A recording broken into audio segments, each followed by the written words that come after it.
And a very good morning to each and every one of you this first day of August 2020. This year's been a hell of a ride, but we've now arrived at some pool for you all to watch. This is the Allan Cowan Memorial Tournament. Was initially the Allan Cowan Open, I believe, but sadly due to the passing of the great man, it has now been renamed the Allan Cowan Memorial. And it's only so fitting that this song actually is to be played first, because if you can all hear that, that's, I believe, Adam Levine. I can't remember the song name, but if you know the song, then you know the song.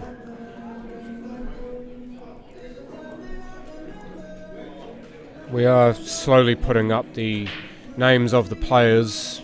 As you can see, we've got two streaming tables once again. Once I move the second microphone, I'll be able to see both of them. So I'm kind of sitting in front of the third of our three monitors, because Paul's got a 6 setup here. In fact, he's got the monitor that he's having a play on now, just typing everything up. He's got a studio type monitor in the middle with all of the streaming metrics and so on it. And the third one has the camera feed, so I can actually see what's happening. I noticed that Francis Chapman, thank you for watching. I know that you've just made a comment. Good morning to you. And it's actually table 2 is on the left and table 1 is on the right, so eventually I will get those right, because of course I always seem to mix them up. But Richard East from Hornby is playing Waine Pinelli from, Kashmir. He's actually down as playing for Kashmir. I see the slick shirt that he's wearing, and he represents the Kashmir Steelers. So we will see quite a few team shirts today, folks. Because there's no races, as well as the players, especially from Hornby at the moment, who are wearing Allan Cowan Memorial shirts, which you can actually order if you come to the Papanui Bowling Club and watch, or if you're playing, then please do order one of those shirts. $60. You may see one on the stream. In fact, I'm pretty much guaranteed you will see at least one player wearing them on the stream. They're kick-ass shirts, folks. And out of that $60, $18 goes towards funding for motor neuron disease. Motor neuron disease? Which is the ailment that ultimately ended Allan's life. So obviously we want to kick that right in the teeth where it hurts, and the best way to do that is funding to better understand everything about it, and that can be worked towards with your help. Shaden McKenzie, am I playing this morning? Yes, I am. I actually have a bye first up, because all 29 sections that are being played, that is this morning and this afternoon, have 5 players in them. So we have fields of 145 players, or a field of 145 players, 29 sections of 5, but the number 1 player in each section gets a bye. That would be me in my section. So I am right now doing this for you folks. Player 1 on your right, by the way, table 1 on your right, by the way, is Wayne Dennison from the Timaru Cosmopolitan Club, playing against Jess Brown from Kaiapoi. One thing that you will see at the bottom is that there are 3 frames to be played, not best of 3 or race to 3, but kind of like snooker or interclub snooker, where regardless of what happens in the first 2 frames, you still play the 3rd one. So all 3 frames are to be played, and the scoring works as such. If you win 3-0, you get 6.5 points. If you win 2-1, you get 6.2. If you lose 2-1, you get 1.7. And if you lose 3-0, then you will get 0 points. So that's how the scoring works, and that's how the frames work.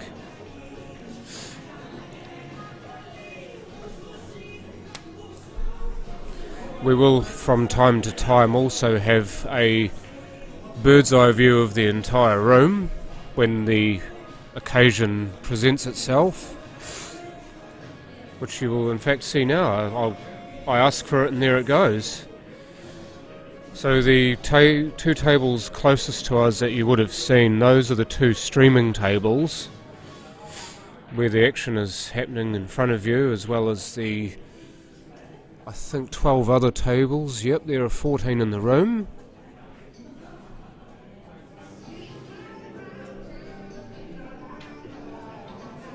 So there will be an awful lot of pool happening today. The Papanui Bowling Club, if you want to get down and support the players, if you want to watch some pool today and tomorrow, or if you're playing and you don't know where it's being played, Papanui Bowling Club. Not the Working Men's Club, the Bowling Club.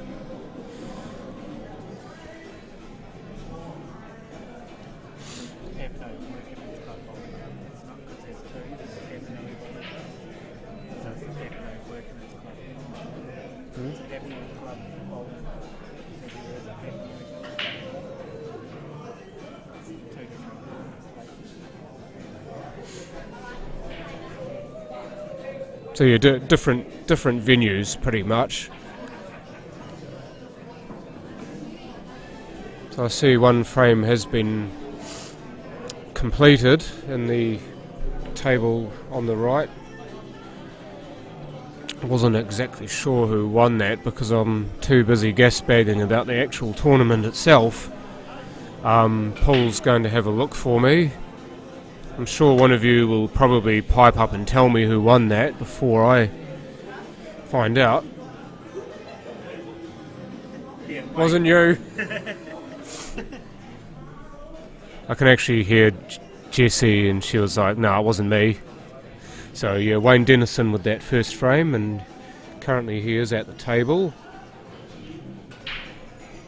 After the break, looking to and potting the unders to be on that for the frame.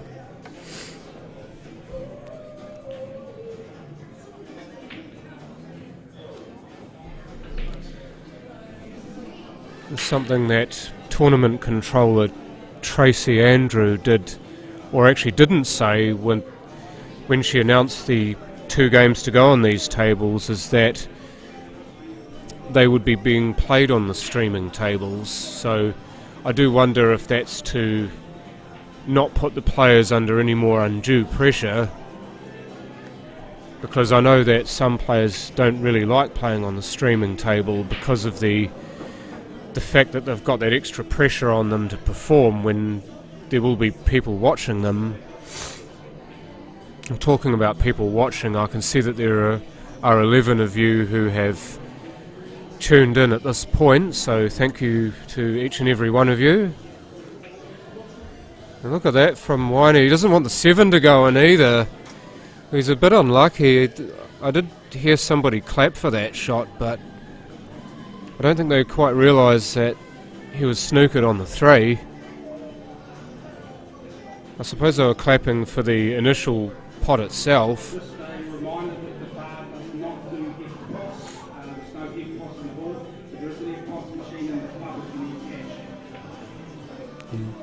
Team No Life, thank you for watching, and good morning to you. And Wayne not able to make contact with the 3, so Richard East with 2 overs and the black to pot has a combo.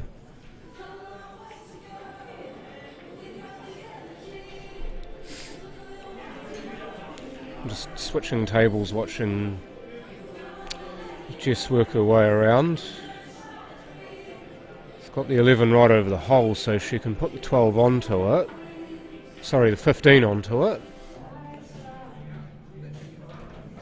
My eyes do work fine, folks. Sometimes the lighting buggers with them somewhat. As I see Brent Appleton dropping all of his gear in the background. I'm sure if anybody or Barry was watching that, he'd be demanding a drink.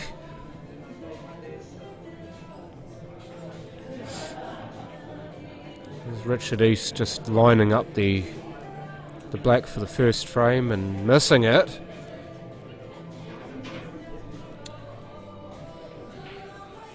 So it goes out of focus, unfortunately, but you can still see the fact that Wayne is not able to see both sides of the 3, so it is a free ball.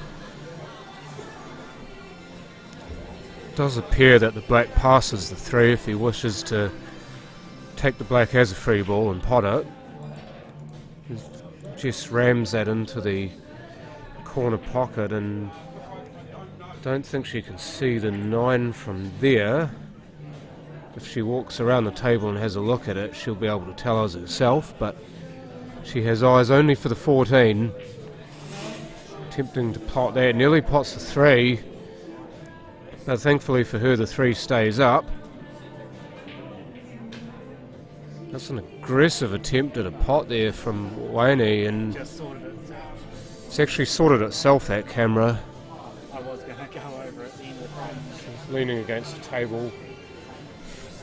There's one thing I think that people will learn eventually, is that they probably shouldn't lean on the camera table.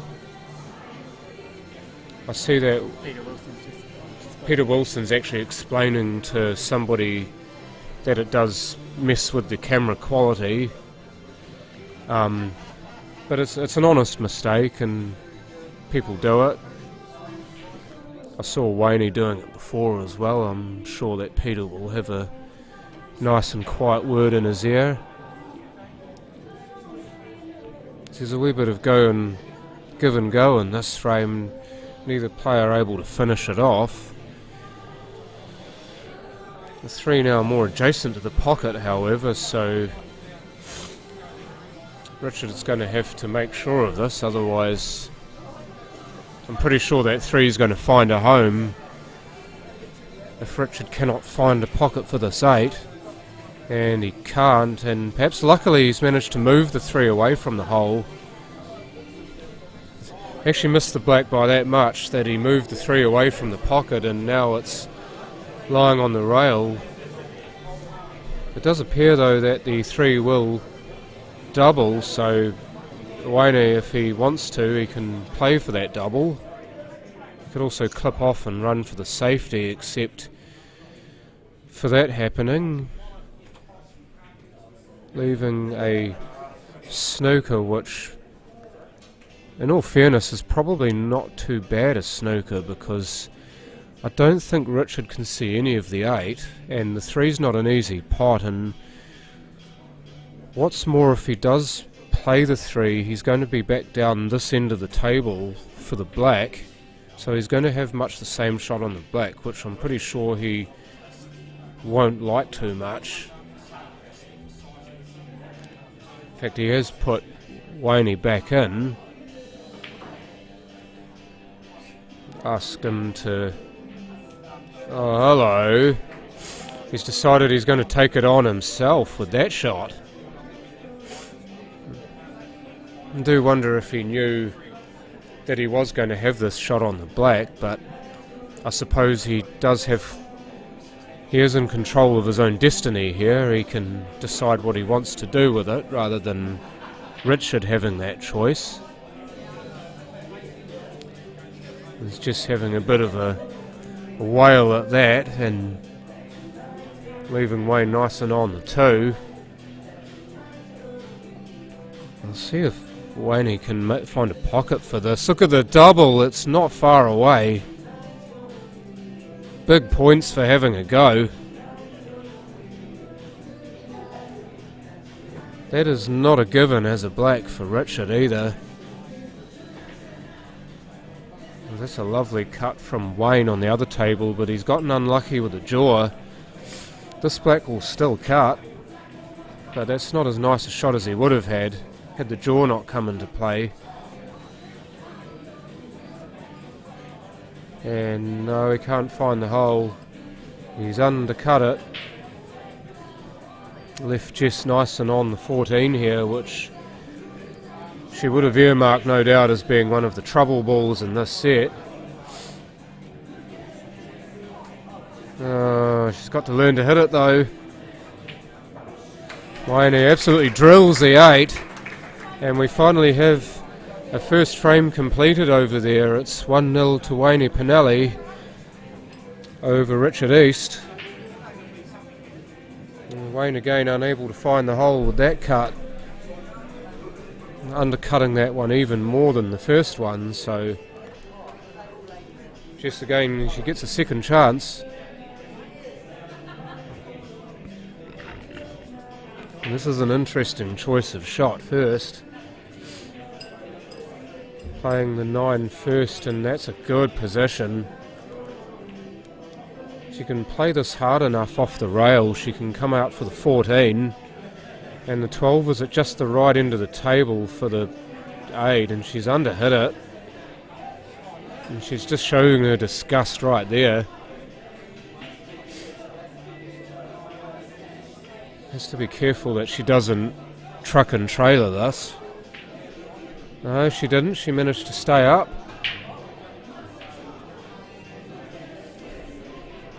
Nothing off the break there from Wayne. So Richard, first use of the table. I suppose I should have asked this question first up, but how's my voice coming through, folks? Can you hear me just fine? Seems that the microphone's picking me up quite nicely. Oh, that just about dropped. Just had a massive wing at that. Sort of a hit and a hope, really, but you have to hit it in order to have hope. And Wayne Dennison lining up the 8 for the 3rd time in the frame. The 3rd time is not the charm. Left Jess on the rail perhaps has a consolation, or at least near the rail. But I'm pretty sure that if Jess knows about this, she can just roll this over the bin, and it's not going to be an easy shot for Wayne, but she's A, hit the wrong angle, and B, overhit it. So there's not a hell of a lot of pressure on this. Wayne can just roll this over the bin, and Jess is going to have a tough shot on the 14. No better defence than to pot the ball, however. And to that end, going for the triple and getting lucky, did he? No, but got the next best thing. There's a bit of a wry smile after that as well. Nothing for it but net, Jess. Just got to pot the ball. Nah, I heard that. I could hear that from here. As soon as she hit it, she didn't like it. So this 8 right over the bin to get a 2-0 lead. And yes, indeed. So Wayne Dennison with a 2-frame to 0 lead over Jess Brown. And we do have the picture-in-picture technology again. So Wayne and Jess's game is top right of your screen. That, as I repeat, is 2-0 to Wayne.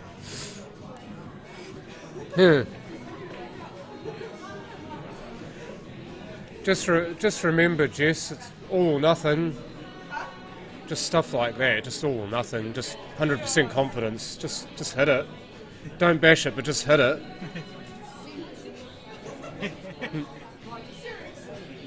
Oh, don't worry about your section. You've got to beat them all anyway. Doesn't matter who you play. Forget the player. Play the table.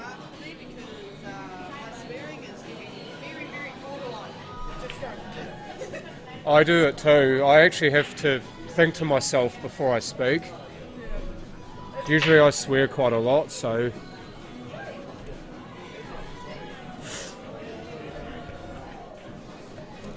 Jess was making an apology of sorts for her swearing, but I'm pretty sure you've all heard much worse.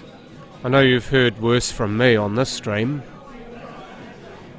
Just something that I do struggle with at times. I do lack a filter. It is something that I am always mindful of when I'm on the stream, to not swear or use foul language. Keep it PG-13, as it were.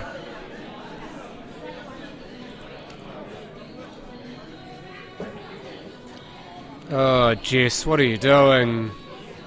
Come on, Jess. 18 people saw that. I'm just giving... Both. I'm just giving Jess some rubbish now, hoping that it'll loosen her up. She's a wee bit tightly sprung at the moment. Maybe just early in the morning, and plus the fact that she's playing on the streaming table. Just got to get loose. Just get that queuing arm flowing.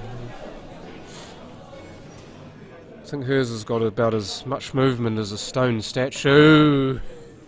Oh no. Oh dear, oh dear. Section 8, Graham Cole Cashmere, Allan New Brighton, table 3 please. You've got about as much movement in your queuing arm as a stone statue. Just get some, do some shadow queuing.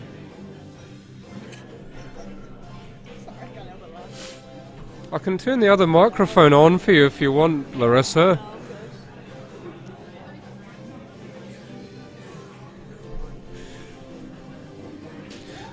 I think that's going to be the overarching theme of the day, though, is the fact that it's going to be filled with fun. Obviously you're going to see some brilliant pool, or at least I hope you are, otherwise I'm going to feel a bit left out.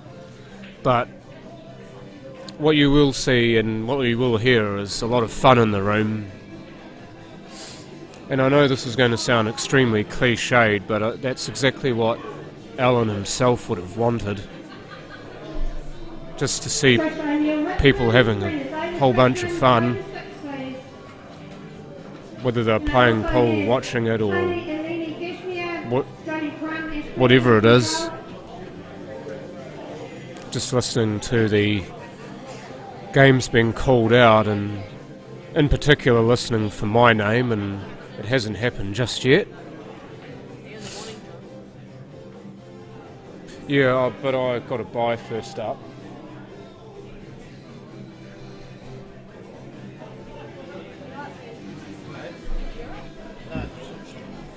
I'm playing Scotty Andrew of SAS first.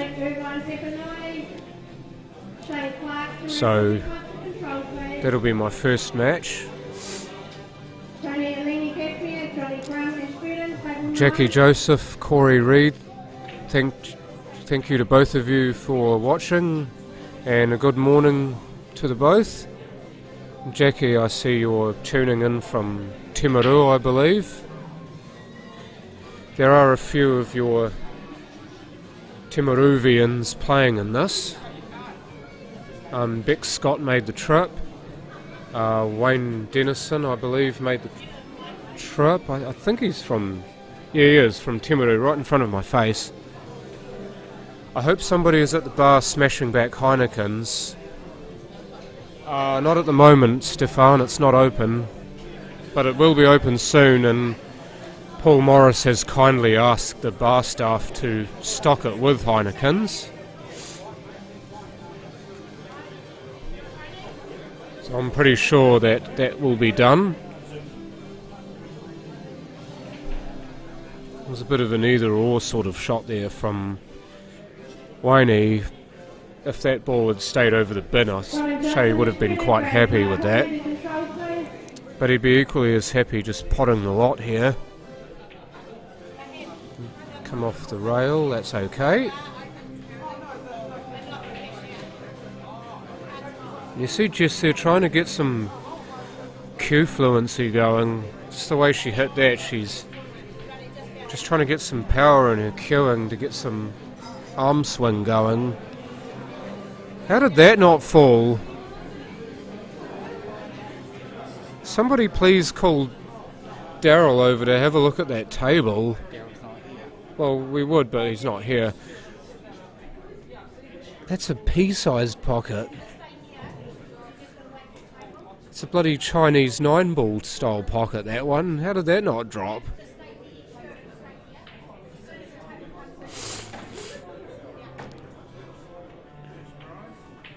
I do wonder if Wayne actually called a hung ball on that. Oh yeah, true story, Corey. Yeah, first day of August, of course, after dry July. Get yourself wet again. This might drop. No. Perhaps a bit slower, it had a chance. I thought maybe it was tighter to the pocket than that. I was looking at the 2 there. Be a time to get your drink on after a month of abstinence, perhaps.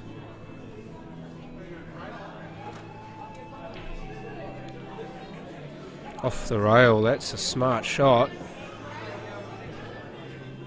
It's a shot that's underutilised in my book. When you've got a ball over or near a pocket, off the rail to get position. That's a nice drill from Jess. That's better. Oh, that wasn't so good from Wayne. He might get lucky though. Robin, go to table 13. Oh, how did that fall? It's justice for the one that didn't drop, perhaps. I think it's actually 1 all. No, Wayne won the first one. John Neal, Southgate. Unfortunately, Jess couldn't make that double, but 2-0 to Wayne Pinelli. And Wayne couldn't get the 5, so here we go, Jess. If you want a frame, here it is. Just remember, it's all or nothing, so put your all into the shot. Visualise the ball going in the hole. There you go. And now the same thing for the 8. Nothing but pocket. Oh, rushed it. Just had a wee jab at it, and perhaps a little luckily for her, she's actually left Wayne's snooker. It doesn't appear that she can see the 5.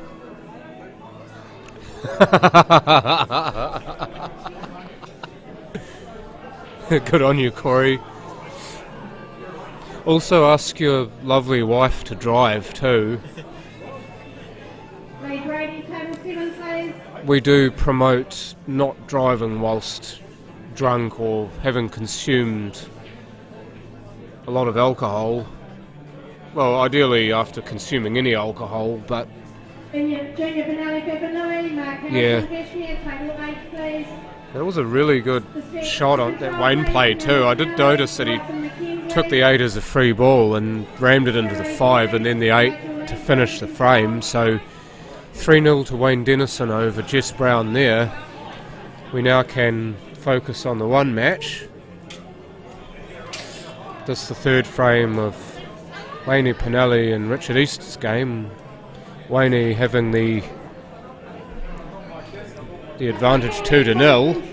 Please bring your cue because you're going to go on standby at control.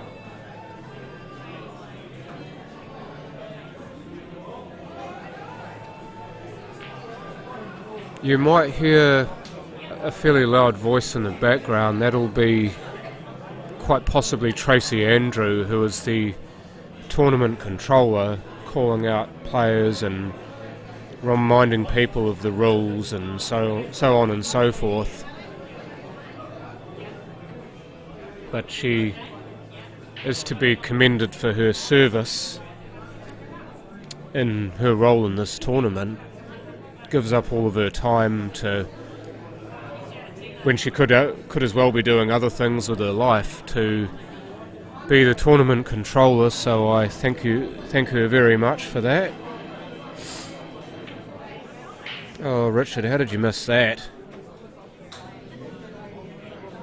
Actually, I'll tell you how you missed that. You jabbed at it. Ron Anderson, Hornby, please bring your cue with Logan McBride with your cue to control. Obviously got a number of people to mention or thank for any service that they do for this game or for this tournament, or both. Obviously on cue, as you can see, bottom right of your screen, and you'll see their logo plastered all over the room, for the tables first of all, and everything that Daryl Chambers and Susan Chambers from OnQ do for the setup and for the stream and for everything that you don't know about.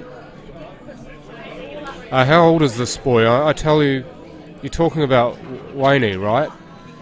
I think he's 11, just for laughs. He's either 10 or 11. We do have a player who's younger than that playing, would you believe? I'm not actually sure if Cooper Collier is playing. He's 8, I think.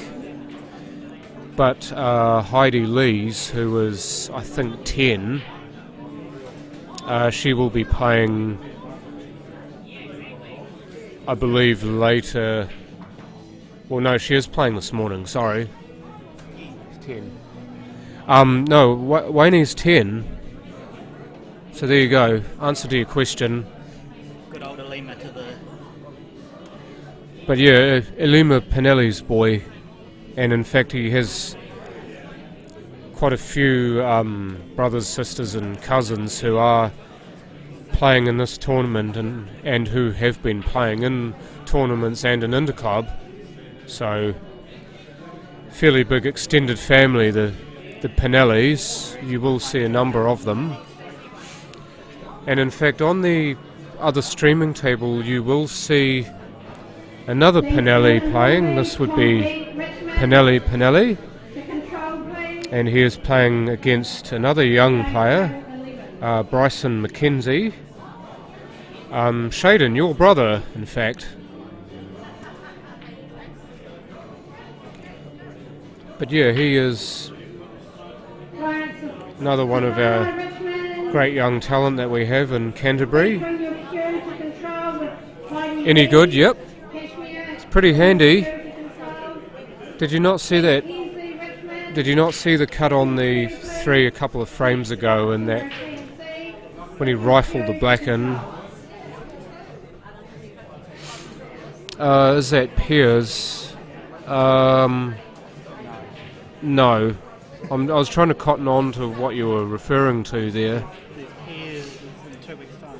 The Canterbury Piers, by the way, is in 2 weeks' time. So 15th and 16th of August. That is at the same place. How old's Heidi? Heidi's, I think, 10, I'm not sure. I think you'll have to go and ask Sandy if she's there.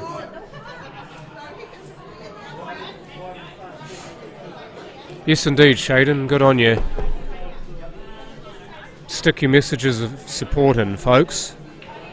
We've got 4 players who need your love. By the way, Shaden, your mum's here as well.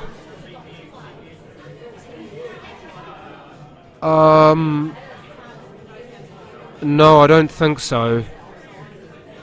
I think Pinelli is...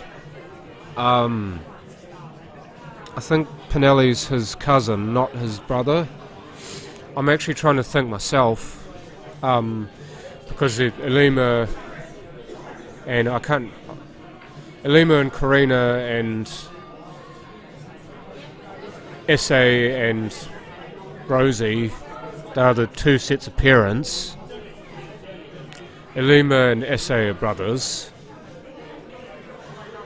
and I think there are five children in amongst those, and I know that at least 3 of those children are playing. And I know Pinelli, I think Junior and Wayne are all playing. Could be wrong, of course. Yeah, I suspected you were playing in the afternoon. Now, that's not a bad wee shot from Wayne. He's not left much on there for Richard. The 6 doesn't look too difficult from here, but with the added pressure of that black now being very much on, he'll have to be smart with this,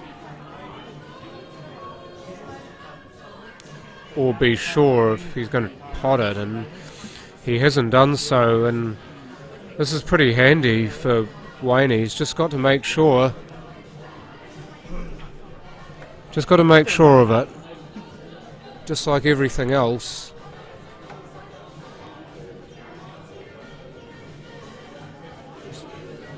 The hole's the goal here. No. Got a thin kiss on the 2 there. If he'd gotten a bigger kiss on that, it could have been fascinating, because he might have fluked it in that corner pocket. Yeah, you did right there, Corey. Being that he's only 10 as well, he's got an awful lot of time on his side. I think he's been playing this game since he was 8. At least been playing a form of interclub pool since he was 8, or just competition in general. The Pinellis are all quality though, so you're talking what, apples and oranges here. That's a lovely little shot there from Richard. In fact, he's made that 2 nice and on. It is the wrong side of the pocket for the black, but that shouldn't be a problem. He's left himself about the longest shot he could. I do think that he could have made that much better for himself, but we will see. Oh, perhaps a mill out. That's all it was. When you're playing at that speed and you draw it like that, you know you're that close. But this for a 3-0 win for Wayne. Good little cut there from Bryson, and Wayne drills it. So 3-0 he wins. So now over to Pinelli and Bryson McKenzie. As you can see, bottom of your screen as well, Pinelli representing this very club, Papanui, and Bryson repping Richmond. Richmond at the moment still playing their home games out of Woolston. Hornby for this season will be plying their trade from Kashmir while their club is undergoing renovation. So it's a pretty full house at Kashmir, but we love having the Hornby folk over. This black for the first frame, and Julie makes short work of it. So Pinelli with the first frame there. Paul's just gone for a wee walk to see who's on the next streaming table. He'll come back and update that score for you. Pinelli won that first frame. And in fact, we're talking about really young players, and you will see another very young player very soon. Heidi Lees, just talking about her. She will be playing, and I will await her opponent. Lawrence Sainafo. I hope I've pronounced your name correctly there.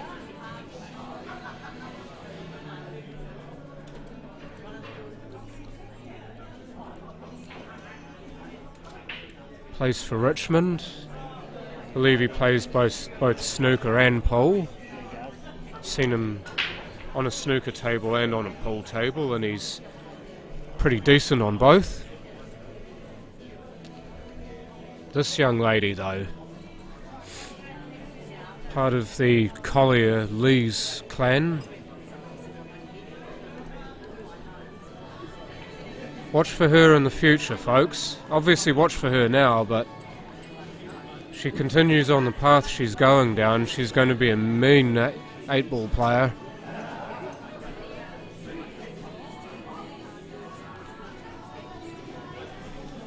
At the moment it's top right of your screen, but I'm pretty sure Paul will be nice enough to split the screen for you.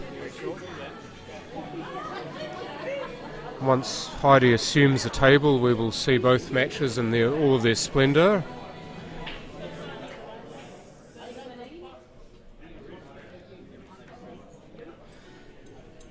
So yeah, breaking off there was Heidi and unsuccessful. So Lawrence will now get to the table nice and early.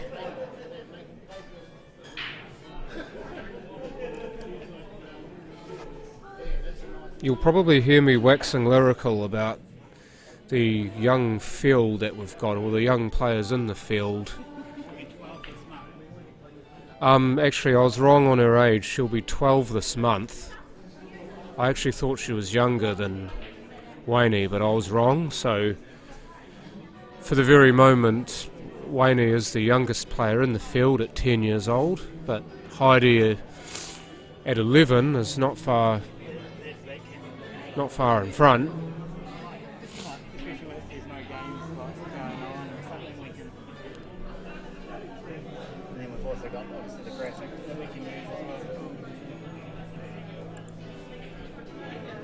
So Heidi there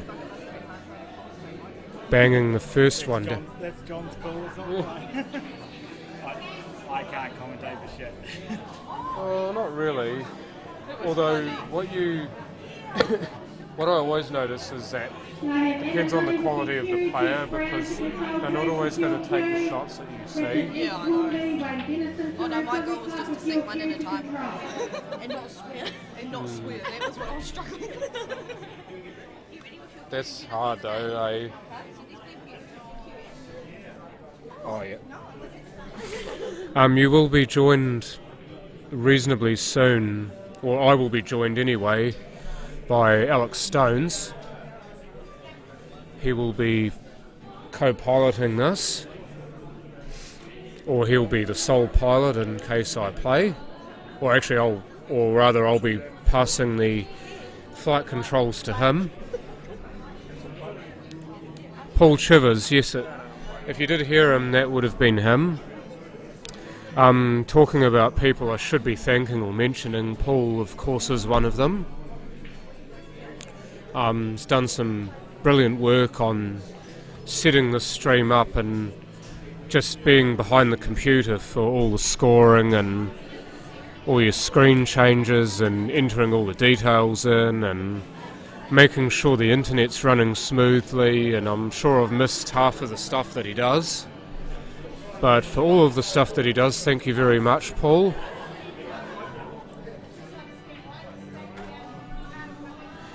Again, giving up his time, as all of the volunteers here do, to make this tournament that much better for all of you. Yeah. Alex is coming down, so just get John to move along. Work down on jump off.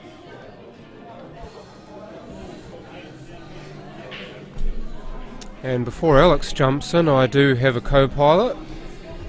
Good morning. Once his mic is turned on, to Daniel Cole. Good morning. How are you doing, Johnny? Fine, thank you. Good days of pool about to begin, eh? Or has begun. Has begun and will continue. And I've really been looking forward to this. This is as well as obviously getting a chance to show what you've got, it's just a fun event, isn't it? Indeed it is. Like, it's good to get 145 people in a Canterbury event where in Nationals there's only 2 tournaments bigger than this. The National Masters and also the Nationals, the Open Nationals. Those are only two tournaments bigger than the whole of New Zealand. North Islands? No, they don't get 145 players. They don't? I don't think so. Well, not on the South Island. I know the South Islands don't. Do they get that many at North Islands? I'd imagine the North Island tournament would be quite big. They've got so many players. I wouldn't think that they have any less than 145.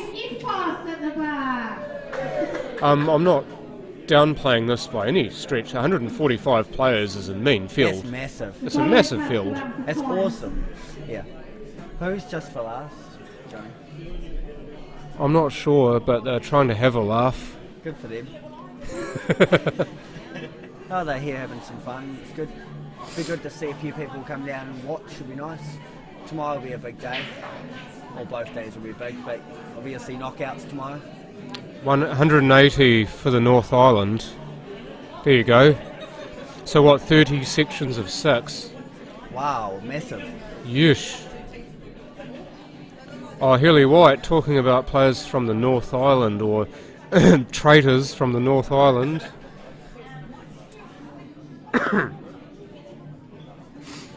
Just kidding. I'm just kidding, Healy. We know that you've got the South in your veins. I do notice that people are buying Heinekens, which is awesome. Yeah, they stocked up on them big time. I do hope that those players, if they do drink several of them, that they do have a safe plan for getting home. Yeah, hopefully they don't live too far from here, but I don't really know, to be fair. Hopefully. Hopefully we've got some sober drivers, or hope so. Uber installed on your phone, or taxi There might be handy. a few cars here left in the morning. Yeah. Well, I hope so, because I'd love to see everyone get home safely, of course, and it's one of the biggest scourges of society is drink driving, so just don't do it. I know that I'm guilty of perhaps having a couple of whiskies But you're still over the course of a day and then driving, but it's if you're under the limit, it's fine. Ian McInnes Memorial is about as big as the North Islands. I do know that they get a good field for that, Corey. Yeah, that's some big fields. But yeah, it's great for a South Island event where we've got probably half of the players playing than what the North Island would have. I'm not really sure. Didn't see the one yet. Oh, I missed it, but I think Pinelli was at the table. I think it's 2-0 to Pinelli. I do. We did see that. Did see a black go down, but we didn't see who potted it. I did see Pinelli at the table when he was potting balls, so I gather it's Pinelli. Yeah, I'm just putting 2 and 2 together there and assuming that Pinelli won that frame. Yeah, what are you doing, by the way, Healy? Are you actually in the South Island, or are you coming here for something? Why do you ask that, Johnny? Just the comment that he made that he couldn't make this tournament made me think maybe he was Oh, maybe he here. wanted to come here and couldn't make it. It's a shame that yeah. for Allan. He's an amazing guy, and it was he always will always be a place in our hearts. Of course. Yeah, it's Mrs. great. 145 players showed up for him. It's awesome. He'll be happy. He'll be up with a Heineken in his hand and watching and having a laugh. Well, I think one thing that rammed it home for me.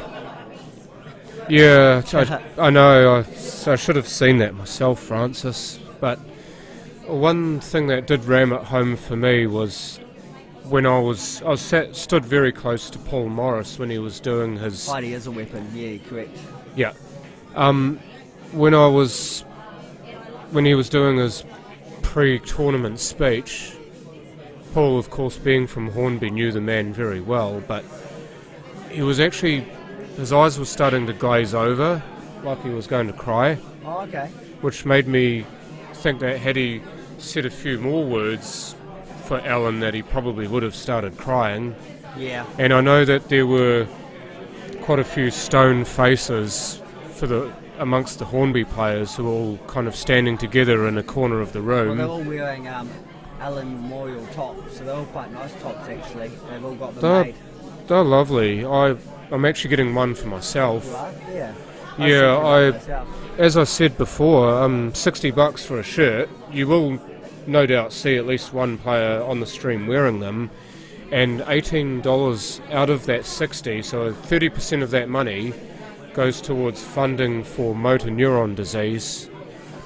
Yeah, wow. motor neuron disease is an absolute bastard, because Oh, that it is. that's also what claimed the life of my paternal grandmother too. Sorry to hear that, Johnny. Back in 2004, she died of complications stemming from MND. So, obviously, if we can stop it from claiming any more lives, or at least get a step closer to figuring out what Yeah, and the reasons behind makes it worse. So it looks like Pinelli's about to clear this up with Black to go 3-0 win over Bryson McKenzie. Not too sure though. Let's see how we go. It's a difficult pot. especially to Fast start game's the a good day. game, right? This has gone by in a blur. It's a good pot. Yeah, Well done. nice Good little win. measured pot. Didn't have So to do do we have a anything score on this fancy. game? This is still the first frame, I Or believe. Heidi to take the lead Heidi for on the the first time. 8 though. Hello. Looks high. Good try. Hard luck. Yeah, it's something with these tables. I actually think that if you play those pocket weight, they will drift in. Nap. Yeah. Yeah, I did hear that, Corey. It's great because I don't have any cash on me, so I'm pretty much buggered. No, it's an awesome Or idea, was. Corey. It's always been an issue having cash. No one carries it anymore. Cash is still king. You've got cash on you, you can buy stuff. Oh, indeed. You don't have to rely on electronic means. I think it's going to be a long day here, John. They've said they expect the first session to only go for 5 hours. I would think 7 hours is more like it. 3 o'clock finish. This is still the first round of games. Yeah, it is. Oh, it's actually the second round of games now because all the number ones had buys. Yeah, well, I got a buy, and I think you did too. I did, yeah. So there's no pocket there. Wonder if that. How potable is that? 12. 12's okay. It's not easy, but It it's looks okay. like it's right on the It's outside just of off the jaw. It's just off it, but if you play it dead weight, you really want to be behind it to be fair though. But I think you can play this okay. It's not an easy pot. You have I to think play that's it. why he's taking it first, You have eh? to play a good weight. Oh, it was easier than we thought, John. Obviously, it was further off the jaw than it Or it looked. was closer to the pocket. Something that we will be probably tripped up by several times Yeah. is the angle. Oh, where's he going? Where's he So going? screwed that, but I think he's okay. That's Oh, he is plays he? a bit of snooker, so I don't like it, Johnny. down the long rail, He's cutting it in the middle. down the short rail on No, the I don't snooker know. table. I reckon he's cutting it in the middle. That's where I'd be going. I don't like it at all. I don't like it now. And Heidi for. They're going to hit the black for the middle. Oh. Yep. How ironic, eh? Called it. Somebody had better pick up that phone, because I called it. Come on. It's a good start for Heidi. Hashtag no bias. And the crowd goes wild. Well, I wish there was a bigger crowd around that table. It was more mild They've got a than few over wild. there. That's good. That's the That's a look at good the room, table. I like folks. it. I love that. Who I put like- that up? I Get- like the scattered tables that Dell's set up. It's quite interesting. Someone get that person a Heineken. Whoever that was. As you see in the distance, a lovely sign that they have to loving memory of Allan Cowan. And Totally agreed. the memorial sign on the left as well. Those are your two streaming tables. And just another shot of the man himself. We get Stevie Denton on this table, this next stream table. Oh, lovely. And Pauline from Hornby. Yep. So, big time Stevie D It's a good break by Lawrence. against a player who's been around for quite a while, and Pauline Lolgerson. I'm Yeah. trying to think of how to pronounce that. That's why I said Pauline from Hornby. Yeah. It's a good break, Stephen. I'm not Scandinavian, unfortunately. Oh, this could be a way to start the day with a nice wee clearance. That's exactly how you want to start your day. Bar having breakfast, of course. Clear a breakfast and then a dish. Break and dish. Players, we are running standby. If you're not here when your card goes out, you will not get the game. And Tracy laying down the law in the background. Steve started with a nice small one. I think the three's on. He did have a look at that. That's probably his only trouble ball. Be able to drop the 6 in, play the 7 down the rail. 3's on for me. Yeah. I don't think the 3 really is an issue. That was the one ball he was looking at, and now it's not an issue because it was on. So he only has to pot this. Yes, Corey, we have at least 2 referees around. We have one referee, one full referee and a trainee referee. So Brent Appleton's a trainee, isn't he? Correct, and we've got Peter Wilson. Peter Wilson's the fully fledged and ref. in the afternoon, I'm pretty sure it's Peter Wilson with Is Nicole here? Wright for that Yeah. afternoon. I was That's singing a great Nicole. shot. I was singing Nicole's praises in the last tournament I was doing commentary on. Yeah, She's come a long way as a referee. she has. Good on her. Brent Appleton's a very good people person, and he's played this game long enough. I'm sure he'll make an excellent referee. Yes. Well, obviously you don't want to be doing that, Corey. You want to have done that before your game's called.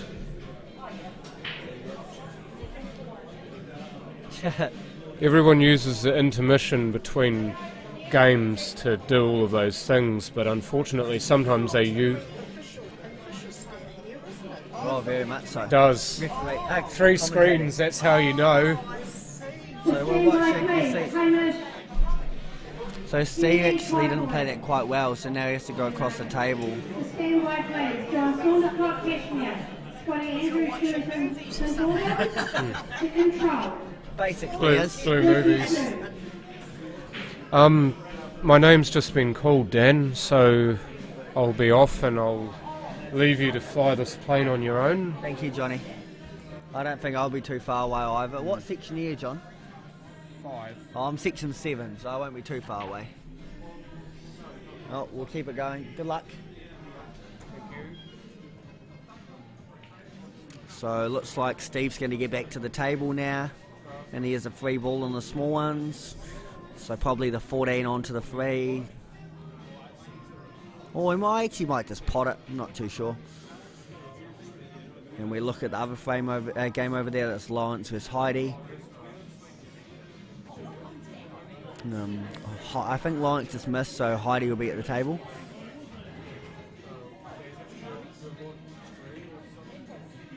Oh, Steve didn't get a nice flick. At least he can see the black.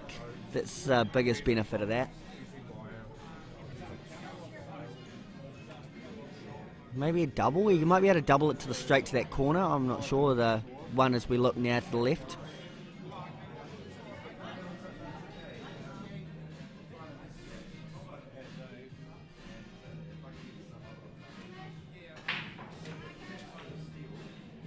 It's a good weight. It's not in, but it's a good weight. It's there for Ron. So Lawrence is at the table. He's on small ones. He's just trying to try hard to win this frame, blocked a hole, got his balls in a winning position. Just want to play this a nice pocket weight, over or in, and he's played that perfectly. Puts Heidi under a bit of pressure. Don't know if she feels it at her age, but we'll see. It's not easy.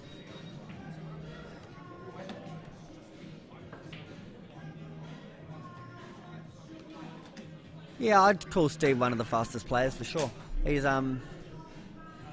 he loves trotting around the table, or pacing around the table when he's going, and yeah, Rocket Ron's playing today, Corey Reid. I think he lost his first game today, unfortunately, but he's in having a bit of fun.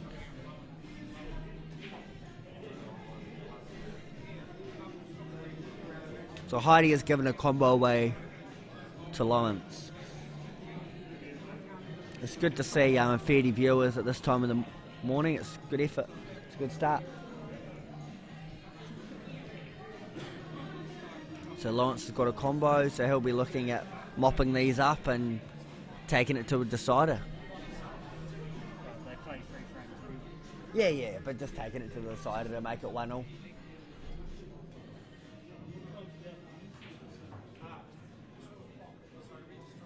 He's hit that well.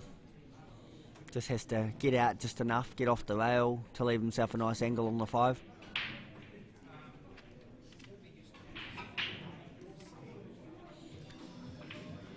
No, I wasn't being cheeky, Nancy. I remember being that age when I first started playing, and that pressure's really not a thing. You're just out having a bit of fun. But I will say it's always pressure's an interesting thing. I think she's playing well. She's doing a good job, and it looks like it's going to go 1-1.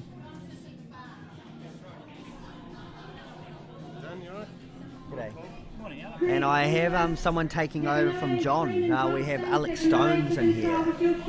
Good morning, Alex. Morning, Dan. Morning, everyone. How are we all getting on? Good, mate. I've actually just got on the mic myself. Just come over. Johnny's just got on the table, so I thought I'd come over and help out. Nice. You playing this morning, Dan? I am. I've had a bye first up. All the number ones got byes, but yeah, I'll probably be called in the next 5 minutes. But no, it's good. Nice. Very good. That'd be silly. And the voice is playing at the moment, is he? He is. He's just started.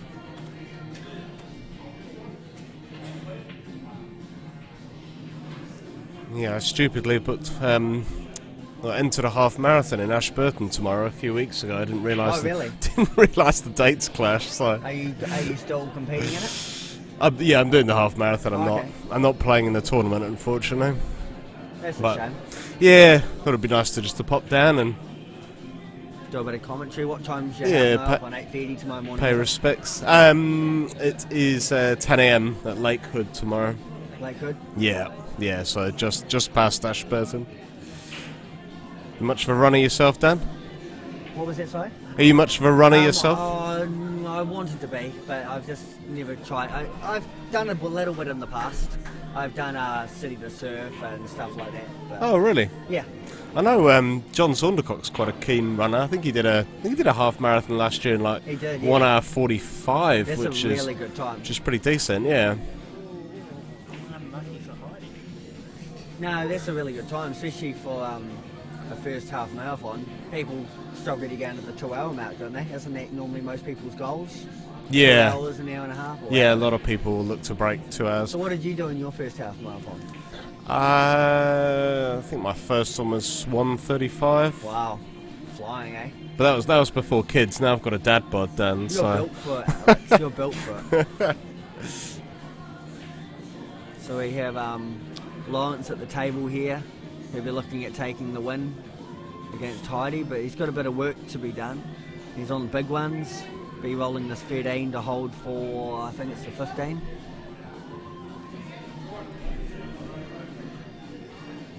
But Dan, just remind me how the section play for this tournament works, because So we have 29 sections of 5, so 145 players.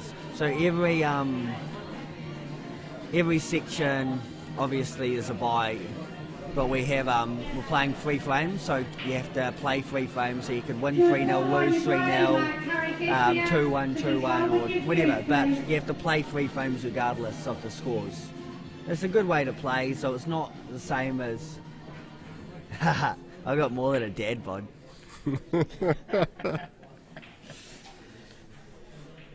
Yeah, so it's a good way to play. It's better than a best of 3, because best of 3 can be over in 10 minutes. But 3 frames, you could either win 3-0 or lose, as I was saying, lose 3-0, win 2-1, lose 2-1. Well, am I right in thinking that we're qualifying for not just like a main event and a plate, but there's 3 knockout tournaments at the end of it? 3 different tiers, yeah. So the number 1 and number 2 in the section go to the top tier. Number 3 and 4 go to the second tier, and number 5 in the section will go to the third tier. So they did that. They was trying to make it more like a B-grade event, as in there's so it's anyone can play, anyone can play, and if you play well, you can win. Win what you deserve. Instead of having a plate and a flight, you've got your second and third tiers. So yeah, if you play well, you can win one of them. I think I actually won one of them, the second tier last year or something. I actually didn't remember about it. Somebody told me, but I won the second tier last year, I think it was. And you still got to play well to win it. But obviously, you want to win the top tier. Everyone does. Well, Adam's won it 2 years in a row. That's true. Yeah. He's going for the 3-peat, similarly to what Jojo achieved at the Canterbury Ladies a couple of weeks ago. Indeed. And Jojo will be looking to. She's probably looking at putting your name on this trophy instead of Adam. She's been playing a lot of pool. I played some snooker against her last night, and she's hitting a decent ball. So she's out to win some matches and see what she can do. So we've got Stephen to break. He's 2-0 up over Daniel Cowan. Cowan, Cashmere, Joe Gartley, Richmond to control one Okay, team like I that. better go, but I'll come back and have a chat with you a bit later. Yeah, sounds good, Dan. Best luck. Did you Thank hear you. who are you Yes. playing? Jill, I think. I'm not too sure. They'd have called me to control, because that's what they're doing today. They're just doing control, and then they're doing it so you can just standby. It's a good idea. Okay, cheers, mate. Have a good one. Yeah, best of luck, Dan.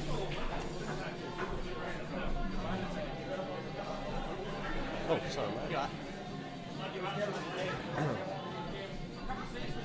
So speaking of the Canterbury Open, obviously on the right-hand side we've got Steve Denton, who defended his title against Adam Shaw a couple of weeks ago. Steve didn't miss a single ball in that match. The whole thing was over in about 25 minutes. Go and check it out on the On Cue streaming archive on YouTube if you haven't had a chance to look, or alternatively I put together a quick edit on my Facebook podcast page, Inside New Zealand Pool, where I basically just cut out some of the safety shots, and it's about 20 minutes, and it's just Steve clearing up 4 times basically.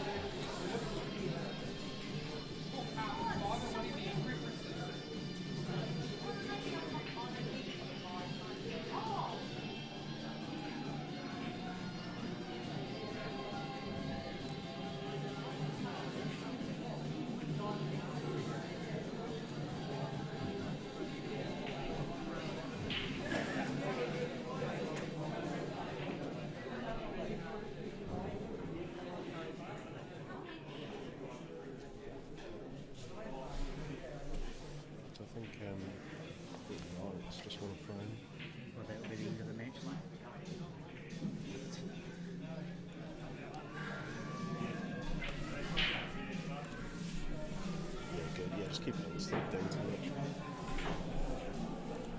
So Lawrence took that one out 2-1. Just to reiterate what Daniel Cole was saying, it's not really it's kind of a best of 3, but you don't win 2-0 and then the match is over. You'd still play that third frame.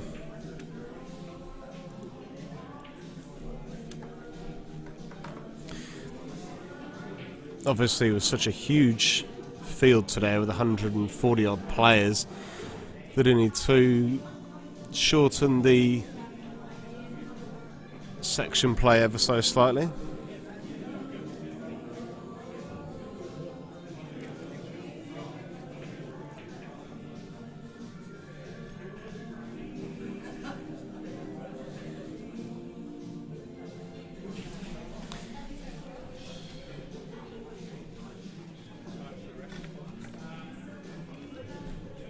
to stand by, please. Nick Moses, Allan Timu.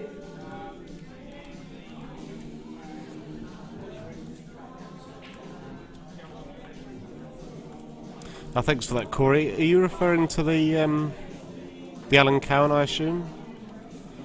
Has Mike Hayes won it a couple of times? This is the 5th year of this tournament. I'm asking a second. I can't actually remember exactly when this tournament first started. I thought this might have been the 3rd year. I thought Adam had won it on both occasions. Great view there of the Papua Nui Bowling Club.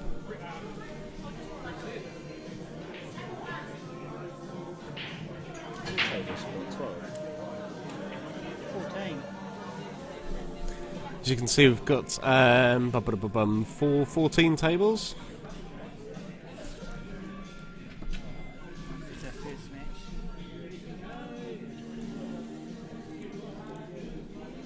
So not quite as many tables as the biggest club in Christchurch, which would be the Kashmir Club. But at least at the bowling club, you can get it all in one room, which is really good.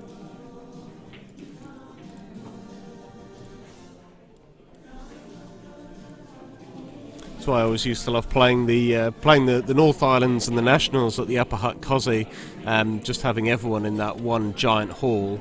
I thought that made for a really, really good atmosphere rather than having people spread all over the club.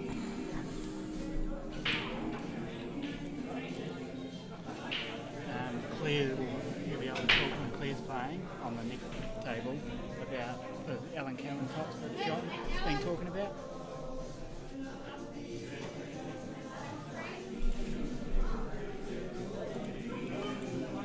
Trish O'Neill Richmond, Graham Cole Kashmir. Table 12. To control, please. Paul Buckingham. Johnny Crum. Tony Aluni. Shane Clark. All to control with your cues, please. Four? I don't know who it is.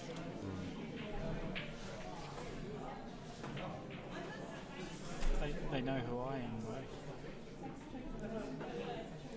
though. Oh, thanks, Corey. So it was the Hornby Open, and then this tournament has essentially morphed into the Allan Cowan. I didn't know that. That's interesting. I never actually played in the Hornby Open. I mean, there's so many. July and August are incredibly congested in the pool calendar down here in Christchurch. There's big weekend events for about 3 or 4 weeks consecutively. It's difficult to play in everything. We've got the Masters next week and then the year following. Yeah, obviously we've got the Papua Nui Masters next week, also at the bowling club. That's for the slightly older generation, the over 50s.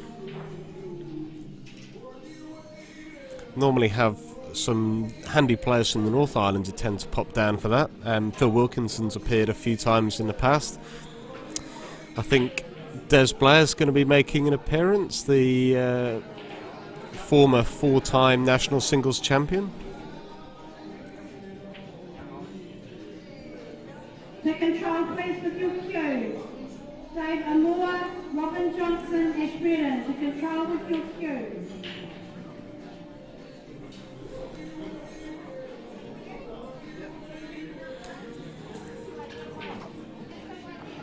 So we've got Daniel Cole, who's just doing a little bit of commentary. He's on the left-hand side against Jill Garthley. Daniel playing out of Kashmir. He plays for the Kashmir Gold team, who have won the Interclub Finals, which is the playoff section of Interclub. I think they've won that the last 7 years in a row, which is pretty incredible.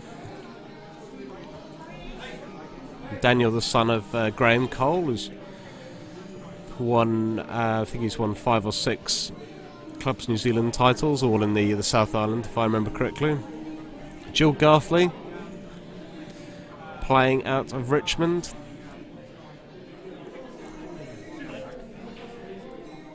Tony Aluni.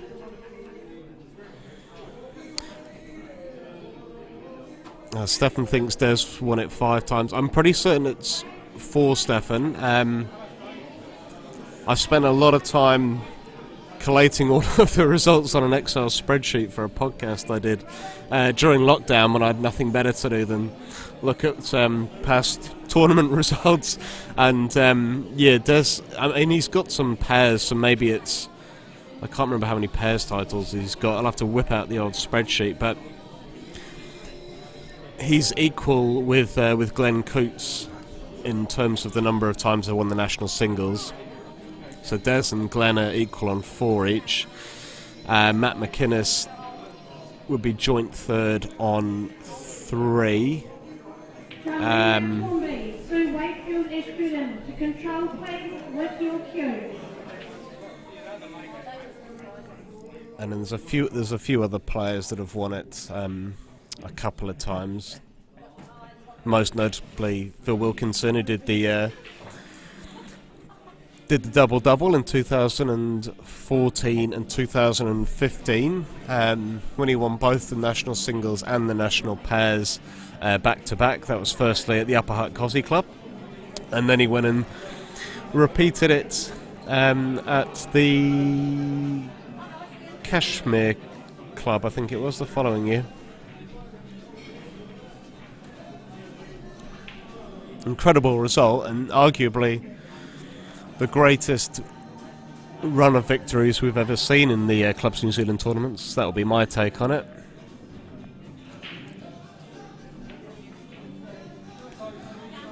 Although Glenn Coots also went back-to-back. I think he won the national singles in 2007 and 2008. I think 2008 was down in Hornby.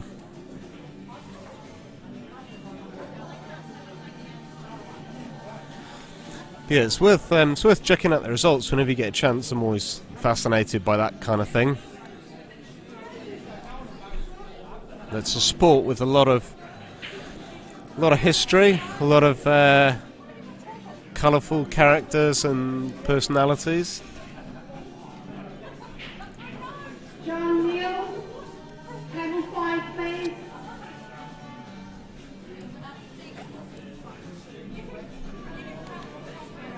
A lot of people wearing the special Allan Cowan tournament top. Not too sure how much they're retailing for. Perhaps my $60, but 18 goes to the Motor Neuron Foundation. okay, so $60. Top cost $60 and $18 of which goes to the Motor Neuron Foundation. Obviously, the disease which Allan was afflicted by.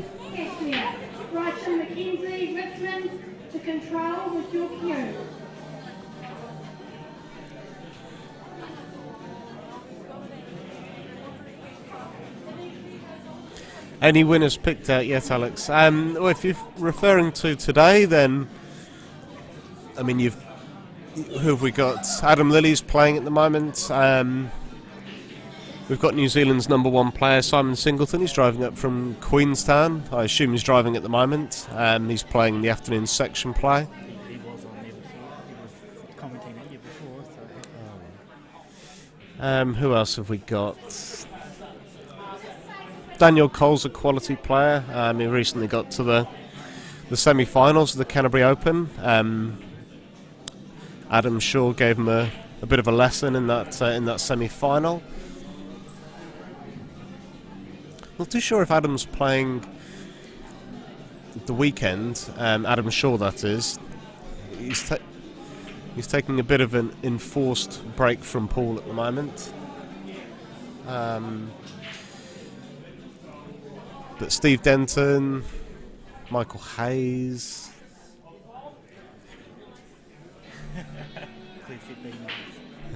Claire Shanahan, one of the favourites.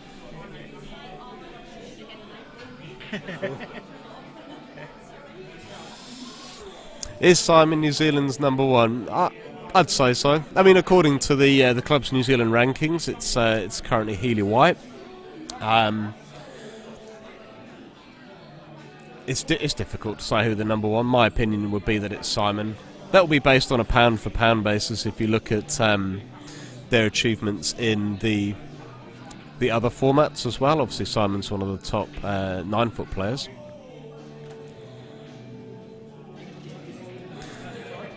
The Clubs New Zealand rankings are quite interesting because the current singles champion, Matt McInnes, he's rated number 55, I think it was, because he just hasn't really participated in many of the other events. And I think they're now taking it on I think it was on a 5, maybe the past 5 years. I'd need to double check on that.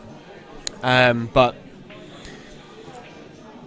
I mean, Healy would be number one because he had a South Island singles victory in what was it? Maybe 2017.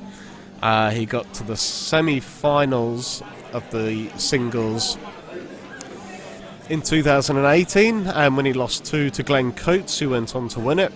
And then in 2019, he got to the final. When he lost to Matt McInnes.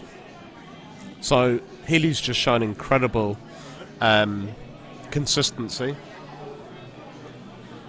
Marco's a professional 9-ball player. He's absolutely fantastic. I'd love to see, be awesome to see Marco participate in some of the Charter Club tournaments. That'll be really good fun to see how he got on. I remember I watched Marco play at the. He came down to Kashmir a few years ago to play in the Super League. That was the Super League Nationals we had down here. That would have been the year that Simon won it for maybe the first or second time. I can't remember exactly, but can't quite recall how Marco went. But I mean, with his experience and his skill, I feel like if he put the time and effort into it, he'd clearly be one of the top players, if not the best. Difficult to say, but he is also the current US Open 10-ball champion.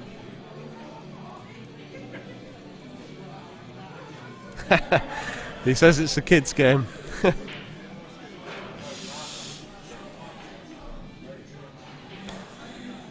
Well, I guess the 7-foot tables probably do look smaller for you players on the 9-foot tables.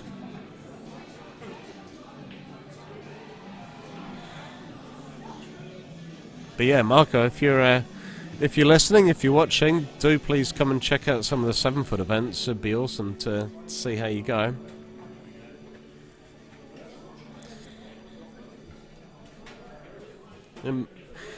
Matt Edwards plays. He played at the Nationals last year. He got knocked out by Tony Van Wyck. I think it was a last 16 match.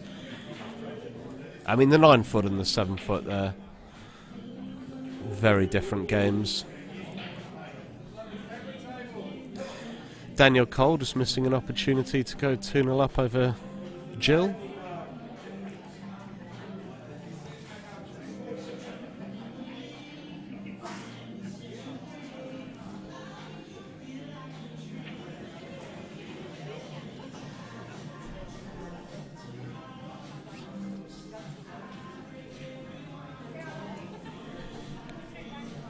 Speaking of potential winners, there's Chris Geary just walked past, the 2018 South Island champion.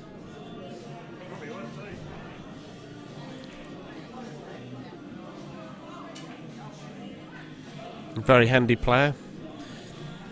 Chris knocked me out of the national singles last year at Manurewa in the last 64 match. And smashed me 4-0 in about 5 minutes.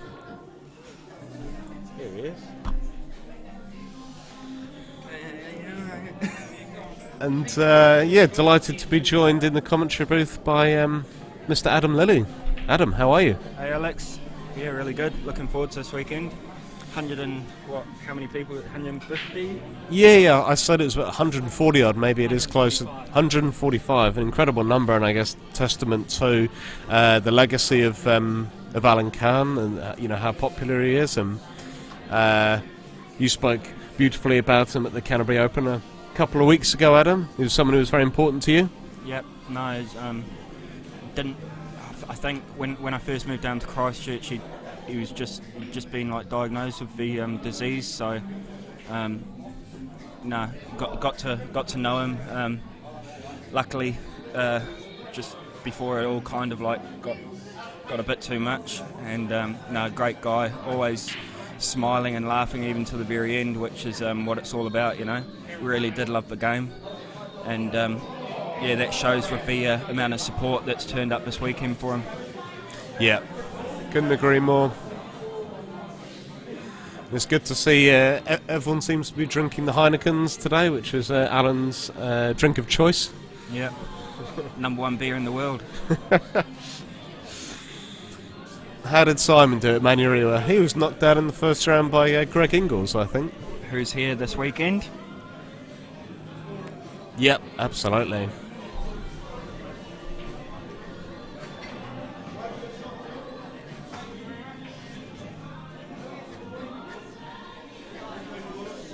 Who's Just for Laughs? Do you know who that is? I think they're a bit of a troll.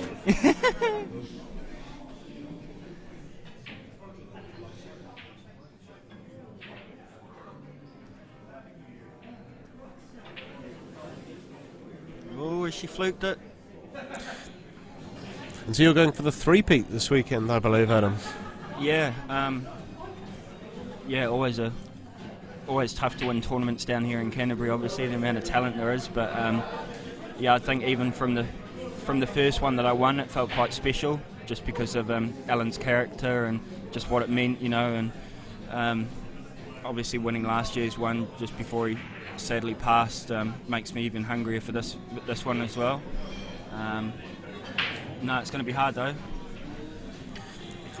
I didn't realise until Corey Reid mentioned in the comments. So this tournament was effectively the Hornby Open, and then sort of renamed and rebranded in Allan's honour. Is that correct? Yeah, I believe so. I remember it was played at Hornby Club one year upstairs, and there's always been good numbers for it. It's always been a strong field and a great weekend. So I'm sure it's going to be just that this weekend as well.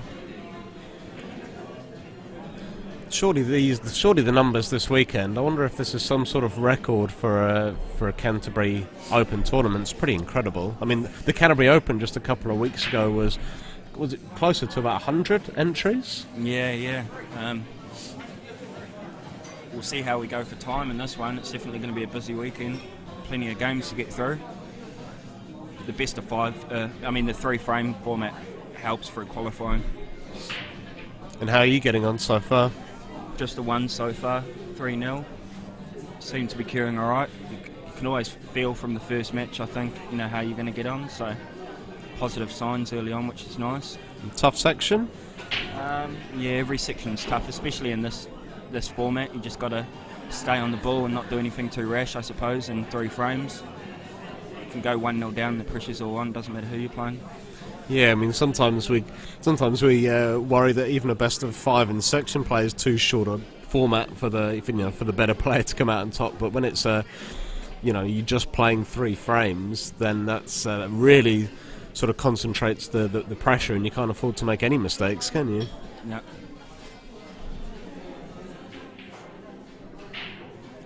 See, Stevie D went really nicely in his first match. Seemed to be clearing a few tables. Kicking on from a couple of weeks ago's victory at the Canterbury Singles.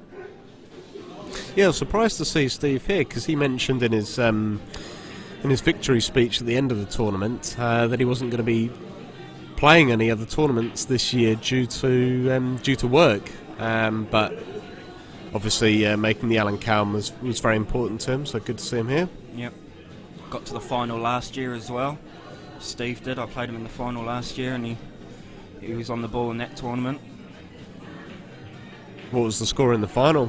No, I was quite lucky to get through that one. I was 3-1 down, race to 4. and pulled out a couple of massive finishes. Morning, Shaden. Presume you this afternoon. Good luck to you, buddy.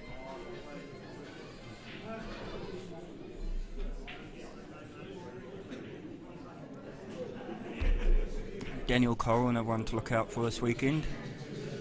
Went deep in the Canterbury singles a couple of weeks ago. I think he lost to Adam Shaw in the semi-final. Really attacking player, Daniel. If he keeps his head screwed on and plays smart, then he'll be really dangerous this weekend. And he takes that one out 3-0 comfortably against Jill Garthley. Good to see Jilly here as well.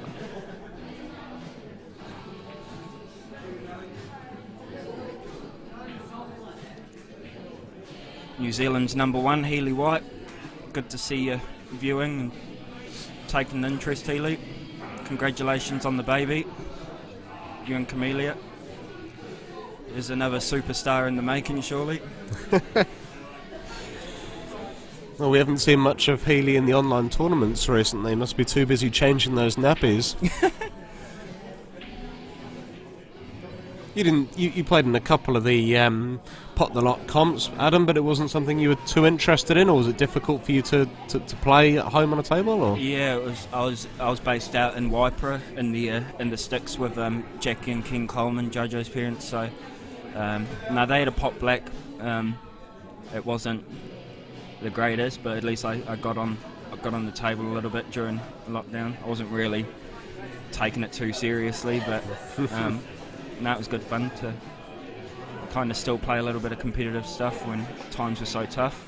Yeah, it'd be interesting to see what happens with Pot the Lot moving forwards, because since they finished the Premier League a few weeks ago, it's kind of died down a little bit, really, hasn't it? I guess now that people can play in clubs and there's tournaments happening, there's no need to play online. It's definitely worth keeping around, I think, and potentially expanding, just because of the fact that you know, with travelling to tournaments around the countries, you're paying accommodation, airfares, all that kind of stuff. With this online pot the lot, obviously you're just playing from your own own comfort of your own home, so you save a lot of cost, and also, you know, you still get the chance to play just about anyone in New Zealand, which is great. Stand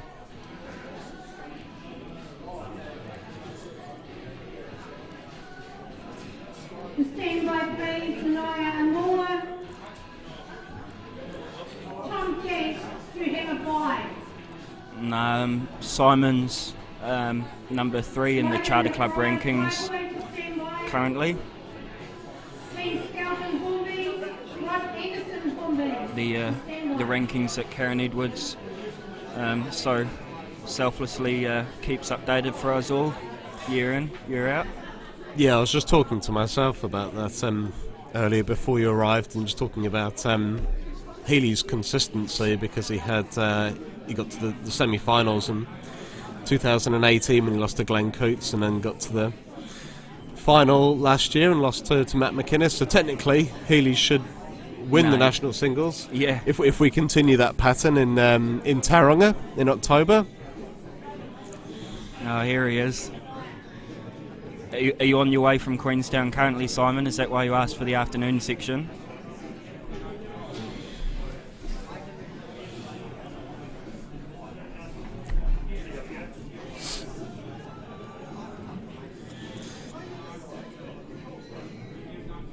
But what was quite interesting about the rankings as well, I think within the top 10 there was maybe 5 Christchurch based players. Yeah.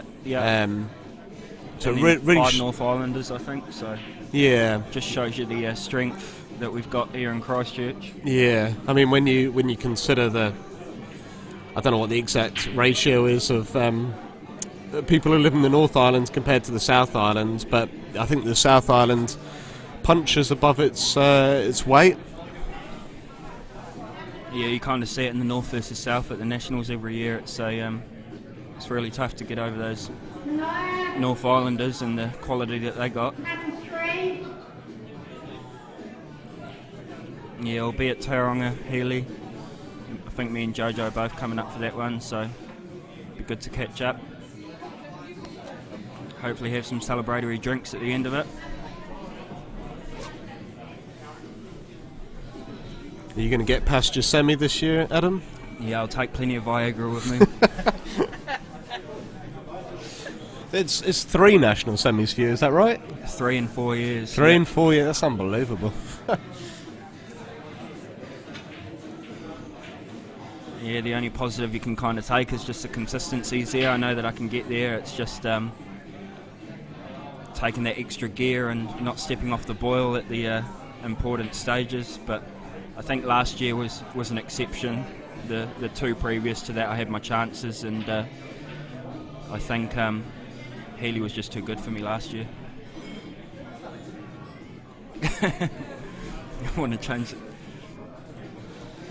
Well, me and you had a conversation on the commentary, the Canterbury Open a couple of weeks ago about that semi-final with Healy when Healy was 2-1 up in a race to 5, and you had that chance to make it 2-2, which could have changed the match massively, and Healy just took out that ridiculous clearance to go 3-1, Yeah, and that was game over. I remember a double, like a back double that he made, and Yeah. that was like a big turning point. Yeah, massive shot, and then kind of just like The experts now. went from there. Who's going to change Phil's diapers, Healy? Johnny boy. To the microphone. Yeah. Force fall out of the seat though. Is there anything? So the voice is back. John, how did you get on in your section play match? I won my first game 2 frames to 1. Can you guys hear me okay? I'm speaking on the microphone. Stand by, please. Yeah, yeah, no, I'm fine. Cheers. Kylie Lee, Cashmere. No, I haven't said Cat Mackenzie Richmond, Lawrence Savano, Nicholas. All to stand by with your cue. Phil doesn't change his napkins. That tournament was awesome. Oh, Hamner Alpine, the Hamner Springs tournament. Yeah, I remember those. They were brilliant tournaments. How much did you remember of it though? Probably all in alcoholic days. Yeah, no, they were real good. That was just before my time in Christchurch, actually. I gutted I never got a chance to play in that. I remember it was, just the scenery there, and there's like everyone, kind of like, it was one of those tournaments where you enjoy like not playing just as much as you did playing, just because there was so much to do outside of the pool. Such a beautiful place. Well, something about that tournament though was just the fact that it was basically a drink trip with pool thrown in. But Isn't that every tournament, John? Yeah, especially that one though. I think just the fact that it was in such a scenic place as Hamner, and everybody was feeling it. That's what you really need for a successful pool tournament, especially one where you're not exactly playing for a sheep station, you're playing the game in its purest form to have fun. Yeah, not that I was there, but in one of them, did Jordan Mahey beat Healy White in the final? I'm sure Healy can probably confirm or deny that, but that's what I remember. In the one that was held in Hamner, Healy White beat John Gower in the final. John Gower was in the final, crikey. Oh, yeah. I'll just jump on the other mic, folks. Stand by, Give me a please. moment. Steve Denton, Ken Marito. No. Barry Appleton and Pauline Lauterson, all to stand by. No disrespect to John Gower with that comment, just not someone you'd expect to make the final of a 160 player plus tournament.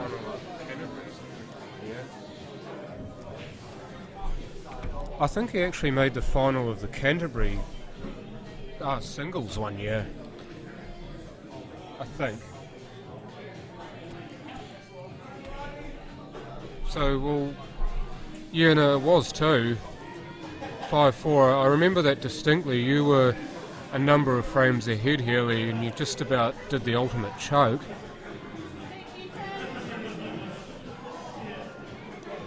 But you're right, Carl. That tournament needs to be brought back if the Heritage... I don't think the Heritage is actually going anymore. I think it's No, closed down. yeah, they shut it down post-lockdown. We were in Hamner for the Queen's birthday and it was completely dormant. You're not wrong there, Healy. I wasn't exactly hungover the Sunday morning, but I got ambushed by John first game. That was the end of that. Oh, whoops, sorry, John. I felt bad after I made that comment. Though you're a great player, I just thought with 160 plus players, you just would not someone I would pick out to necessarily make the final. But I apologise, John. You are a good player. I've seen him play. He plays some bloody good pole, Alex. Well, we played Papanui Hustlers played Hornby Silver on Tuesday night, and John won his match against one of my colleagues. I can't remember exactly who you beat, John. You'll have to remind me. Repeat, please. Could you say that again? Me? You. Oh, sorry. Yeah. Just repeating for John's benefit. So, my team, the Papanui Hustlers, we played Hornby Silver on Tuesday night, which was John Gower's team, and John won his match. I think he might have beaten. I think he might have beaten Paul Hinch. Is that right, John? You'll have to remind me. I don't know. I actually didn't watch much of your game because I was playing at the same time. Yeah, I saw you playing just down the. You're at the other end of the club. Yeah, you guys were at the far end. We were at the same end as the like the toilets with next to the smoking section.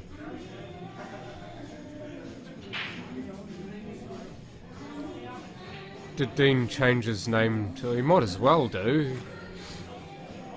He does bleed those colours, Healy.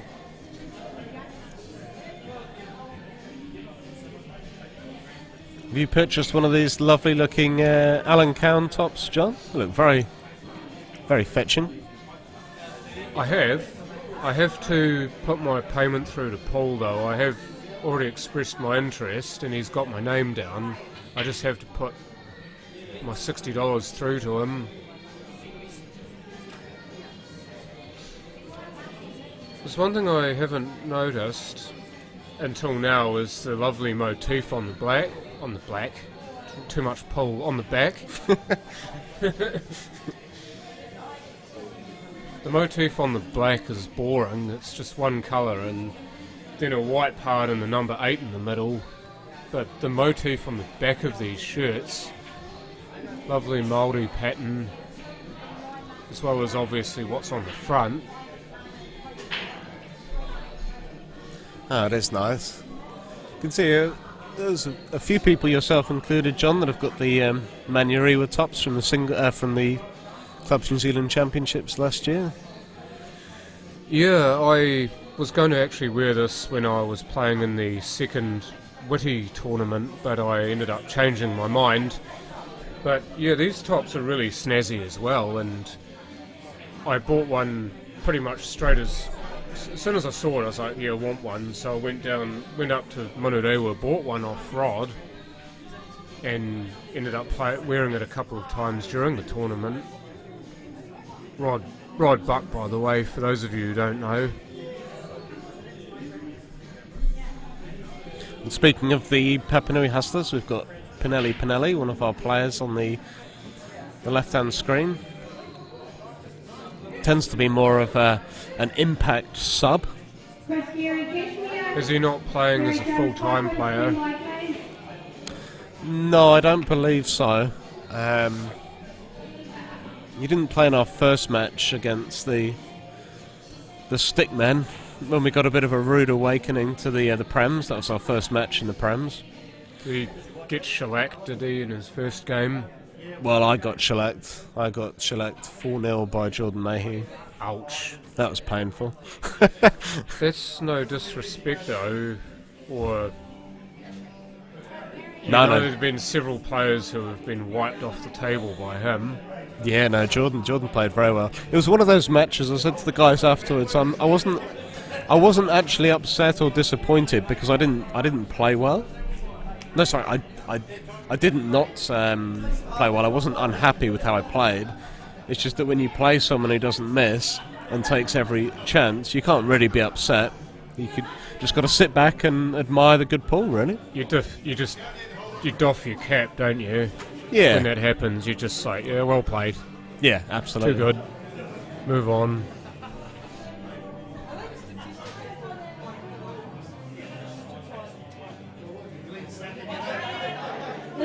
See, Shirley's got at least one fan. Well, I know that she's got lots of fans. But Frances Chapman there messaging her support for a fellow female pool player. To control on standby. And let's not forget there's a big tournament taking place in the North Island this weekend as well. It's the Greytown singles. So that brings out all of the cream from lower and central North Island. Cracking tournament. I played in it a few times. And John, going back to what you were saying earlier about the tournaments, which are piss-ups with some pool played on the side. Greytown. The Greytown tournament epitomises that philosophy, I'd say. Yeah, in the mighty Wairarapa, right? Yeah, absolutely. Ngati Kahungunu country, I believe. For those of you who know roughly where all the Māori tribes come from. There we go. We don't just talk about pool, guys. We've got history for you as well. Now, the Greytown one was an interesting tournament. The very first year they played it, I think it was either 2013 or 2012. Robbie Burns, of all people, won it. He used to be my pairs partner. Is when he I not a poet? He's a poet and a pool player. Very, very talented man. But yeah, I think the first year they had Greytown was, I think it was 2012, and yeah, Robbie Burns won. And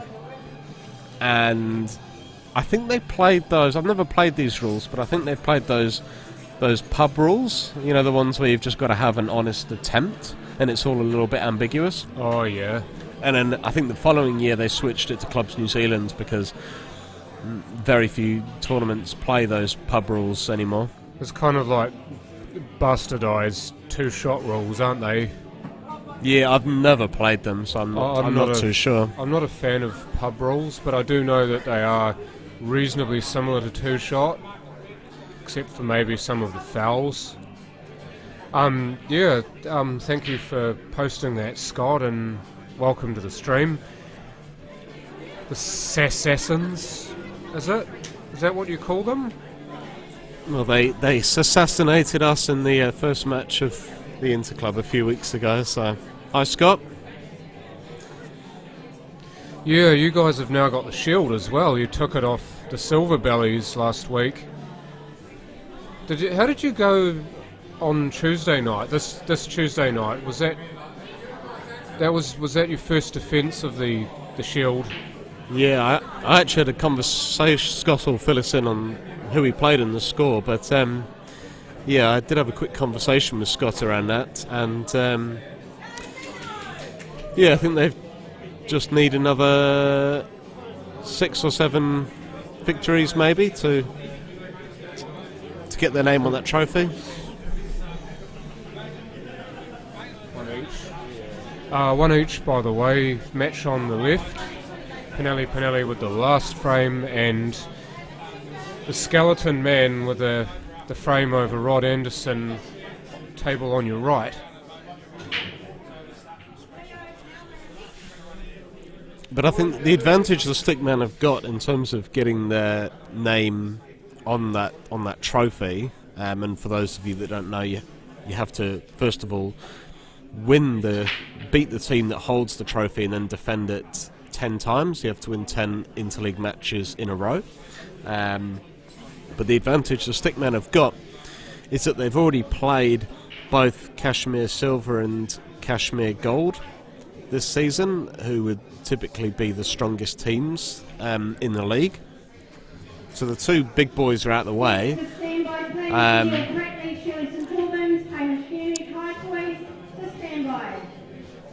So they've just got to win another, I think it's another 7 or 8 times to get their name on it. There we go, 9 to go. Thanks, Scott. Yeah, you get your name inscribed on, your team name inscribed on the shield if you have 10 successful defences of it. So the occasion that you win it off the team who did have it, that doesn't count. You have to then win 10 more games or nights of Interclub in order to have your name inscribed on the shield. This, by the way, for those of you who are not up with the play, if we're talking about a shield, it's a Canterbury pool thing. Here I am trying to remember the name of the dude who's on it. Right. Wait there, 5 minutes. Someone please zap my brain. Or give me a head massage. I'm just checking, just doing some in-depth research on Facebook. Billy. Oh, Bill Rangi Fitu Shield. Thank you. And who exactly was Billy, John? Bill Rangi Fitu. He was one of the most colourful characters in Canterbury 8-ball.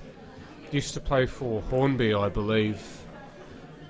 I think he did, and I think he played most of his career for Hornby, and he was a wee bit before my time as well, but the stories that, especially the older players like Shirl, if you ever talk to Shirl or Warren O'Connell about Bill Rangi Fitu, he's got stories for days. You'll be there all day listening to him talk about the times that he had playing pool and drinking alcohol and doing what have you with Bill. And he was a big, lovely man by all accounts. So are we talking, is this 1990s or 80s or 2000s roughly, mostly John? 80s and the first half of the 1990s. I think he died in 95. Also, I don't mean to big ourselves up, but you've also got to play the Cobras, Scott. You've got to play my team yet, because I know that we've actually got a fair bit of talent this year too. So I'm looking forward to that game. That'll be a good match. You guys have got a mean-looking team as always, Scott. But I have been called to stand by, so I shall leave you with Alex, and I'll see you later. Thanks, John. Best of luck.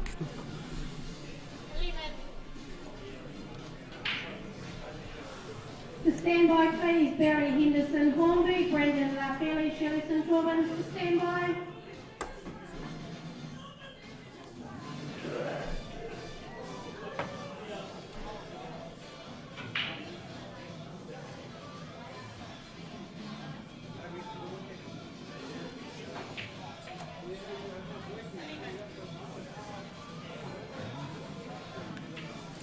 So it'll be interesting to see how long matches take today with so many players.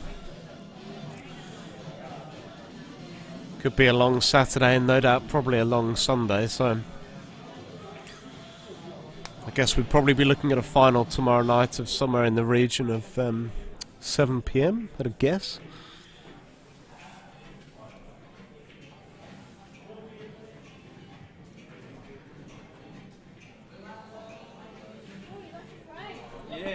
Cleared the last one.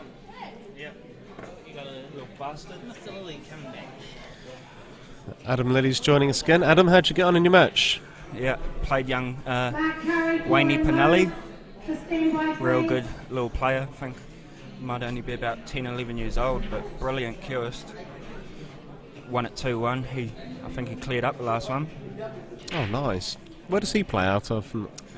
He Kashmir plays boy? out of Kashmir, but the rest of his family play out of Woolston. Oh, okay. Yeah, he's a part of the Kashmir Steelers with the other two young kids, Cooper Collier and Heidi Lee. Sandy and Steve's kids. So they're another Poole dynasty, another Poole family, are they? Yeah, they got a nice group of young talent in that team, ready to come through in the years, which is great for the game.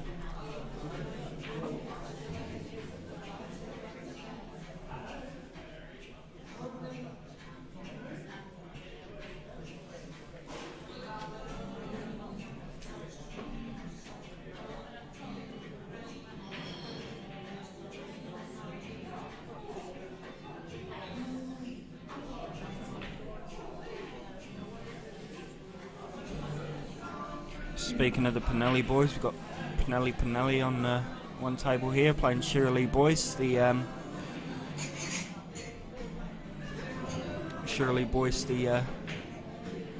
partner of Allan, obviously. Big weekend for her.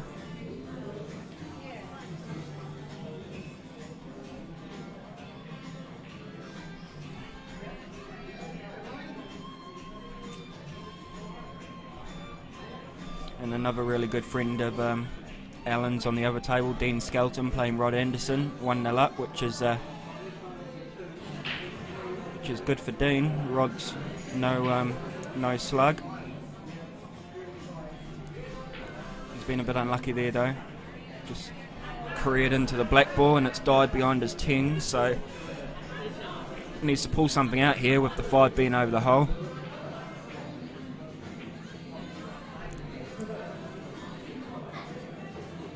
He's not got a lot on though. Can't really see a shot.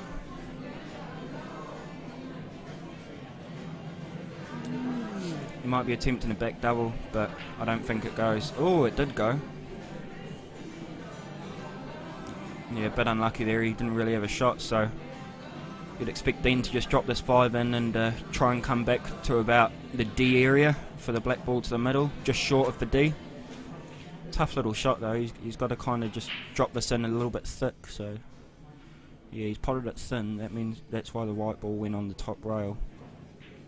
This black's missable. It's not as easy as it looks, but he's played it really nicely. So Dean Skelton taking the win, but still has to play the last frame, so he will either win this one 2-1 or 3-0. Good result there for Dean. And it looks like Shirley at the table on the big ones and a spot above her with the 2 over the hole there.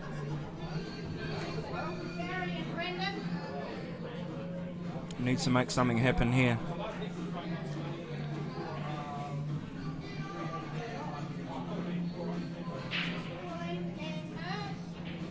Yeah, didn't have a lot on there.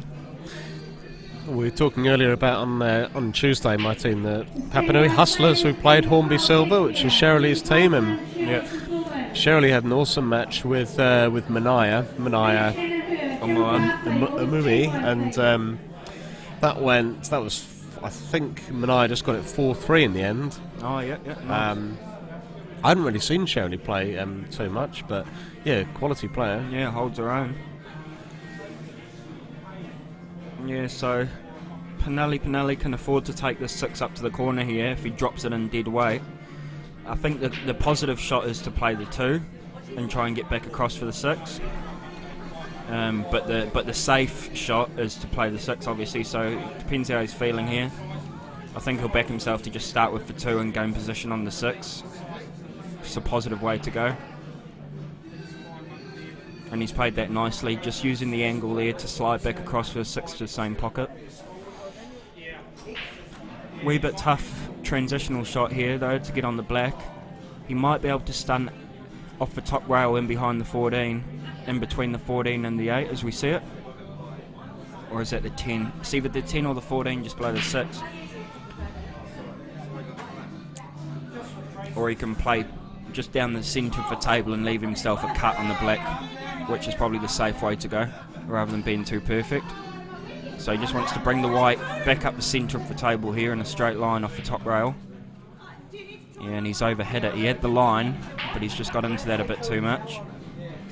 So now he's faced with a tricky black length for the table, and he has to really drop it in dead weight, because if he misses it, he wants to leave it over the hole for insurance. test of queuing early on here. 1-1. He's played a nice weight. That is a beautiful shot. Really good shot there.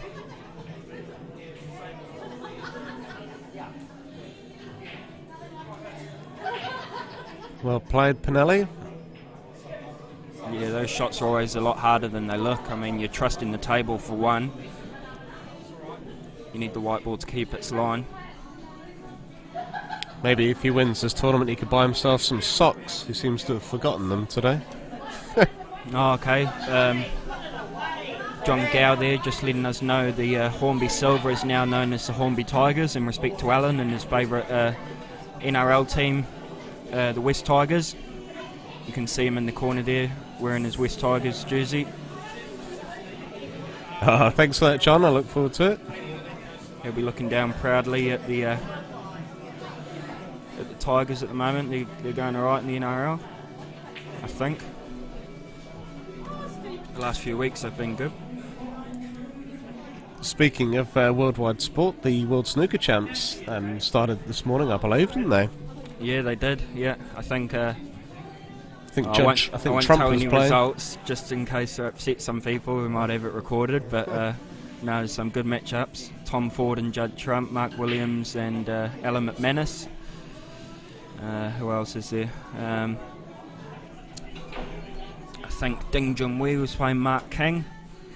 Yeah. What was the audience like? Obviously, with the UK being under stricter lockdown measures than New Zealand. Yeah, it's a tough one to call, really. Obviously, the football's still going ahead with no spectators, so I was really surprised that they got the all clear to let some people in. I know Ronnie's not happy about it. He let the press know about it this morning. I was reading. Reckons that they're just lab rats, the players, you know. So he preferred just to play in an empty Yeah, auditorium. it's still really dangerous over there, and it's it's a lot worse than what we've gone through. I know that for sure. I know during our lockdown, my grandparents were too scared to go to the supermarket. There's lots and lots of people passing away every day because of it, and I'm surprised, if anything, that World Snooker got the all clear to let people in.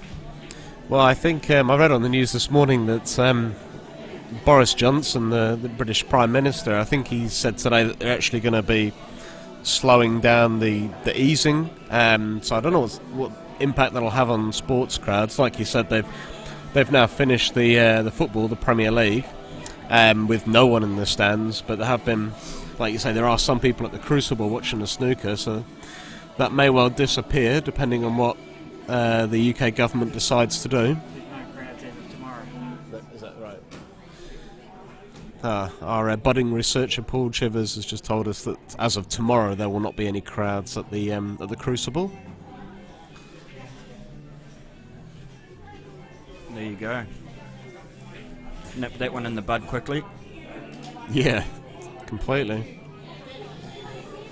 Thank you very much, UK World Pool. It means a lot. Got to thank OnQ for that. Daryl at OnQ, Paul Shivers, Alex Stone, John Thorndercock, the main men. They're always doing... and Shane Brecken, obviously. Can't forget Shane. Yeah, the work that's done behind the scenes to get this stuff up and running and make it what it is. Thankless task.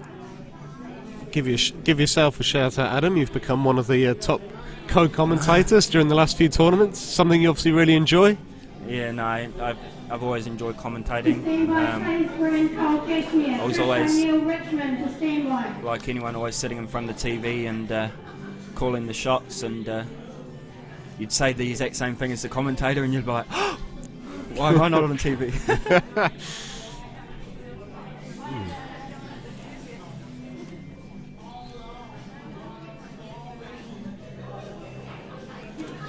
good to see the viewing numbers steadily rising as the day progresses. Hopefully by the time we get to the business end tomorrow afternoon and evening should be absolutely buzzing in here, and hopefully get a couple of hundred watching online. Yeah, those numbers will be big tomorrow afternoon, I reckon.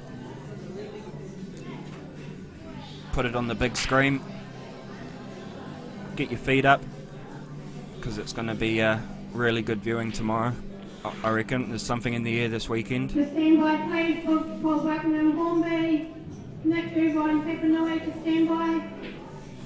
I listened to a really interesting podcast yesterday. They interviewed a company called the Orange Media Group, who are the guys that created the Tome shootout they have back in the UK, which is that black ball tournament with a 30-second shot clock.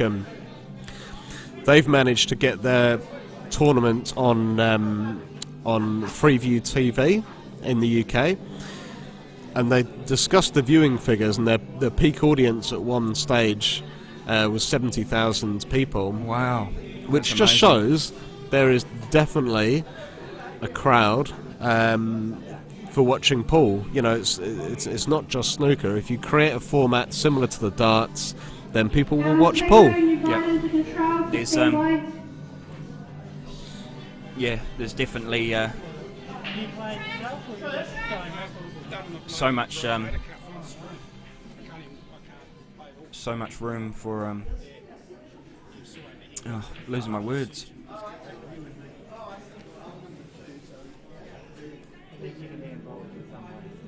Yeah, over the last 10, 20 years, obviously, like, I'm only young, but I know just hearing off my grandparents and stuff how big, you know, snooker was in the 80s and whatnot with the Hendrys and Davises, and then it kind of just dropped off a little bit.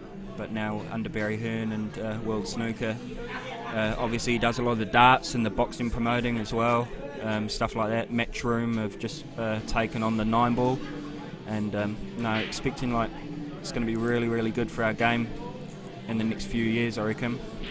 Well, the most famous example in Q Sports, and I guess in snooker specifically, was I think it was the 1985 World Snooker Final. Dennis Taylor and Steve Davis, and it finished past midnight. And I think there was still, it was like 15 million people who were still watching it at that time, and it's just incredible. Like you say, snooker back in the 70s and the 80s, it was absolutely huge, and it was only really, I think it was the late 90s or the early 2000s when the Labour government at the time decided to outlaw tobacco sponsorship, and up until that point Embassy had sponsored the snooker and gave the sport lots of money, but snooker went into a bit of a downward spiral at that stage, just a real lack of funding in the game.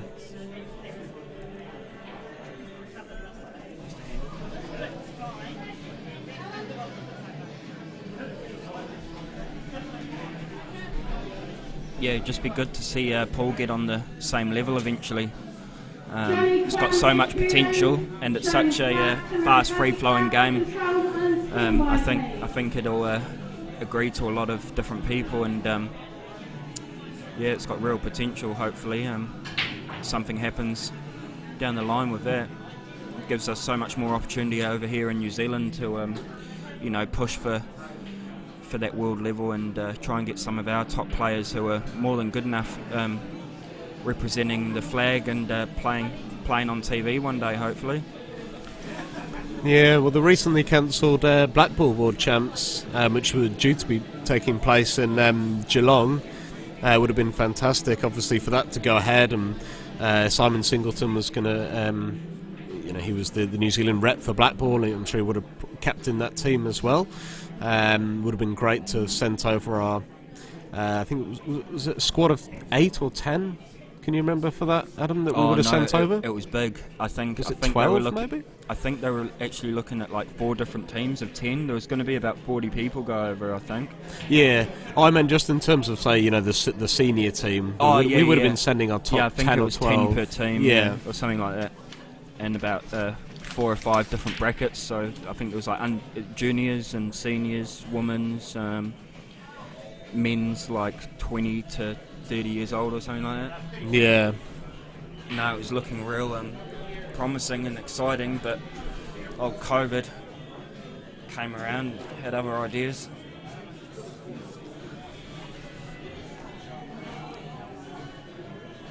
Yeah, thanks for that, Carl. The time shootout style would be awesome here, and let's not forget that Michael Hayes put on a version of that in his garage a couple of months ago. 1-0. You just wait for Paul to get back, but the score in this match that Daniel Cole is now refereeing himself is 1-0 to Glenn Thompson. Just polishing his balls here, Daniel. And speaking of Mike Hayes' garage, you lost in the semi-finals to Matt Fisher, Adam, is that right? It might have been the... yeah, it was the semi-final, wasn't it? Yeah, good little format. Hopefully do that again with Mikey. I'm sure he'd be keen to get it going again. Really good streaming, and no, we had a lot of fun. Good group of guys. Good level of pool. And no, the format was really good. Getting down to 10, 15 seconds a shot at the end really suited me.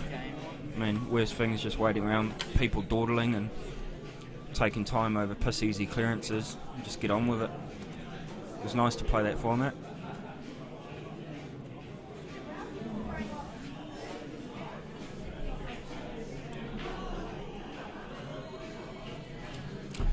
Oh, good shot there by Dan. Wee bit fortunate that that was perfectly on for him. Just played the push shot, which is legal, of course, in CNZ Charter Club rules. A push shot is when the white ball is touching the object ball, well, your own ball, and when it's touching, that means that you can play through the ball and push through, just one stroke. If you were to hit the ball twice, it would be a foul, but it is actually quite easy just to push through the ball without double hitting. And you'd be surprised the amount of trouble you can get out with a well-played push shot. You can chuck side on a push shot as well to change the line of the ball. Try experiment with it at home. If you line up a ball dead straight, touching the white ball, touching the object ball, just line it up dead straight to the middle and flick some right-hand side and push through it, you'll find that the ball won't go into the middle pocket, it'll actually go left of the pocket. That way, if you do have a touching ball and it's not perfectly lined up for a pocket, you can then experiment with chucking side on the ball and flicking it into other pockets or towards other pockets. It can get you out of a lot of trouble.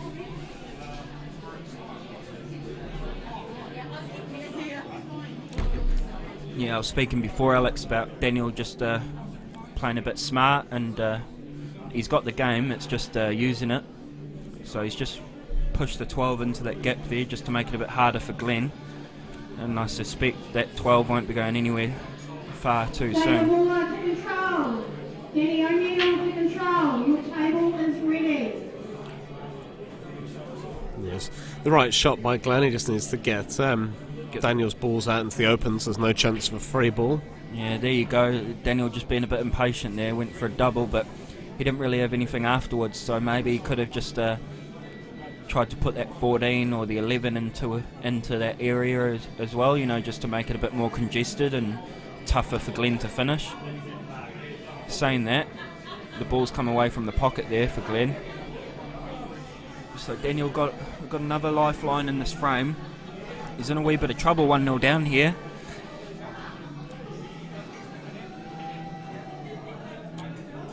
So if I'm Glenn here, I'm playing this 4 very finely and just trying to cover that hole but not leave a free ball.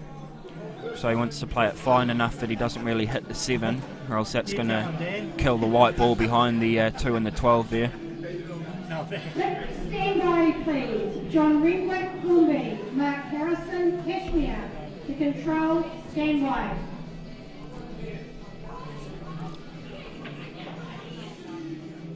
Got Nick Irvine on the other table, sporting a very well-groomed mullet. To stand by, please. Junior Penelope Petanui, Sue Wakefield, Ashburton. To stand by.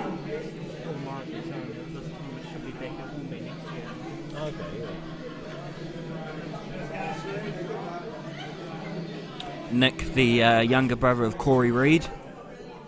Many of you in Canterbury and New Zealand pool know of Corey. A great player.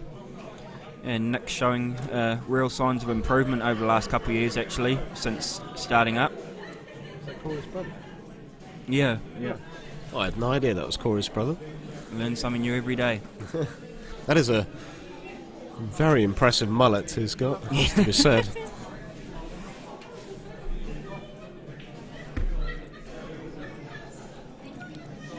Yeah, clever shot there by Nick. He's played that perfectly. Couldn't have played that any better.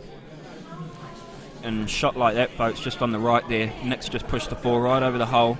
He doesn't have to touch that 4 now for the rest of the frame, pretty much. He's just going to work on his other balls.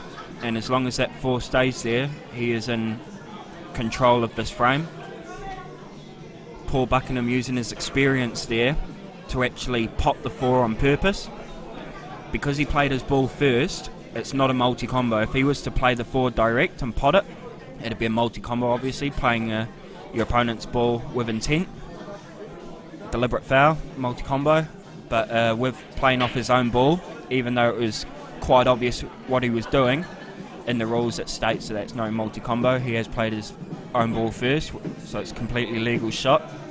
And a very clever one at that too, because he gives himself a lifeline in this frame. It wasn't looking too good for him with the 4 over the hole, so he just got rid of it straight away while Nick's balls are still a little bit congested. And just like that, he's probably gone favourite in this frame.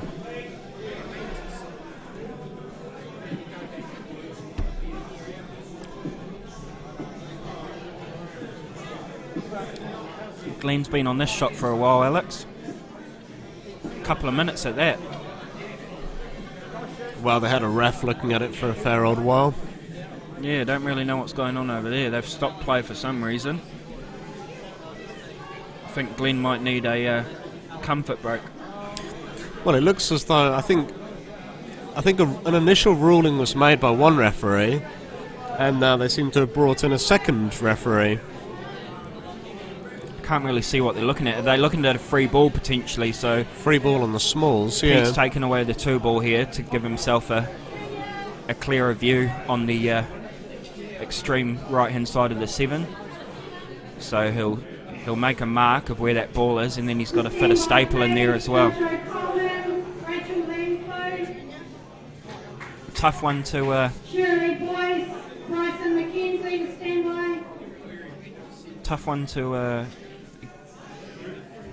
rule here for Pete. He's got his work cut out, definitely.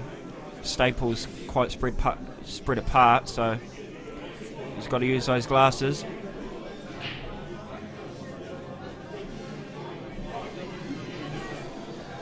Meanwhile, Nick's got another chance in this frame on the right hand side. Paul butchered potential clearance.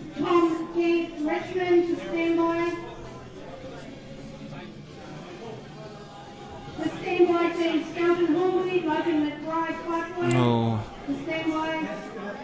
Yeah, bad miss there by Nick. Positive is that that row of 3 big ones for Paul. He wants to try and sort that out sooner rather than later. Reason I'm saying that is because if you leave those balls till last, it's very hard to gain position. The more balls that you have on the table, more chances of getting onto those balls or splitting them you have. So on that, I think he's missed a trick there, Paul. On that ball that he's just played, I would have been going into those 3 balls, the 10 and the 13. He had a good angle to do it. He's going to do it off this shot, but it's a bit trickier. Yeah, and the white straightened up. He was trying to get that white over to the right hand side of the table there, and he's butchered it. He still has a chance here to pop this one up to the corner, stop the white, and then he'll have the 10 into the bottom corner. It's got to be cued well though, and he's got to leave a good white ball. He's done well actually. That's a really tidy little shot. I'll be happy with that. Looks like we've finally got some sort of resolution in the game on the left-hand side. Looked as though both Glenn and Daniel were unhappy with the initial free ball rulings. They brought in a second referee, and then So after Barry Appleton's hanging around as well, but they seem to have resolved it. And so yeah, he played the shot that I called there, but to no real prevail. He's left Nick a chance. Nick's got to drop this 7 down into the bottom left corner. That's his only shot. And he's got to work position on the wide as well to try and get on the 5-2 or the 3. I think I'd be playing this 7 confidently in behind the 3 and trying to stun back across for the 3 ball. Oh, I didn't realise the 7 was onto the bottom right, so he's going to play this pocket weight. And once again, he's played it good though, because it still blocks the 10 ball. So he's played to block the pocket again, and he's done well again. Plays that shot really nicely, actually. Got to ask him how he does it. Daniel's cued a really nice ball in there.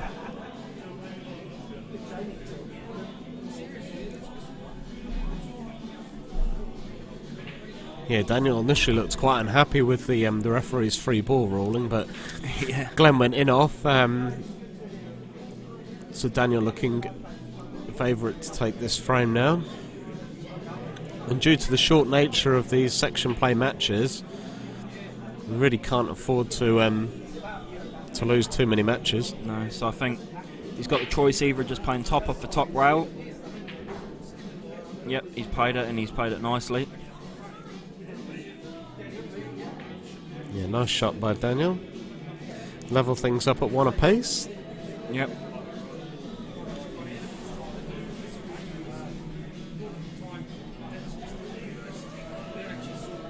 So Nick's still at the table on this clearance. He just wants to drop this 2 in dead weight. But there's a slight problem in the middle of the table on the left-hand side, and that's the middle pocket. Ooh.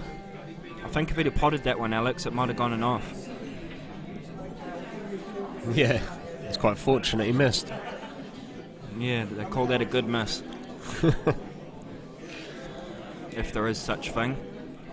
Paul's going to try and prove us wrong here. And that middle pocket's looming again. And it's caught the white ball. Second time. Come on, Joe Dirt. Yeah. He had a filthy mullet as well, didn't he?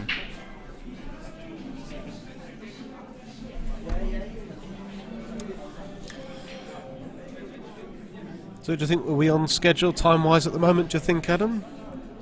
It was 11 a.m. Started at 8:30. I know I've had 2 matches.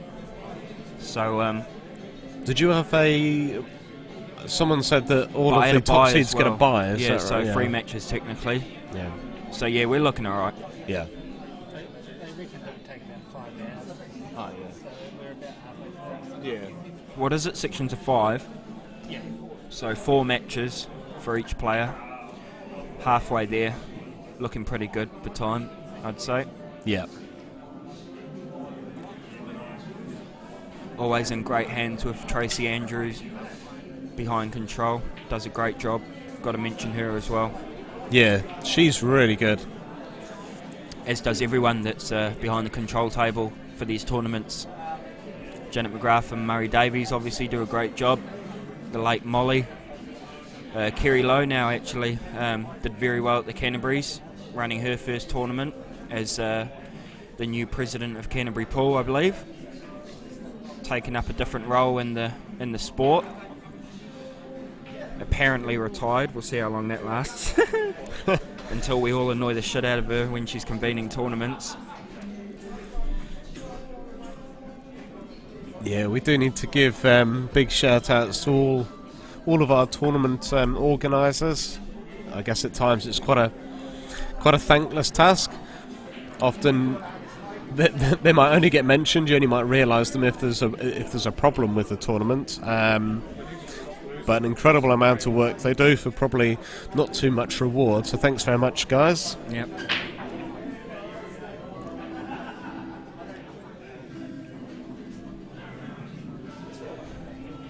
It's a massive break by Nick Irvine. It's a really good break.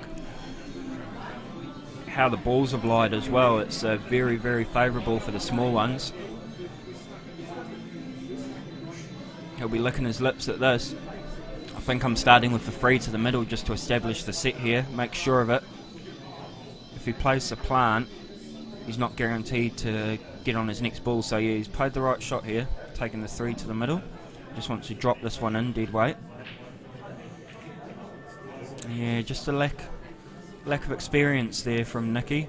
He didn't have to move anything there. The plant was on perfectly behind the black, so that didn't have to be touched. All he had to do was drop the 3 in, and it was just a series of slow rolls pretty much. But just switching over to the game on the left hand side, Daniel Cowan in a spot of trouble in the sense that he really needs to take this clearance out, and this is the key shot. Oh, he really needed to develop those 2 balls on the left hand side. And now he's really in no man's land. Yeah, it looks like he's in big trouble here unless he can pull out a really good double, I think. That's what he'll be playing. I play the 4 here, Alex, just because it's a good line to line up the double. Yeah, past the 7. Played it a touch too hard, I think. That's why the 4 straightened up. But he hasn't left too bad of a free ball, to be honest. Yeah, because he's going to have to play that 6. Well, I guess he could play the 3 as well. Yeah, I think I play the 6. But it's just getting that position onto the black. That's what's going to be difficult, because whichever ball he takes as the free ball is probably going to hang around the pocket. This is where experience shows, I think. I'd be taking the 6 here just because if you do miss, you tie up the 6. You play the 6 onto the 15, and even if the 15 doesn't drop, you've buggered Daniel's ball. But that is a massive 4 ball. If he didn't pot that, he gave Daniel a chance. So that's a really good pot there by Glenn. Yeah, it was a shot that neither of us actually picked out, but it's worked out beautifully. I would have definitely been playing the 6 there onto 15. If I can jump in quickly, that's one of the beauties of watching players who you don't normally fancy to beat.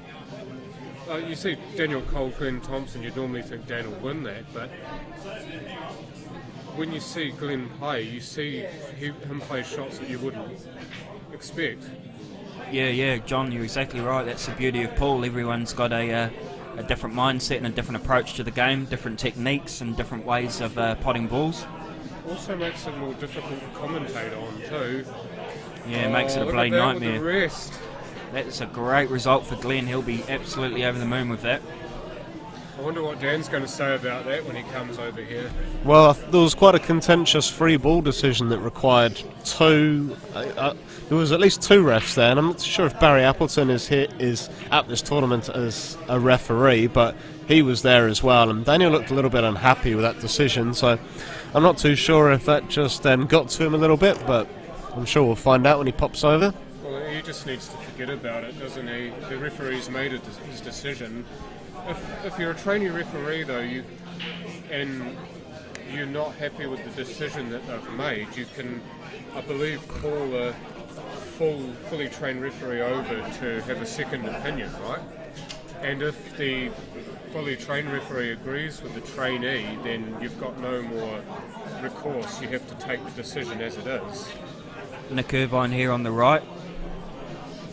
Just had to leave the white ball up the top end of the table on the left-hand side. He hasn't left the free ball, but he's left a chance for Paul, so could have been played better. He has developed the balls, which is a positive, but he has left on a long cut for Paul Buckingham here to go 1-1. And yeah, that's 1-1 to Paul. Dan's just talking about the Nick had a great chance to go 2-0 up there. Dan's just talking about the refereeing here. Did you like the refereeing scenario he asked? Yeah, I didn't see it. I saw it, and I think it was just a really tight one to call because of where the ball was, and Pete Wilson obviously had to use a marker, and then the staples were quite spread apart. It was a real tight one to call, but obviously referee's decision is final. I had a trainee referee come in, and then I got Peter to have a second opinion. Yep, so entitled to a second opinion always. If you're not happy with a decision. He wanted a second opinion because he was a junior ref. And then the second opinion was... He had to try and beat me somehow.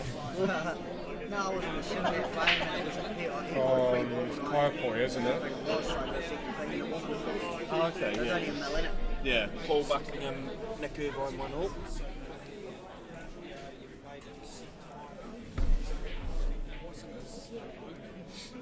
To stand by, please, Alina Pinelli, Beck Scott.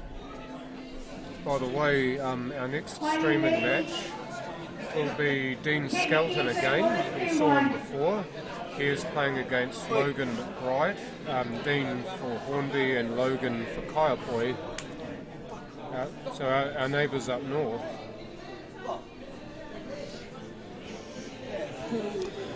Morning, Des. Good to hear from you. You haven't popped down to Greytown this morning for the singles in Wairarapa by any chance, have you?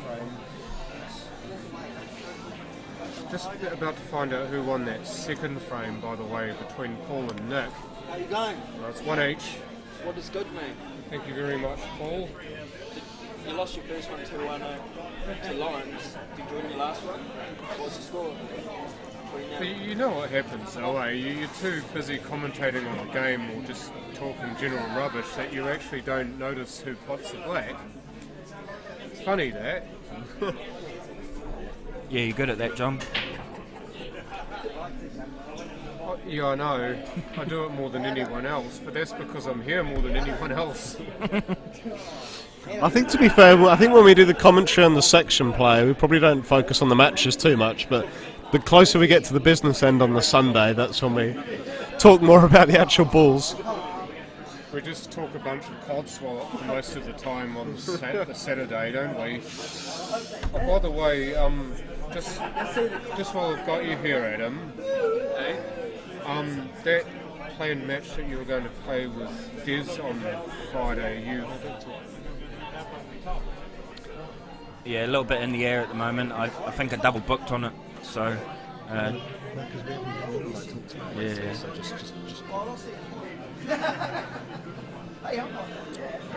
Never mind. Morning, Des Wilcox. Disregard everything I just said. How's the bald eagle this morning? Flying high, or is he grounded? Has he done something horrible again? Good call, Johnny. Been left to sit in the corner. Yeah. On the Terps next weekend, Dizzy? You know what I feel like? I feel like going to the bar and getting myself a Heineken. I usually don't drink beer, but the occasion calls for one and it's screaming at me. Well, I'll tell you what, John, if you go to the bar and get a Heineken, you can take my credit card and get me one as well. Awesome. What's your PIN number? I'll whisper it to you, John. Turn the mics off. To stand by, please, Adam Lily Cashmere, Richard East Hornby, Oh yeah, the Season. Wayne lightning Peterson, flash is on, the so Republic I'll be Club, here. Ioane Pinelli, Well, I'll be here soon. I'm just getting some drinks. But 4956. yeah, be back soon and leave you with Alex for the meantime. Thanks, John. Just giving him my credit card and my PIN number. Probably never see him again.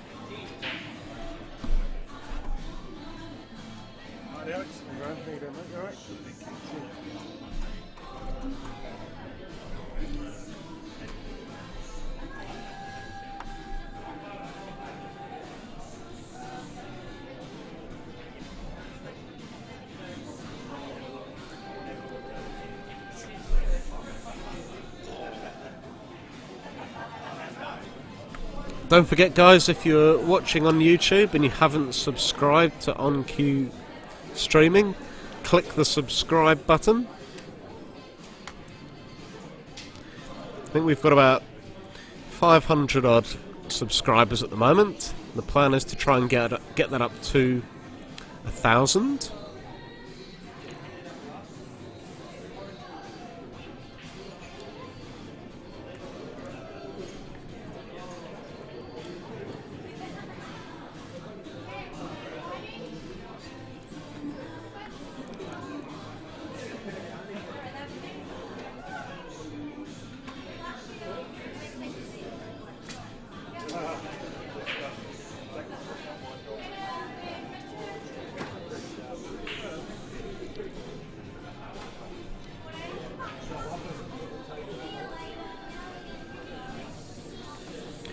So Paul Buckingham, Nick Irvine, just playing their decider at the moment.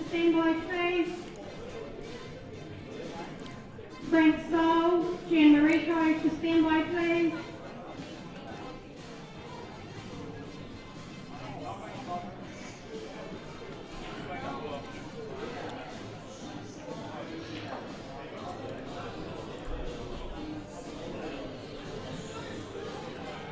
So Dean just wants to try and get this 10 ball out of the way whilst potting his own, which he hasn't done.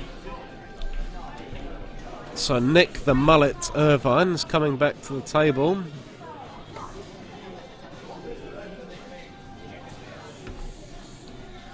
Thanks for the beer, John. John returns with a couple of Heinekens, Allan's drink of choice. Yeah, this one's for you, Al. Cheers. Cheers, mate.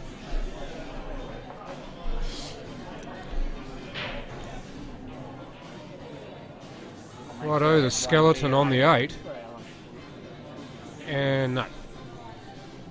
Unfortunately not for Dean. Tell you what, he looks like a real wild man, doesn't he? I'm talking about Nick, by the way. I don't remember him having so much hair. 80s porn star. Could be, with the mo as well.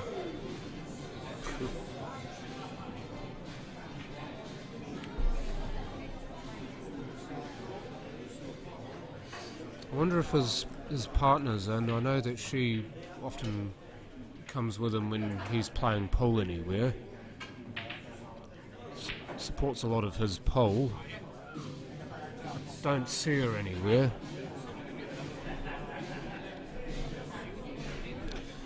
But anyway, and off goes Paul Buckingham, so Nick's got a free ball within the D. Just a reminder, we've got some records going on up here at control. Dean on the other table is... Well, he was on the black, now he's potted it, so he takes the first frame over Logan McBride. Tournament shirts for sale. Paul Morris has taken... Pretty certain I played Nick in Super League a couple of years ago. He's out from Darfield way, is that right, John? He's from the sort of West Melton, Hororata area. I think he's same sort of place as Corey Reid. Yeah, I remember talking to him. I think he said he lived in Darfield or over that way. Bit of a trek from Kashmir Club, but I saw that comment you made a while ago, John Potter. I'm looking at that. Did you guys actually change your team name to Hornby Tigers? Because if you did, that's absolutely brilliant. I'll tell you what, and no word of a lie, I was thinking about that myself, wondering whether if you guys were actually going to change it or not. And you did, so that's awesome. Are you going to get some new team shirts made up, sort of made to look like the memorial shirts that Dean, like the one that Dean's wearing? yeah, I think it's really good that the interclub teams have names, Tigers or Hustlers or Panthers or whatever else, rather than just random colours, don't you think, John? You never ever used to have nouns as opposed to colours for team names. It only came in very recently. I know that the Kashmir Cobras were the first team in the top league to ever have the name of a creature or a noun as opposed to a colour. I know that Woolston Gold would never ever change its name to anything else. Oh, how's he done that? Potted the 9 and the 2, and it's a combo on the black. Thank you very much. Good night. Yeah, sounds a bit more intimidating playing a tiger than playing gold or silver or black.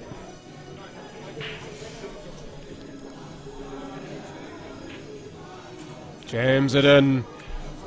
He's a bit unlucky there was Nick, but Paul was there to punish him, so 2-1 to Paul Buckingham. So now we're switching over to Dean Skelton and Logan McBride. I still think this is the second frame. 2 pints. Is that your nickname, Alex? It's Witty Magic commentating. Yeah, Richie gave that nickname to me at Manurewa last year because, as the nickname suggests, I would only ever drink 2 pints.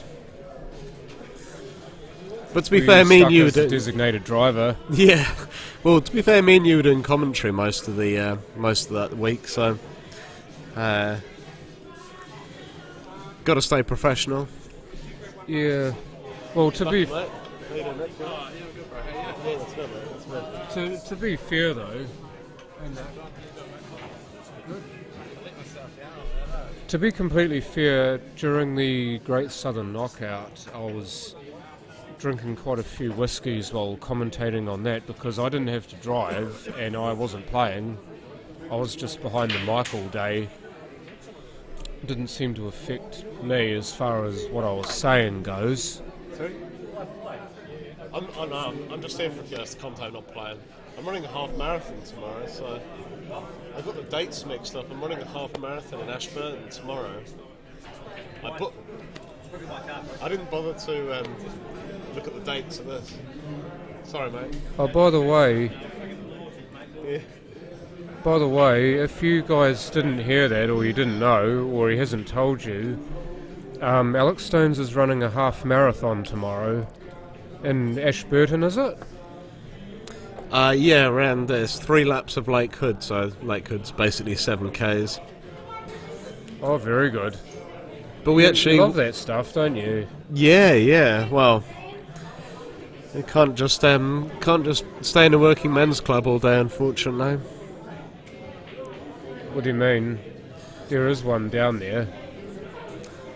Oh, I meant just in general. As much as I'd love to just talk about pool and play pool all day, got to try and keep my fitness up. But you're a runner yourself, aren't you, John?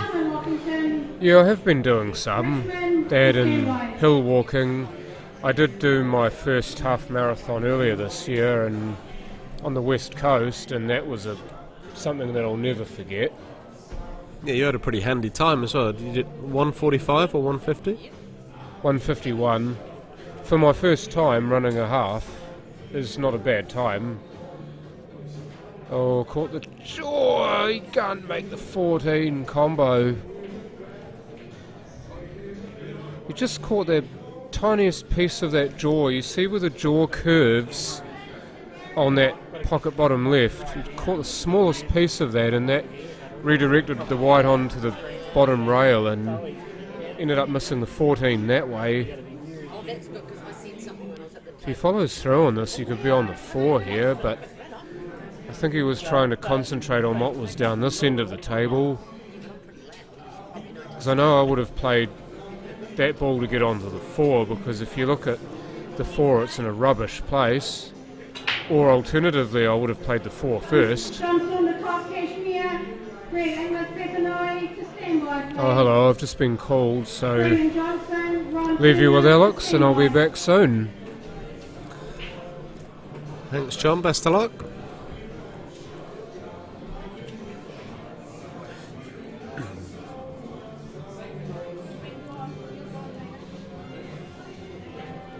So, new game on the right-hand side, Chris Geary, 2018 South Island champion, playing Letitia Jackson. Letitia plays out of Hornby.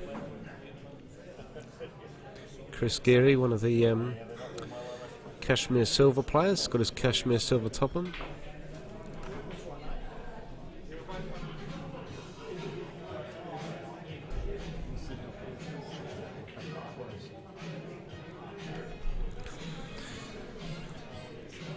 How is Paul Hinch doing? Richard, we'll try and find that out. They've got the Excel spreadsheet projected up on the screen. There's so many sections, they haven't got them all up, so let's see if we can keep an eye out for how Paul is getting on.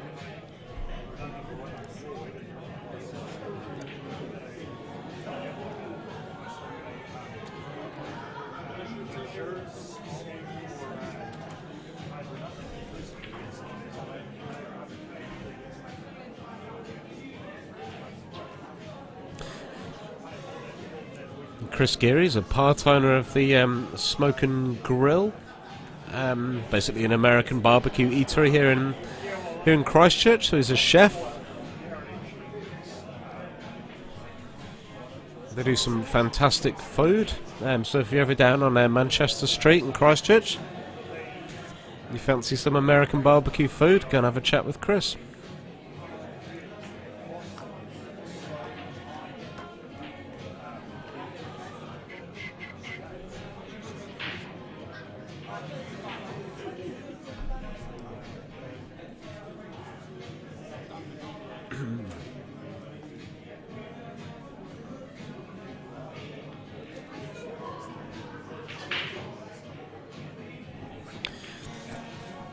So Dean Skelton with a chance to go 2-0 up over Logan. Just a little bit wide there.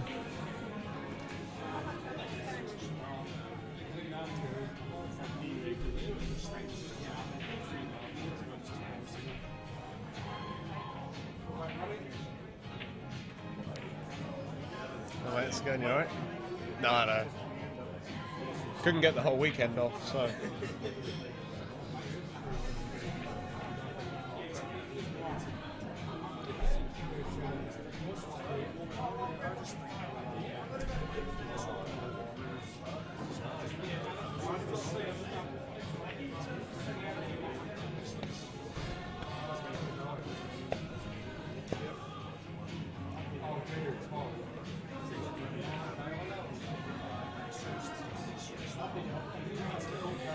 Chris Geary moves 1-0 up, and Logan had a chance to level things up at 1 apiece.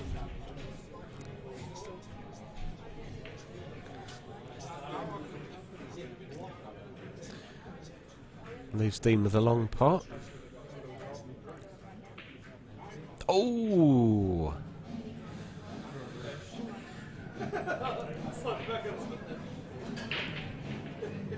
Logan with another chance to take this frame now. I don't think he's going to be missing this one. Oh, go back. Sorry, I went the right way, guys. There we go, so 1 apiece between Dean and Logan.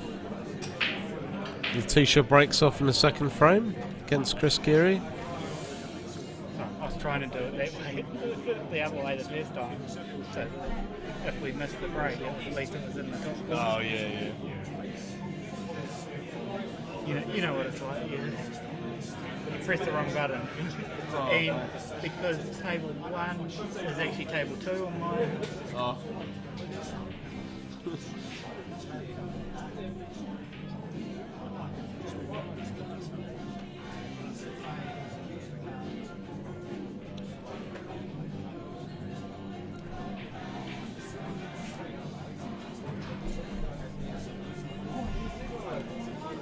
I think I actually prefer just having one match on.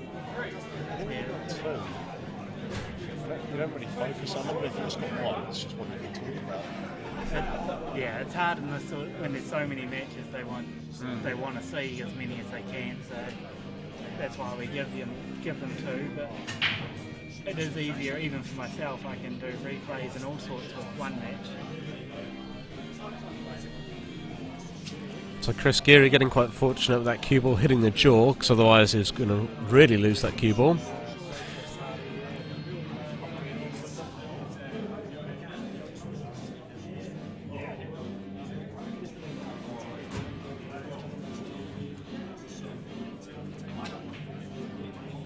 He's going to be playing a 2-ball plant here, the one onto the 7. Oh, that's a great shot.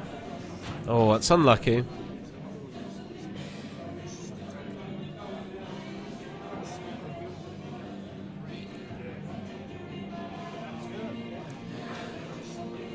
Probably just going to try and cut this 1 ball, just get it to sit somewhere near that pocket.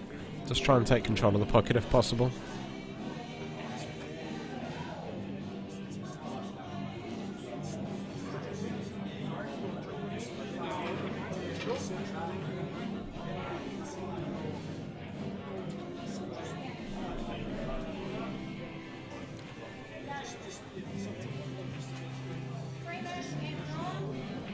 But looks like there's probably a big enough gap there for Letitia just to knock that one ball out the way.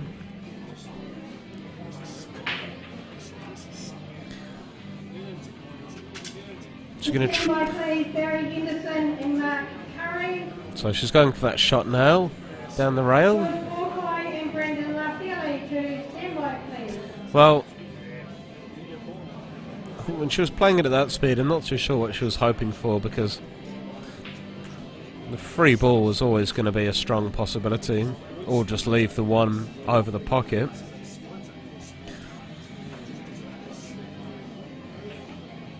So Chris might just play the free ball and get rid of Letitia's first.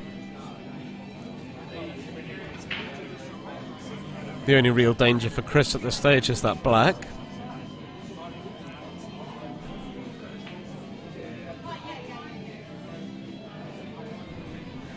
Just got to be so careful with these Clubs New Zealand rules when, if your opponent's got all of their balls on a table and you're coming down to the black, you just can't afford to snooker yourself. For the tier times for tomorrow morning, there's a white board sitting behind me.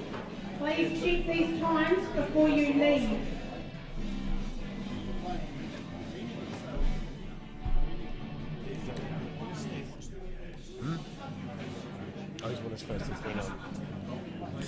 Richie, if you're still there, Paul Hinch, he's played 2-1-2, he won both of his games 3-0. So Paul would be looking in very good condition to qualify for the top tier knockout tomorrow.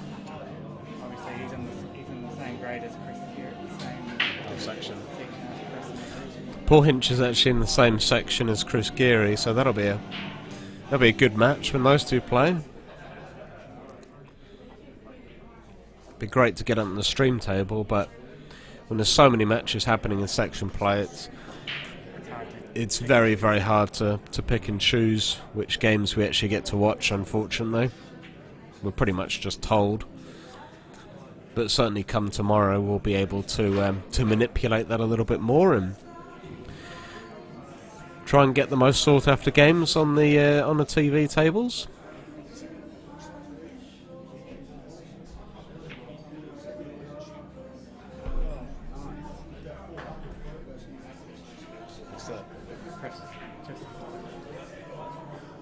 You doing a replay?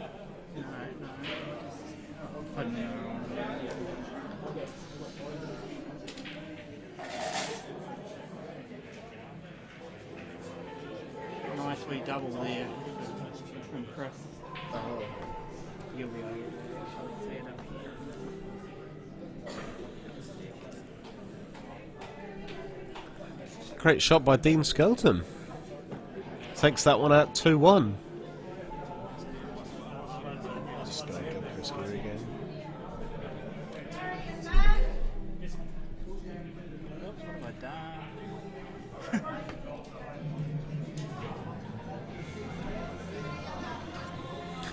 So we'll see if Chris can close this match out with Letitia as he breaks off. Remember, it's not a best of 3 in the traditional sense, not a best of 3 in terms of a race to 2, but you just play 3 frames in total regardless of if you're already 2-0 up or 2-0 down.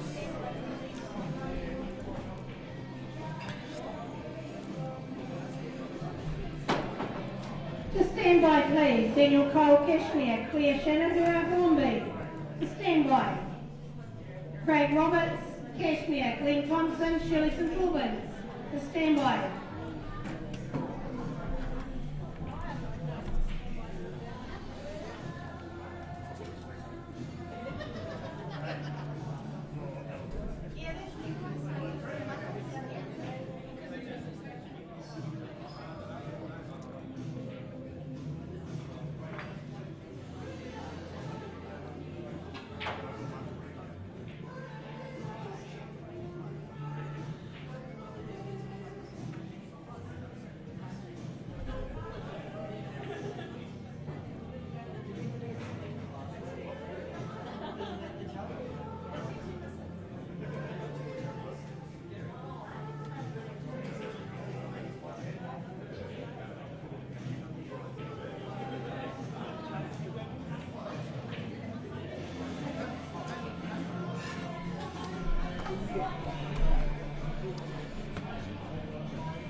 And Chris just creating the perfect angle off this 9 ball to break up his 2 slightly difficult balls on the rail. Or is he just gonna? Looks like he's gonna play the plant. Well, he's just gonna take control of the pocket. Might have. Oh no, Letitia can see all of that 1 ball, so there's no free ball.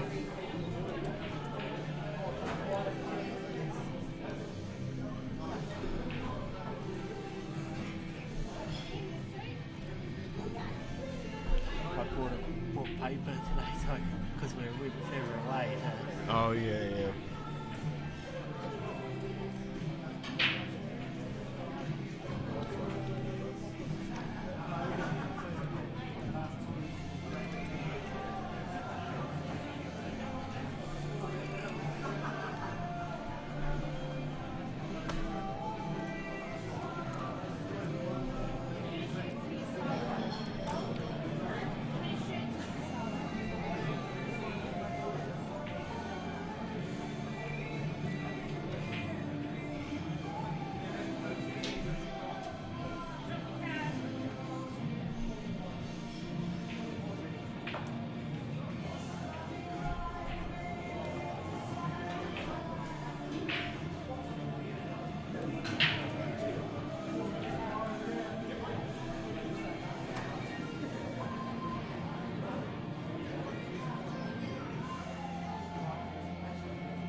Chris is obviously hoping to break up those 2 balls on that bottom cushion then.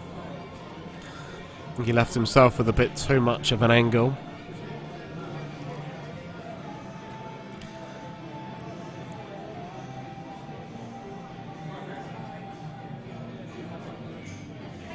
Nick Moses, Julie St Albans, Trish O'Neill to stand by please.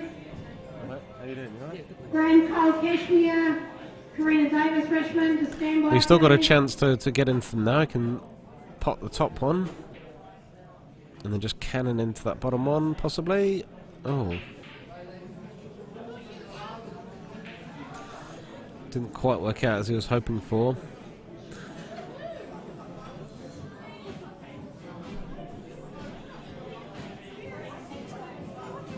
Looks like Letitia's just going to play a bit of a safety here.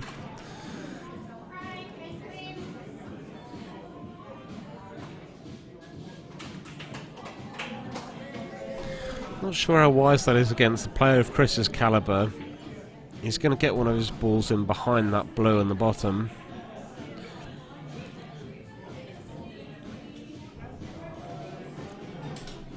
And it really forces Letitia's hand now because Chris's balls in the black are in the open, so he's going to be going for clearance when he gets back to the table.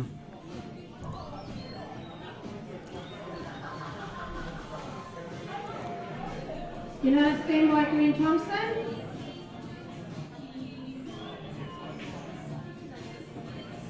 Glenn Thompson. Table 11. Time him out. Welcome Adam Lilly back to the commentary booth. Adam, how'd you get on in your 3rd match? Yep, won it 3-0, so...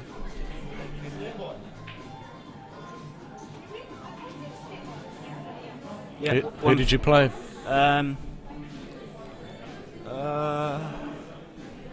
can't remember. What time did you start drinking this morning? No, someone from Hornby.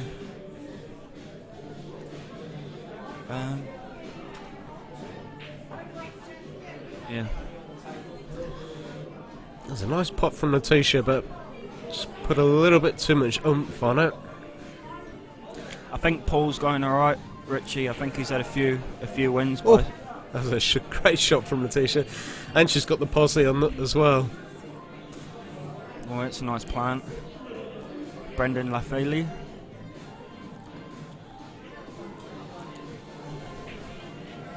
Oh, she just jumped up a bit on that 6. Yeah, she looked pretty awkward when she cued it. Yeah, I wanted to just stay still and cue through the line the shot, so... Chris will be taking the 15 with a bit of top, I suspect, and just trying to leave himself an angle to cut the 11 back into the middle. Doesn't want to be too perfect, because if he overhits this with top, it might spit out of the middle. Yeah, he played at a nice weight, guaranteed himself a shot in the 11. So he wants to drop this in nice and thin. Tougher shot than it looks on screen.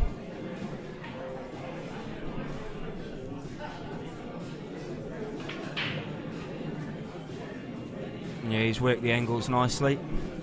Back around for the black off 3 rails there. Perfect. Looks like 3-0 Chris Geary. Yeah, and Chris has played some nice pool in this match. Yeah, he's been out of touch for a few weeks, but ex-South Island champion, obviously. Won it a couple of years ago, 3 years ago now, I think. Yeah, I was quite gutted about that one. Obviously going to defend it. I don't know.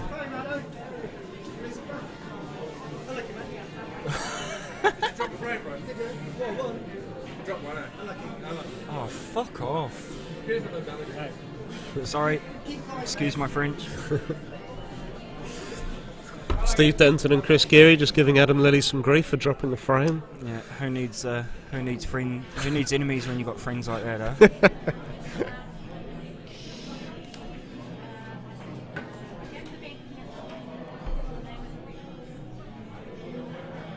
How are Kashmir Silver getting on this year, Adam, in the Interclub?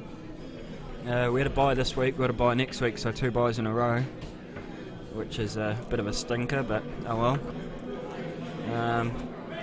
We lost 1 match to Stickmen. I think we're sitting second on the table, behind Gold, who are just up to the usual stuff.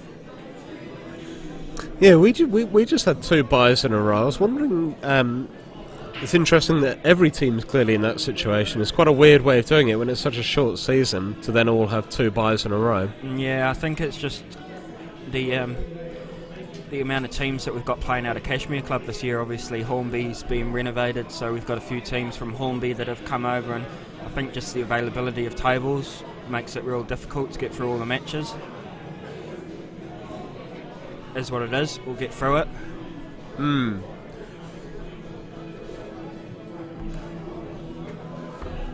Do we know when Hornby's due to reopen? Is that going to be in time for season next year? Through the grapevine, I was hearing September, but I'm not sure. You know, construction's one of those things. There's always something pop up, and slight delays here and there. So,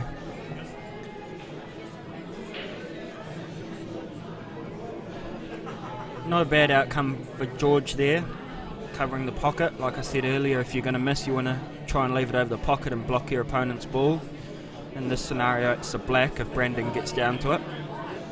Makes it trickier for the clearance, with the pocket being unavailable because of George's 13, so George looking favourite here to go 1-0 up. To stand by, please. Paul Buckingham, Hornby. Shane Clark, Timmery Posse Club to stand by. Chance for a free ball here, and it is. I think George is just going to slowly roll the black down onto the 13. That way, even if he does miss, the black's still tied up. So playing the percentage game, using his experience, and he's played it really nicely. So he's got an easy black now. Good little finish. Tony Iluni Kashmir, Nick Revine Pepinoi to stand by. So it looks like my captain, Dave Amua, is going to be coming onto the stream table.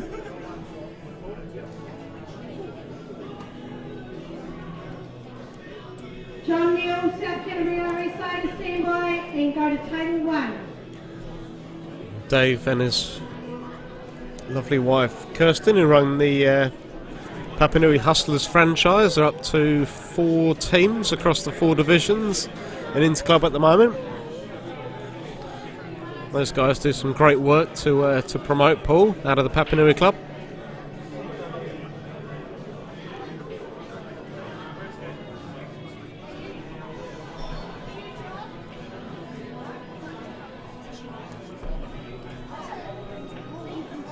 got that.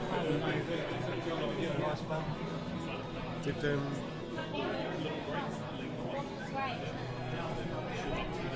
George won that frame. Yeah.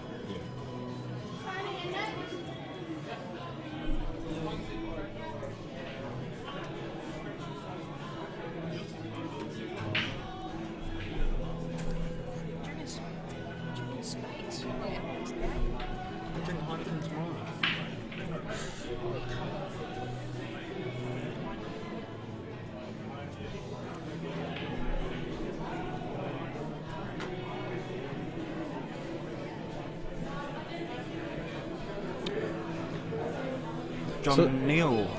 So has he come up from Timaru? Is that with the South Canterbury Just looking at his RSA? shirt, I think we've got his name spelt wrong. Take an E off Neil. Danny O'Neill, Richard and Graham Carr, to stand by please. I think we've spelt South wrong as well. Junior Benelli, Captain 9, to stand by.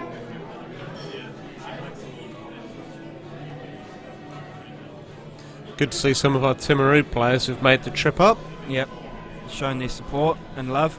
Has Gary Simpson made the trip up? Do you know, Adam? He's a big friend of Allan's.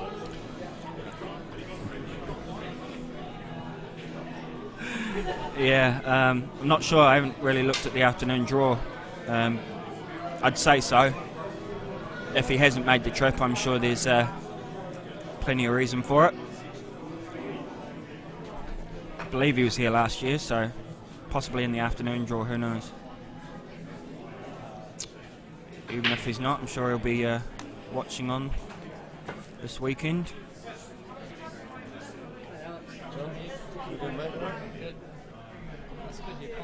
Well played on Tuesday. Tuesday. So a bit lucky. Good comeback. You were 3-0 down. Yeah, I won. Good charge. Get a little look at Dave Miller here on the stream table, captain of the Papanui Hustlers Premier team here in Christchurch. Newly promoted team up into the Premier division. Made their way from Division 3. They won that the first year of asking, and then won the first year of asking in Div 2, and then won the first year of asking in Div 1, and now they've made it all the way to the Premiers. So Who are we talking about? the Hustlers, Oh, yeah. Don't forget their star player, Adam. Alex Stones. Absolutely. Lost my first match 4-0. Doesn't matter. You beat me a few weeks ago at that road tournament. To be fair, I literally had to come and shake you to wake you up before a match. I don't think you weren't in the best condition, Ed.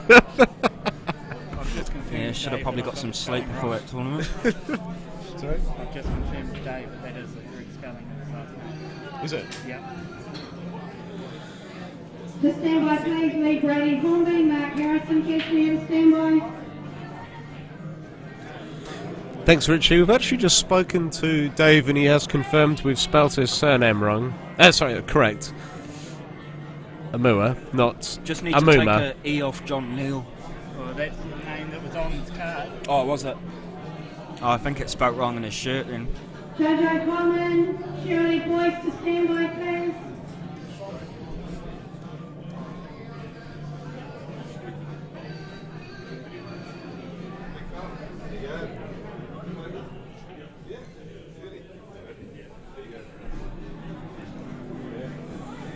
Thanks, Richie. What about the Witty Magic?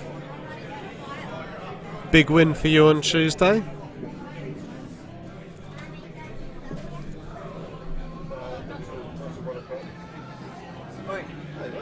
Come here, let me take the rest of them out. Hopefully, Richie will be organising another Witty tournament. We're pretty busy at the moment in Canterbury, but there's always room for more tournaments later in the year.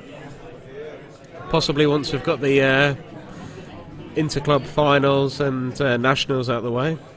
Could do some more tournaments in October and November, I'd say. Darren. Who's your number one? I don't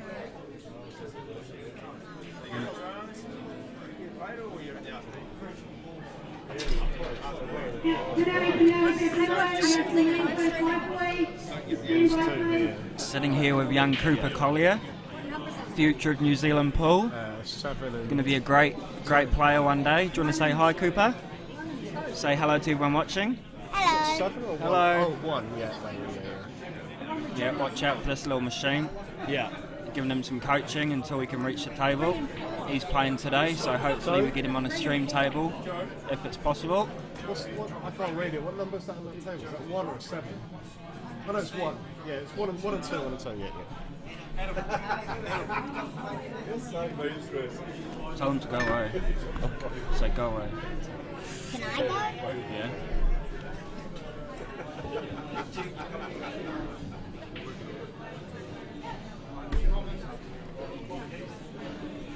So let's see what Dave can do.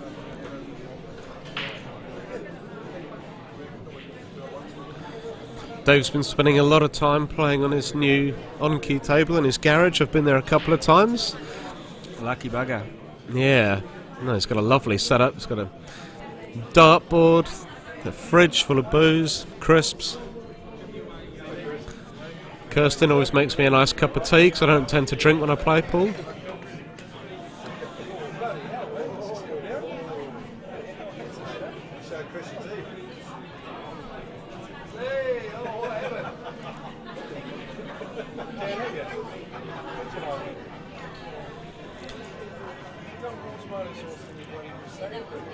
Brandon looking in good shape here to level things up against George on the left hand side.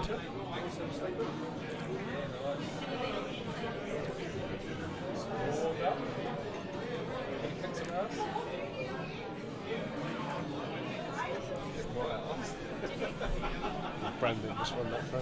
Sorry? I think Brandon just won that. Landed in a bit of no man's land here, Dave. I think he's got a back double on the 10. Maybe a triple? No.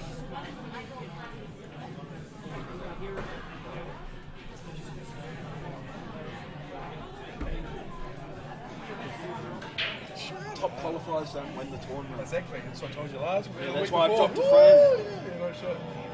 How's that part of the tactic, is it? Yeah, you always drop a match. You don't want to be chopped. You want to slide it right in the... Good to see Brandon wearing the Clubs New Zealand Championships t-shirt from Manurewa last year. There might be a better screen. Focus on the game that's actually being played. Dave's ended up with a combo. No, he hasn't played it great. I thought the easier option there would have been to take the 11 first down to the bottom left. Yeah, definitely. I mean... Keep your voices down, these guys are trying to commentate. You don't want to hear Adam anyway, but yeah. Just Sorry, Alex, I'll sort it out of it. Chris Geary just being obnoxious in the background there. As per usual. Doesn't want to leave a free ball here. Might be. Might not.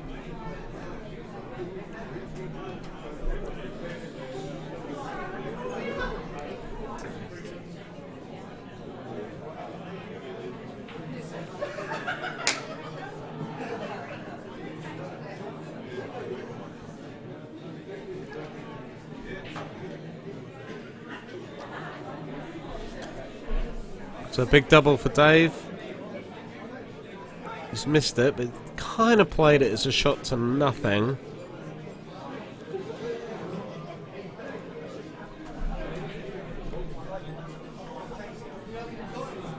Very fine cut if John does decide to take it. Looks like he's just playing safe.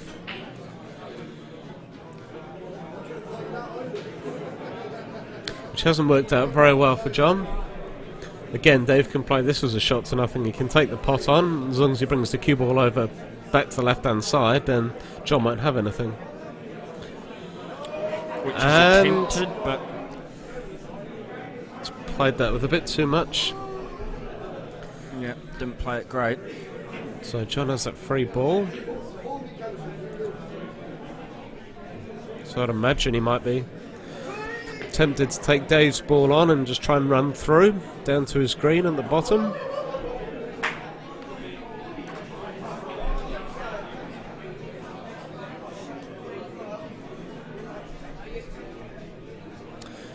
Hi Greg, top tier last year was won by Adam Lilly. He's won this tournament the last 2 years.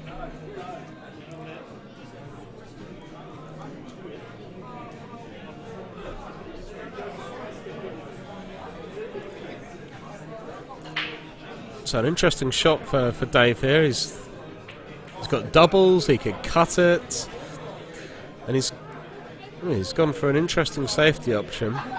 Yeah, I don't like that at all. He had a pot on, he had a double, and he could have played a safety off the double, and he also had a cut to the middle, and he would have had a reasonable white ball as well. I just think if the opportunity's there, you've got to take it. I was just going to say, I'd be keen to get your take on this, Adam, but from my perspective, if there's ever a chance on the black, even if it's maybe, 10-15%er, you take that opportunity? Definitely, 100%. If you've got somewhat of a safety, then you've got to take it. If the safety is 90%, like it was there for Dave, then yeah, you've got to take it. And he's butchered this a little bit. Now look at where the black is now compared to a couple of shots ago. John plays one good cross table on the 6 right now and connects with it full and puts it over the hole, then he's favourite for the frame. And that's just from simple lack of judgment from Dave's part, not taking on the black. Yeah, there's no point just waiting until the black is perfect. No, so John really didn't want that 6 to go down, I don't think, but now he's at the table on the black, which he never would have thought a couple of shots ago. So he's going for the cut double. Oh! I tell you what, this is a nasty, nasty shot. Yeah. Curing out of the jaw of the middle pocket. And he's got to cut it as well. Yeah, and the black's far enough away from that pocket that it does require... You play these with a bit of pace, I think. You don't play them slow, you play them a bit of pace, line it up and just back yourself. You played at a nice pace, but it was a very, very tough pot. Still, I think it could have been wrapped up a few shots ago, this frame.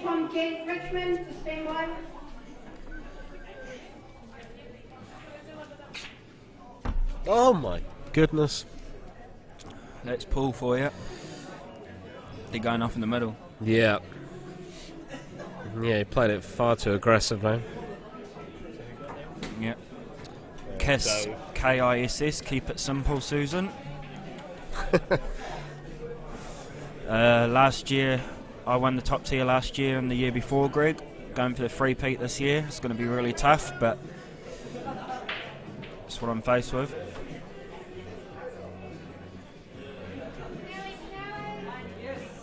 You're annoyed to see Simon entering this year, Adam, trying to take your title off you? No, not at all. It makes it even sweeter when I win it.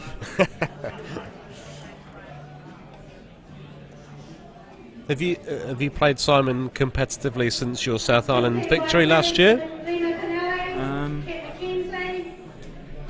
No, I have actually. I think I played him in the John Berry, in reds and yellows. I mean, he's so dominant in that form of the game though in New Zealand, and I think I lost 6-3 or something. Didn't play awfully well, but no, charter club's more my game, I think. Cheers, Greg. Best of luck with the house, mate. I know you're moving into a new house at the moment with you and your missus. Best of luck to you. Hope it all goes smoothly.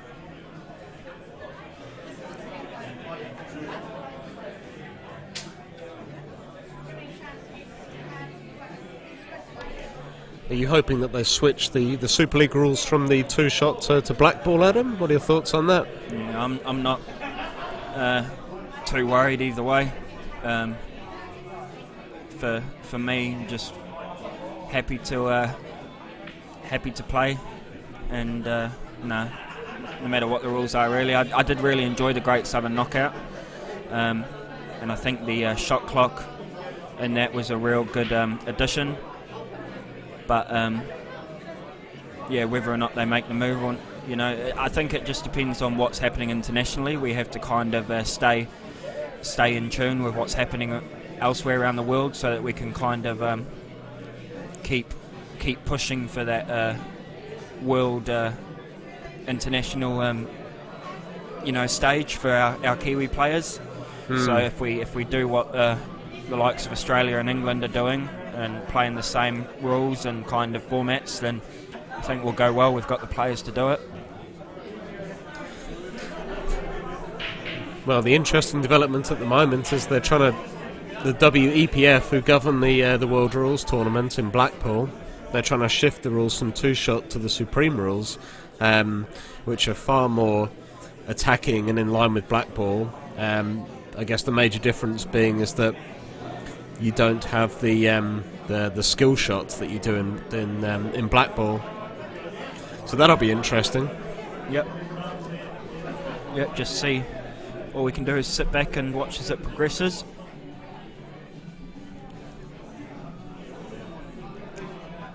George Pukai and Brendan Lafili currently 1-0 on the left hand side of your screen. Brendan looks to be on the big ones in quite a promising position. I think he's got to attack now. None of these balls over the hole down the end of the table here are covering any small ones, so I think the shot here is to back double the 11, just nice and slow, pocket weight. If it goes, then he'll have a shot on the 13, I think, but I don't think I played to pot it. I played to stack the hole and cover the black ball. I think that's the shot here. Oh no, sorry, he had a free ball off that first shot, so I'm completely behind on this match.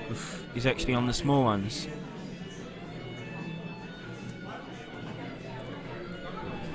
Saw him pot a bag, I thought he was on the base.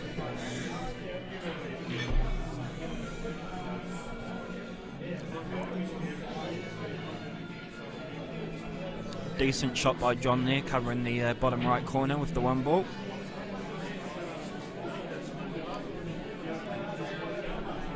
Dave's got a bit of work to do in this frame.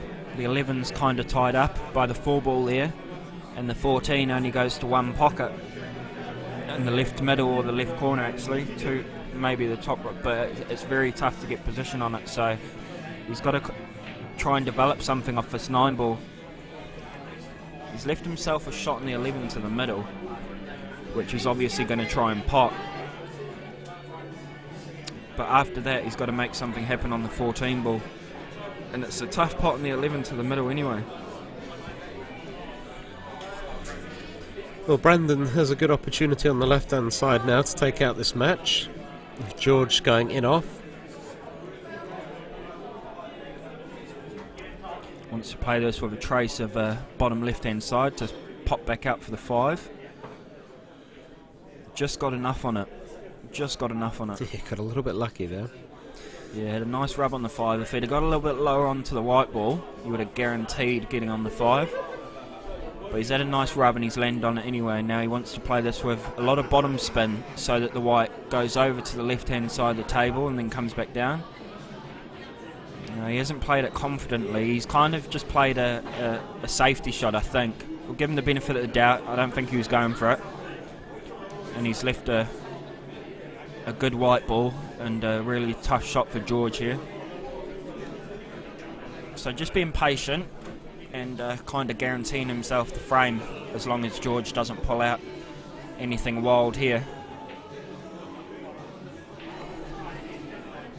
So yeah, Brendan looking even better now to take it out.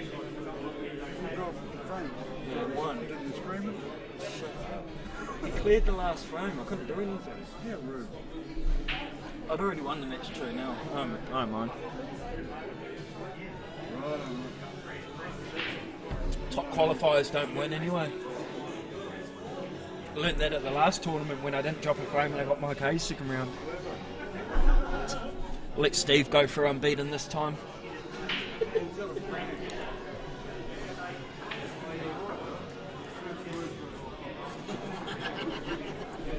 Yeah, we're just discussing the curse of being a top qualifier. I guess one of the problems you sometimes have if you top qualify is you then have a bye on a Sunday morning, and all of a sudden you're not playing until 11 or 12 o'clock, and you're playing someone who's actually warm. This is typically what would happen at the Nationals. I'm not too sure about here, but I think you're right. Sometimes qualifying second is actually more beneficial, isn't it?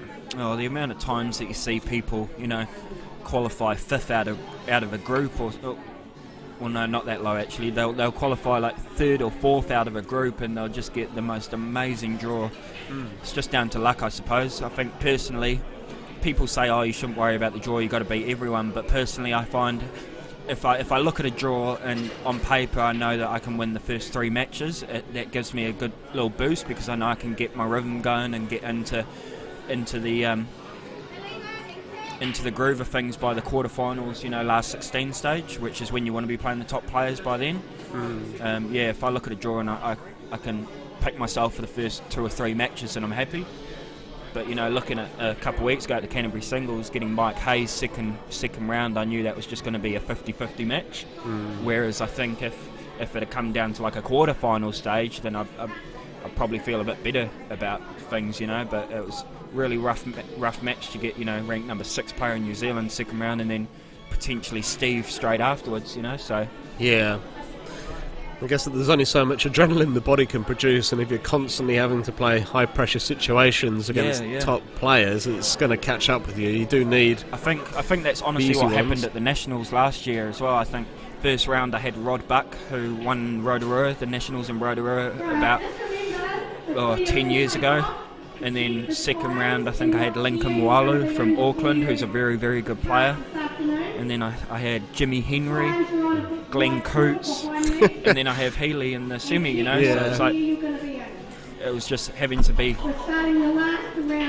on sharp mentally, absolutely on my game the whole time. Maybe just ran out of that adrenaline. That's the beauty of the Nationals though, isn't it? By the time you get to maybe the last 1 to 8 you can probably get away with an easy game, but by the time you get to the last 64, you start bumping into people that have won tournaments left, right and centre. You're playing national island champions and all sorts. That's the beauty of the Nationals as well. We've got so many people that are capable of winning it. Such a tough tournament to win. Alright. Oh, we weren't really talking about the game too much. So I'm going to get going from the last match. We're just talking about you the whole time. Be back Chris. soon. We're talking about 2018 South Island, so that's all we talk about. Talking about how lucky you got.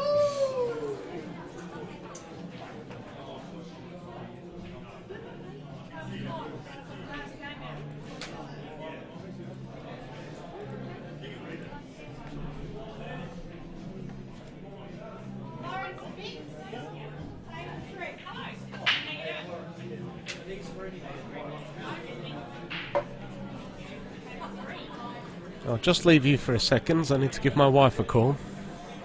Okay. Don't forget to do that. I think your name will be noticed.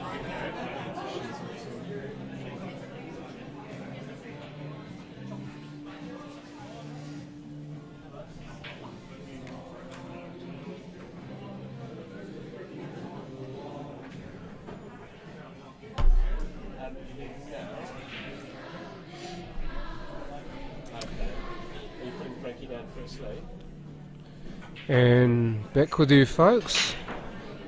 Just finished that match. I haven't actually been mentioning how I've been going. I know there's, I think, a couple of people who are asking how I've been going, and I've won all 3 of my matches so far. Same score, 2 frames to 1.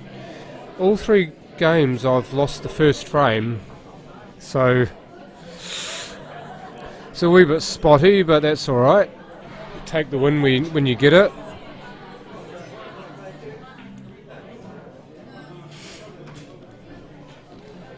So I think that was on that frame.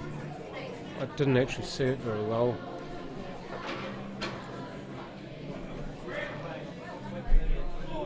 Yours that one, isn't it? Oh, sorry, I finished. So yeah, I think that game's finished. I kind of got mixed up between the 2 players as to which one of them played that last shot on the black and missed it, because that was the player who lost, because he then conceded the frame. Right now we've got a good in here. Dave Olmua versus John Neal. John, by the way, has travelled from Timaru to play in this tournament, as have a number of players, in fact. You've got, Beck Scott, Wayne Dennison. I'm just trying to have a look at the board behind me to see who's actually playing, to tell you how many players have made their way up from Timaru. For your final game, please. Steve Denton, Kashmir, Frank Sole, Timaru Project Club to stand by. Shane Clark. To stand by, Jan Mariko Richmond, Pauline Lorgerson, Hornby. So there have been a number of people who have made the trip here, and I know Timaru might only be about 2 hours away or so by vehicle, but it's still quite a big thing to travel for pool tournaments for a weekend. It's obviously having to take maybe time off work for some people, even though a lot of people wouldn't work on the weekends so much. But it's also having to spend money for accommodation and expenses and so on. And I'd say for some of these people, they would have found accommodation with people who live in Christchurch, so they wouldn't perhaps have to pay as much. But even so, you're having to organise that, and sometimes that can be quite stressful. Oh, what a double! Just switching back to the game there, John Neal with a big opportunity to steal this frame away. We do have another streamed match being played at the moment. We've got, by the looks of it, Adam Lilly versus Wayne Dennison. So those names will be updated very soon for you. I'm doing it right now on the cloud. He's doing it on his phone, so he doesn't actually need to click on the screen and change the player names. There you go. And as if by magic. Do it on your phone. There's a web connector, and I can only do it when we're on Wi-Fi. I can't do it when we direct. Yeah. Oh, that's cool. Dave Olmua, whose team Papanui Hustlers Gold have made their way into the top league. Alex, you should know a little bit about that. Yeah, well, I've only just joined them this season, but I think they've literally gone through the rankings and started off in Div 4 and have just got promoted the last 3 seasons in a row. So I think we're playing you in a few weeks, John, so that'll be good. Against SAS. You're playing Oh no, you're Kashmir Black, right? No, I'm Kashmir Cobras. Kashmir Cobras. I think we're playing you in a few weeks. I'm looking forward to that because you guys have got a pretty handy team. You all battle hardened from playing in the lower divisions, but a number of your players have big time experience. Dave being one of them, having played quite a lot of the top tier kind of tournaments. He's a real bulldog, isn't he? As a player, yeah, he's a lovely man. Yeah, but as a pool player, he's a real bulldog and he's a real scrapper. Yeah. Yeah, I mentioned earlier I've got to know Dave quite well the last few months. Been spending a lot of time in his garage playing pool, I might add. But yeah, good bloke. Yeah, we've got a good team. We've got the 2 young Pinellis, Junior and Pinelli. We've got Manaya, who's Dave's son. I think he's 18 or 19. He's another top young player. Got Richie Whitty. I think he's probably 21, judging by his face. Or his demeanour. Witty magic. Absolutely. It was great to play those rogue tournaments as well. I do wonder when the third one's going to be. Hopefully you've got a follow-up ready for us there, Richie. Yeah, we talked about it earlier. I think he was saying early November is a possibility. Oh yeah, I'm blind. I didn't see that. I mean, July and August and September are just so congested in the Christchurch pool calendar. And then you've got the Nationals and what have you. So I think have a bit of a break and then come back November, because by November the pool season typically is finished, and so it'd be nice to have something else to look forward to other than just spending time with our family. Yeah, well, sometimes during the pool season, spending time with your family is a luxury, isn't it? Because you're away often for pool tournaments, or you're giving up your weekends to play pool, and your family kind of gets sick of you because you're not there. Yeah, they certainly do. I know my wife sometimes wonders why I'm always playing pool on weekends, especially with what COVID-19's done, how it's kind of congested the pool season into a few months rather than 6 or 7. You've got lots of tournaments being played in the space of 3 or 4 months, so you're halving the time. Hey. Yeah. Well, John, I'm sure your lady knew what she was getting into when she married you, so there's no excuses on her behalf. Yeah, she knew what she was getting into when she first started dating me, because I told her that I play a lot of... for your first date, did you? No. Never. No, I'd never do that. But I did tell her about the fact that I played a lot of pool, and I used to actually play 3 nights a week at that point. I played... No, 2013, in fact, I played 3 nights a week. Stacey and I first got together in June 2012. But 2013 I used to play Monday night Super League, Tuesday night Interclub, and Thursday night I played pub pool with for the Sandridge. So 3 nights a week I was away playing pool, plus the tournaments and what have you, and then I gave up playing pub pool, and eventually, because I realised I was rubbish at it, I gave up playing Super League. So I'm only playing 1 night a week at the moment, but still playing as many of the tourneys as I can.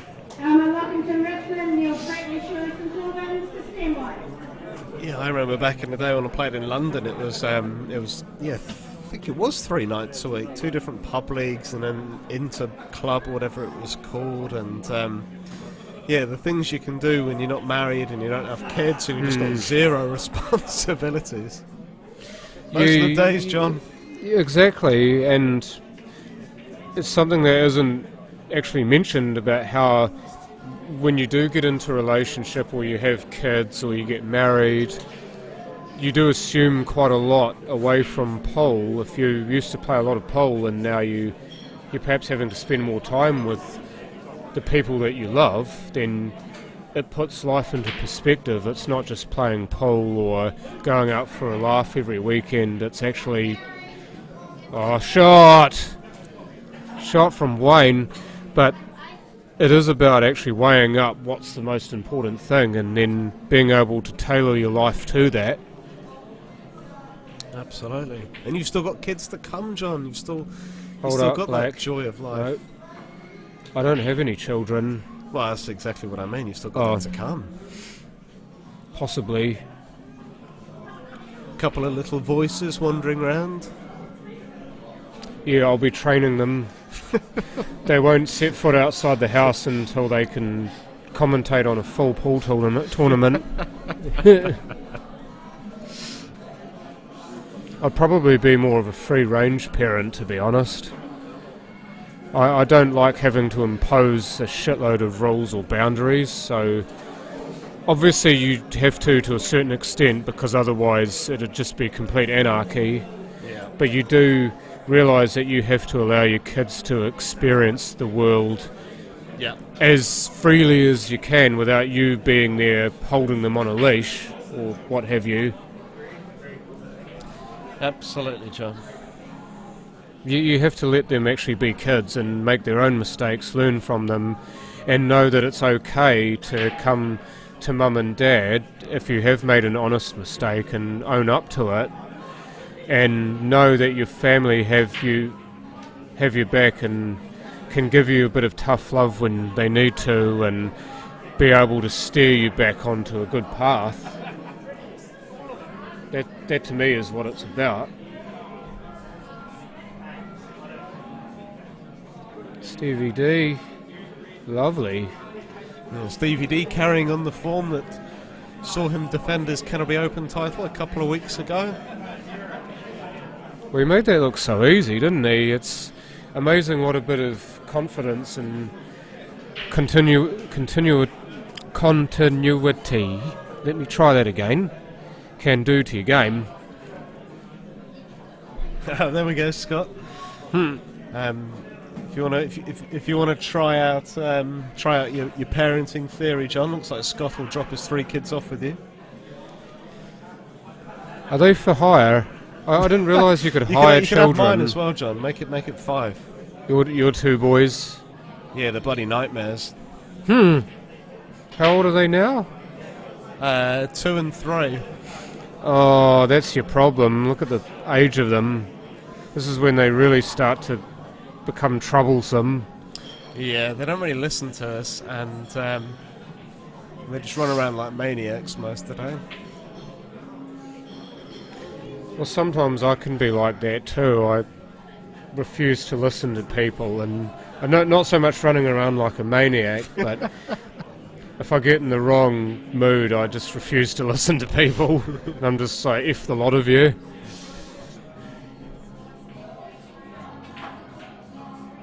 So did you get the split? Here to have arguably Christchurch's 2 best players playing on separate tables, Steve Denton and Adam Lilly. But I think Steve hasn't dropped a frame today. I know Adam has dropped 1 frame. Did you see how crisp that double was from Adam?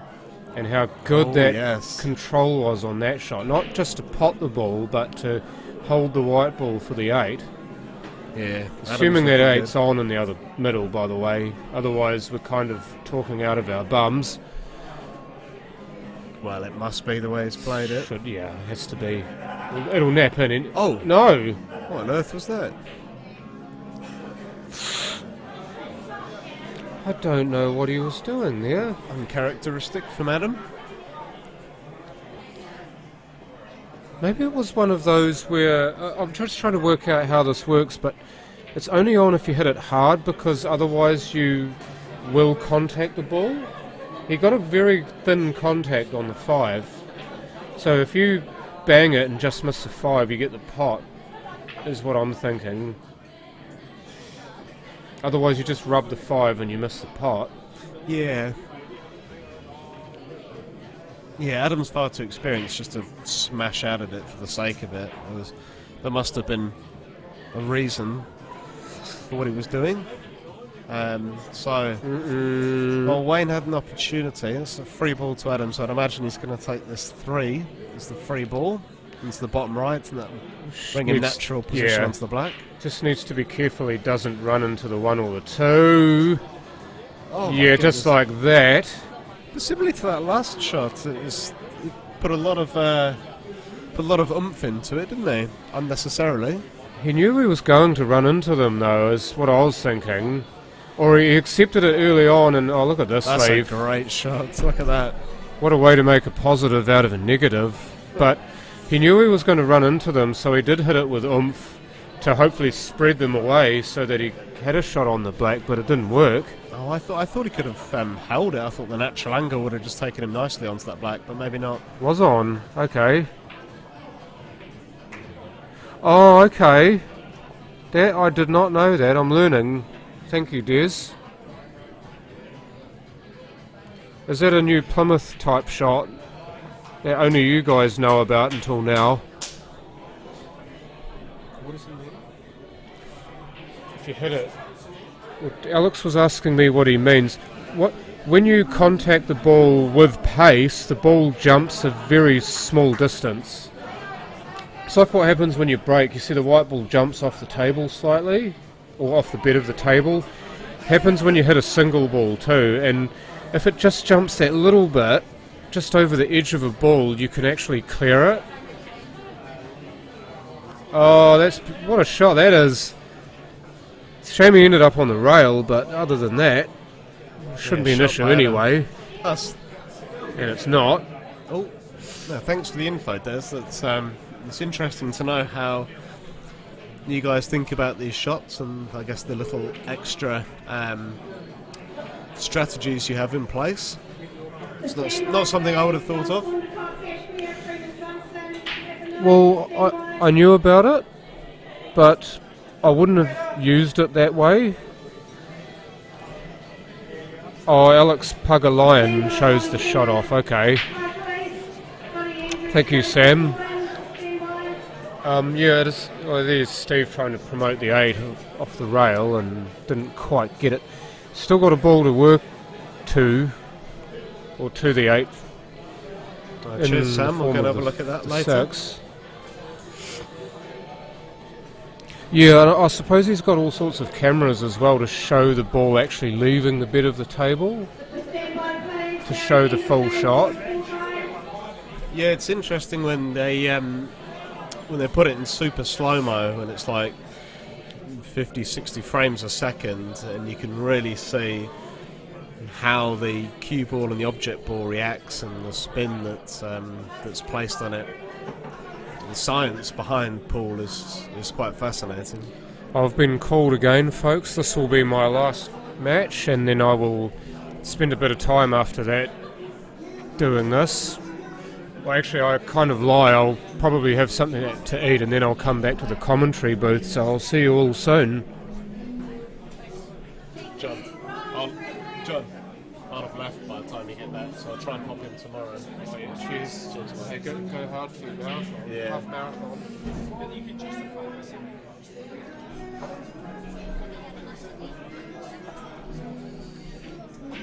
It's funny you were talking about how we can turn the speed of the replays. Our replays I can slow down as well. Yeah. It's hard when you're doing 2 tables because you can only focus on one. Yeah. So like the Great Southern Knockout, that was good for that. Daniel Cole, Craig Roberts to stand by, please. Glenn Thompson. So we're slowly coming to the conclusion of the morning session. The afternoon session will be starting soon, and I think I've just got a text from my wife, so I'll be shooting off, guys. We'll try and pop back in tomorrow for some more commentary as we get towards the business end, but I'll be disappearing soon. I'll disappearing now, and I'll see if we can find someone to take over. Cheers, guys.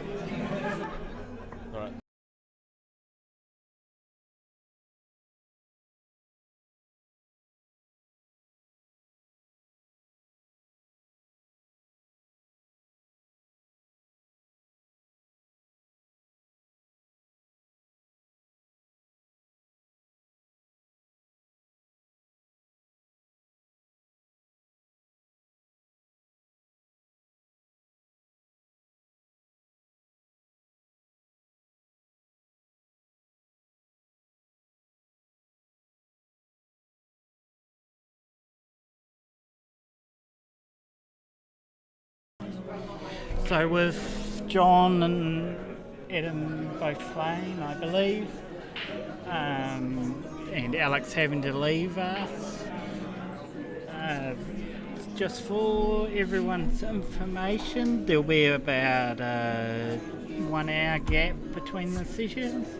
A few slow games, obviously, but the afternoon session is due to start at approximately 2 p.m.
Adam Lilly back on the air.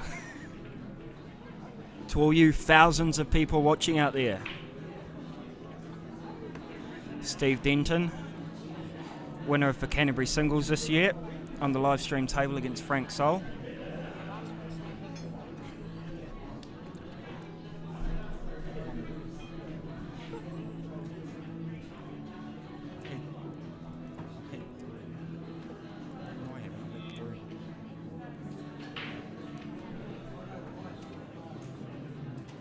Oh, wee mistake there from Steve.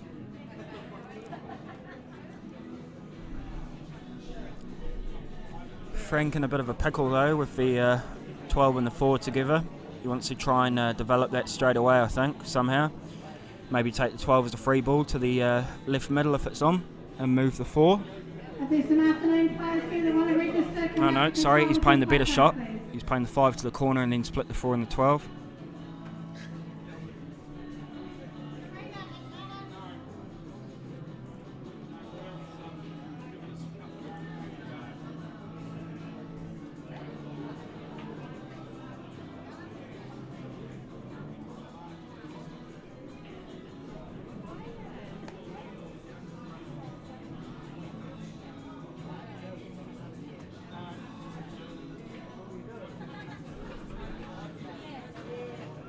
Bit unlucky with where the 4 ball landed there for Frank.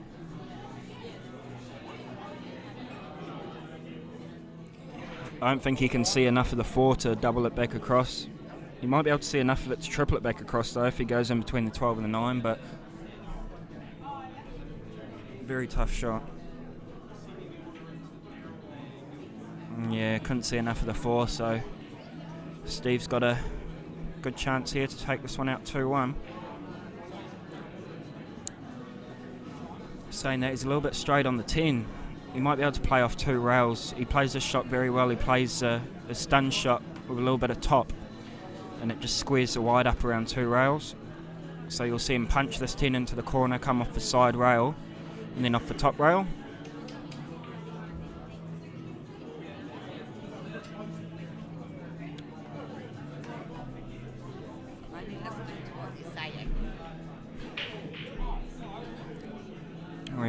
He's playing the deep screw, looks like. He's timed it well. Hit it as good as he could, I think. He's left himself a good shot on the 12. Oh, he's playing the 9.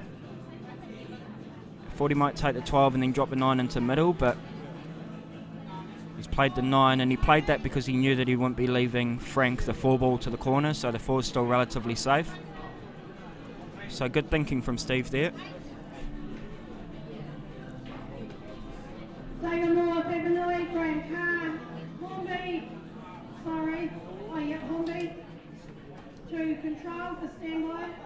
Meanwhile, on the other table, got Nick Moses versus Graham Cole.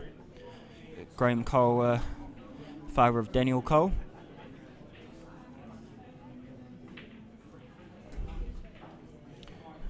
Got a bit on his resume as Graham. I think he's won numerous South Island titles, and was up there with the very best in New Zealand for a while. Still got it.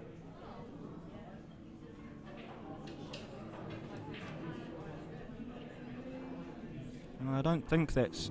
No, it's not Graham Cole and Nick Moses actually. It's George Pukai against somebody.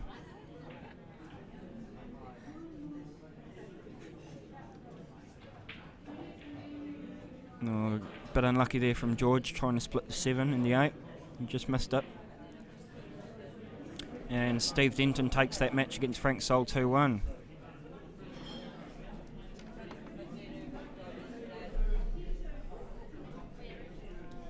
So I think Paul's just going to change the names around on this match. It's not actually Graham Cole versus Nick Moses. It's George Pukai versus whoever comes to the table. Who's that at the table? Can't tell you from the lower half. Oh, it is Graham Cole. Alright, so everything I said about Graham was true. But he's playing George Pukai.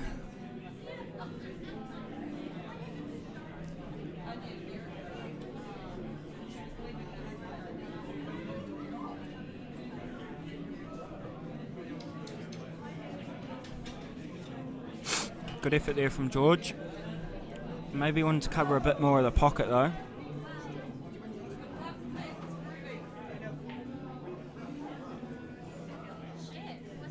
Yeah, good shot from Graham. Wee bit unfortunate that the 12s ended up at the other end. That means that George can just play the 7 slowly and leave for wide on the bottom rail to leave Graham no shot, which he's done. He really wanted the 7 to pop back across towards the corner a bit on that double kiss, but Graham's still left with a tough shot. And using his experience, he's just tried to tie up the black with the 12 there. But he's pushed the black on towards the corner, so the black's on, but he's still left a good white ball. So not a terrible shot, forcing George into taking the 7 on. I think I would have played safe again if I was George there and just left the double, say to Graham, go for it. He's left Graham a double anyway to the opposite corner, to bottom right corner as we see it. And he really wanted that to be over the hole. So another chance for George.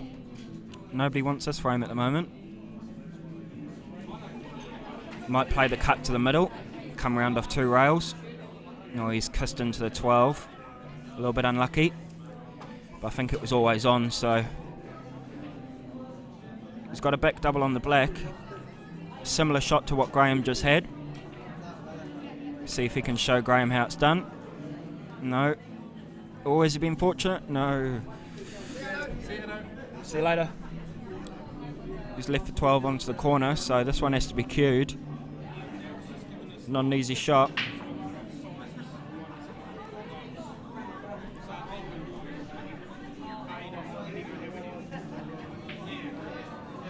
Yeah, that's a great shot from Graham there. Cued really nicely, landed perfect on the black, and he'll take a 1-0 lead. The match that's just started on the right of your screens is John Renwick versus Lee Brady. For all of you that can't read, Lee Brady is from Ireland, quite new to the pool scene down here in Canterbury. I think he arrived a couple of years ago from Ireland now, but quite a solid player. Definitely can hold his own. I think he plays Premier pool, so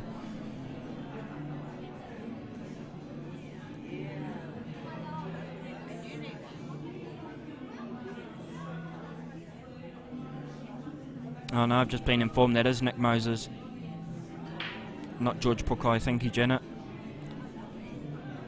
They all look so similar.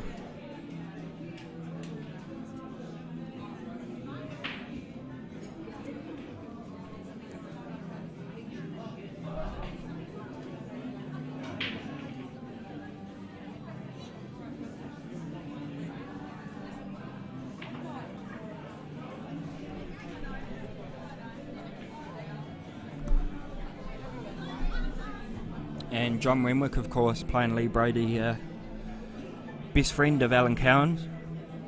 So he always has a good time at these tournaments, and he'll be trying his very best to be there at the end of tomorrow's play, no matter what section it is.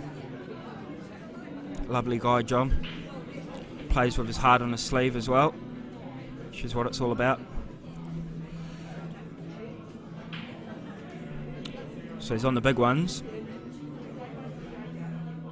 Not sure if he's got an angle on the 9 to get on the 11 ball. He might be forced into taking the 12 here and screwing back. He's got a better view than me. Looks like from my angle he might have to screw the 12 back and try and get a bit of a better angle on the 9 ball. If he comes back just past the 7, he'll leave himself a nice angle to play off the top rail. Oh, if that wide had just stopped a couple of inches. Saying that, he's on the 11 perfectly. Worked out quite well. That flick off the 7, it looked like the 7 might be going in the middle pocket there for a minute, but he's landed perfectly on the 11. He can just drop this in and come back across for the same pocket. Oh, he's overhit it slightly. Didn't have to play it that pacey. He was always going to be blocking the hole if he missed. So it was more just focusing on the white ball there and guaranteeing yourself a shot on the 9. but he's snookered now, so probably just come off the top rail and try and push that 9 over towards the 6 and the 1, maybe. Try and tie one of those up. Or he might just give it the old Hail Mary. No. So it's a combo to Lee. Like I said a couple of weeks ago, for all you that were watching, if you get a combo in this situation, you look at your toughest ball first, which for Lee is the 1, just being near the rail, which he's going to take first. So good knowledge there from Lee, and he's just going to stun out off this 1. Back into central table. Might just come out for the 6. No, he's played a screw. So yeah, nice and central now. He's got plenty of options. And all the balls are looking really pretty. Just doesn't want to overdo it. Seen him playing a couple of little screw shots now. He's still in prime position, but just want to keep it as simple as possible in a situation like this and just make sure of it, because the balls are all there.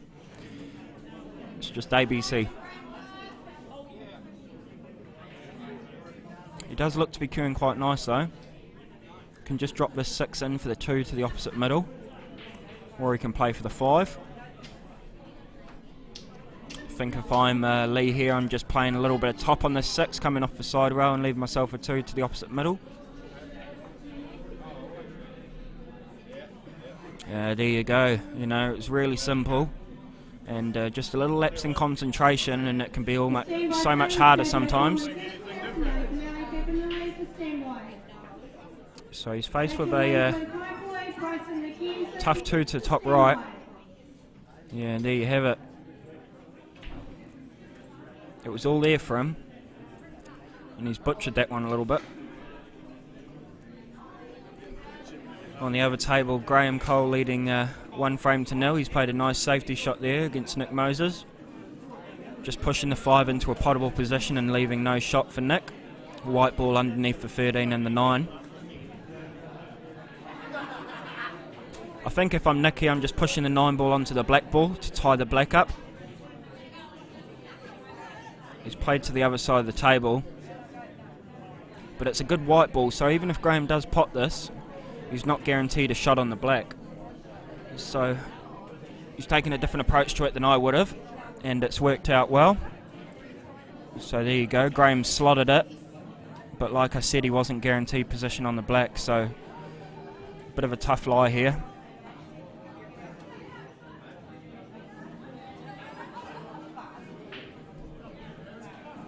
He might try and play the double, or you think he was playing the triple. If he'd have hit it harder, it might have gone. Good chance for Nick Moses though. Only problem ball being the 9 on the side rail. And obviously it's a bit of a tough start as well, because I think he might have to play a slow cannon 10 onto 12, or he can just start with a 13.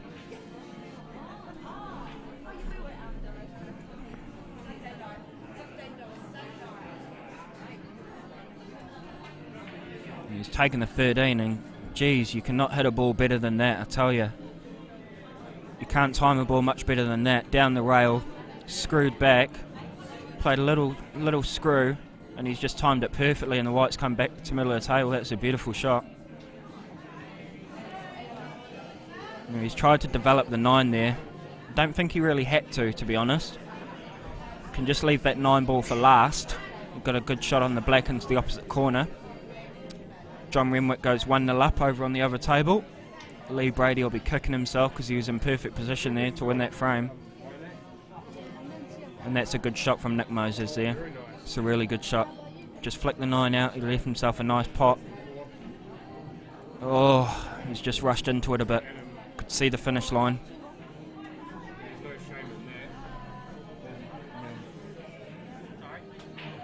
1-0 to John. Not sure if the 9 passes into the middle pocket here. If it doesn't, and I'm going, I'm just tapping the 9 here and leaving the white dead on the black ball. If that was a free ball, that's a great shot, but it wasn't.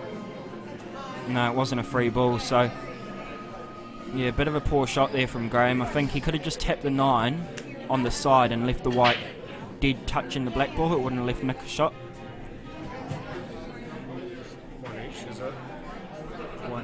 One each now. So 1-1 on your left-hand side. I'm just going to get myself something to eat. Yeah, bro. And I'll come back. All good.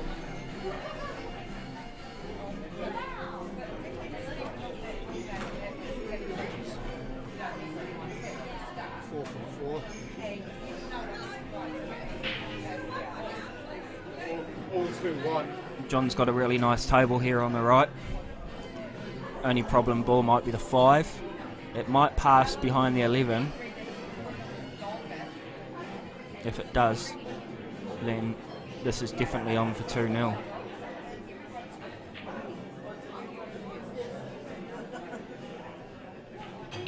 If he has the angle, it might be worth just popping the black out here off for 2.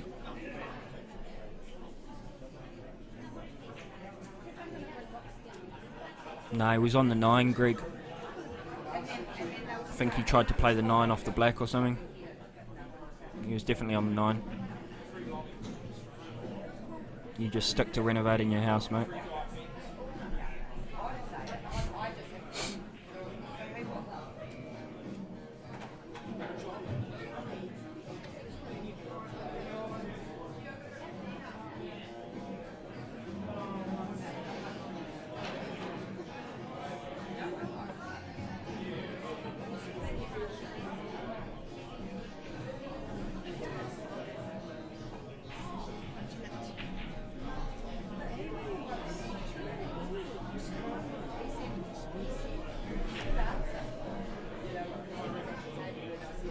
Can you check the Graham poll score, because Greg East reckons Sylv. You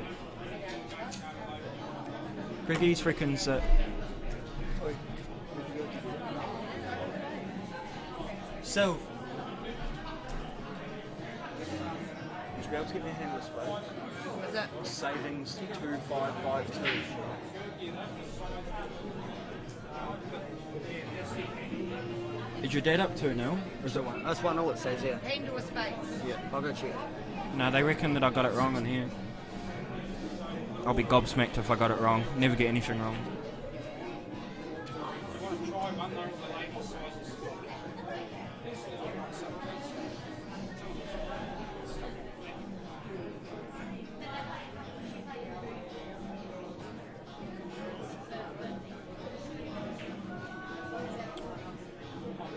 Good shot there by Lee. Oh no, he is 2-0 up. Sorry about that, Greg, you alright? I can do it from my phone. Oh, I seen that change. I was like, how did that change? Nice. Yeah, I can change things on my phone.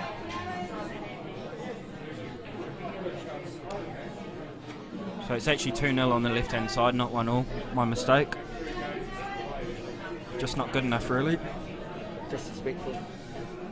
Probably get the sack tonight.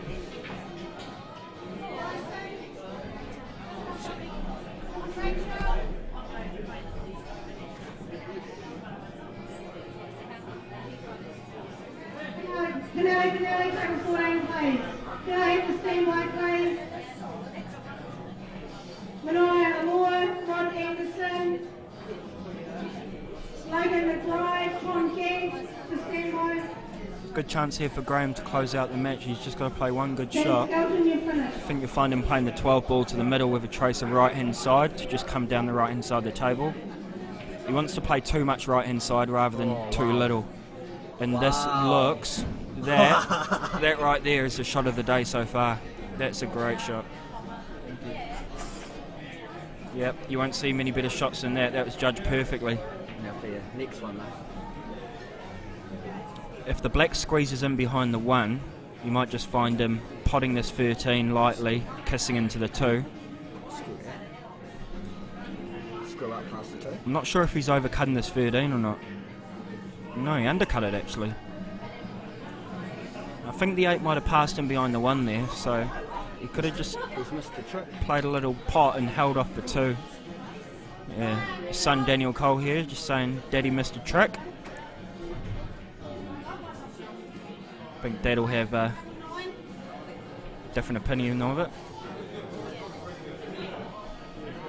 Another chance though. I think you'll just find him playing a massive banana shot here. He's going to slot this with heaps of top. I don't think The so. white's going to bounce up about 3 times, and the top spin will kick in and get him on the black to same pocket. I don't You think watch it's this. quite like that. Yeah. Oh, Hit off the jaw. Yeah, called it. He played it perfectly. Cool. I would have played behind it. I know, but it was a bit angled though. I thought it was over the hole. Yeah, the shot off the jaw was probably The better. the easier shot. Yeah, played to perfection. 3-0 Graham Cole. Nicely done. And Lee Brady. John Renwick on the other table. John has hit that super fine. As fine as circumcising a flea, I think. Hasn't really gone anywhere.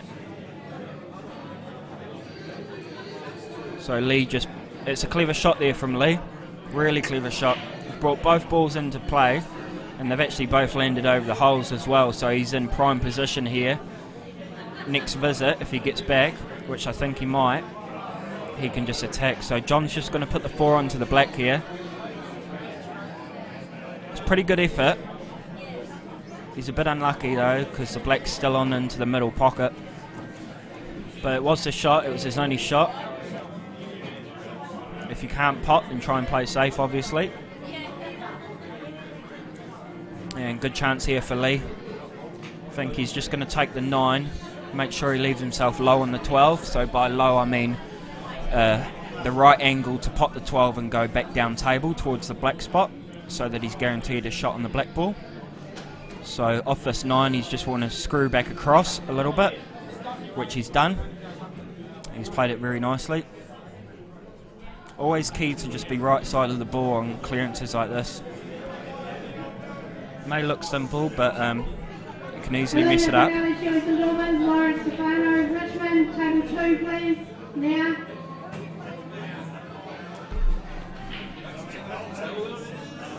I'll tell you what, he's judged that perfectly. It looked for a minute like he might just push the black in behind the 4 there if he caught the side of it. But he hasn't. He's just missed the black and he's landed good on the black to the middle here. Stand by please, Big Scott. Oh. 13C, Heidi Lee's Cashmere to stand by. Little- Kat McKenzie, you're finished. A little bit of tension there maybe. Who knows? I think would have played it a little bit more pace and just taken the wide up table if I was Lee. Just play it confidently. But these guys are at the table and they have their different styles, so John doesn't really have a pocket here for the 4, I don't think. If he can play the 4 quite firm into the left-hand rail and just off straight, he might be able to force a double without double kissing. That shot to split that ball with the right-hand side, that was perfect. Yeah, and he's played the shot that I called. He's made it happen, which is a good shot. It's a good shot. I thought you just, on the 13, if you just hold on the 2 and you play the blacker behind the 1, you see different things sometimes, though. You just see it one way rather than... Oh, that's unlucky. He's rattled it.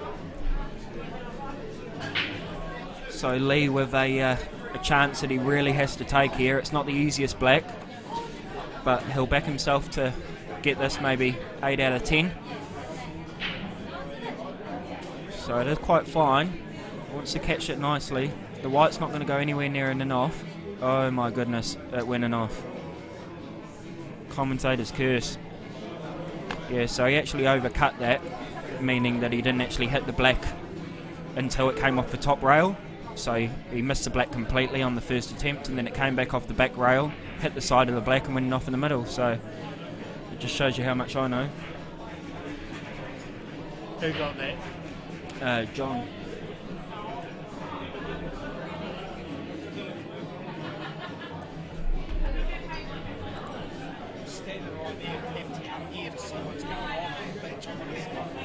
Well, you've got a wall of people.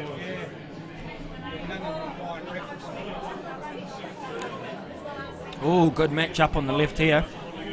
Good friends, I believe, Lawrence Seinfo and Alima Pinelli. Both play a lot of snooker at the Woolston Club. playing all the snooker tournaments, I believe, and quite handy snooker players. This will be a good battle. Both really nice cuists as well.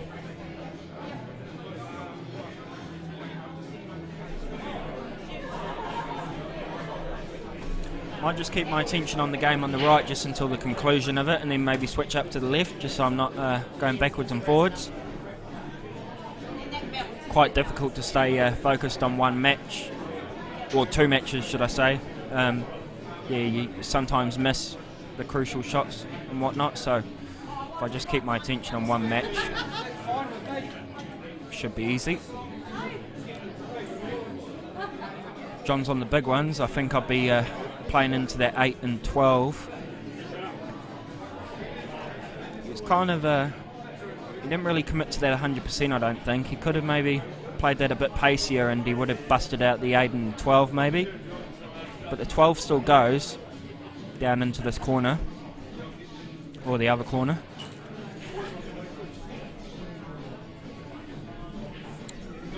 They're all there if he gets on them.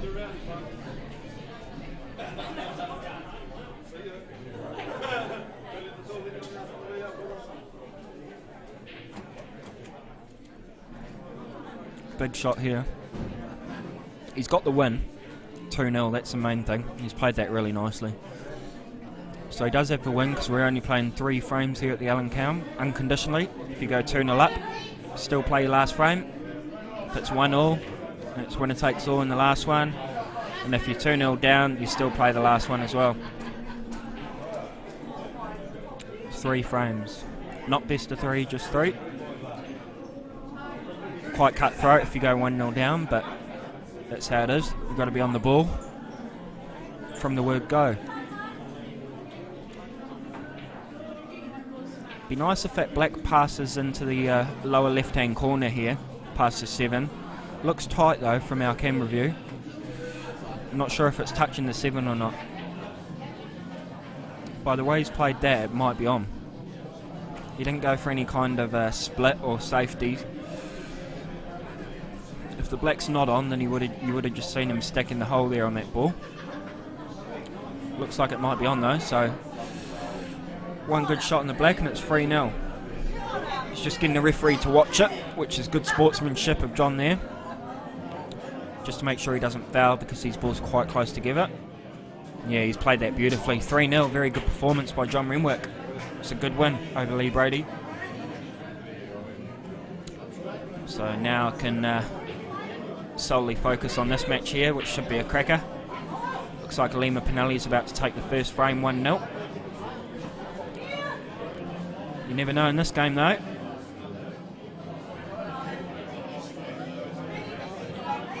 Yep, never looked like missing, so 1-0 Lima Pinelli.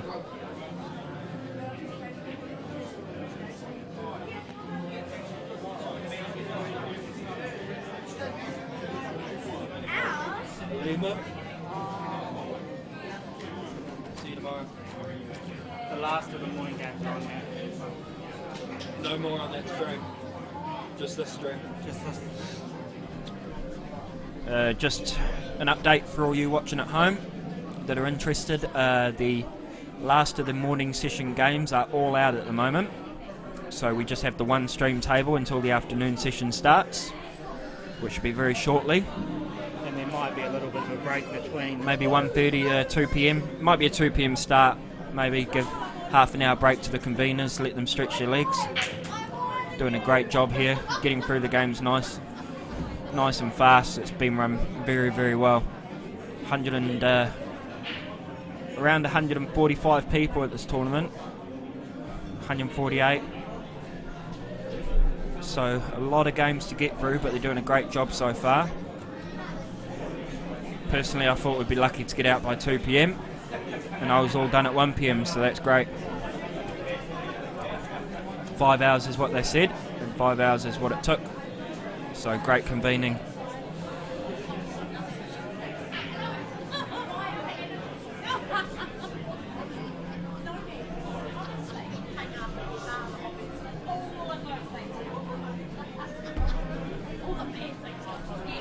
Lima at the table.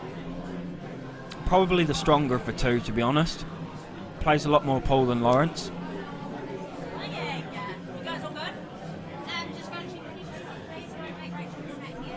Make sure of everything though, Lima.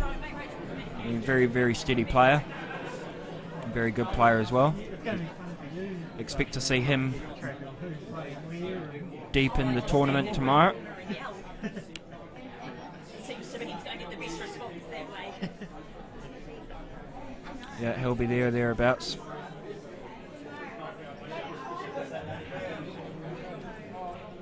Let us know how the stream's going in the comments. If you've got any questions, fire away. Always happy to answer. Have a little conversation, whatnot. Tell us how your day's going.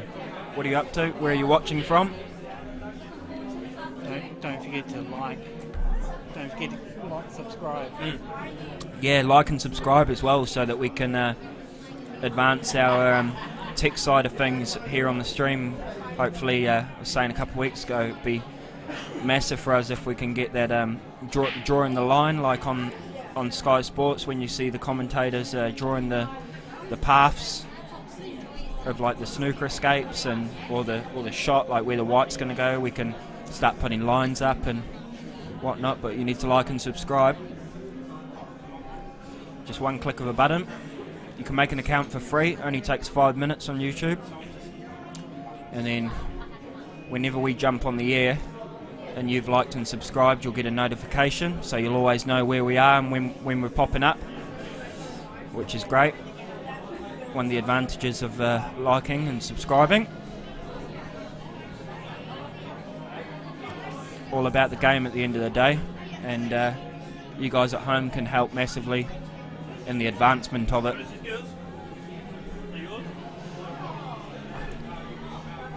We'll just overcut that 5 there, Lawrence.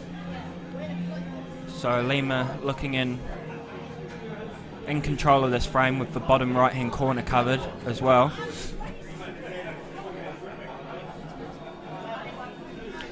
Call it a tampon shot when you cover the hole, or you block the hole with a ball. Calvin Dunlop taught me that one. That's a nice shot rail first. You just drop that ball into the middle there by Lima. I think he's going to take the 15 into the bottom left, and you won't see him smacking this, he'll just be rolling it. So if he misses, the 15 will block the hole. Yeah, he's played it nicely. He looks to be attacking at the moment. Might be worth just putting the brakes on and maybe just stacking this 9, because it's not a guaranteed clearance at the moment. If he does attack, he might slip up and leave Lawrence a chance, which he doesn't want to be doing. So it's very much a patience game as well, Paul. You don't want to rush into it if it's not there, especially when you're in control like this. Just buy your time and maybe wait a couple more shots.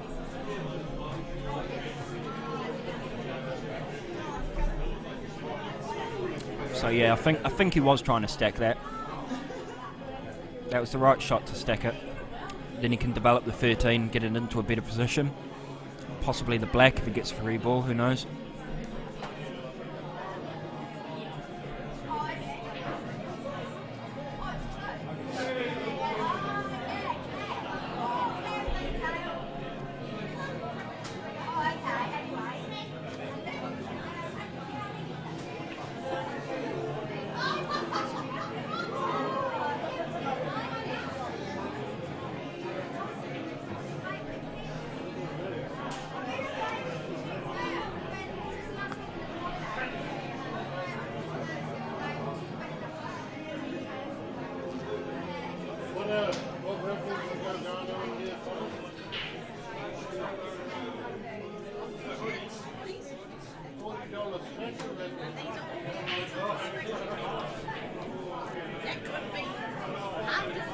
Was Johnny here this morning?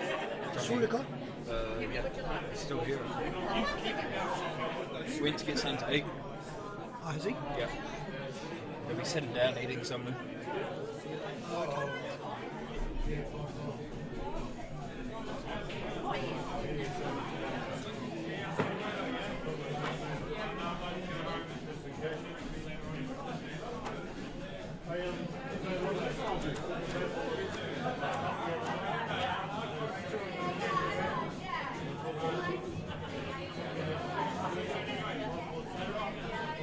think Lima was just trying to double the 13 across there into the black and develop both balls. It was a clever shot. That's the shot that I saw. But unfortunately, didn't make contact with the 7.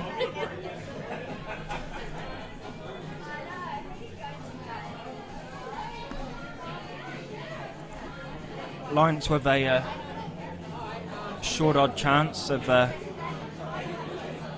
making something happen in this frame.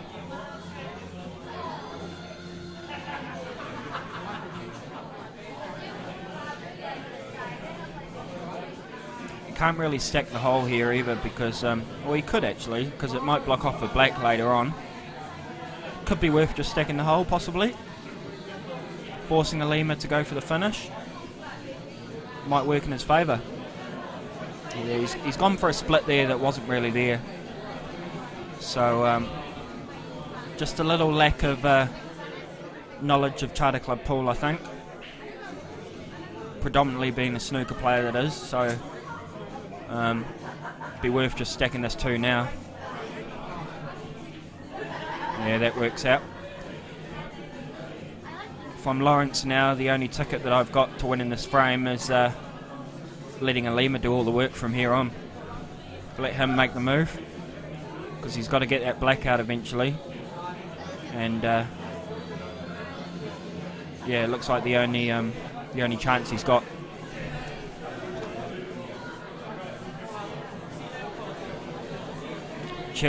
Cheers, Carl Van Beek. Thanks for the comment, mate. It'd be good to see you playing a bit more Charter Club. Very good red and yellows player. World rules, should I say. Does well in our Super League down here, does Carl.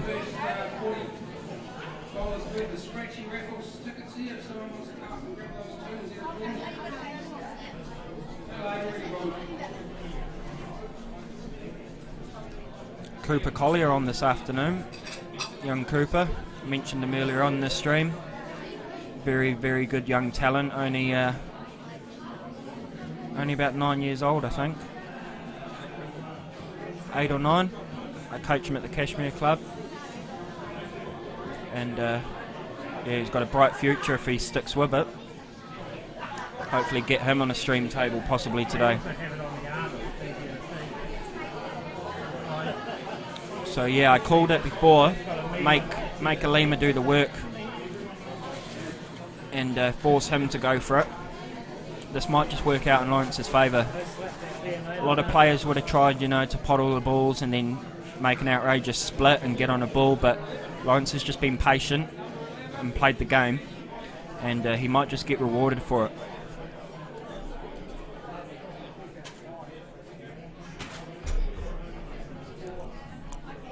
Oh, Lima's tried for the top corner and it hasn't worked out.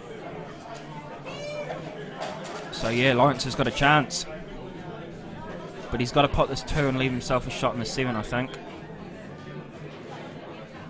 Actually no, changed my mind. Leave the 7 until last because the black's pretty much over the hole at the top of the table. No, he's playing the 7 now, so he's got to play a good shot here. That's why maybe it could have been better leaving the 7 until last, because then you can just make sure of the pot and not have to play position off it, with the black being so close to the hole. So now he's got to pot this and also bring the white up table. And yeah, that was the trouble with that shot, you see. Makes the pot slightly harder when you have to play position off a ball like that on the rail.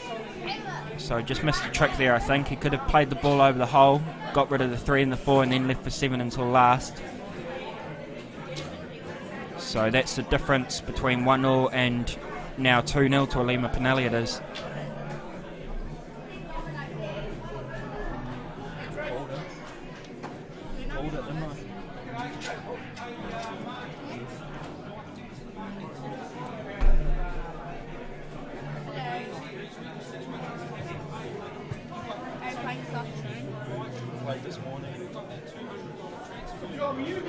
Right, commentating. The only one that knows what they're talking about. Are you speaking? Are you commentating? Yeah. Really?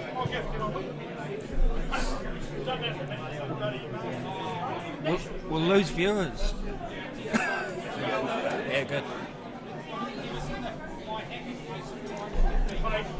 Yeah, dropped one frame. Top qualifier never wins.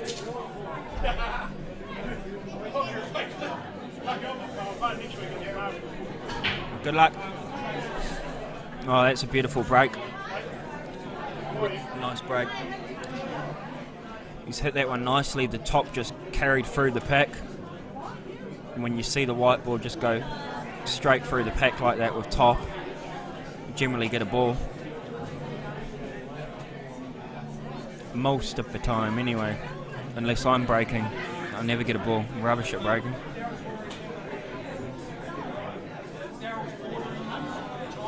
There's a trick to it that I haven't worked out yet.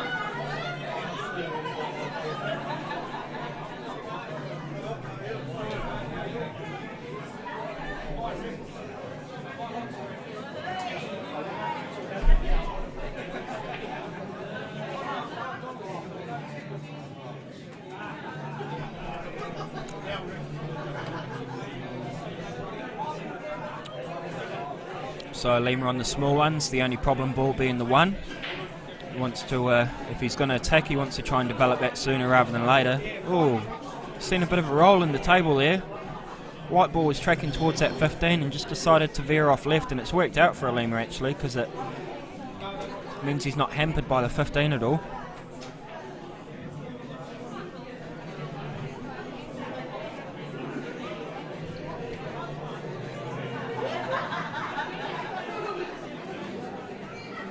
So he's taken on the 2.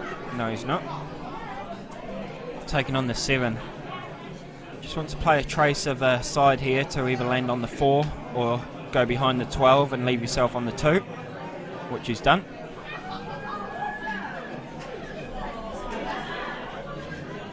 Never too far to travel for Charter Club pool, Carl.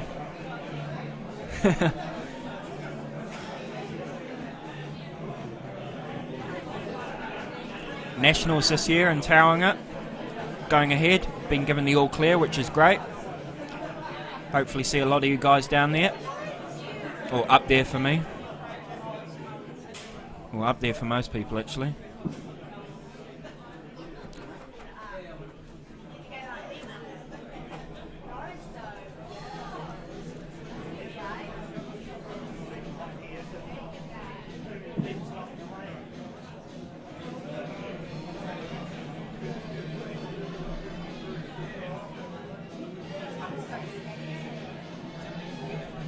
He might actually have a route to get on this one, Alima. Oh, he's played it now. Yeah, I would have waited a shot. If he could have left himself on the 6 up to the top left corner quite straight, he might have been able to follow through and leave himself on the 1 to the top right corner. But he's been a tad bit unfortunate to land there, to be honest. This is a really tricky escape actually. He's got a, I don't think this is on. I don't think he can miss the 11, and no, you see it was still sliding past the 1. I don't even think that escape was on, so Lawrence with the combination fried rice here. He's going to get rid of his 11 because it's stuck behind the 1.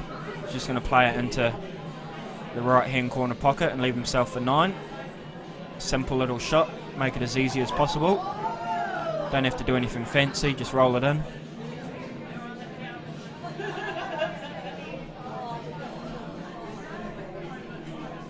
Not the greatest shot if he's straight on this 9. Hopefully he's got a little bit of angle just to go off the side rail.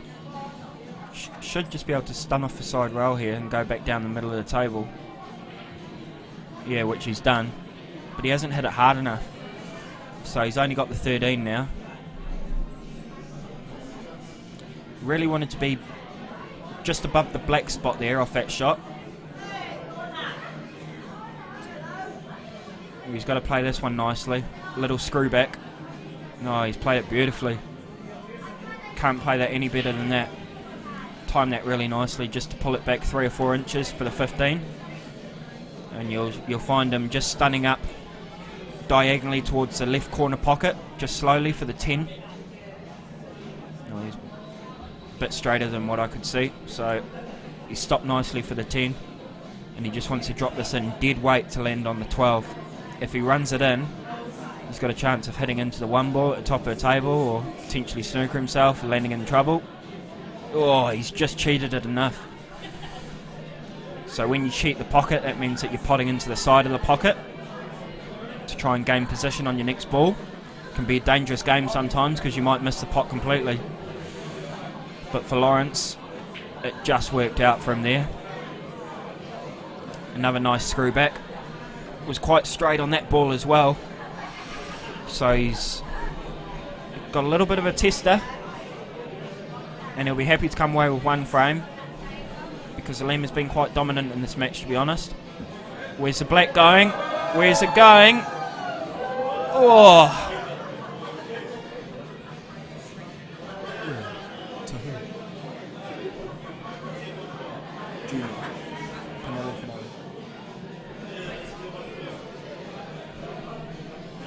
You have work? Asking if he had work. 4 till 10 though, easy shift. Not on the 2 o'clock starts this week.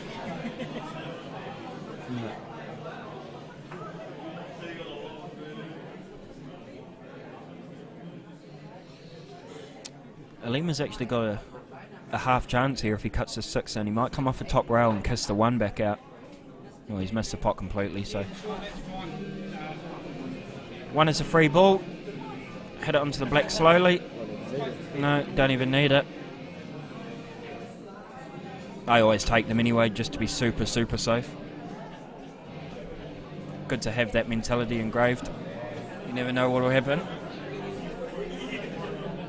And that will be a break until... And that's it for the morning session. Well, the live streaming of the morning session anyway. There's still a few tables out there finishing up. As you'll see in a second. But we'll have a short break. There's a good view. Loving memory of Allan Cowan up there. Beautiful boards made up for this tournament. And we've got another one over to the left on the other table as well, which is a pretty similar one. I think it says Bloody Legend maybe. Yeah, really good view of the tournament set up there. Really, always a beautiful setup here. And we'll take a short break. Possibly be back around 2 PM. We'll keep you updated in the comment section though. And yeah, see you then.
Just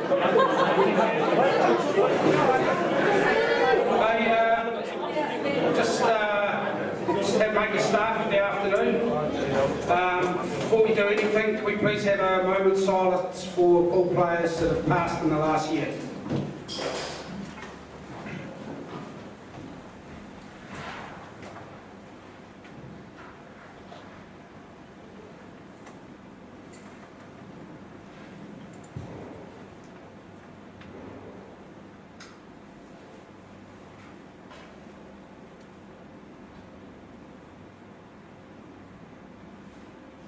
Thank you. Allan Cowan, of course, Rumo, Wally, Moe, Ivan Hall from Canterbury, plus the others around the country that you care to think of. All good people, we miss them. We've got a huge tournament here. I'd like to thank everyone that's travelled to be here from south and north and sideways, coast. We've got one of the biggest fields I can remember in a Canterbury tournament. There hasn't been a Nationals or a South Island, so well done everyone for being here. It's a testament to Al that everyone's showing up to have a hit for him, a recognition of his legacy that he's had in getting people involved in the game and playing. So well done all. I've got a lot of people to thank to make this happen. Shirley and for the draw, Janet for helping out, and all the chaos and confusion that entailed as the field just got bigger and bigger. John Renwick for trophies, Darren Purden for organising the liaison with the Papanui Club for the hall and the venue and all the other work he does in the background there. Paul and crew with the live streaming. Daryl for just his general support and everything. He's does us proud really, everyone. He's donated shirts and hoodies for raffles, which I'll irritate you with through the day. Those who helped us out in the hall last night, Rachel in the kitchen, thanks very much. Tracy on control and all these other people do things to help get on. Any funds we make from today go to the motor neuron disease, so buy raffles till it hurts. Because it's for Al, we've made sure the bar's got lots of Heineken, so tear into it. Right, because we've got such a big field, we usually, and we are this year, doing matches will be 3 frames. So you don't play best of 3, you don't play 2-3, you just play 3 frames. Win or lose, you will play 3 frames. And sections of 5. We've got 145 odd entries. We were going to cap it at 120, but it just, people just wanted to come and play for else. So down to sections of 5. We got through this morning's session real good, so should go okay for you today, this afternoon. But however, the refs have got stopwatches and cattle prods, so don't muck around with your shots. It's a 3-tier tournament, so the times for the starts tomorrow are there. A couple of reminders for housekeeping. Please keep the doorways clear for fire exits. Smoking is down that end and that side of the building, down off table 12 through there. You can get out that way, but don't smoke there. You go down the other end, there's ashtrays down there, and no smoking out the front of the building. The club's getting irritated. So, yeah, fill your boots. Good luck and good games.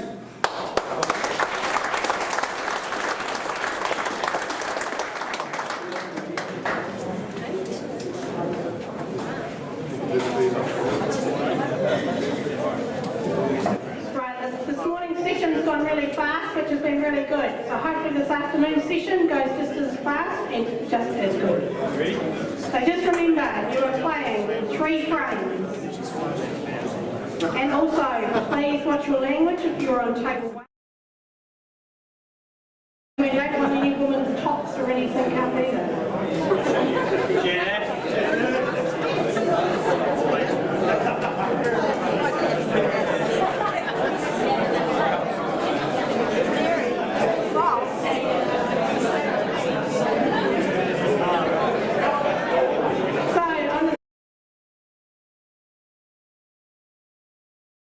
Joseph, Megan Cashmere.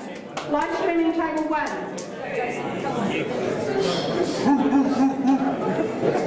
John Fitzgerald Woolston, Shada Mackenzie Richmond. Live streaming table. Richmond are going to put the cards on the table, so please just go to your tables. Patrick Cowan Richmond, Baptist Lily, Kelly, Shirley St Albans, table 3. Charlie Hunt Kashmir, Mike Robinson Kaikoi, table 4. Shane Brecken Kashmir, Angie Aiken Hornby, table 5. Donna Chill Richmond, Desmond Talatanu Papanui, table 6. Darren Gurdon Papanui, Cooper Collier Kashmir, table 7. Then Coughlin Richmond, Kirsten Amora Papanui, table 8. Larissa Devine Kaikoi, Marissa Reid McFarlane Papanui, table 9. Becky Spears, Timaru CMC. Trim Olsen Direct, Shirley St Albans, table 10. Jarman Cook Hornby, Mike Gibson, New Biden, table 11. Silly from Papanui, Freedom Ashby Kashmir, table 12. Gave it a decent hit to the Ryan middle pocket. Pater Papanui, Pete Summers, New Biden. Trying to wonder what you were doing, but then Des went and explained it for us. Willie Chikahu, Shirley St Albans, Jacob Roberts, Kashmir, table 14. It's just like when you break how the white jumps. So you can do that with the object ball, can't you? Bring your cue and you stand here and wait for the table. How'd you do today? Alright, we're back up and running. I'm joined by John Saundercock for the afternoon session of the Allan Cowan Memorial. Yeah, thank you, Adam. How did you go today, by the way? Yeah, got through alright into that top tier again, which is good. Always want to defend it. So getting through qualifying there's a little bit more pressure on qualifying than usual. A little bit different circumstances than what you're used to. Obviously just playing for the top 2 spots rather than, like a top 4 spot. 3, yeah. Well, it's fascinating also with the concept of playing 3 frames as opposed to a race to 2 or a race to 3. It's a different mindset, especially when you get to 2-0 up or 2-0 down, there's still something to play for. Yeah, whereas if you're playing race to 2 or best of 3, then game's over. Yeah. And those extra frames can count massively for some players, at the end with the point system. Well, there are 1.7 points to be had if you're down 2-0. You think about it that way, and that could be the difference between you qualifying in Tier 1 or qualifying in Tier 2, especially towards the back end of the day. Yeah, it's all about not giving up and just hanging in there, I suppose, even when you're down, which is actually kind of fitting. It's what Allan did right until the very end. Yeah, very much so. He remained smiling until the end too, didn't he? Life had obviously not dealt him the best hand, but he played it with dignity and grace the whole way through. Yep. There's one thing we will definitely miss at this tournament, and in fact in a lot of Canterbury tournaments, is just his smiling face in his big wheelchair behind the control table, writing all the games up for us, and just the fascination with which he followed the game. It was like he was watching his beloved Tigers play, wasn't it? Yep. I mean, I know the Warriors got one over them this weekend, but Al, if there's any life after death, then Al would have found a way to watch that match. Alright, so which table do you want to focus on, John?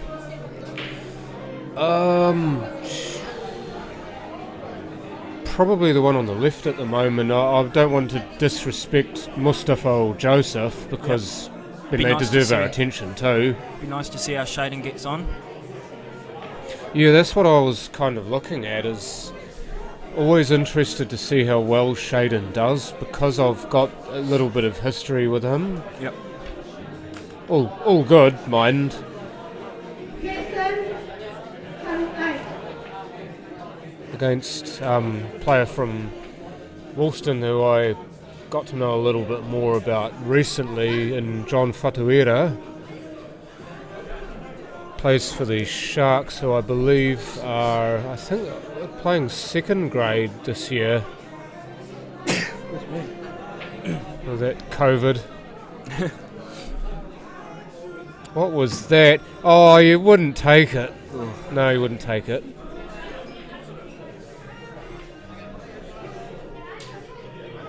But yeah, Woolston Sharks used to play in Division 1 and then the team disbanded, and I believe they've brought the team back, although not with the same personnel, to play Division 2. It's a bit like with Woolston, how the Gold team disbanded, and a lot of the Gold team now play for the Division 1 Woolston Barbarians, and some of the Gold players have gone to play elsewhere, like myself playing for the Kashmir Cobras, and Matt Lee playing for Kashmir Black, and Peter de Groot playing for Kashmir Gold. Yep. You play with whoever accepts you, and it's if great you're willing to drop a division, then so be it. It's great that all you guys could kind of find a team, after the Woolston team kind of folded. It was a bit of a slow burnout, really, because we couldn't get players to come in and play for us. We didn't draw nearly as well as you guys did, for example, or SAS, for that matter. Even Hornby were able to draw players better than we could, and they've, up until fairly recently, been quite static in the makeup of their team. But then they ended up getting players like Avon and the Bowens, and they became really strong. Yep. And of course now they've lost quite a few of their big players, like Avon going to your team, and I don't think the Bowens are playing anymore. No. So their team's been severely depleted.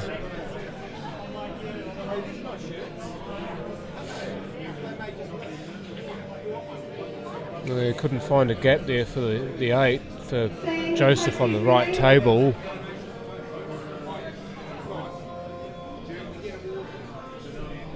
John now on the 3.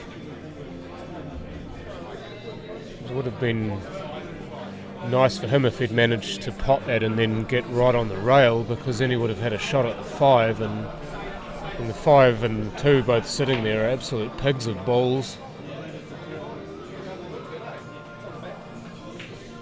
He's had a wild lash at that Mustafa, and it's actually worked out for him a little bit. Black's in a much tougher position now to be potted, but Joseph's got a second bite at the cherry.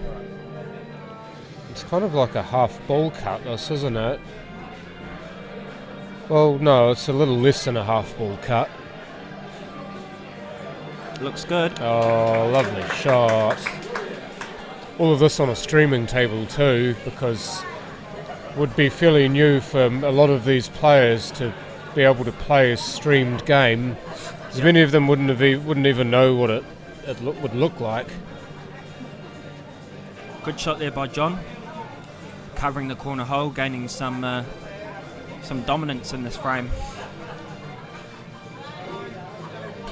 This is also interesting to see where Shaden fits in with this style of play.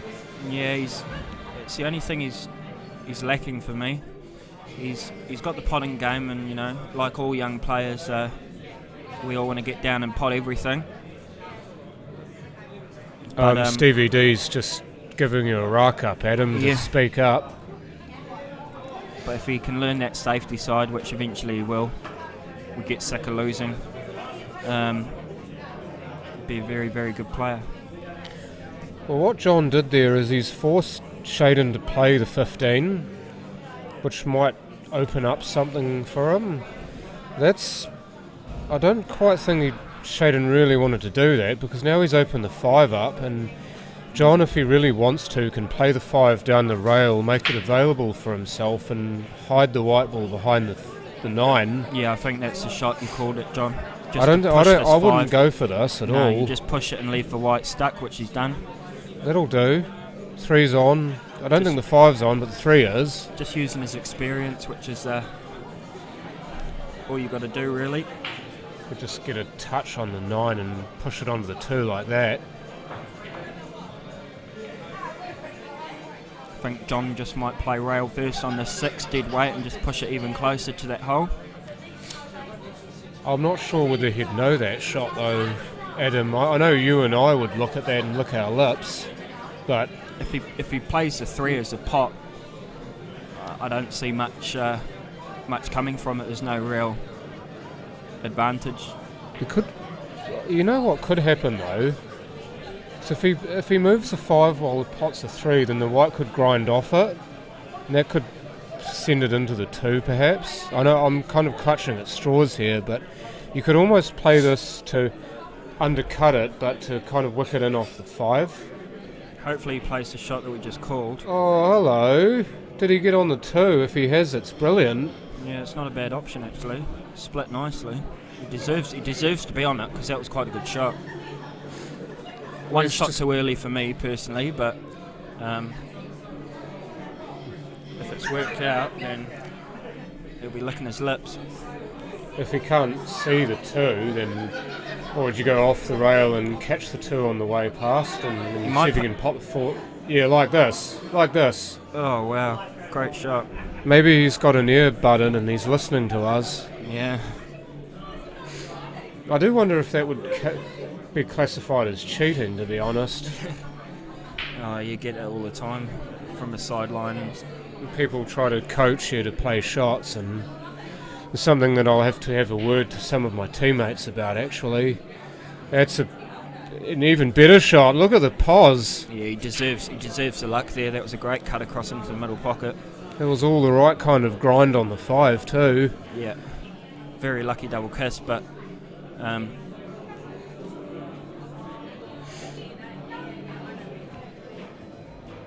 this stuns the 5 in, and this is a pretty handy black to the middle. Yep, they say fortune favours the brave, and it certainly did there. For John, being very attacking, pulling off a great shot to the middle pocket, and looks to be going 1-0 up against Shaden McKenzie. No, not even close. I could see the way that it rolled to the right of that spot that he was going to miss it. Shaden's missed a trick already here, John. I think he needs to be taking that 12 and then the 14. First, yeah.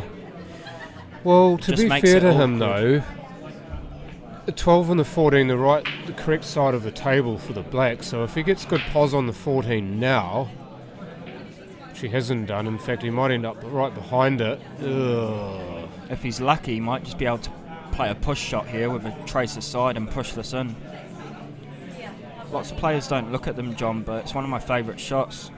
It's one of mine too. I actually really like this shot. Yeah, you see, like, he doesn't have to get up like this.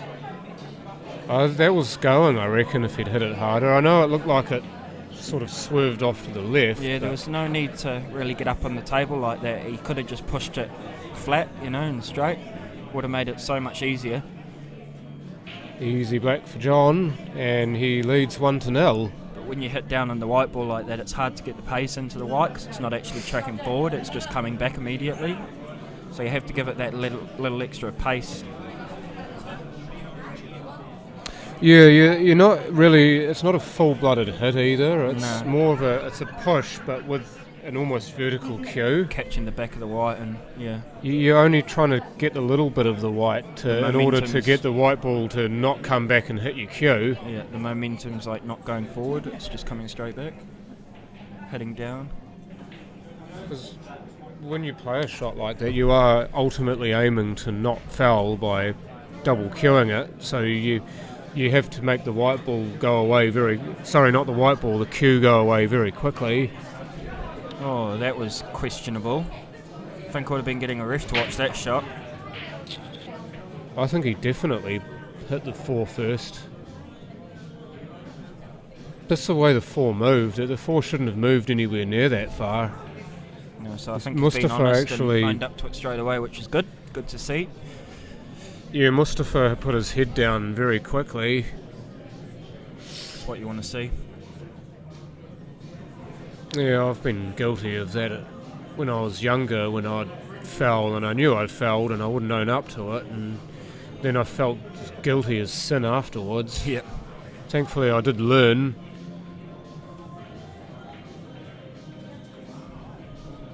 Yeah, it's a good shot from Joseph there. He's actually left enough of a gap after playing the free ball plant to leave the 10 on, so he's played that really nicely. He doesn't want to hit this too hard.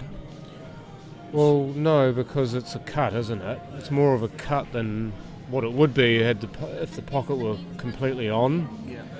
So the white ball's naturally going to run off the rail quite well. Yeah, he's just tried to jam it in instead. Yeah, he might not have been able to see enough of the pocket, maybe. That's why he had to play it like that.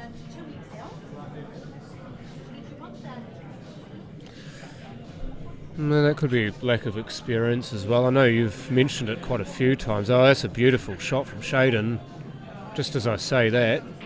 Yeah, cued that one nicely. He's got to pull off another good one here, though. I'd be potting this with a bit of extra pace and screwing down towards those balls, trying to move something. It's got to be cued well. Yeah, he got the line. Didn't quite get the pot. It's actually worked out not too bad because it's covering the black now.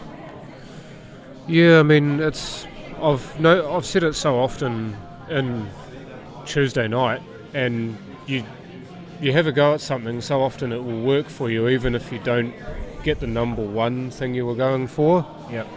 You so often, because you're moving stuff around, you're trying to be positive, you'll get a second or a third option that that helps.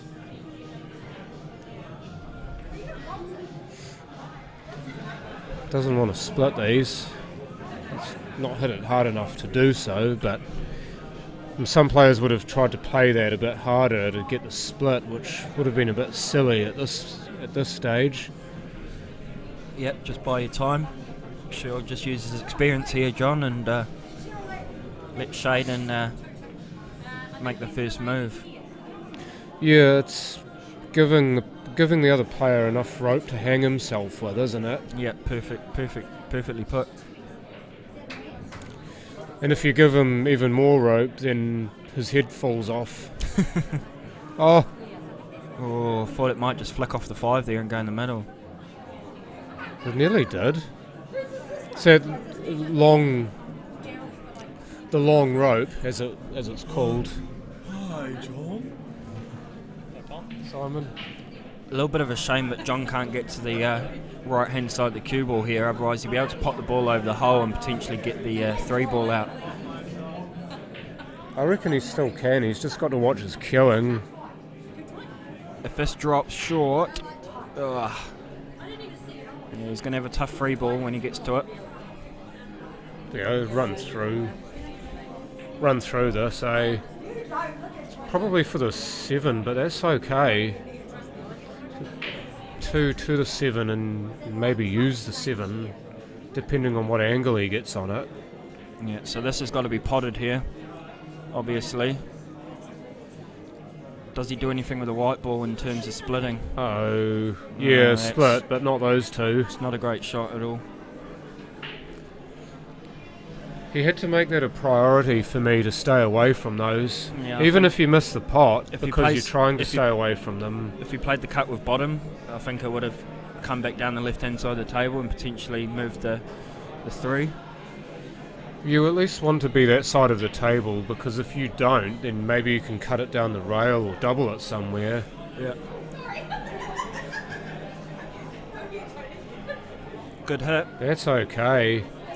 He's left the white ball slightly hampered as well, so it's not actually straightforward for Shaden to cue this.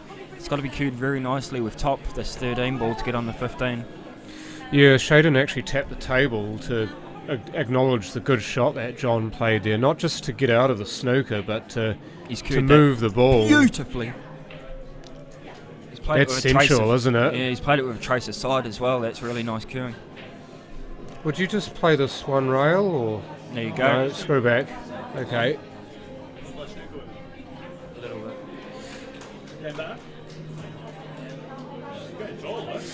Wants to pot everything all the time. So one each, Shaden and John. And this now Joseph for the 2-0 lead, and a lovely little slice into the middle. Got plenty of support from the Kashmir 2-0. Steelers team here for Joseph, which is nice. It's always nice to have some people in your corner. Simon's going to find that difficult this weekend, I think. Not many will be in his corner. Well, he's not the only Englishman here, but he's the only one from Queenstown here. Yeah. I said, John, I don't have any fucking supporters. No, I never do. Well, that's the thing, when you're at the top, everyone wants you to lose. I don't know whether it's an indictment on them for wanting to drag you down to their level, or just genuinely wanting to see the underdog come out on top. Being hated.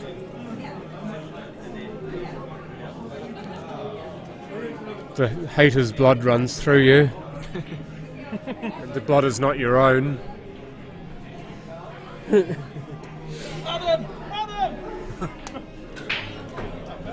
Oh, we've got flying white balls and everything now. It's all happening. You've got what? Mustafa's just smashed the white off the table.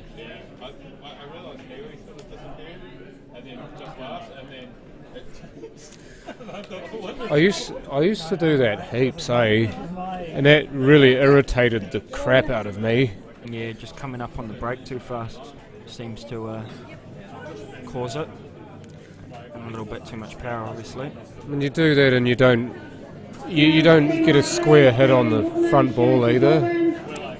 So when you come up that fast, the white actually jumps before it hits the pack, so it hits the top of the front ball and then it flies off. So it's important to stay flat on your break and just strike through nice and flat, because as soon as you jump up and you hit the white ball while obviously moving upwards, it can cause the white to jump before it actually hits the front ball, and then it'll hit that front ball and just fly off the table. Well, this is one reason why people will keep telling you to keep your head down when you're playing a shot. Yep, and the break's a really important one to do that on as well.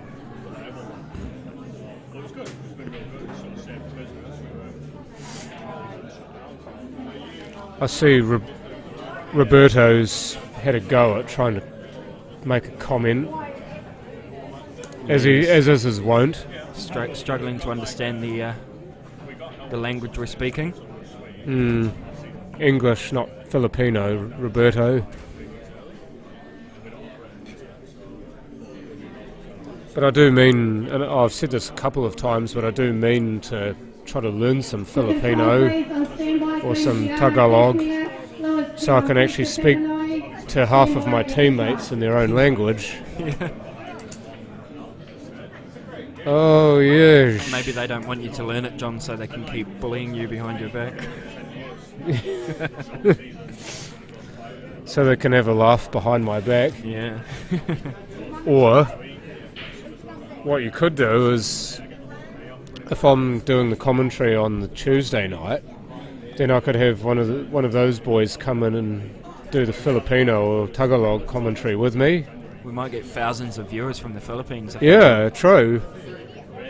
It's like, this is the way that we play the game in New Zealand. Yeah. I know you guys probably would never understand how we play the game here, but you get to learn.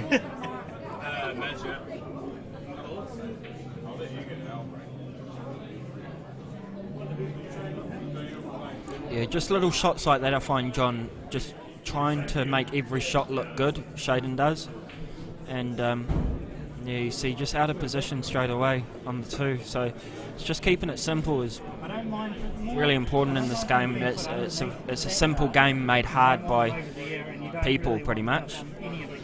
True, and Shaden there, I think he was trying to make the shot. Rather, he didn't have to make the shot. No. He had to just play it more naturally. There was nothing really natural about the way he played that. Yeah.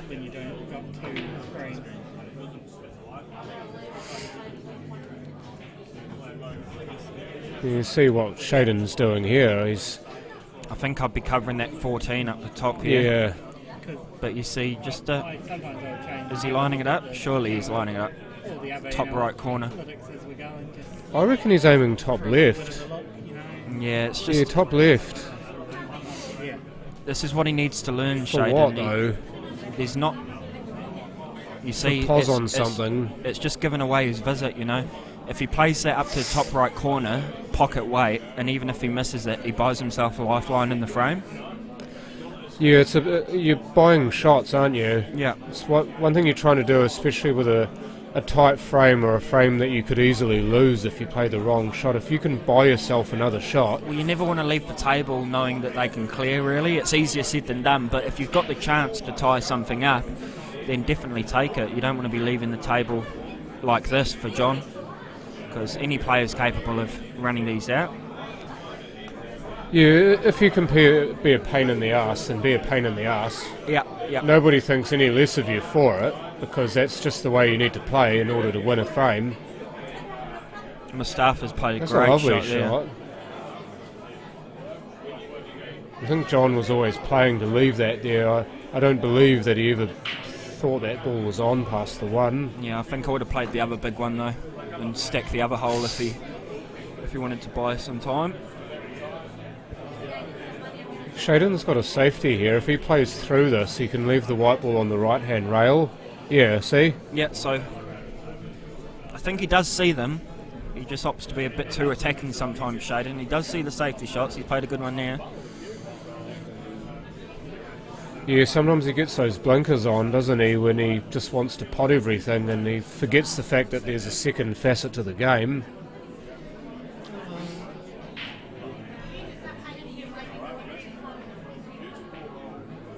Mustafa there getting a fortuitous little cannon, but it will be Joseph who assumes the table. Just pot this with a little bit of follow. Yeah, just like that.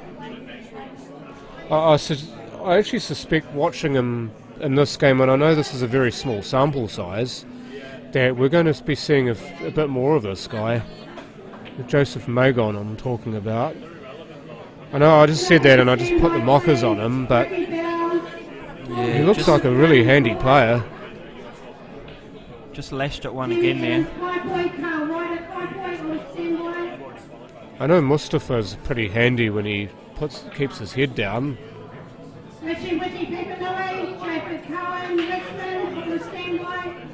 But he, the one thing about players that you've never seen before is they do surprise quite a lot. Yep. And you always feel good when you are surprised. Some a people good hate shot. surprises, but you love them on the pool table when you're watching it. Oh, where's White going? Where's White going? Oh, yeah. Geez, that tried as hard as it could to go in too, didn't it? Yeah, almost like rolled back in off the jaw. Back to this game. This for Johnny to... John wants to play this thin and about medium pace, like that. Just That like is this. Perfect. That was the line that I saw. That's lovely, Jubblies. Yep, and he has no and off here either. It might look like it in and off the 5, but it's nowhere near, so he can just play this plain ball. Doesn't have to worry about the white. He's not hitting enough of the 5, is he, to go and off? Nah, just like that. Oh yeah. At least, you know, he missed it, but at least he got the weight right. Yep. So many players play that, and yes, it's missable, but they get the weight wrong and they let their opponent in. Hey, Sam.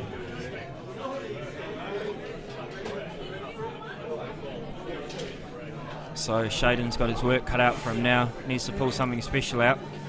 This is the time to redeem himself, I feel, John, for a few loose shots. Here we go. Yeah, I saw this too. Played this perfectly. If he can get on the 2, it'd be even better. But it's I okay think- though. It's for the 5. I think I play the 5 first, and hopefully he has an angle to drop onto the 4 and then come back across for the 2. Yeah, that's what I saw as well. Too much of a rakish angle on the 2 for that. So Yeah, so you sort of play what you can see, but you know you can reroute If your GPS, so to speak. he must be straight on the 5. Yeah. Yeah, that was a tough pop. Oh, Concedes and he a frame. concedes. So John Fatuera 2-1 over Shaden McKenzie.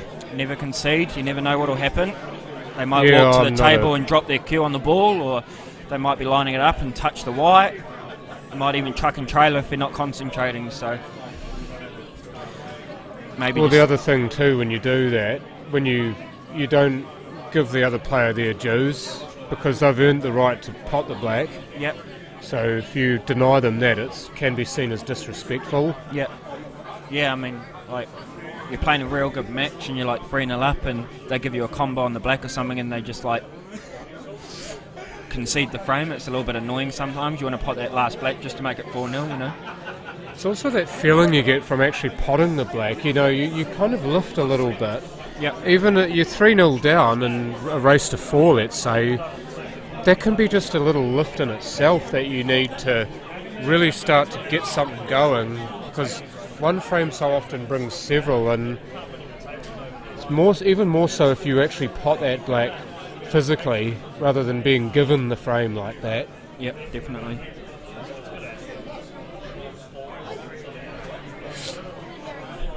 It's something that I may have to have a word to Shaden about if he ever comes over here.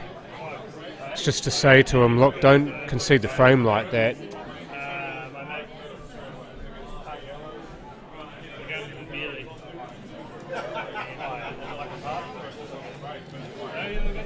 So nothing, yes indeed, Stevie D is with us on that one. Yep. I'm sure you in your time, Stevie, you've had a player who's missed a ball left you easily on the black, and either you've missed it or it's been the other way around. We've all done it. I've had blacks an inch away from the pocket and you've just taken your eye off it, or you've rushed it, or you've feathered the white, you know, and that's why you don't concede. Simple.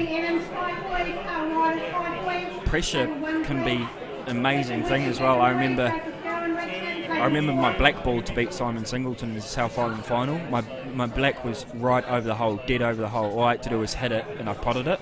And I felt myself like shaking even on the easiest shot like that. And I remember Simon was going to actually concede. He was going to hit my cue from behind me to like concede. Just as a method of concession. Yeah. But he didn't, and I potted it, but like I could feel the tension in my arm, and you know, anything is missable with pressure. Did you stand back up and re-cue it? No, because it I was know just a lot one of those ones that was so easy you're never going to miss it. But when you shake like that, sometimes you just need to stand up and have another look. I kind of just wanted get to yourself back into the right mindset, and then come back down and cue it. Yeah, agree with you 100% there, Steve. With your last comment, he's only 15 though, so he's got time, and with the right coaching as well, which he's getting, he will break those bad habits, no doubt. And like me when I was a young fella, I had lots of bad habits, and those slowly got broken, and I've become a much better player because of it. And I know the same thing for Adam, with you with Kelvin being right on you in case you did anything that you shouldn't do. He'd be right on you telling you to wind your neck in. Yeah.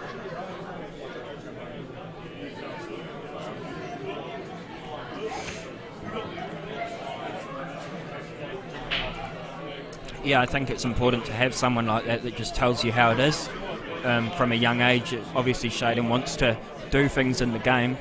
It's probably important that he gets some kind of a coach type person to look up to, you know, that he will respect and listen to, and he'll go really, really far if he does that.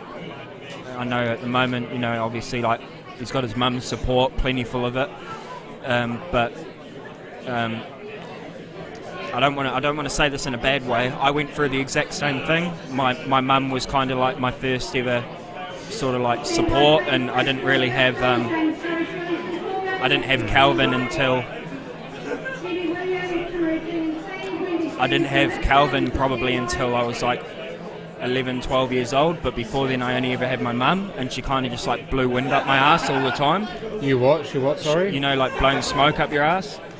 Just giving you the willies. Yeah, you're so good, and you know all that kind of stuff. But you need someone to tell you how it is so that you can improve.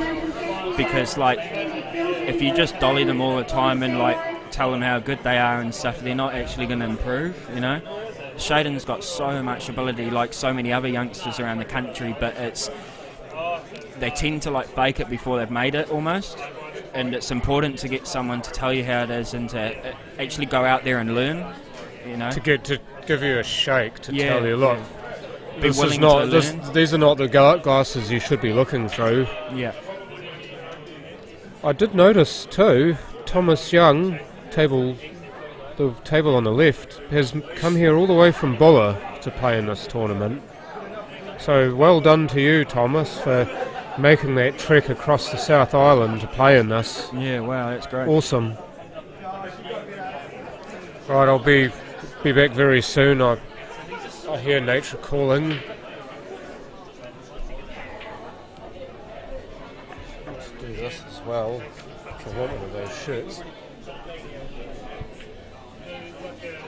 Yeah, you handled that pressure fine though, Dizzy.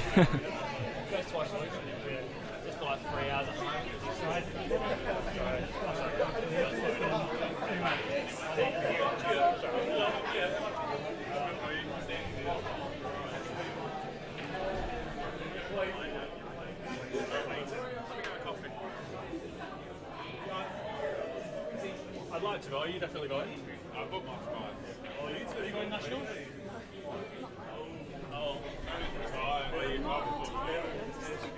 I'm tired. I'll come back.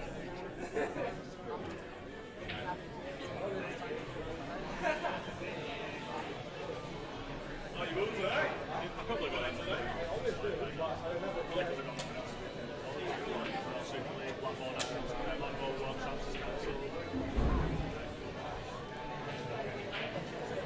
Me?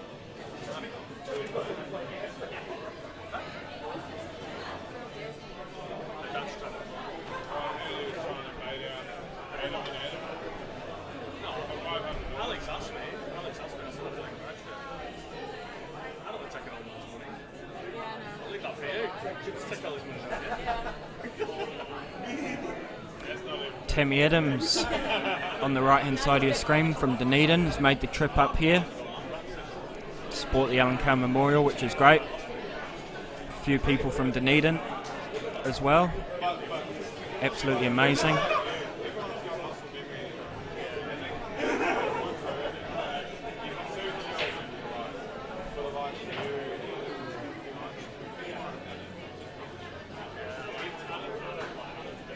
Potting some decent balls here, Thomas Young.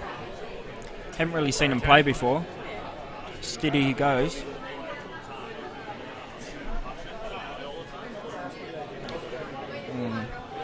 Nearly good there. Just wanted to catch the 5 a bit fuller and push it towards the corner pocket. He played the right shot. I'm not sure if he can make the double without double kissing the 6 here. I think he's going to go for it. Yeah, I don't think that was quite on. Do you want a drink? Endless space. Endless space. Thanks, bro. Top one phone. You want me?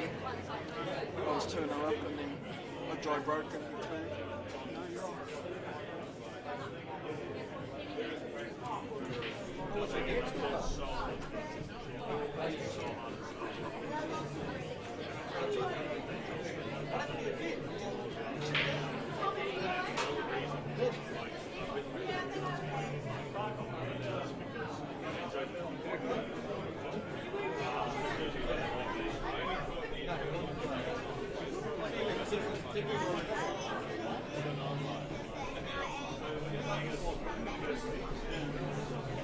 So Thomas will just want to cut the 6 across, I think, and try cover the hole.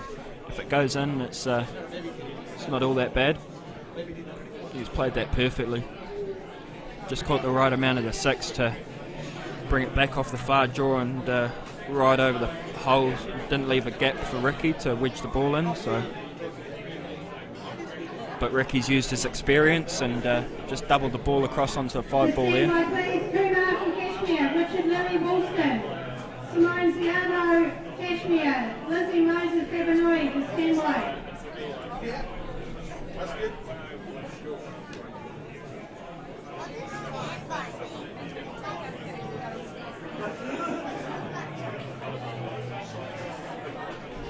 Needs to get really deep into the white here if he's going to play any kind of a split. He hasn't gone for it.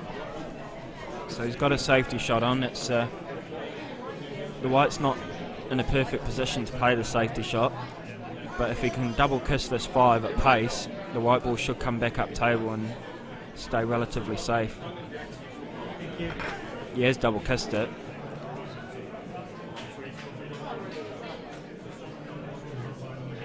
So the 14's not on for Ricky,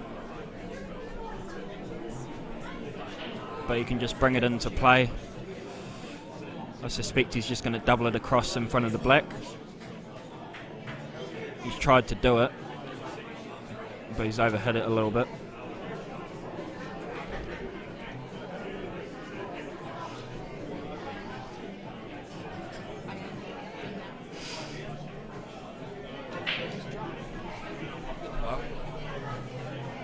So Thomas with a half chance here. He's got to pull out 2 really good pots. He's naturally getting on the black if he pots a 5. Oh, that was close. Good effort. He would have had a nice black down the rail. If Ricky just plays this with a little bit of top and right hand side, then he should get perfect on the black. No, he didn't put any side on it, you see, so he's landed yucky on the black. Might ever go to double. Oh, he's played that great. Never looked like missing. Maybe he set himself up for the double. He might be really good at them.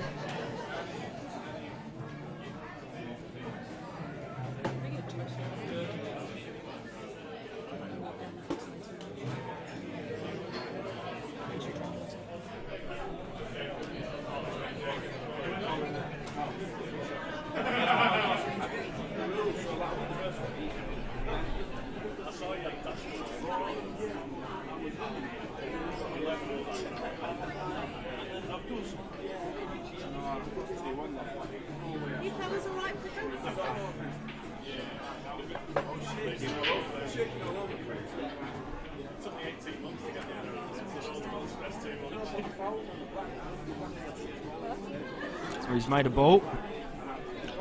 Not the best spread, but at least he's got first dibs at the set. Who got that, Ricky or Thomas? Ricky.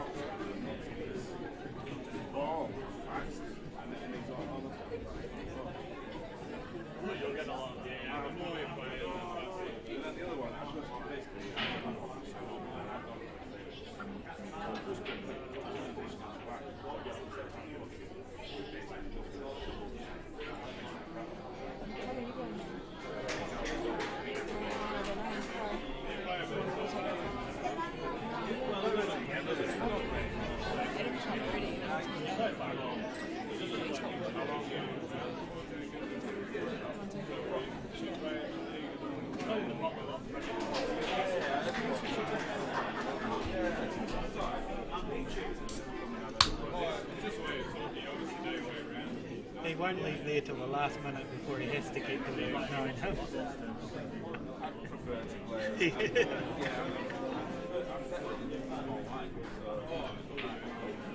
Good shot from Ricky. Hasn't really split for him. He might have a plant, 2 into the 7 into the middle. That'd be very handy. He hasn't really looked at it, but it looks makeable.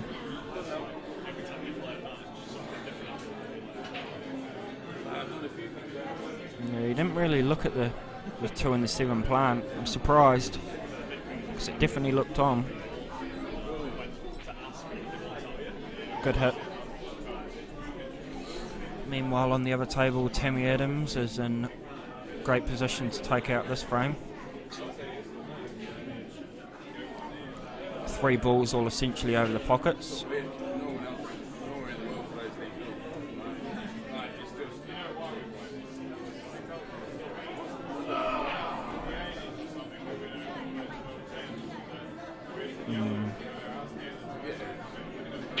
not the best shot. The only positive she can take is if she's not left a free ball. She'll be filthy with herself if she has.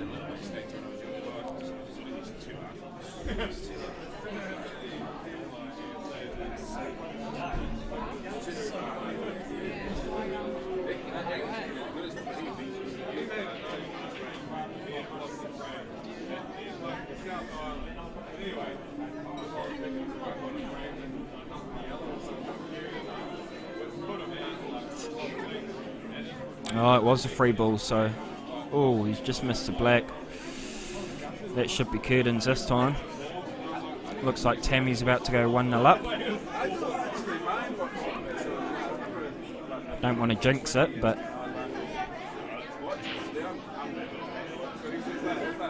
Can't see any troubles from here.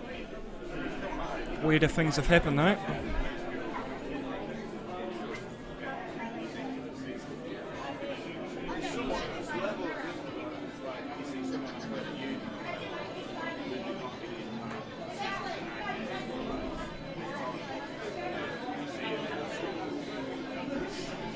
Tammy Adams leads 1-0 over Kyle Ryder.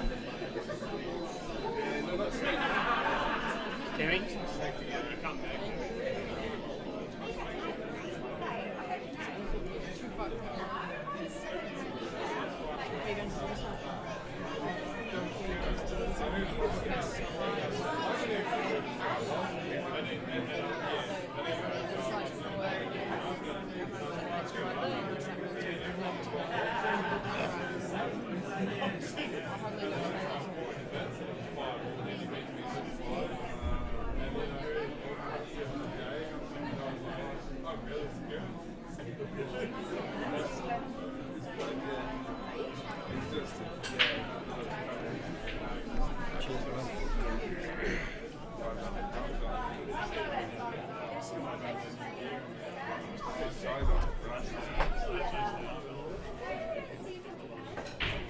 You'll be half cut by the time you go to work. Probably. Fine.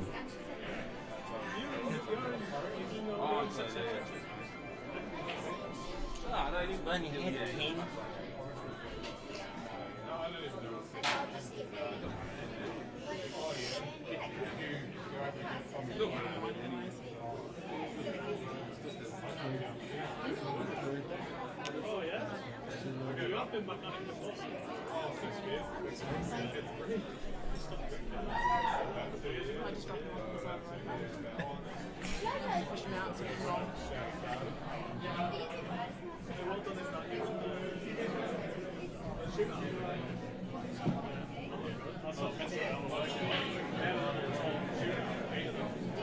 Good shot there by Thomas Young, just dropping the 9 into the middle.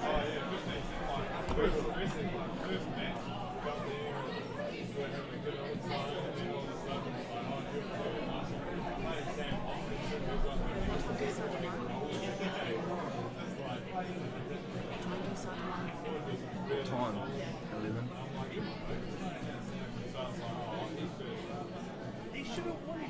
You've gained 3 subscribers. 3 people. No, we've got three more subscribers today.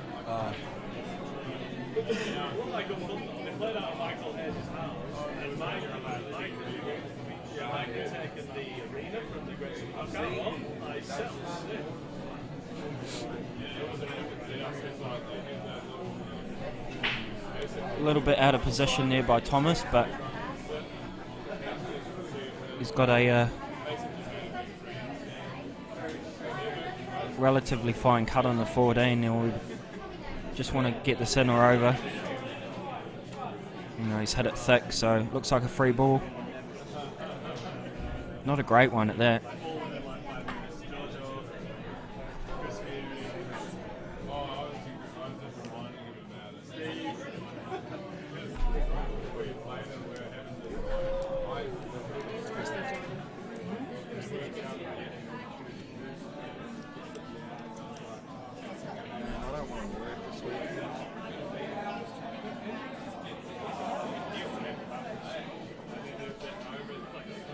Greg has retracted his message. Yeah, you better retract that message, Greg.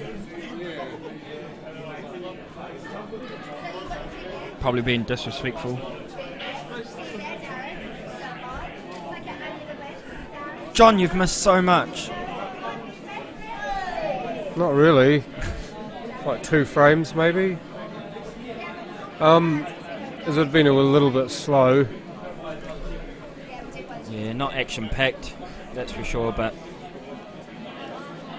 Oh, Thomas Young, the man from the West, with the first frame on the board.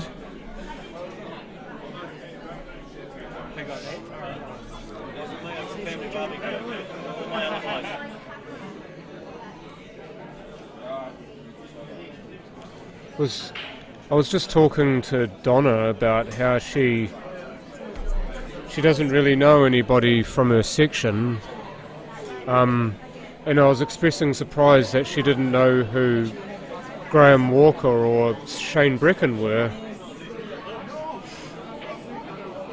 But I suppose that's what it's like though when you don't play a lot of the same sort of tournaments as they do, or you don't play in the same division as they do. You don't really know who they are because you've never seen them before, or you've never played against them. I know it's a bit like that for me sometimes, especially for players in Divisions 2 and 3. I don't really know much about them. Because I don't see them, I don't play against them, solely because they're in the different grade. To stand by, please. Simon Singleton, Cashmere. Joseph Magoon, Cashmere. To stand by. Simon Singleton to stand by. And it begins. Singleton What, is in the house. He's not playing on the streaming table. He's What not is on this? the streaming table. God, he's not used to this. He's not I was used to expecting all 4 of his games to be streamed. Yeah, I think he was expecting it, John. What? I think he just wanted to walk out there on the stream table, one after another. No, this is our house, son. No, it's different. It's different up here in Canterbury. I don't want to be on stream. You don't get babied. Well, everybody's sick of seeing you on stream. Does second tier get streamed tomorrow? Well, some of their games probably will be. I don't want to be in the top tier if Adam is. Oh, well, that's a bad move then. He's too good. This is the only tournament in New Zealand he can win. I know.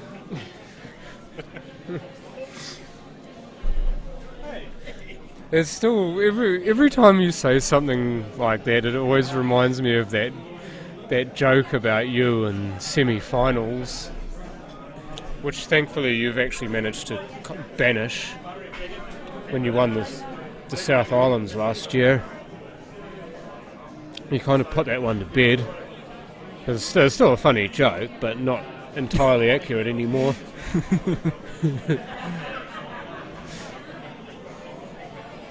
Good shot there from Tammy. Good chance to go 2-0 up if she pots the 1. Just wants to drop it in pocket weight. I think her moving to it's a good shot. Dunedin, she's playing for Bowies, even though she's still a member of Kaiapoi. Yep. That would have helped her game a lot. Just playing in that mob of that needed to go. Oh, I was just going to say she just wanted to drop that in and come across, which she did, but playing with that mob would have helped her game immensely, because there are a bunch of talented pool players down in Dunedin, and of course then you've got Simon. Yeah, they all play plenty, don't they? Yeah. That wasn't so flash. Nah, could have been better there. See that? Did you see that roll towards the middle of the table? I seen one do that earlier. One of the balls just rolled. Is that a fault of the table, you reckon? Possibly.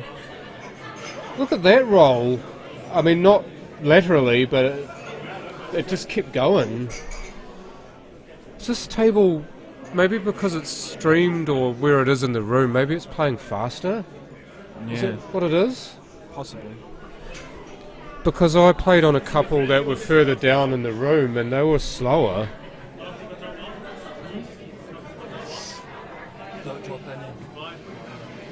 Tammy duly disposes of the black, and she now leads 2 frames to 0.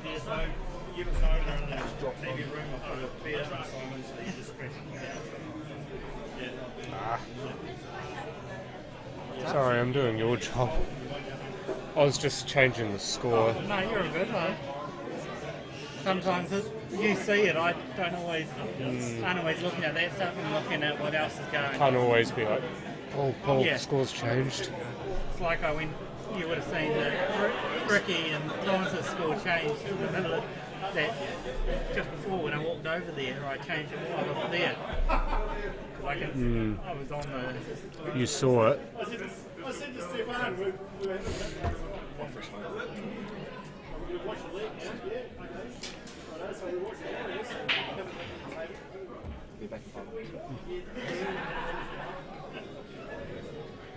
So, Adam's off for a cancer stick.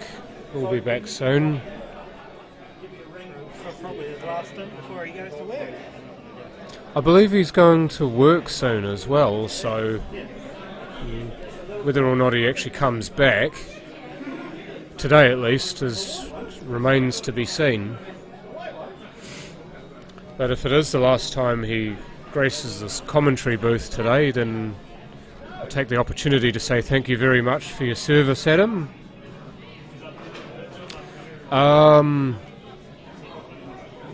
Good point, Greg. I'm just going to have a quick look at my phone to answer that one.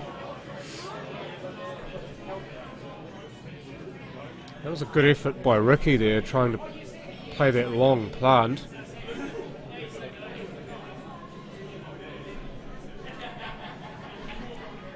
There you go, Carl, the double, that's good. Not a hell of a lot on the table though for him after that. Unfortunately, the way the whites ended up, it's behind the 9, so he can't play the 5, and none of the rest of his unders look too great either, so he's just going to wick off and leave Tammy safe.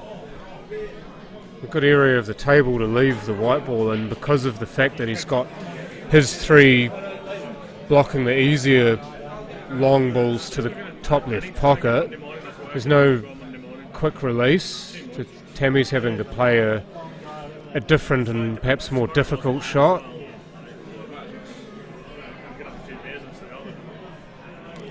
And on occasion, that's all you really need to do, is just to take that easy option away to make a player play something even a little bit more difficult, because it puts that extra pressure on them. It may lead to that little 5% mistake. They make that mistake and they let you back into the frame, or they at least give you a chance to give yourself more of a foothold in the frame.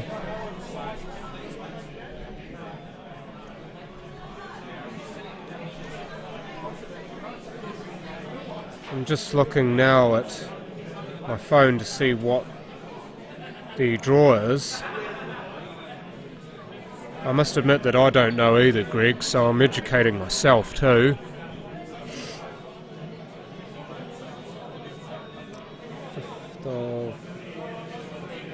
We're actually here at Papanui playing the Papanui Hustlers Gold, Greg. So that's the game I was talking about before to Alex, about how I was really looking forward to it, and seems it's come sooner than I thought it would.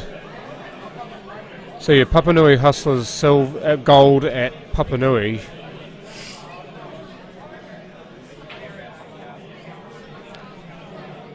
It's a nice roll down the rail. He wanted that to keep rolling though for the 5.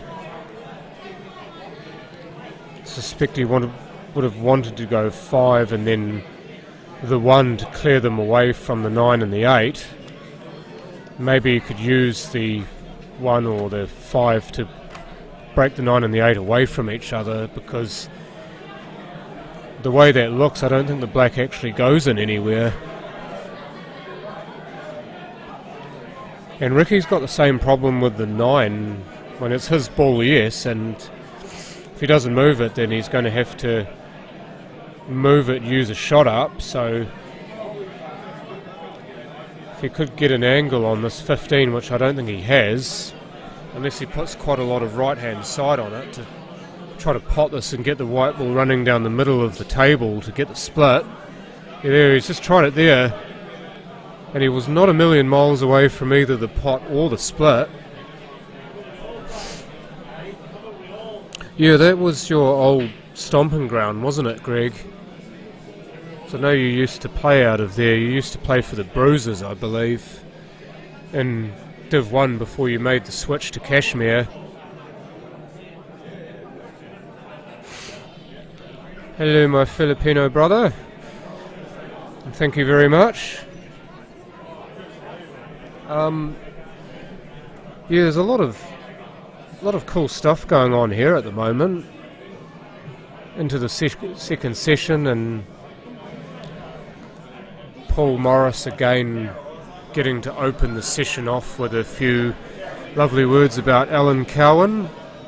And that is a rifling pot into the corner pocket, but no position on the black.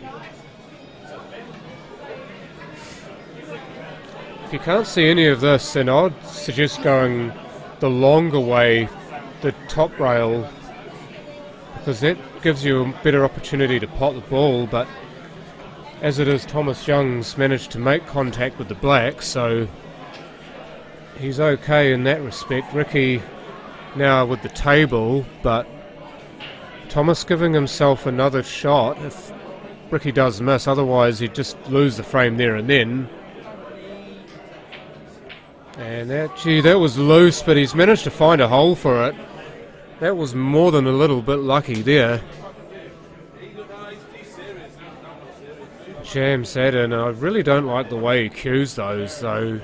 The way he just lifts all the way up when he hits it. I think somebody who's watching that needs to have a word with him and tell him to stay down. This might go in. Oh, you got two of them in the same frame. Done in by the fickle finger of fate there was Thomas Young, as Ricky Bell takes the match 2 frames to 1.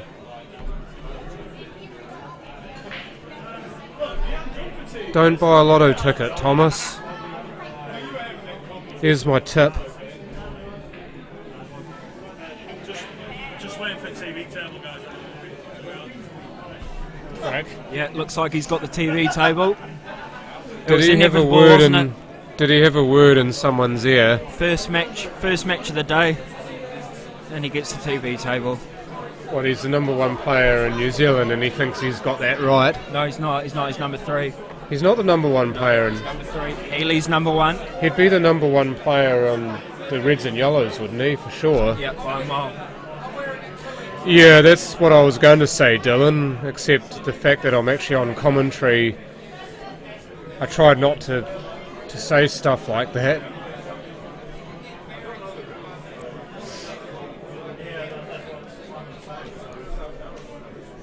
But yeah, Simon Singleton just about to assume the table on the left.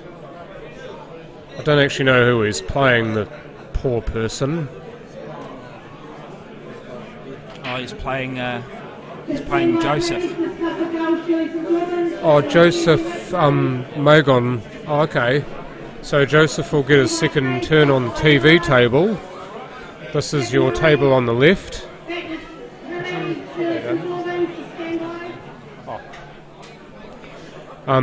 Yeah, I was giving Shane some big ups before on commentary about all the... If I wasn't, then I will now, but thank you very much to Shane for the work that you've done to help set all the gear up and to get the computer side of the thing done. Because as well as playing and having a fair bit to do with draws and so on for big tournaments, he's also a computer whiz, so none of this sort of computer stuff, all the metrics, would be possible without Shane. So again, a big thank you. Now I get to see what kind of touch Simon's in for this weekend. I think he'll be taking the small ones. Start with a 7 up to the corner. I think you'll find him just stopping the white ball to leave himself an angle on the 5 to the middle. Oh no, he's taking the big ones. Wants to give himself a challenge, Adam. I think it's a test of queuing this early in the tournament, isn't it? I mean, I say this early, that was the first shot he took, bar the break. But one thing I reckon that Simon would want to do, as a lot of top players would do, is just take shots that test their queuing early on, because they know that they've got a bit of time up their sleeve. Even if they lose the first frame, they've got a little bit of time with the format, that they can then start to work themselves into a bit of form and then start steamrolling people. Yep. So he just tried to pot that ball to the corner, come across and disturb the other two that are together on the black spot there. I think he's looking at a potential triple maybe. On the 15 or the 14? If the 14 passes, I'd say he'd be playing the 14. The 15 may do, unless the 5's in the way. Yeah, it's very tight. The 7's not. I think it's the 5 that determines this. I don't think it'll slide enough off the second rail to get past that 5. Well, he is a slippery, slidey sort of person, so I wouldn't be. I would suspect he'd know what to do with this. Yeah, I think he might have slid a sneaky 20 to get the stream table first up there, Stevie. I've never known him to play a safety in my life, except when he's playing the reds and yellows, in which case he just stacks it in there. Yeah, it's not a bad safety, but the black's gone safe, so that works in Joseph's favour for now. I see a wee bit of pommy love there from Stevie D. Oh, I forget that you're one as well, by birth. Yep. Been here 11 years, moved when I was 10. West Yorkshire, right? North Yorkshire. North Yorkshire. You're a North Yorkie. But on the east coast of England, Scarborough. Oh yeah, so you... Or Scarbados, as we like to call it. So you're kind of driving north for a couple of hours and then you hit Newcastle, is it? Yeah, just across from Newcastle to the east. Oh, okay. I'm a little bit rough on my English geography. I know enough, but as far as exactly how close towns are, I'm a bit rusty. Pretty close to Sheffield, not far from Whitby, where Dracula apparently sailed in. Dracula? Apparently he washed up on Whitby Bay, so the legend goes. I was just thinking if that was the name of a boat or something. Also, if you're talking about locations in England, Simon Singleton hails from Preston. This is why I sometimes call him the Fresh Prince of Preston. Queen of Queenstown, maybe? Yeah, that's more fitting. Carl Ryder just having a massive wing at that 6 and hoping. Or the Queer of Queenstown.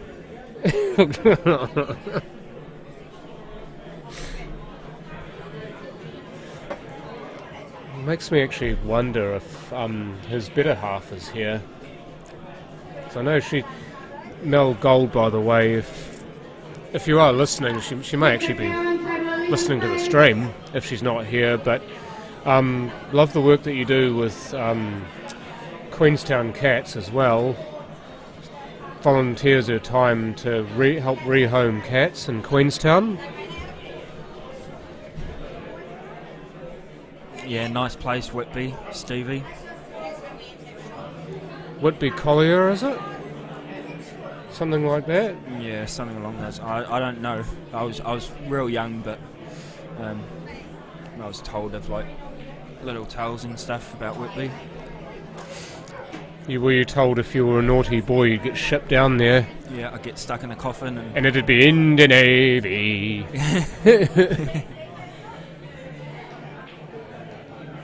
I could see what Joseph was trying to do there, but it looked ugly, but I think he was just trying to put the one in behind the 14, but he just played it poorly and made it look like he was trying to do something else. Simon wasn't happy with that at all. I think he wanted that to wick off the 1 and be on for the 12. Is that an attempted markers double? Yeah, I think he's trying for the middle pocket. I say attempted because he missed it by, a good half a metre. Joseph has actually got a really good chance in this frame if he can keep his composure. I think he may get another chance unless Simon can pull off a... what's he playing here? Middle bin.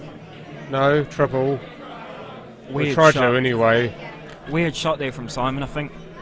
He had the 15 into the middle with some side. He could have come off the top rail and potentially moved for 12. Play the 2.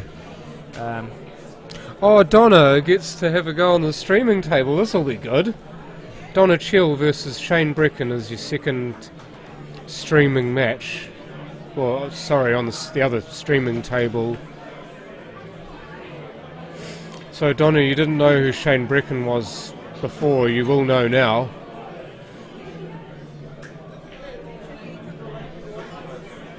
Lovely to see Donna, actually. She's a top girl. Yeah, she's always top smiling. woman. Bundle of fun. Well, she's just... she just lights the room up, doesn't she? Walks in the room and it just illuminates it. Yep. Bit of filth there from Simon. Realising the black a, wasn't on, so just putting in a bit of dirt. Joseph's still got a chance here if he can... needed to pot that. Yeah, 4 was possible, wasn't it, to fit in there, but just taking the 2 as a free ball and potting the 8.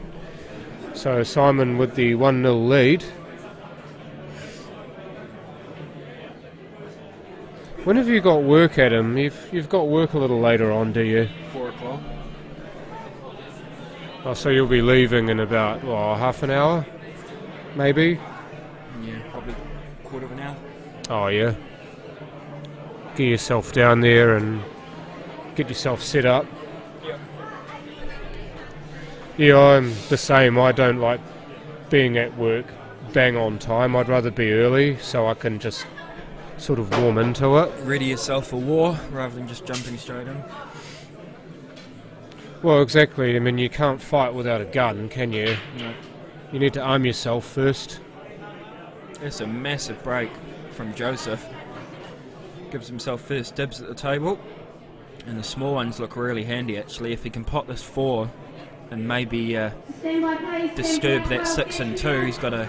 If he picks the 2 clean here off it'll the be 4, perfect. then that'd be brilliant. I just wonder if he's missed a trick, or maybe he didn't even know about the importance of that, because that's another thing that young players sometimes lack, is that situational awareness that split can happen now, so play for it. You'd make the game so much easier for yourself if you can free up your balls early on with a shot that's easy enough to play on. See, that shot was easy enough for him to split those 2 balls. He wasn't really sacrificing a pot. Maybe he fancies this plant. The balls aren't together. This could be on. Yeah, he has to really hit this fine though. Or he's trying to leave it in front of the 10, but he hasn't done so. So he kind of banked everything on trying to get that blocker in, didn't he? Yeah. Whereas, see, it's gone to pot, so Simon's got a chance at the table, especially if this 13's on here.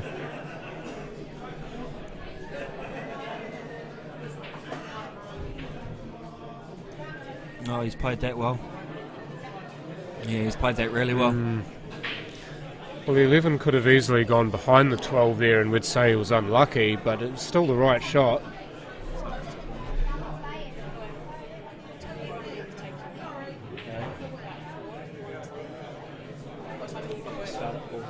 It's that positive intent, isn't it? Play with feeling. You play with feeling, then you allow things to happen.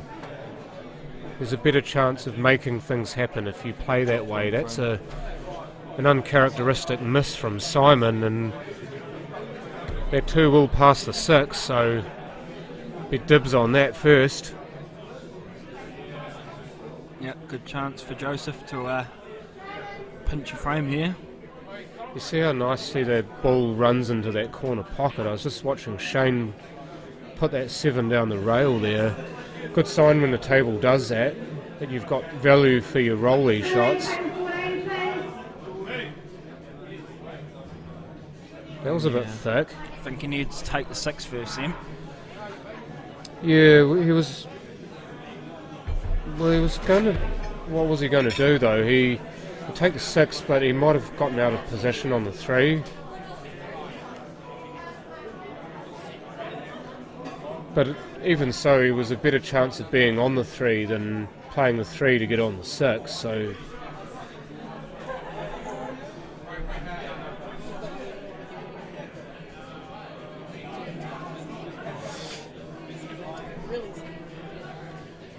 I better get going, mate. Oh, yeah. Stop home before I go to Oh, you didn't bring your gear. Alright, I'm going to love you and leave you guys. Leave you in the safe hands of John Saundercock here on commentary. And we'll see you all tomorrow. I think it starts 9 a.m. Tier 3. 8:30? 8:30 a.m. for Tier 3. Tier 3? Not. Oh, No, sorry. You were right.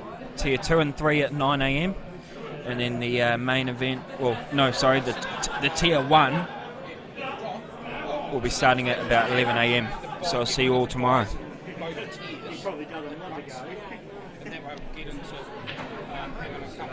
See you, man. Thank you. Cheers, bro. That way we'll have quite a few of the 2 and 3s cleared by the time the first tier comes in. So your Tier 1 begins at 11 tomorrow morning. Simon just times that nicely down the rail for the black. Simon's 1-0 up too. And yeah, the other 2 tiers, as we now see 2-0 Simon over Joseph. The other 2 tiers start at 9 a.m. So what you will get is a good number of those Tier 2 and 3 matches being played by the time Tier 1 comes in at 11, so we are looking for a fairly early finish tomorrow, that some would hope.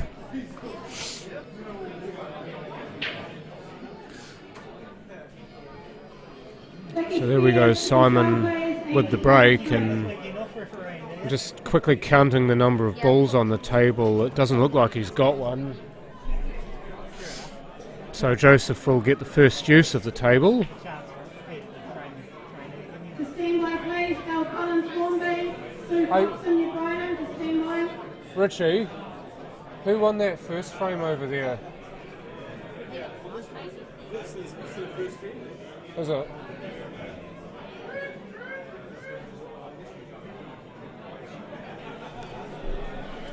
Just trying to ascertain whether this is the first frame on the table on the right there. Paul Morris is looking forward up here. That's the other problem. First frame. Oh, it is the first frame, so there's no... Well, actually, I just lied because the black's gone down. We've got raffles for scratchies. I believe it was Shane at the table, so safe to say Shane got that one. Just focus now for a moment on Simon's game. Simon will be looking to take this 4 here to score off the bottom rail and get that 2 out, just like that. Don't need to move the 2 very far in order to make it on. This is a little bit awkward though, because he's behind the 2, can't see anything else, so pretty much the 2 or bust here. No, I was wrong, he could see the 1. I did actually think that he couldn't see it. It's in the back of my head. I knew that that was the only other ball he could see, but from my angle it didn't look like he could see it. And gets the split, and the 3's ended up nice too. You get the split, sometimes the 3 ends up on the rail or still stuck to the 15, but because he played it at speed, he split it further away from those 2 balls, and even if the 3 had been on the rail, it was still potable. I mean, that's the absolute minimum that you want when you get a split like that, is for the ball to still be on somewhere. There's an awful lot of check side on that, just to hold the white ball there for the 3, and the angle now allows the ball to come back out to the middle of the table for the 2, but he didn't want it on the rail like that. That's a bit of an oversight there from Simon. He can't really work into this white ball where it is, because he would have wanted to put a little bit of, or trace of bottom on that to just come in between the 14 and the 10 for the 8, but he can't really do that now unless he jacks up. Yeah, that's, even for Simon, who's about as good a player as we've seen recently, that's an incredibly difficult shot, because you just, when you're playing down with side like that, the contact point just becomes that much smaller, as it were. You need to be that much more precise when you hit the ball, and that's difficult to do when your cueing's in a compromised position. So now Joseph, that was a bit of a woolly hit. He'll be filthy with himself. I do wonder if maybe he's thinking about the person he's playing as opposed to actually just playing the table like he did in the first game. Because the first game he did an excellent job of just playing the table and not worrying about who he was playing. Somebody might have told him who Simon Singleton was, if he didn't already know. Doesn't matter who the player is, you've still got to beat them, and what's the surface you're playing on? The table. So Joseph has just got to get that out of his head now. This is very much last chance. Got a bit of work to do, but got the tools to do it. Just needs to pick the right ones. Okay. Just a wee explanation for you on the tables. The back tables, or the ones that are not streamed or further away from where I am, they'll be slower because they're a bit colder. The front tables have gas heaters closer to them. In fact, above them there's a big gas heater near the ceiling, so that's a lovely double too. So they'll be warmer, and as a consequence the warmer table plays faster.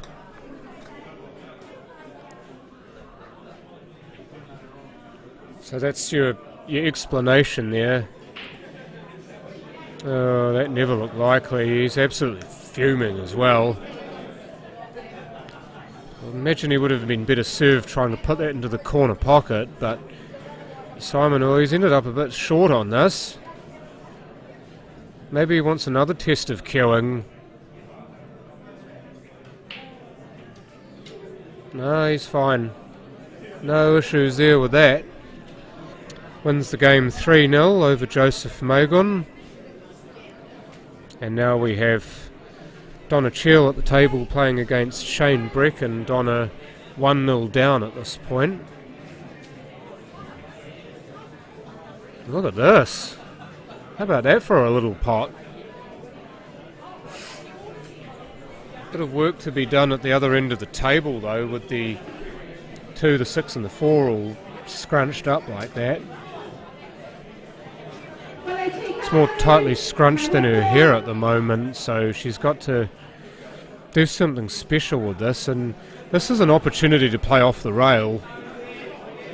If that 5's close enough to the pocket, you can play off the rail, and well, point's moot because she's missed it, but if you play the white ball off the rail with a little bit more pace and the 5's close enough to the pocket, you can drop the 5, and the angle you create off the rail may be enough to run into the 4 or the 6 and get that split. Well, I can't exactly draw the line on the table, but I'm pretty sure you know where I'm going with it. Oh, Shane, what are you doing? You've just gone and done half the job for her. The Donna would be very well served to leave that 2 where it is. She absolutely mustn't touch the 2. I mean, move something else, yeah. The 5 and the 4 for me, you need to split them away from where they are. And don't leave Shane a free ball. Yeah, no, you move the 2. I don't quite agree with that shot. I know I'm kind of putting my principal's hat on and being harsh, but Bradley Woman under control, please. she leaves the 2 there and just gets a split or just moves something away, then that's one less thing she needs to worry about later on. But now she's just opened that pocket up, and game's a bit easier for Simon if and when he comes to the table. So we have a second match being streamed that you can see. From Shirley St Albans, it's Bradley Warman playing against Glenn Ziano from Kashmir. I believe his wife Simone is also playing in this competition. So if Tracy's extra nice, then she could put that game on as well and have them both playing.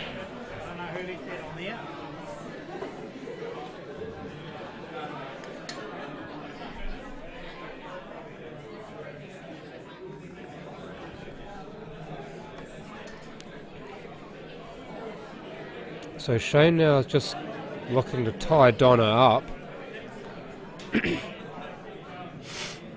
Just playing the waiting game, because something that he could do with very well right now is a free ball. If Donna snookers him, then he can use the free ball to perhaps pot the black. Or even if he gets the shot or the chance to do it, then he can put the 14 onto the black and take control of the pocket. That's not a bad shot there from Donna. Don't know whether this is a snooker. I suspect the 5 is too far away from the 14 for it to be a snooker. So in that respect it's a really good shot, because now Donna can use that 4 to disturb the pocket or put the ball over the pocket. That's a massive double, and he's managed to avoid the in-off. I do not think that he can see the 9 from there though. He's going to play the 14 maybe to sit it on the bottom rail. Yeah, on the bottom rail. He really needed that tight to the rail, because anywhere else then that's very difficult to jam in past the black, because it does appear that there is a slight pocket behind the black. If you leave the 14 on the rail, you've got a more open pocket to play to. But where it is now, that's a very difficult angle to try and force that 14 in there.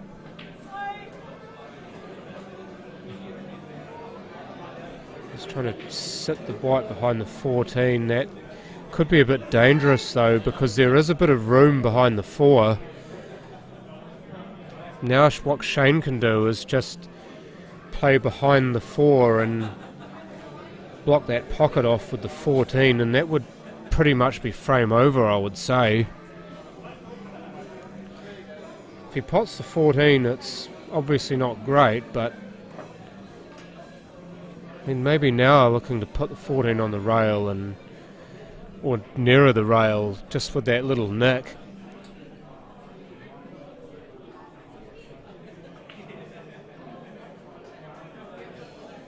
Don't think the double's on here. I think Donna was maybe looking for the 5 to double, but obviously it's not the same shot that I saw, or she saw, should I say.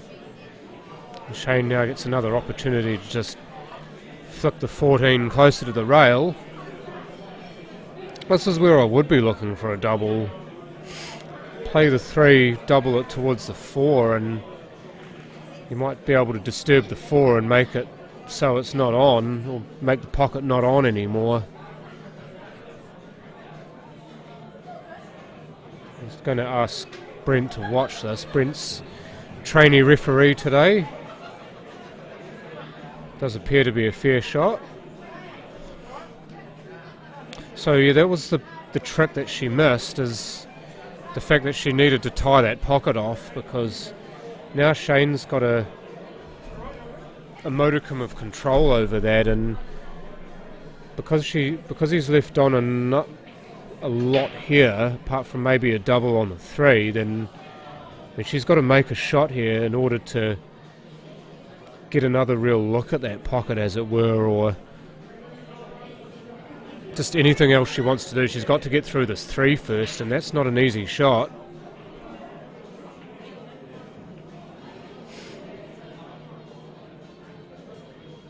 She's still content to try and move the balls around, but I think that ship sailed. I think she's kind of stuck in the wrong form of game there, is Donna. I know that there's a lot of female players play the game that way, just trying to move things around to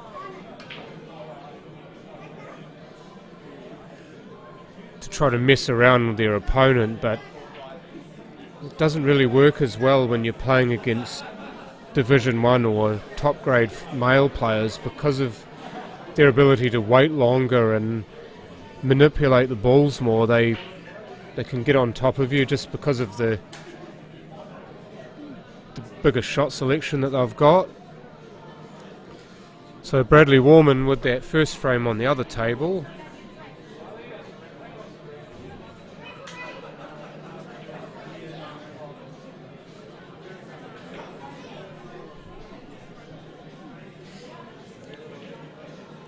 And Bradley actually played part of a season for Woolston Gold last year. The last year that Woolston Gold was actually a thing, he played for half the season.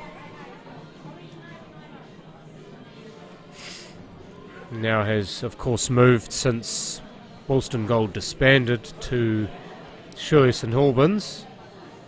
I think that's where he was playing before he moved to Woolston, because he wasn't getting the game time at SAS, so moved to somewhere where he would be almost guaranteed to play. At Woolston at that time, we were kind of on the bare bones of our bum with players, so any more players would have been much appreciated.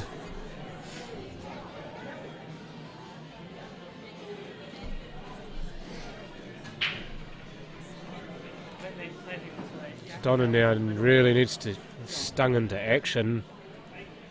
Don't think this 2 is straight enough to allow her to power through it and get the 3 off the rail. She leaves herself a double of any description. It's not bad though. She's not done that, but there is a plant here. Plant the 3 onto the 5 for that top left corner pocket. And if she sees it, there's even a face double, the 3 into the middle pocket on the right. But she's tried the plant, and that's not a million miles away. Unfortunately for her, for future shots perhaps, the 5 isn't right near the bin, so there's not as much pressure on this shot for Shane. He doesn't really need to pot this as much as just play it so it's more into the pocket, but he has potted it, so the point is moot. The black is down. Shane now 2 frames to nil to the good.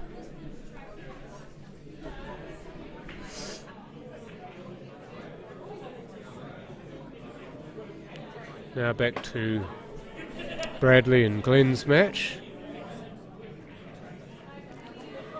Just flicking the 10 in, sorry, the 11 in, and right in behind the 12 or the 15, so only real ball there to play, unless you take a bit of a risk and double the 13 behind the 15. The 13 behind the 15, I think for me is the shot. If you are not looking to move the 13, move the 15, which he has done, just touching it away.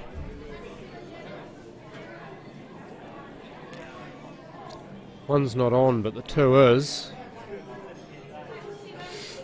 So I'm picking that it's going to be the 2 as the first ball for Bradley here.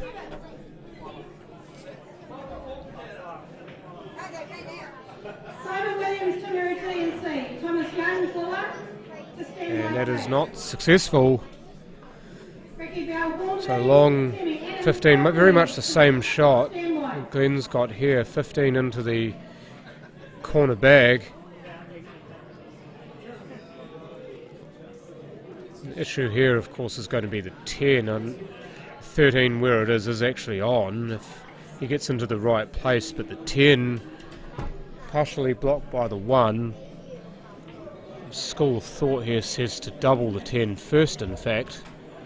The double being on from here, you'd be a bit silly not to take it, but he's had a complete ear swing at the 15. And Bradley will have a combo ball. And will, by the looks of it, nominate the 13 as a free ball. He's just removing that problem now and taking the 13 as a free ball in a different way, in fact, but instead playing the 4 onto it as a plant and missing it, which I'm not too sure why he actually played it that way, to be fair. The 13 was on without the plant, so I think he's just kind of overcomplicated things there. Might have been a bit worried about getting the wrong kiss off the 5, because he was naturally going to run into it, and he must not have thought that he'd get a good kiss off it. It was interesting to see him play the 15 here, but in a way it's not, because that pocket is his. Only issue with that is that he's moved the black away from the pocket. And Bradley trying to take that pocket by placing the 4 behind the 13, but he's left Glenn a sizable portion of that pocket to play the 13 into. If he wants to play this with a bit of weight, he can do so off the inside of the jaw, but he's mucked it up. I see both Heidi and Cooper having a look at their teammate Glenn play. All 3 of them, I believe, play for the Cashmere Steelers. Did you get a frame off Glenn? Well done.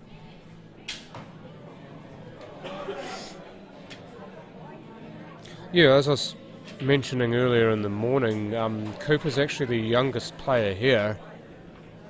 Now I need to ask him how old he is, so I can confirm that.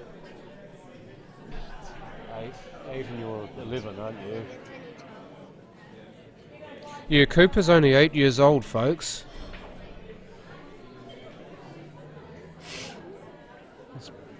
Gets to watch his dad play and his mum play this afternoon as well. With Sandy Collier, Steve Collier, both on this afternoon, and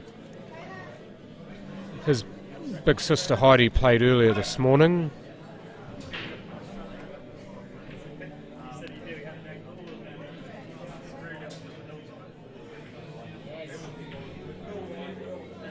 Nice little pot and run through here from Brad. I think he would have wanted that to stay a bit straighter on the 7, because now he's running away from the 5. He has to go up table, come off the top rail and come back. I think that may be why he's taking the 5 now. He did, and he might have even wanted to move the black as well. There's a chance here that he could get a piece of that black and move it further away from the 15. But the black's still fairly well on for that middle pocket, and that is a positional shot. It's pretty good. In fact, that's about the best that you'll get into that middle pocket. So this black is now for a 2-0 lead. And yes, he has negotiated the nap nicely. So Bradley Warman 2-0 over Glenziano.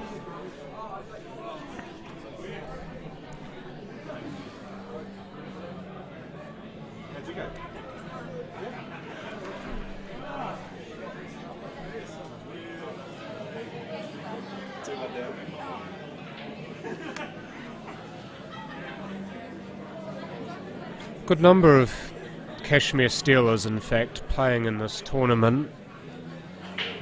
We've got Glenn, of course, playing on the streaming table, but also his wife, as I mentioned earlier, Simone, is playing as well this afternoon. So you've got a kid playing in this too, don't you? No, he's not here this week. Oh. He's got his school form. So he's away. Oh, very nice. Otherwise it would have been good. He would have been. We've adopted Joseph. Oh, yeah.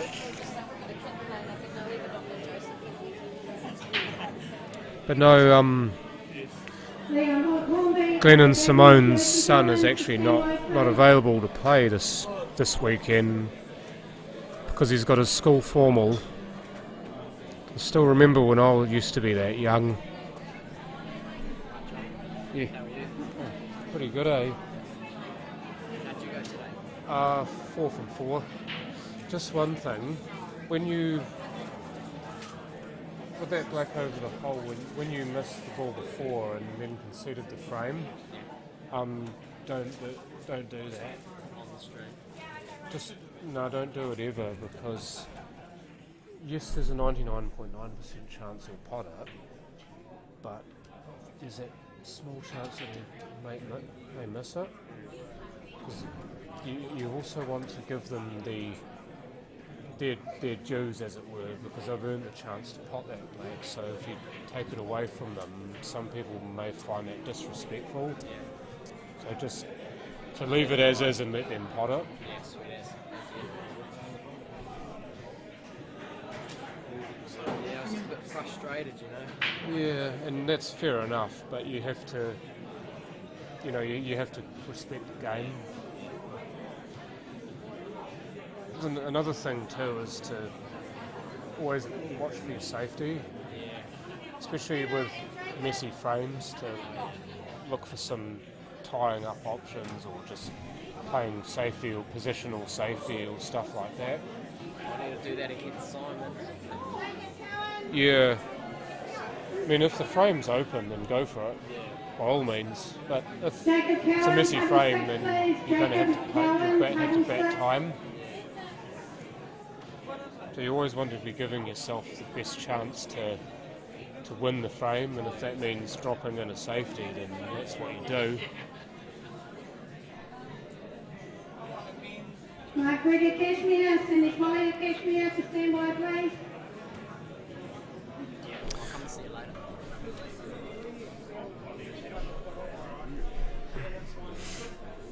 I was just having a wee talk to Shaden McKenzie there. Just talking a little bit about the game. Yeah, I was about to say nice pot, and it was by Glenn, but no position on the 9 or the 14, which is just a wee bit rough. Needed the white ball to go further there, and he would have been possibly on for a cut on the 14. Going to ask Brent Appleton to have a look at this. Balls are in close proximity, then it's always good to have a referee there to take care of whether the shot's fair or not.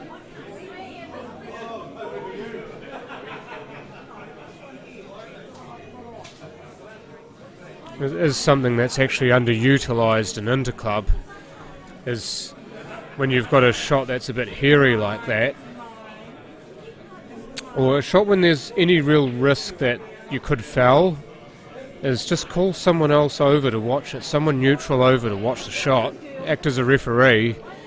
Usually it'll be your team captain, because that's part of their responsibility as team captain is to be an adjudicator. Bradley is just frustrated there. He couldn't really get on anything.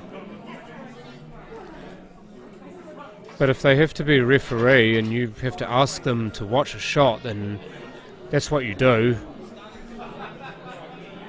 Because it also takes away the element of one person saying it's a fair shot, the other person saying it's a foul shot. And one thing we saw not last Tuesday, but the Tuesday before, if you were watching my stream, is a disagreement on a different table about whether a shot was fair or not, and as it happened, one of the players reacted quite negatively to that. So you want that impartial eye there to watch the shot to make sure the shot is either 100% fair or foul, and there's no in between.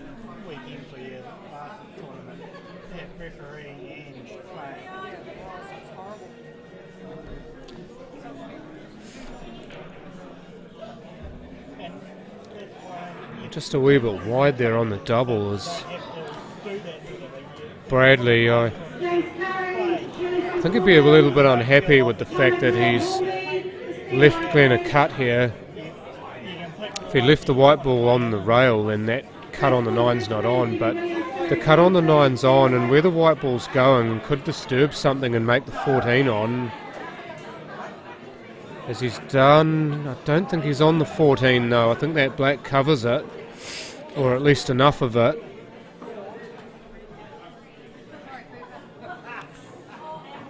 Could be a double into the other corner pocket if he's still looking to definitely pot this.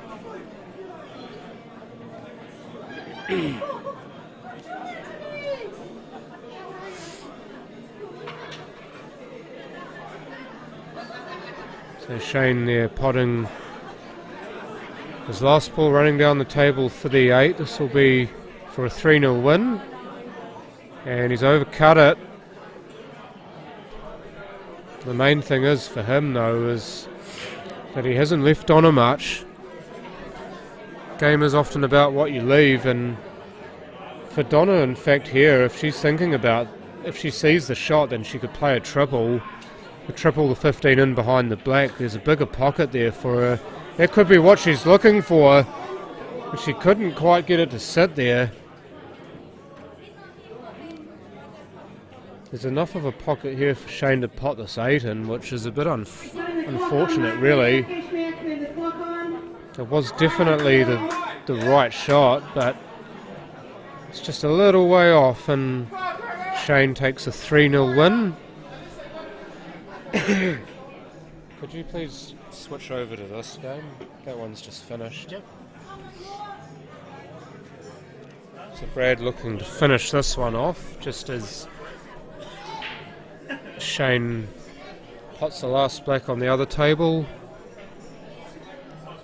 Just got the 4 and the 8 to go. Just worried about the 8, whether it goes past the 14. He needs to be 100% sure that it does before he plays this. And obviously he's discussed it with himself and said yes, that will fall. So now you must play it like it. And he just winkles it in. Any harder or tighter pocket and he wouldn't have had that, but that's what you're playing with. And Bradley Warman taking a 3-0 win over Glenziano, as we now await 2 more streaming matches. Pardon. Want to again say some big shout outs. Firstly, of course, to On Cue providing the streaming service, and Daryl and Susan Chambers for all the support that they give with the tables and with the graphics for these tournaments. Daryl puts in an awful lot of hours and an awful lot of effort to ensure that we A, get these tables to play on, and B, that they're of the expert quality that we come to expect. and also to be able to provide these cameras and the streaming equipment. And also, of course, to the man to my left, Paul Chivers, for giving up his time to be able to do the scoring and do all the computer stuff for us today.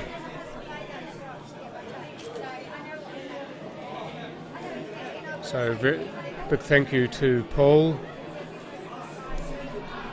And next thank you, of course, goes to Tracy Andrew for time and controlled as the controller on the control table to ensure that the players are following the rules and following the time and so on and so forth. So a lot of work goes into doing that a lot of people don't realise, and that's the same for a lot of these people who put in work, like the referees as well. They've got Brent Appleton there, top right of your screen, brushing the table. That is an absolute must. After each game, brush the table to keep it in as close to pristine condition as you can, so that it plays as close to the same way as it does as when it was first played on. So you've got the same table to play on every time, in effect.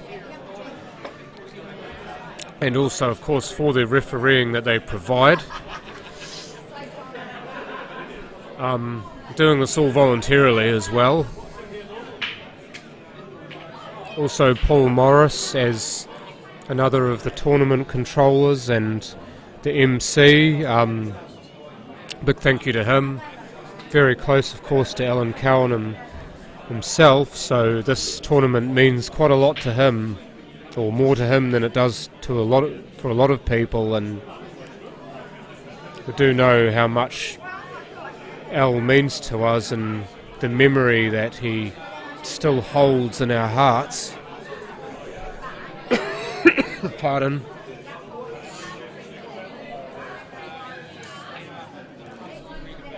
I'm just trying to think of other people who absolutely need my attention right now.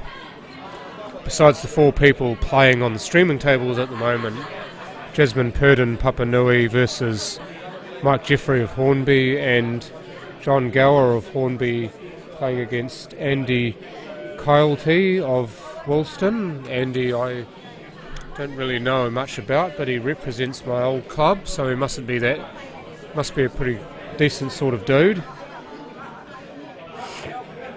Could be Keelty, by the way. I'm not 100% sure how that last name's pronounced.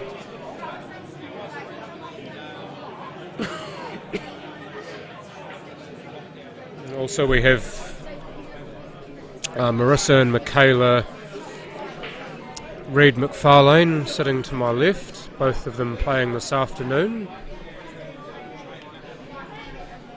And two of the other young guns in the field, in fact. Jamie, their mum, is here as well, and Corey, I'm not sure if he's coming or not, or whether he's just going to stay on the chat all day.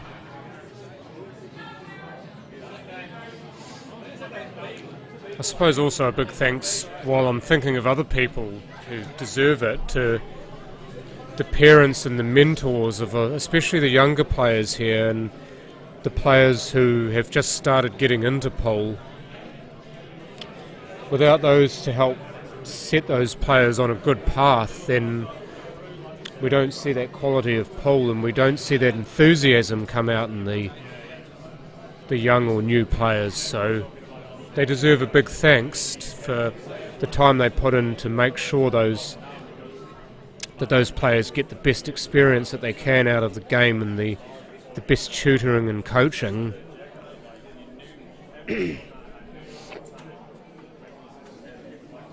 Also, I must say a big thanks to all of the Hornby Tigers, as they're now named.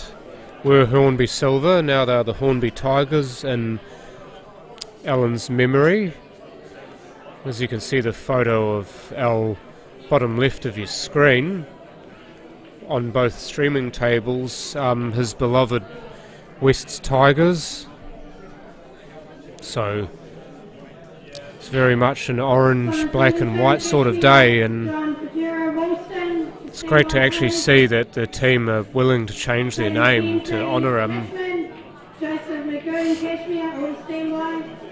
But yeah, those people obviously lost a great man and a great teammate, but they've done an awful lot to keep that memory of him alive, to put more into this tournament than there was already, because of course with Allan's passing, this tournament takes on a whole new significance, or a whole new level of significance, with Mike Jeffrey there dispatching the black to go 1-0 up over Jasmine Purdon.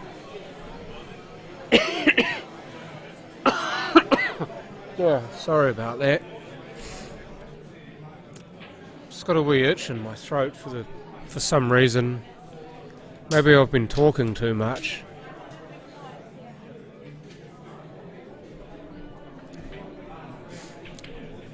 Also as well, any of these players who have trekked from outside the immediate sort of Canterbury area, I'm talking about people who have made their way here from Timaru and I think Dunedin, in the case of Glenn and Vicky Spears and Tammy Adams and Doug, sorry I forget your last name, but Doug as well.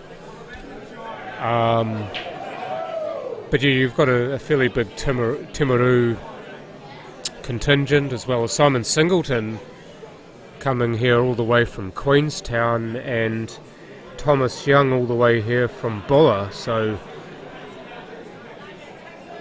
this thing's gotten out all over the South Island, and would have been the North Island too, because Healy expressed his desire to play in this, but unfortunately was unable to, so we would have had somebody from the North Island come in and play this as well.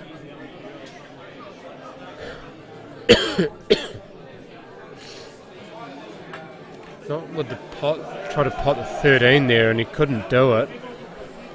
It's maybe unfortunate for him, because he did get that split on the 9.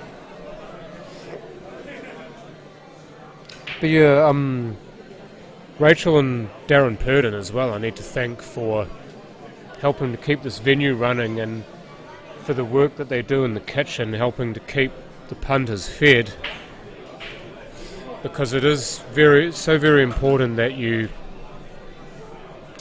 keep your energy levels up, and the best way to do that is to eat every so often. And they make the food, and they make the company when they're making the food, and it's great to see there's some people willing to put their time towards something like this, as it is with everyone. You see Larissa Devine, I think, either played this morning. I think she's playing this afternoon, in fact. How'd you go in your first game?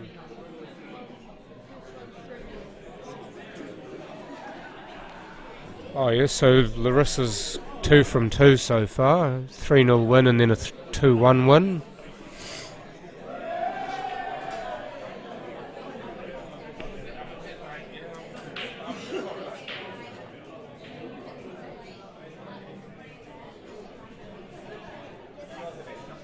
So at the moment, actually, just looking at the shirt that she's wearing, she's playing for Kaiapoi this year, I believe. Was playing for the SAS Diamonds for the last year or two, but now has made the move north to Kaiapoi. So it's a bit like me, she's swapped clubs, except in my case I was playing for Woolston for 18 seasons? I played for Woolston for more than half of my life, and now first season playing for Kashmir it was a bit daunting to start with, but I must say I've actually fallen on my feet playing for the Cobras, because they've been lovely to me. They've made me feel really welcome, and we've got a really close team unit as well. There's John just looking for a pocket for the 8 and unable to find one. There's been a number of players actually who have moved clubs this year. I'm not just talking about Premier grade, I'm talking about every grade. There's been a lot of player movement this year. Part of it due to COVID-19, but also due to the fact that clubs are closing for renovations or still having work done to them. And then you've got Hornby, which is getting renovated at the moment. You've got Richmond, which has been out of action since the earthquake, but is slowly being rebuilt. And those players have had to make other clubs their home for an amount of time. Charlie Hunt, Cashmere, Victor Kelly, Shirts and Turbans, stand by please. They're just looking at what Andy's got table on the right here. Cuts a 13 in, it could be happy days. Oh, he did. And now on the 8, he's probably happy that he didn't get a little clip on it because that would have made it harder, but now this for the corner pocket. Oh, that's a lovely shot. What a finish that is. Yes, it was only 2 balls, but it's beautiful to watch all the same. So, Andy Keilty, 1-0 up over John Gower.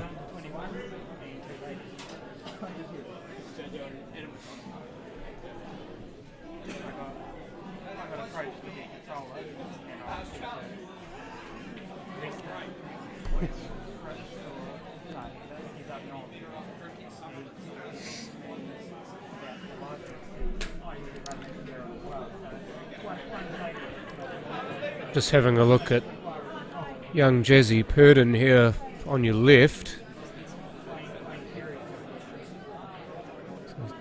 Wanted that to continue down table. She's just the way she cued it. She put more top on it than she wanted to, and when that happens, just the spin you put on the ball, when it hits the rail, it kind of kills.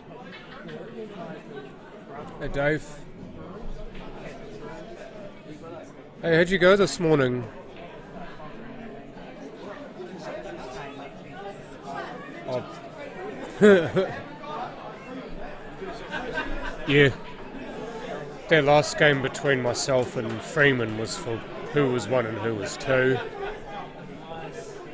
Yeah, I beat Freeman 2-1. Yeah, it's always good to win that last one, even if you've won every other one, because it just gives it that extra punch.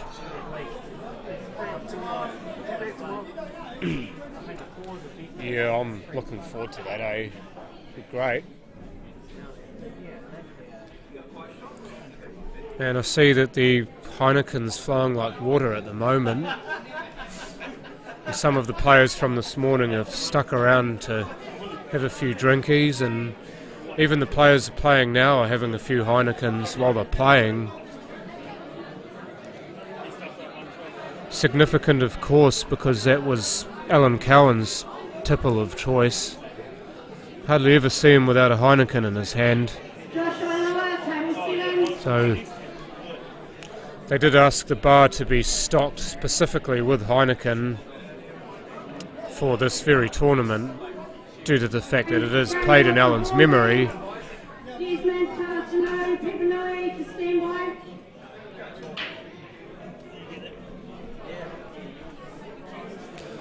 I know that you guys are still there on watching. I can see 34 of you are. I haven't seen any comments for a while, people, so please, if you've got any sort of questions for me, or you want to know something, or you just want to comment for the hell of it, please do so. It gives them more talking points than me just talking to myself,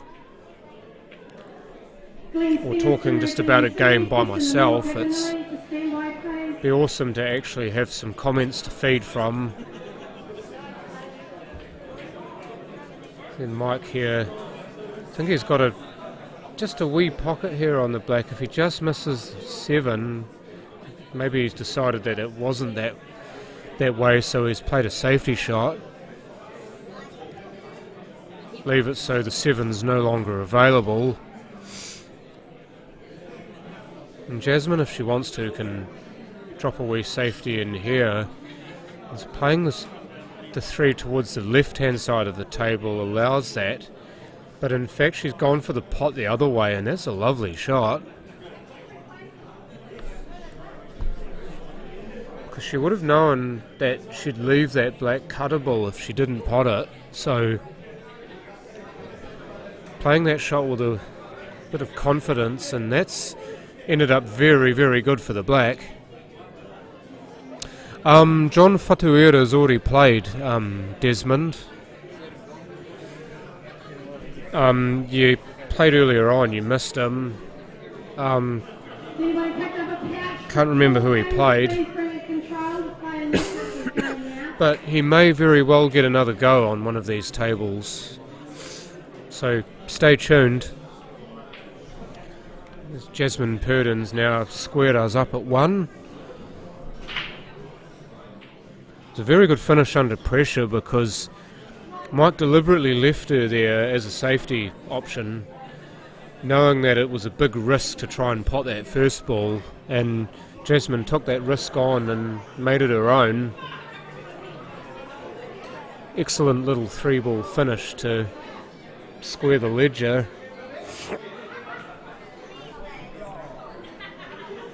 But as I said, I mean, he could well get another go at it, Desmond, so I mean, by all means stay on, because you will see a lot of great pool being played nevertheless. In fact, one of John's teammates is playing right now on the table on your right. There's Andy there at the table. So drop him some love while John's playing elsewhere.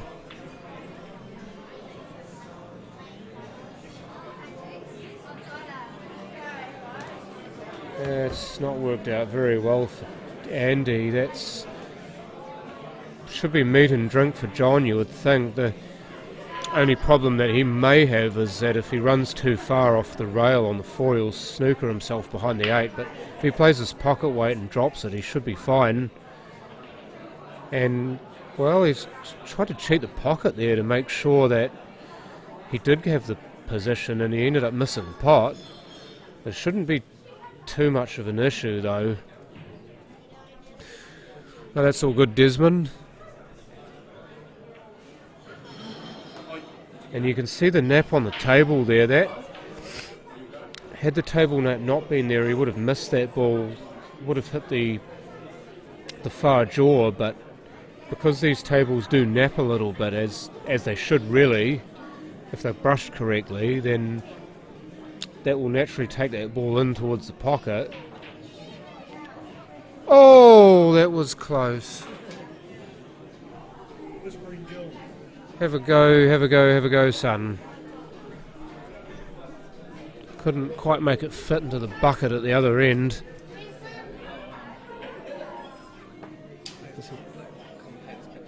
Plonks a 1 and now needs to go towards the middle of the table more for me, for the black. Make it easy for yourself. No, he's cut it in fine, and there's your second option to go into the middle pocket. So there's 2 ways to skin a cat here, and John's chosen the second way. And down goes the 8, so took the option, and it's paid off for him. Both games now we're square at 1.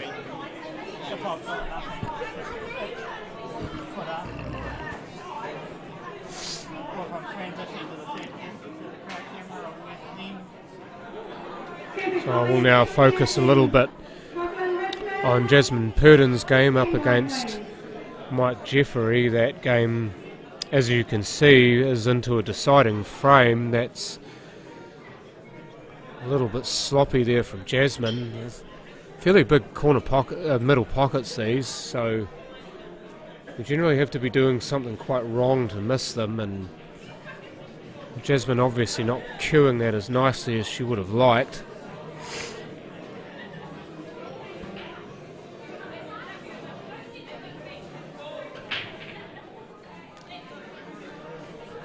She does have the surety of having the 7 there though.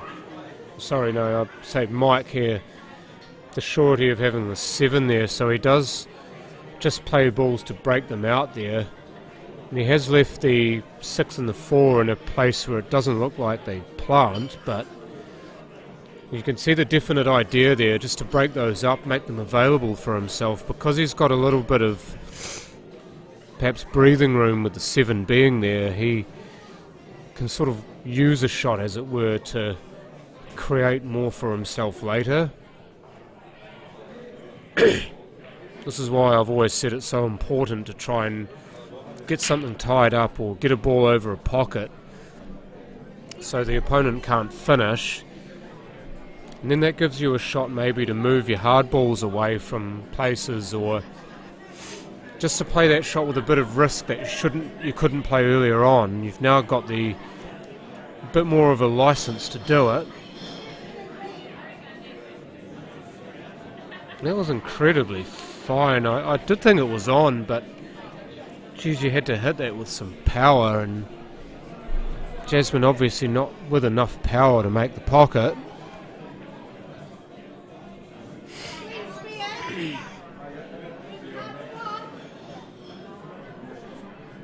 And Glenn there just getting a wee rack up to get his A into G and get onto the table, because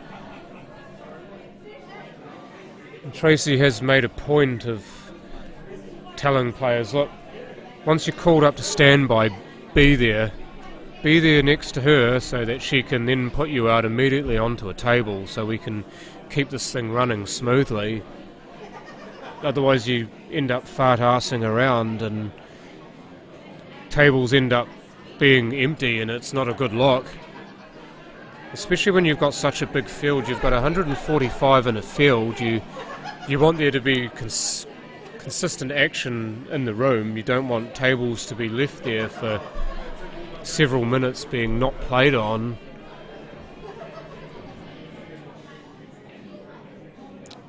So she has made a point of having to growl at players if need be to, you know, get a move on.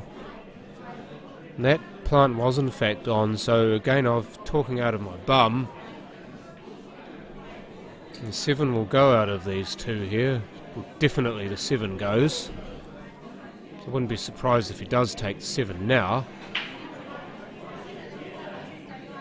In situations like this, it's much better to take one of those 2 balls that are next to each other, because then that ensures that you're free for the other one. And if you do play the 6 first and don't get the position on the ball, then you do, you know, you're kind of mugging yourself somewhat. But as it was, he tried to actually fine cut the 2 instead, and he's actually made an absolute meal out of it. This would have just taken the 7 there if it were me. 7 screw back. You should be able to avoid the 2, which I think is what Mike was a little bit worried about. He didn't want to move the 2 and potentially put it over on the cushion. I think he was just scared a little bit too much there. He better off just playing the shot and then knowing that you had the 6 there in case the 2 went somewhere ugly, because Jasmine can't make the best go of it anyway, so the mistake Mike made may not come back to haunt him.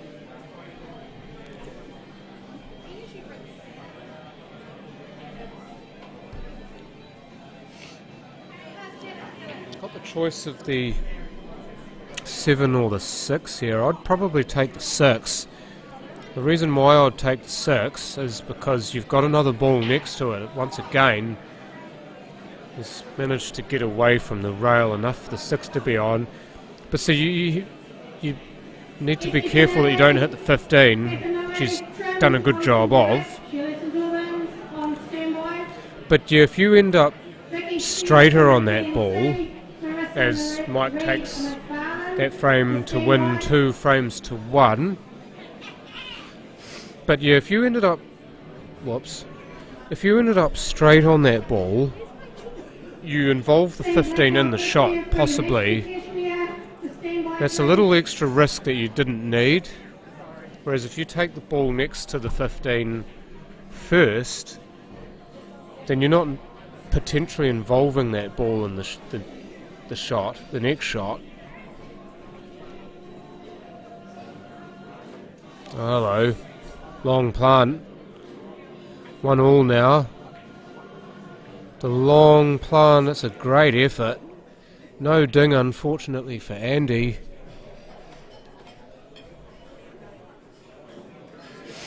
Imagine John wanting to take the 13 here.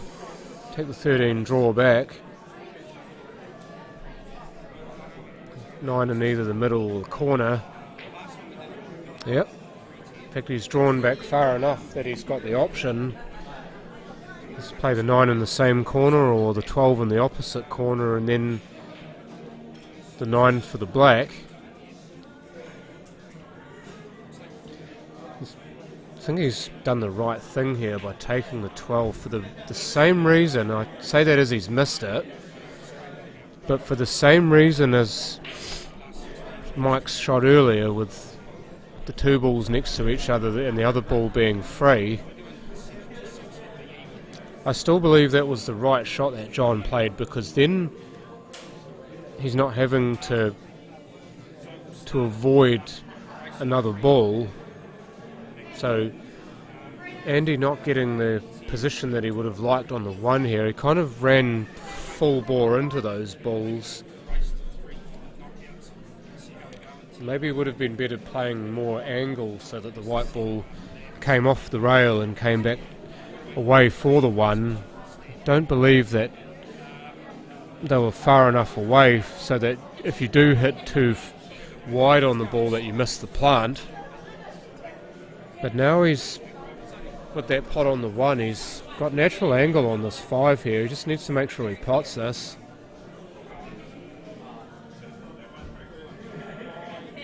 And can't quite do it. But yeah, everything was natural on that shot. It was just a bit of a shame that he was unable to make the connection. So John now with a pretty good look at the table. Well, it really needs to be. There's not a lot easy here. We do have another streaming match for you about to begin. This is Freedom Ashby and Sam Blackwell playing each other. So the double has gone wide from John, and now definitely the chance here for Andy. Surrey from Papanui. Mike Henson, New Brighton to control. Sam and Freedom both representing Kashmir. Corey Reid Walby, Jacob Roberts Kashmir. Oh dear. That's the pressure. That's the pressure of playing in a big tournament when you 1-1 and you've got the frame at your mercy.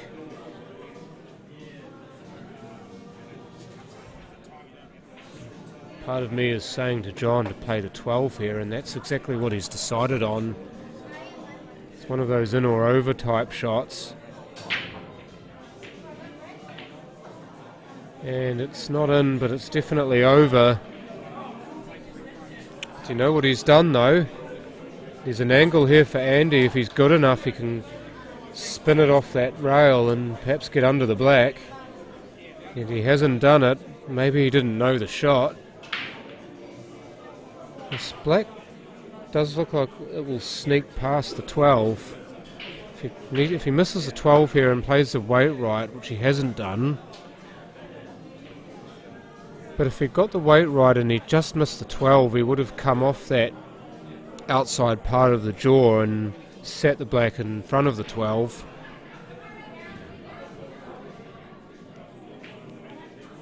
He's playing with a jigger there. Didn't really get the action that he wanted on that cue ball by the look of it.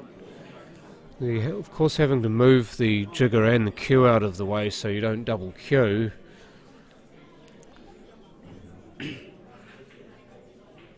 Big ball this. Oh, he stood up on it and missed it. Something that he does have a tendency to do, in fact, too often, is he just kind of jerks himself up after a shot. It's a little technical thing that he really needs to fix. And yes, wait for the white ball, that's good. So Andy Kylety with a 2-1 win over John Gower. That's a big result. John would have been by some distance the more fancied of those two players, but he's gone down.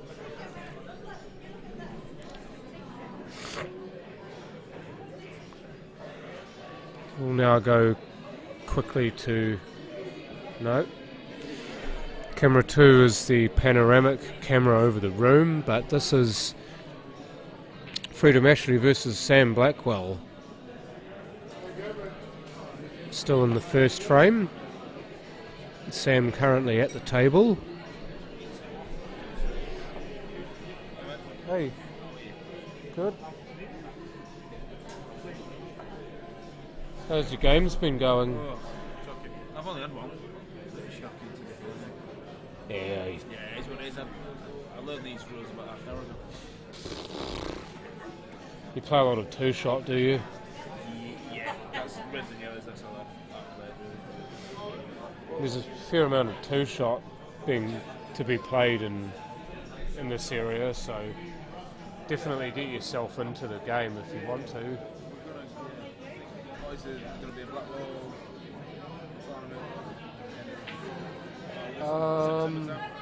Not sure, but I hope so. That's a hell of a lot of fun to watch. I really like the black ball rules. Yeah, it's good, they're good rules. It's the rules that we should be playing, really. What's this? For me, anyway. Black ball rules. Which is like two shot. Kind of like two-shot.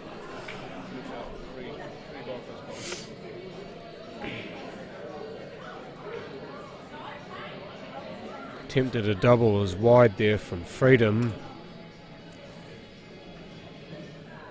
As you could perhaps expect, Freedom's actually not his real first name, although it definitely sounds a hell of a lot better than Fred.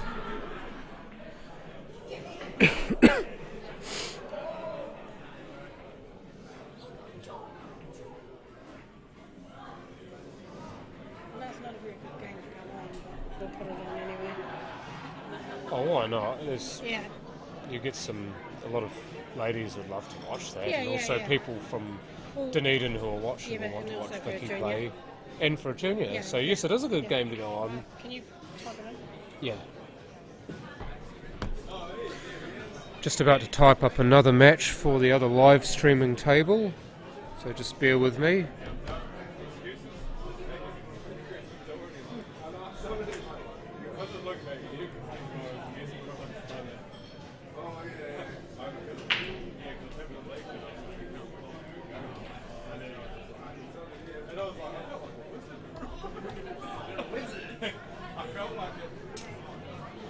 Play for a club, yes.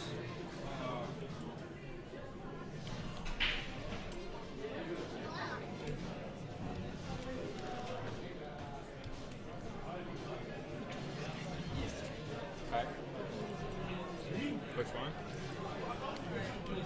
Ah, yeah. Cool. If you can get the other one, that'd be cool too. At some point. This has been MAC John, little f. Everyone assumes there's a big F. It's MAC F, no capitals in between. Club F. No, Tapanui. Tapanui!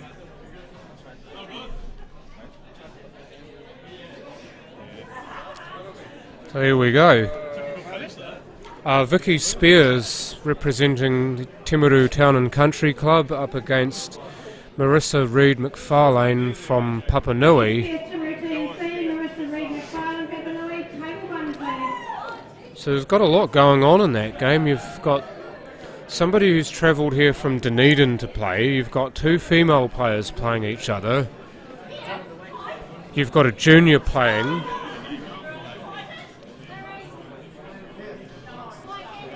Overall, I'd imagine this match would be an awful lot of fun to watch. That's exactly what you need.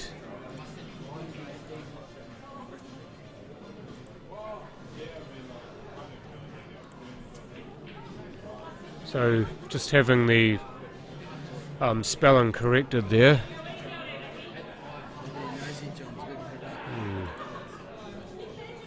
I have to be nosy, it's my job. So did this game have any score? No. I believe that's first frame. Could someone please give me a drink? Just a... Willie Tikafu, shirts and turbans, pink coats, Sprite Zero, drive to thanks. control for standby, please. I was about to say Coke Zero, they don't have any more. You need to ask for donations, John. Sorry? You need to ask for donations on the stream. Willie Tikafu, shirts and turbans, pink coats, drive. Just give me a Heineken if they don't have any. If they don't have any, just give me a Heineken.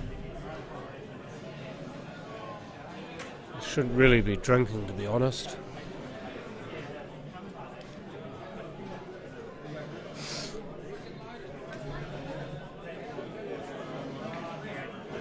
Hold up. Let me just... There we go. There we go, now we've got both games being streamed. Says Heidi there watching behind me with intent. There's one of her fellow junior girls playing. See, Vicky Spears says Timaru Town and Country Club, but they don't actually have any chartered clubs in Dunedin, so she's had to join one in order to play in this tournament. But she's actually made her way all the way up, down from Dunedin. Well, she's from Dunedin, should I say, and came here with husband Glenn to play in this.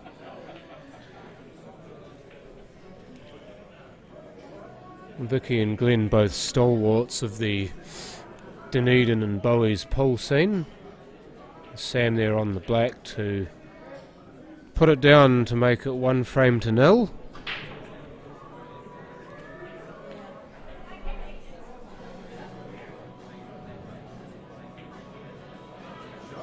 You see the sort of queuing action that Marissa's got. It's an unusual sort of shunty queuing action, which I just wonder maybe this seemed to suit her okay so far, but you see her back arm. I'm looking at it, the fact that it's not sort of straight up and down, it's kind of out to the side. I know you can't see it there. Oh, look at this! Can you hear the crowd?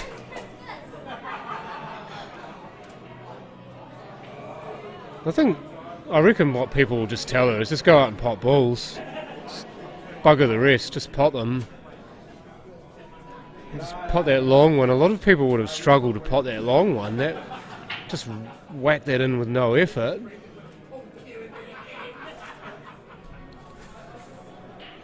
But yeah, I think just with that queuing action, obviously time, a bit of extra time on the table, a bit of extra coaching maybe.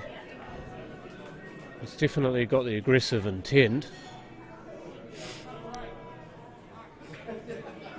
Just trying to bang that one in down the rail, and that's another thing that she will learn is how to weight balls towards pockets.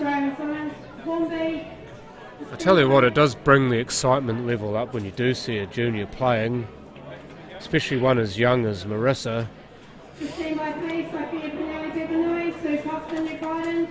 It must be an absolute nightmare for their opponent though, because they know they're pretty much second to anything else when it comes to support. You know that everyone's going to want to watch the junior player destroy the senior, and they've got no chance as far as support goes.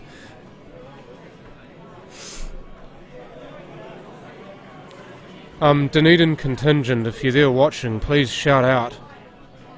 I know there'll be a few of you from down in the dirty south watching this. It's not that dirty. Thank you. Oh, that's all good. No, don't worry about it. They have it in bottles. I'll give this back in case it costs more. They have bottles of it. I used one for my whiskey before because they didn't have Coke Zero.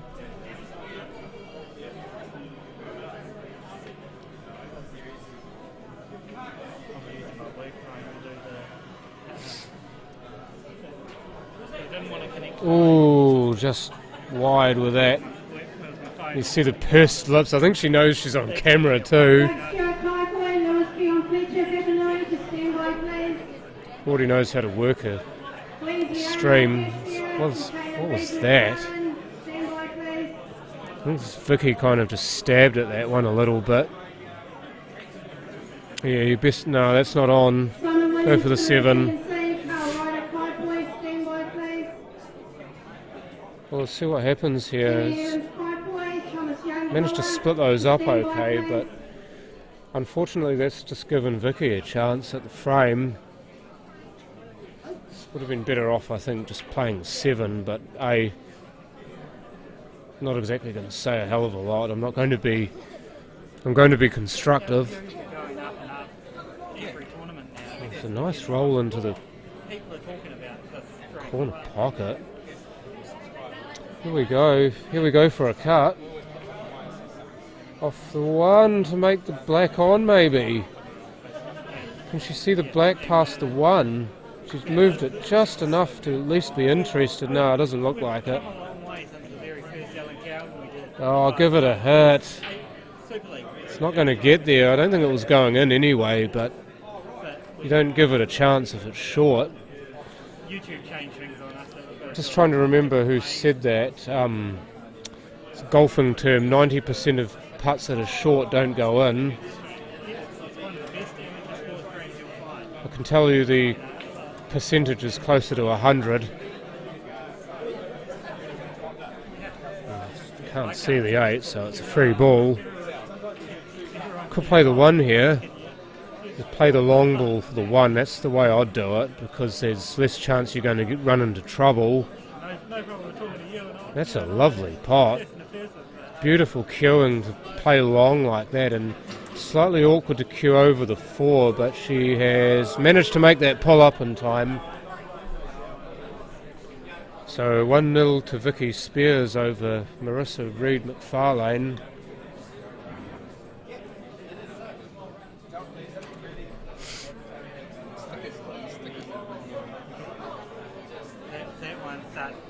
If you feel it, it's starting to get, because it's used. Yeah, but that one's starting to get. Oh, cheers. That one's starting to get a bit sticky. See? They did have it in cans. Yeah. That's just as good as those.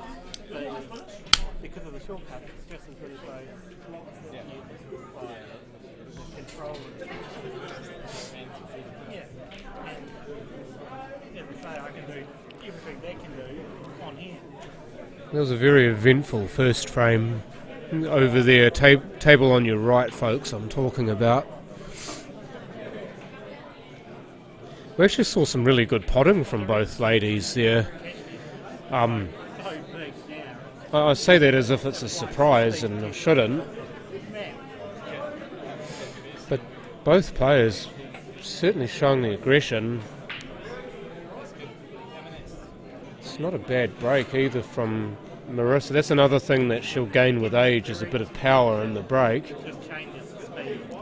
Bit of power, a bit of timing. Freedom's overcut that, so that 14 looks like it will cut. Sam not wasting any time getting down to it, so obviously it does cut. Where's your white ball ending up? That's okay. In fact, that's better than okay. Well on for the middle pocket as Vicky pots the 5. Yep, down she goes. So 2-0 Sam Blackwell over Freedom Ashby.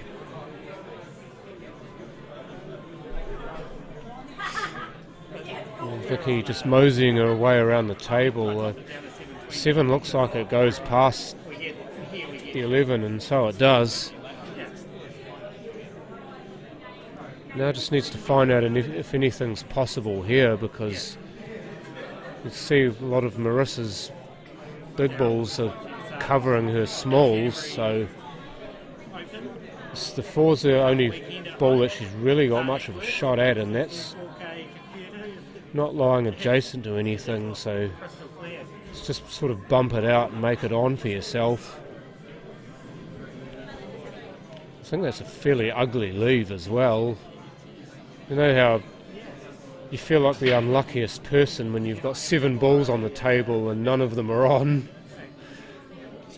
It's obviously Marissa's found something she likes though. And I do like how she actually got... I like how she had another look at it too. There's a bit of maturity there. If she doesn't like it the first time, have another look and then get down and play it again. That flies wide, so now Vicky with 1, 2, 3, 4 balls in the black. 3's going to be an absolute menace there. That's not far away.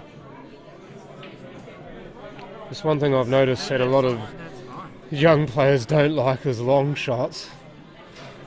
No better time to play them than now, while the crowd. No, but promotes the 15. Part of me would be playing the 2 here, but cut 6, and it's just going to say it gets her down that other end so that she can do something with the other 3 balls, but we won't get to see that because she's missed it. What's Marissa here looking at? Possibly the 13. The 13 opens up the 9 if she can pot it. She just needs to slow down though. Just with her speed of stroke, she's just kind of hitting them too hard. It's just excitability. It's often one thing that you see with younger, but really young players, they just want to hit the ball. They just want to feel the ball on the cue, and they want to see that ball going smack into a pocket, and it doesn't need to be that way. Just, yeah, even something like that, just get yourself cueing a little bit slower and hitting the ball softer. Just feel that timing. So you want to feel yourself timing the ball rather than actually hitting it. Because otherwise what you do is you end up having balls flying around the table and ends up messing up everything that you work towards. That could be good. Oh, finds its way out.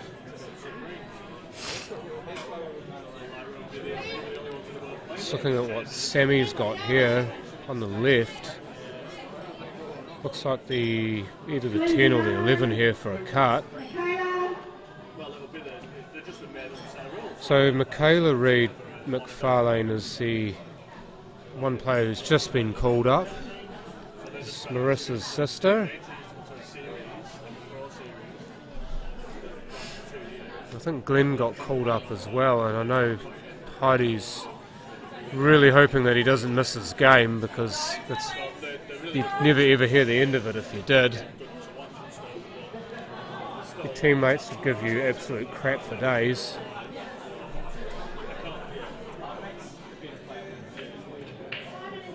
Oh, that was 9 first for me. I reckon Vicky hit the 9 first, but she didn't have anyone watching it, or indeed she did hit her ball first, and there's no foul. One thing one shot I'm noticing here that Marissa wouldn't see is cut the 11 onto the ball she just put, I think it was the 10. Slow down. You cheated in the last game, right? There should be people telling her now, I'd imagine, or at least I hope. People will be telling her that she needs to just slow down. People playing across the balls and I don't, they win. I'll tell the boys, So it works. I see your boys not being my woman. Hear about that? You're good, mate? You see, watch her opponent. You see how Vicky's taking a little bit more time on her shots. It's something that I'm hoping Marissa will learn as she's just watching.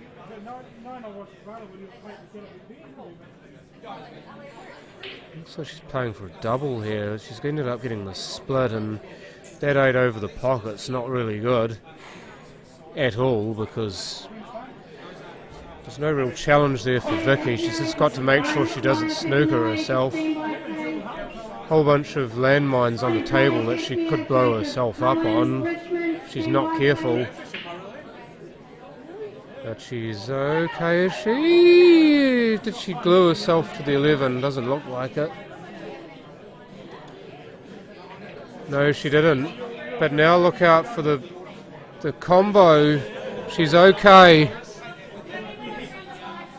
Jeez, thrill-seeking.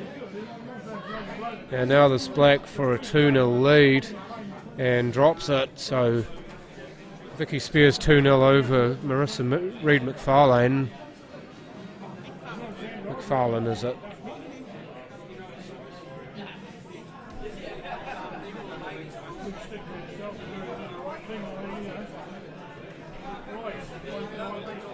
So move into the third frame. There's still a lot to play for in the third frame. Even if you're 2-0 down, you've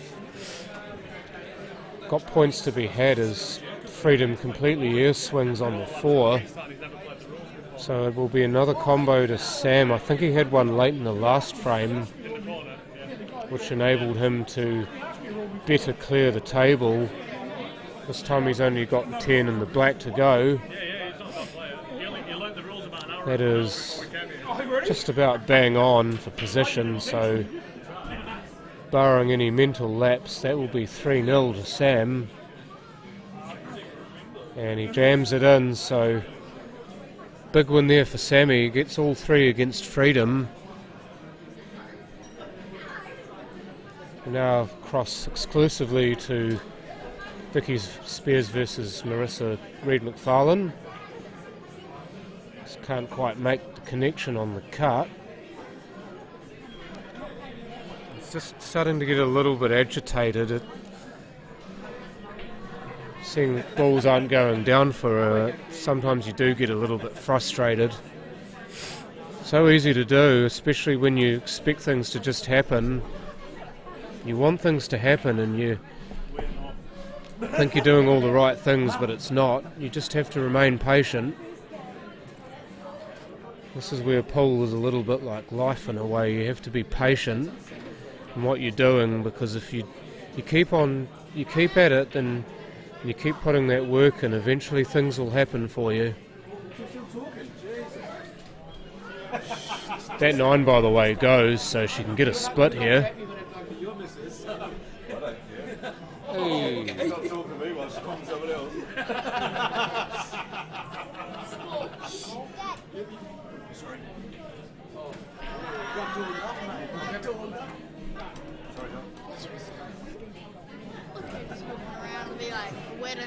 Where to hit.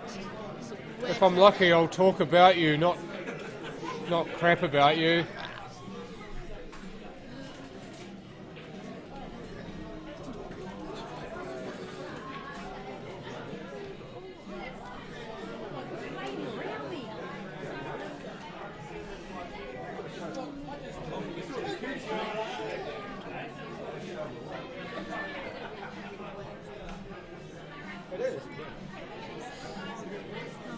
So there we go, we've just typed up our other streaming match that will be shown as soon as we get going.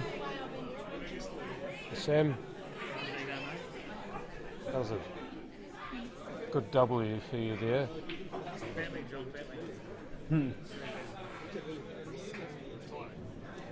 Oh.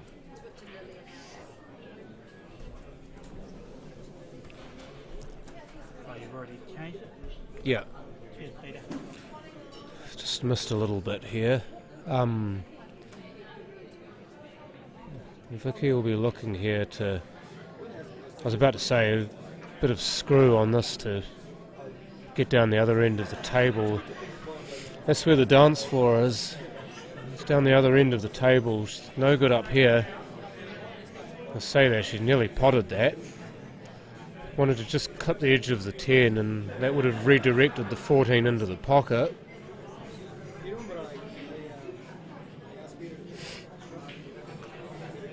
Double. She left that ugly for Vicky. I think it could be a free ball though.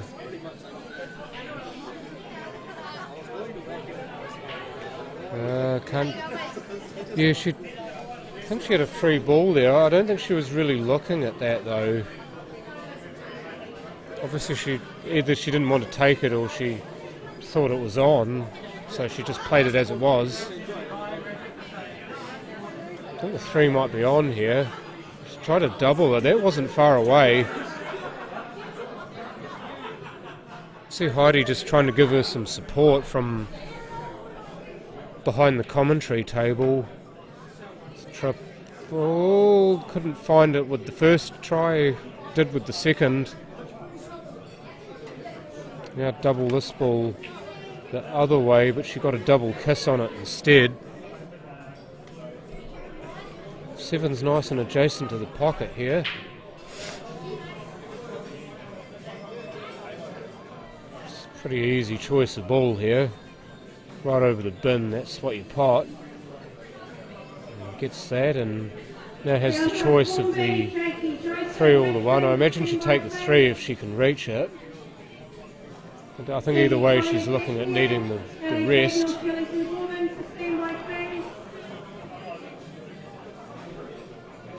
think that's another thing that she'll end up getting is taller as she gets older.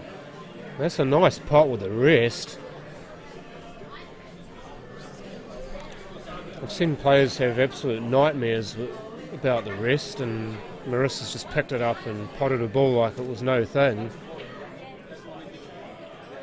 Quadruple! Has this got the legs? No, it doesn't. It was actually going in too.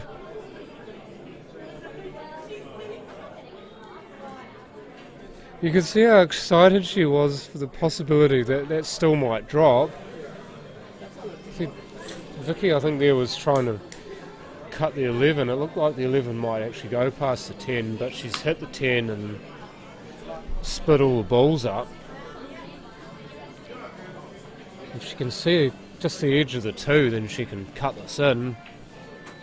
She could see the edge of the 2, but couldn't hit enough of it, or as little of it as possible to cut it in.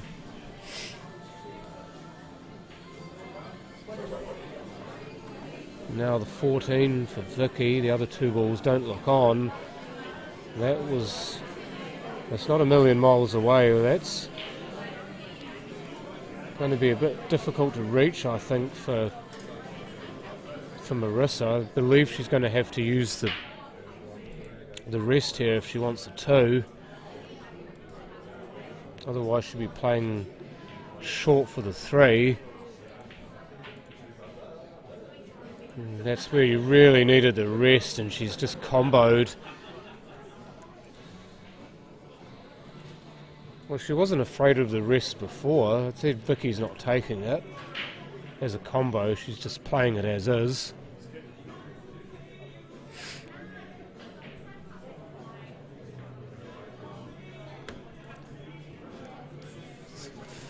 It's an ugly leave and just having a wee swing at it, and tell you what, if the 10's not on, that's not bad.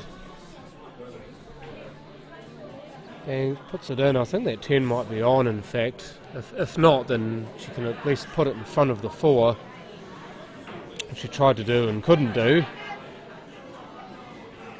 So now Marissa, if she just gets this 2, then she's every chance. The 5 might go in instead. No, the nap took it away from the pocket. Your card is ready. So Vicky needs to stay away from the 5. I think she snookered herself on the black. I think she's okay.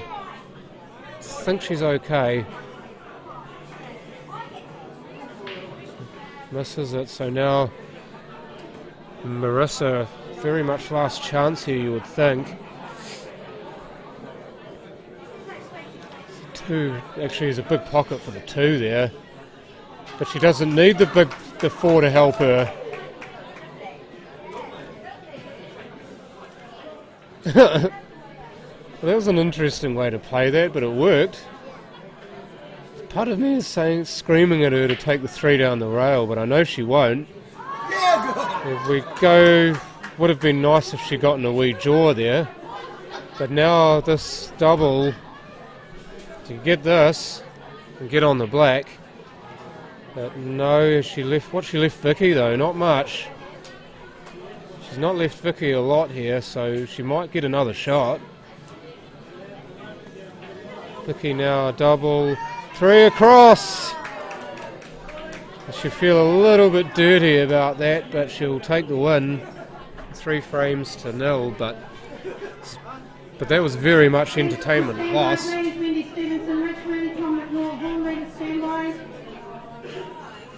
James Curry, Sheridan, Corbin, Debbie Williams, Timothy and C, to stand by. So Peter Agnew versus Linus Meyer is the other game that we can now show in its entirety. The shot here from Peter that I'm looking at, if he can wick the 14, then he can pop the 11 with it, just like that, except the 11 decided not to play fair with him.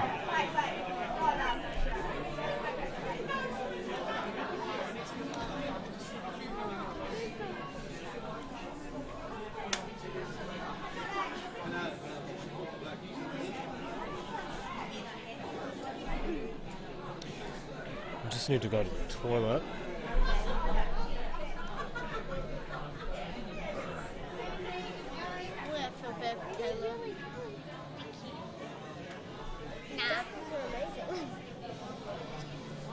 I always get those last good shots when she's on the black, and then you always miss on that one last ball. I know. Yeah, that happens.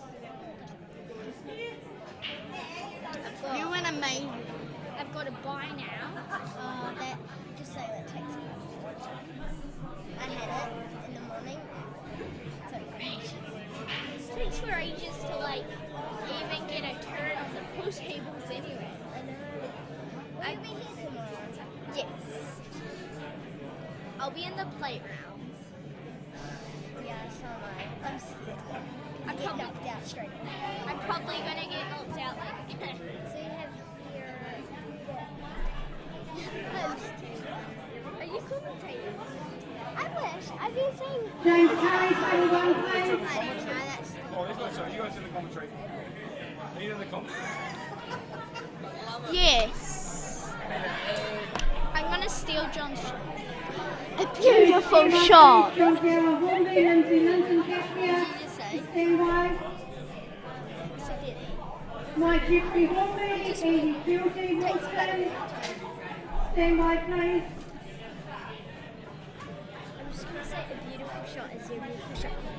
Do not say anything, even if it's a beautiful shot. Vicky, say that. Try not to be loud, okay? So close. I'm gonna say hi right into the mic.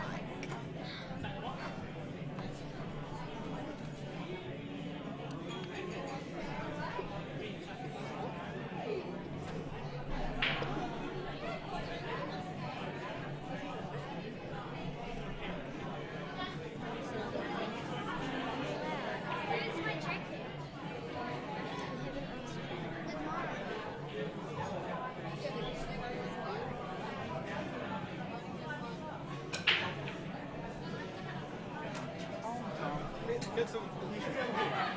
Yeah. Did you get the position, mate? Oh, you were going home earlier.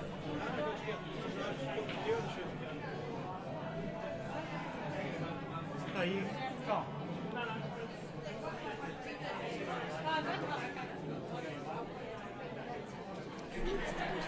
Did John tell you not to commentate? He didn't say anything. Where are you guys going? I'm gonna ask if I'm allowed to go to the playground. No, stay. Stay quiet. Stay quiet. The stream sometimes buffers, which is a little bit unfortunate. It's gone red, so we're There's been no issues coming back from to here. full strength.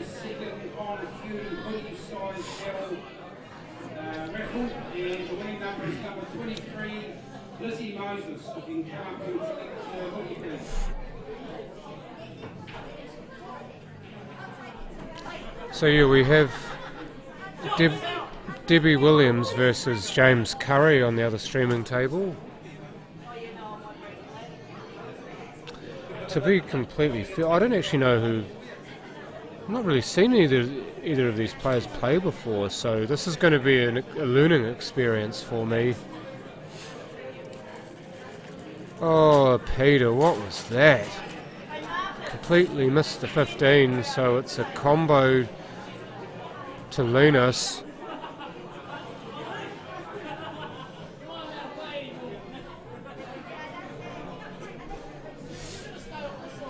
I must admit, I don't know much about this guy either.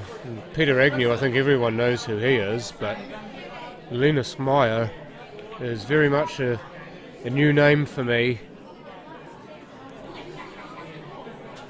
So we'll find out how he plays.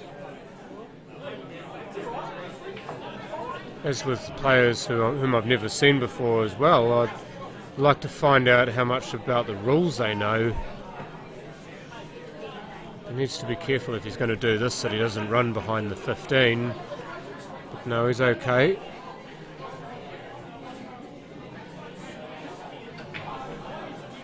Oh, Debbie.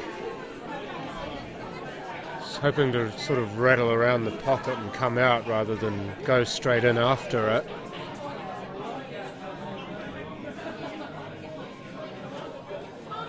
He definitely looks like he's played this game before, though, just the way he kind of cues the ball and the fact that he knew to cue that with a lot of side does suggest to me that he's played this game before.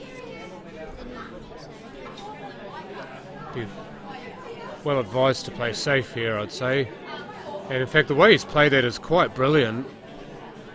If he'd missed that double, the white was way down there in a horrible place. Peter wouldn't have been able to cut that, but he'd now given himself the chance to win the game outright. And he does too. That's a lovely little finish there from Linus Meyer. So, yeah.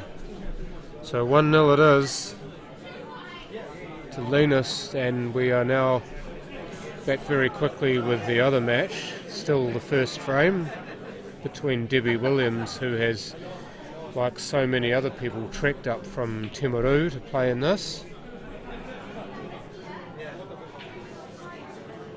That's a good double from James, just stops the white ball there so he can then play the 4. He's got the angle here on the 4 where he can maybe run into the 7 or the 8 and make the 7 on. Or even if he misses the 7, if he were to go around, run bottom rail and then side rail, he could play the 7 into the same pocket.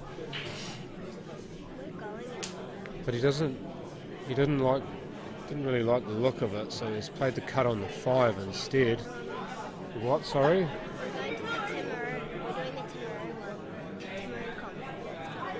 Oh, the Asahi Open.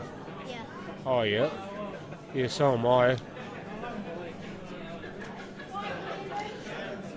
There is a tournament being played in Timaru, by the way, on the 29th and 30th of August. The Asahi Open.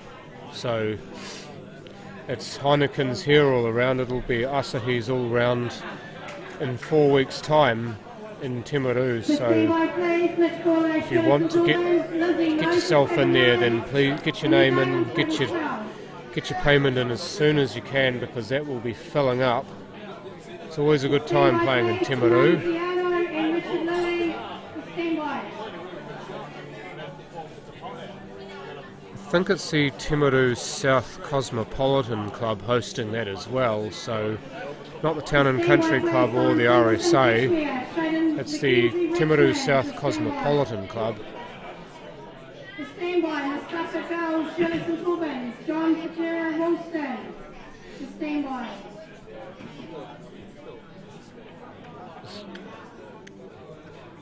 See, Peter's having a little bit of trouble finding his range in this game, which is highly unusual for him. The triple, he got it. Don't think he was expressly playing for it in that pocket, but the black down is the black down, and he leads 1 frame to 0.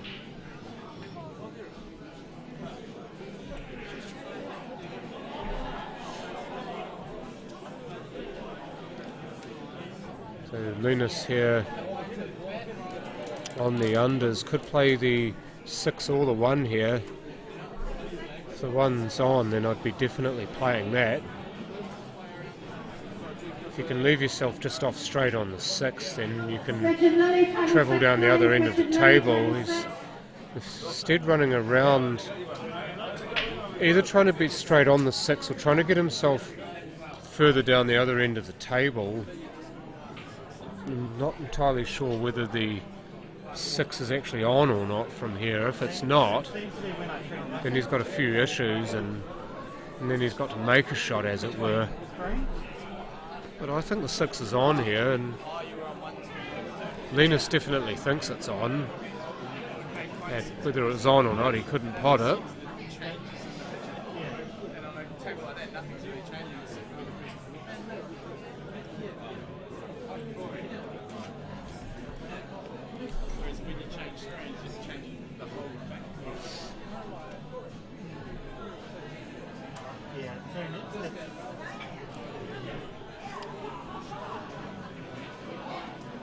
I sent a text to Gerald just to let him know that it's somewhere after it leaves. So Peter, just to the table here, aware of it. Can't see from where I am, but he may have a free ball.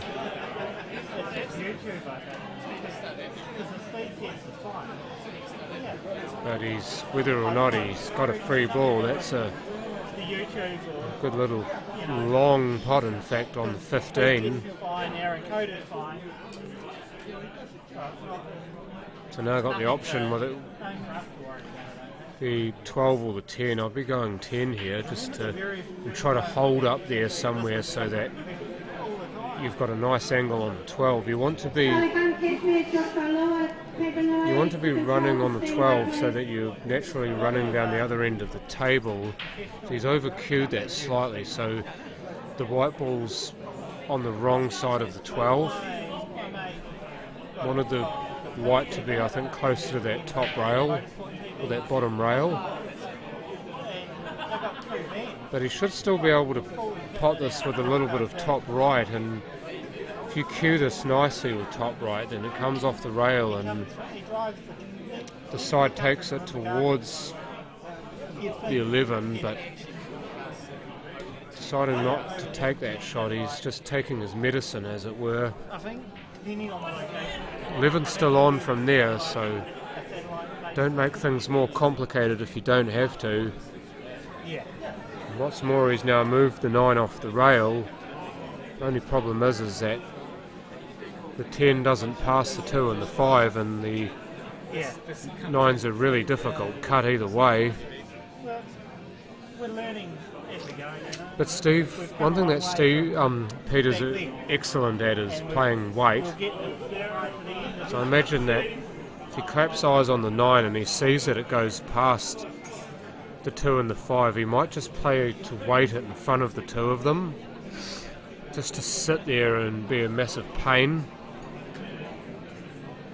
He couldn't quite get there because he just clipped the 2 on the way past. So this is a big chance now for Linus.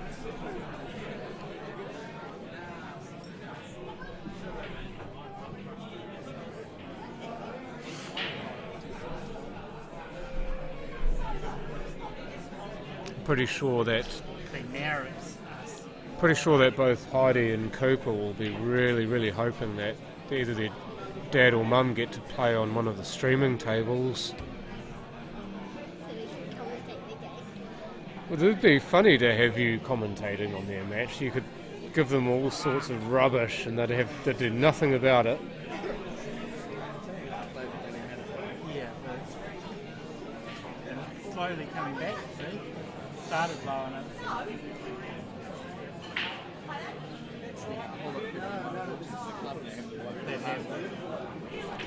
We're just having a few issues with the Wi-Fi here, folks. We're just having a few issues with the Wi-Fi here, folks. The stream's just buffering at the moment, so I hope they may not hear me, they may not know exactly what's going on, but yeah, I will continue to do what I'm doing in the hopes that everything is good. Peter there electing not to pot the 14, instead just putting it over the pocket, because if he had played that and potted it, then he would have ran into that bunch of bulls and possibly snookered himself. There's no need to take the risk if you don't have to.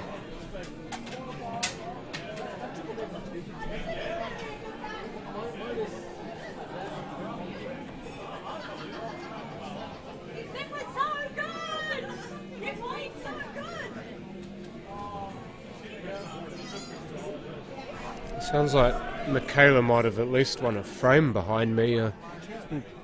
Jamie was squeeing in excitement at how well she played.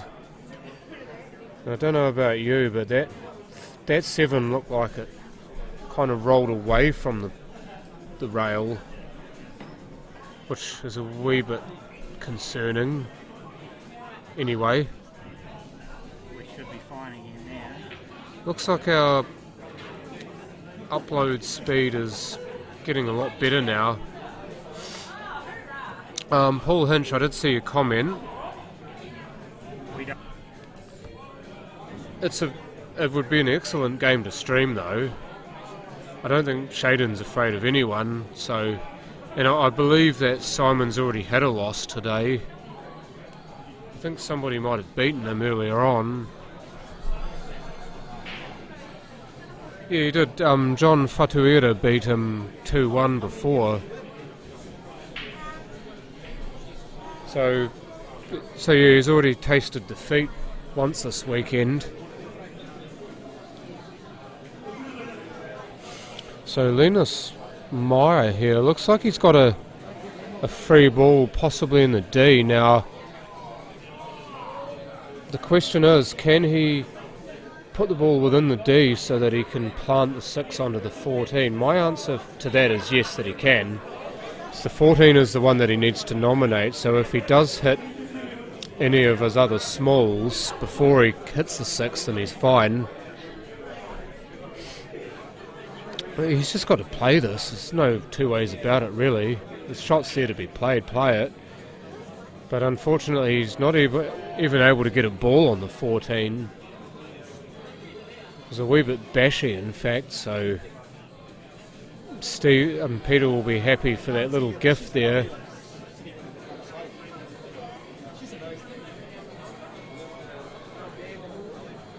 I'm not too sure what happened there. I'm just wondering how that was a combo, in fact.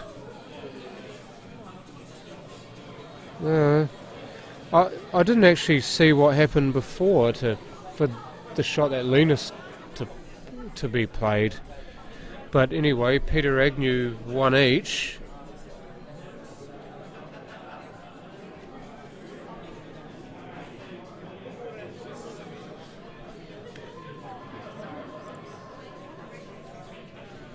And that other game, by the looks of it, is still first frame. And Debbie Williams looking like she's going to play the 5 here. I was trying to cut it. I don't think that cut was ever on, though.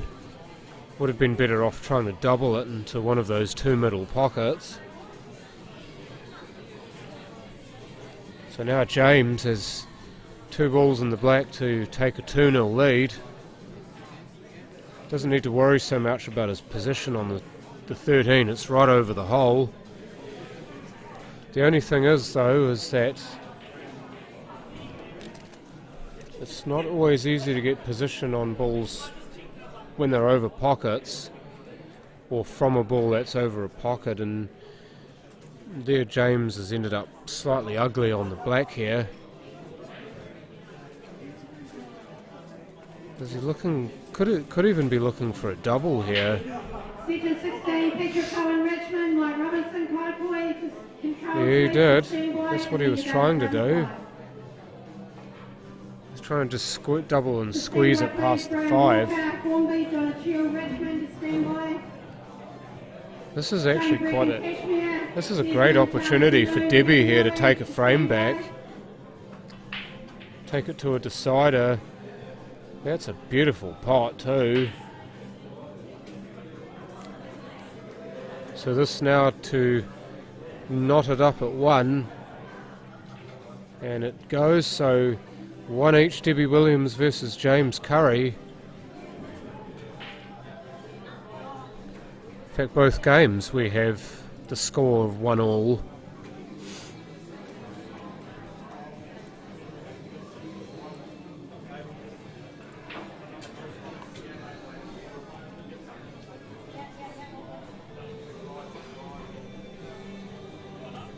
I think Linus would be quite happy that that one hasn't dropped. A lot of Peter's balls in and around that corner pocket, so it's a good control ball to have there, and it's definitely a better option than potting the ball, because the shot on the 3 would have split all of those up. You're never guaranteed to be on something when you do that. As Peter plays that beautifully down the rail.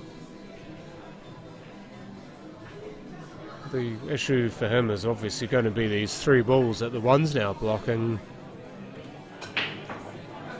Appears that the 9 will actually go into the middle pocket on the left. So if there's any way that he can play this ball or the 10 to get that shot on the 9, then that'll definitely be in his mind.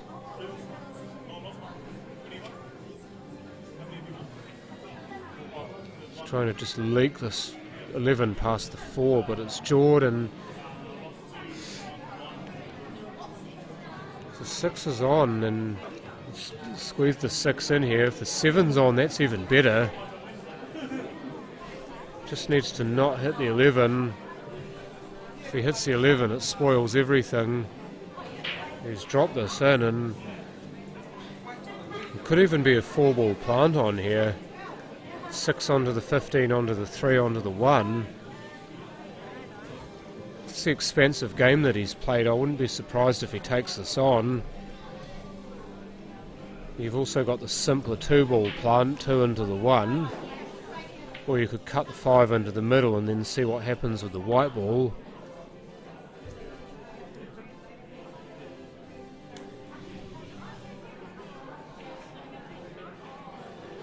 Well, it looks like he played for that plant, but if the 15's on, that could be more trouble than what it's worth. So it allows Peter an opportunity to pick one of those hard balls out of there.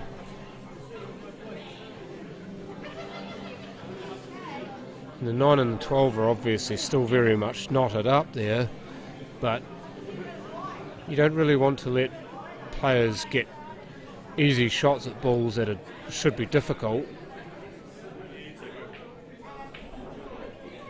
Looks like Peter's going to jack up and try to at very least leave the white on the rail, but he has managed to pot the ball, so now if he wishes he can play the 10, but he's not going to have the opportunity to do the same thing with the white ball.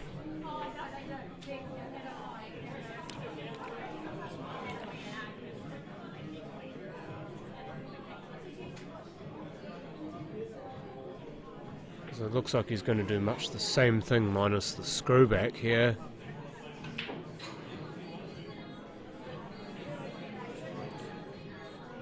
That just looks so good, doesn't it? Peter's so... He's just excellent at those long diagonal shots.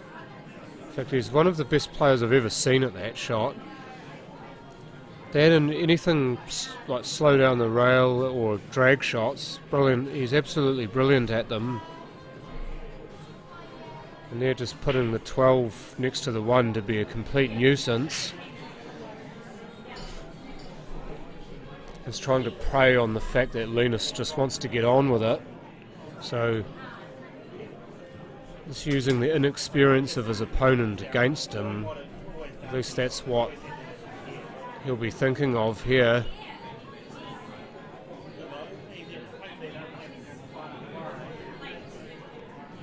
Debbie Williams, James Curry on the other table, James on the overs. Look at the inside out from Linus. I always like those shots where players' guts end up on their outside. It's a shot that I love myself. It's when you turn your internal organs to the outside of your body to play a shot like that.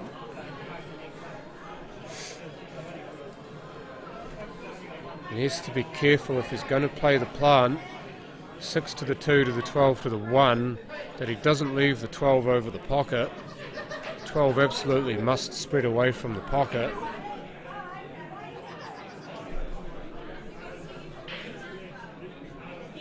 He's going to get a referee to have a look at this. He may even be thinking about playing the 1 by itself here, which I would not recommend. Mum's playing over there.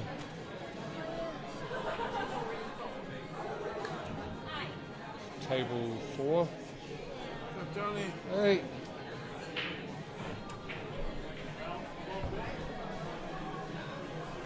Let's go, Nos. Glenn Spears to the Nos. Nos, that's his name, bro. I call him Nos out home. Who? Oh, Nos. We call him Nos. Yeah, but who's Nos? Oh, it's one of the local boys out in Darfield.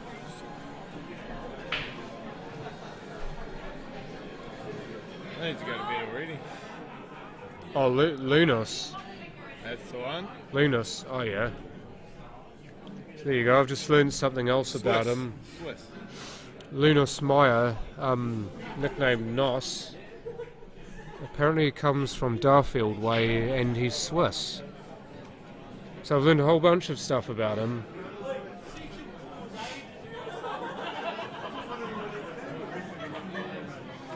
I take it he's played this game before, because he definitely looks like he has. If I have to offer some criticism, is the fact that he's getting well and truly schooled on the rules here, and actually the way on playing the... Yeah, I don't envy it. But, the way of actually playing the game. Going all good. Getting a bit caught up and wanting to win. The one, apologies if I haven't given that game a hell of a lot of my time. There's been a fair bit going on, in fact. I know Heidi was watching it. Wasn't saying anything about it though. But you can't because Mike's muted. So there, here we go, Black to win. The stream again. How much does he pay you? They wanted me to go on because if I lose, I'm out. I don't believe it. How many you lost? So Simon Singleton will get another shot at the live streaming table. Yet to find out who his opponent will be. I think Shaden McKenzie by the sound of that. So Paul Hinch, you get your wish.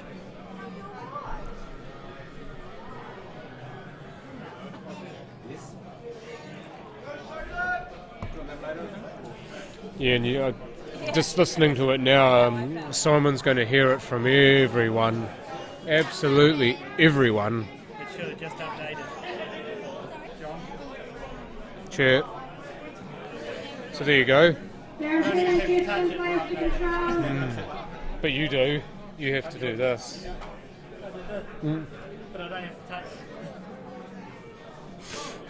So there we go. There's the match that some of you have been wanting. I know I've been wanting to see it because I always like watching both Simon and Shaden play, as Linus couldn't quite make that plant.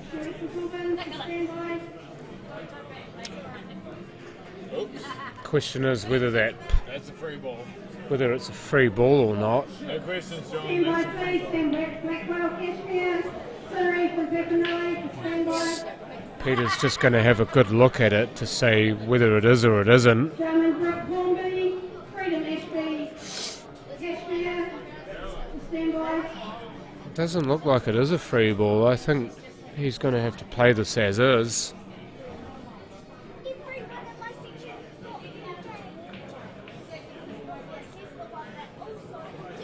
Oh, he's gotten underneath it. Those are nasty, horrible shots, if I'm being honest. Long, it's off the rail. It's so easy to get right in behind it and overcut it like that. I didn't envy him for 1 second there. And now Linus Meyer just needs to stay down that end of the table. Preferably without getting behind the three. I think he's okay though. If he's behind the three, he can still pot it, but he'd really need to be on the 6 here, because if you pot the 6, then you've got the natural angle on the 3. It looks like the way he's sort of jacking up on it that he's actually playing the 3. Double is not far away. Very good effort there. That black looks like it cuts though into the middle pocket. So we'll see how Peter's slicing and dicing skills are.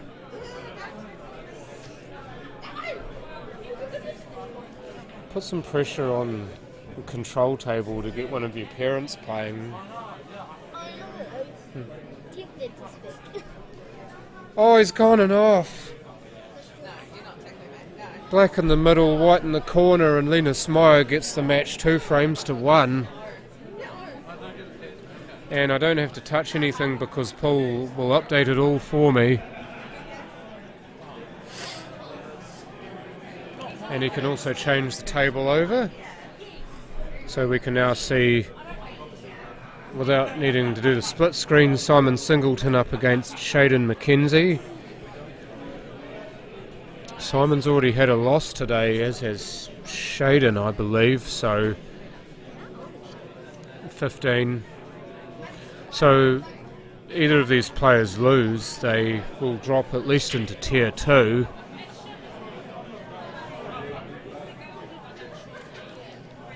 Which would be, imagine, quite tragic, especially for Simon. He'd be just wanting to win tier 1. He just made his way all the way down here.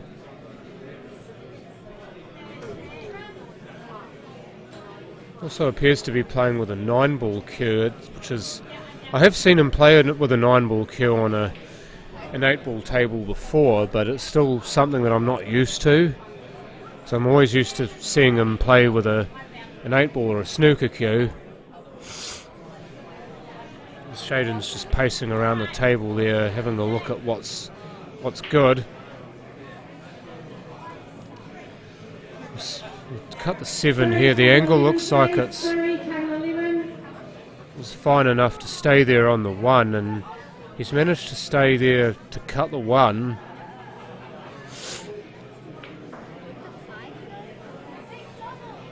No. Well, it could go in the middle.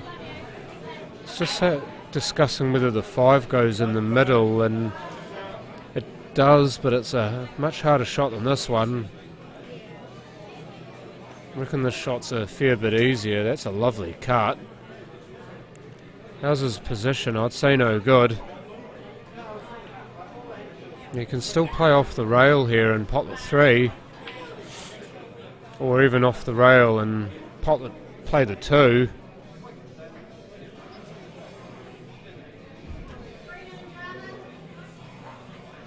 It's think the reason why he'd want to prefer the 2 over the 3 is that if he plays the 3, pots the 3, and there's a chance the white will stay in there and be snookered. He's ended up missing the 2 there. So black first, so it's a combo to Simon. It's a bit of a shame because that was such a nice shot on the 1, but you don't always get what you want.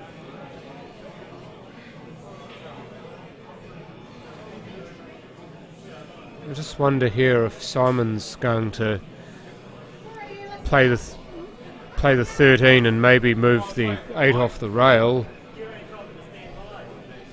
You can do that by playing the 13 into the corner pocket, into the middle pocket.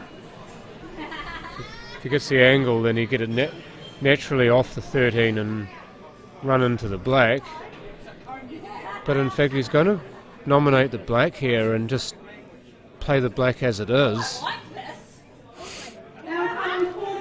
The reason why is because you look at where the black's going to be respotted. You've got, and he's actually missed it. But yeah, if he'd potted the black and it went back onto the spot, then you've got 3 balls down the other end of the table and the 15 over the middle pocket. So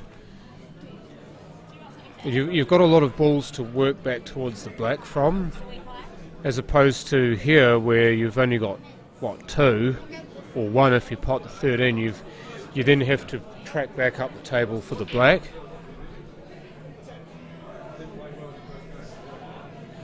So Corey Reid now gets a chance to play. We've already seen one of his daughters on the streaming table, so now we get to see the man himself up against Willie Takahu.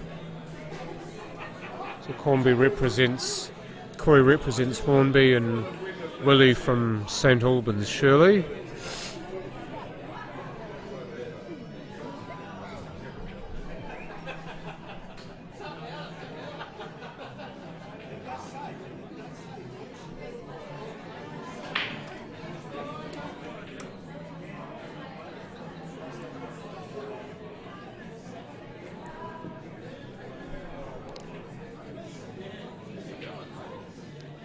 That was a good biting screw back there from Simon.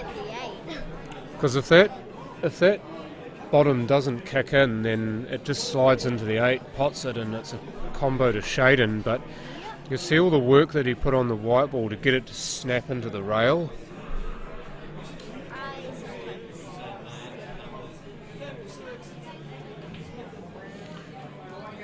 Well, if you know that you can play the shot so it doesn't do that, then you have to get down to be confident that you can play the shot so it doesn't do that.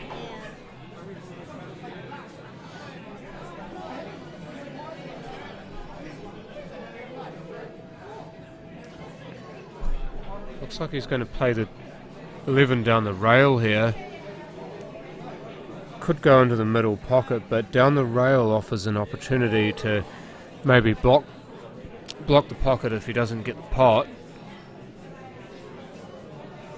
Looks like it's going to get there as well. It did clip the 3 on the way through, but because he hit it so slowly and he got so little of the 3, then it helped him to pot the ball.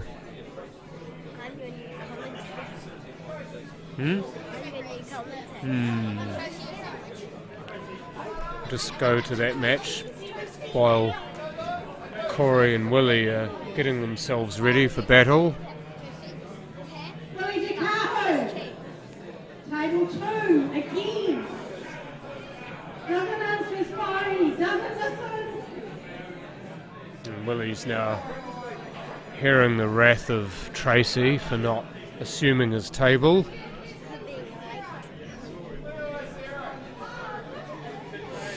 Tell you, if you're not there on time, she'll have your guts for garters.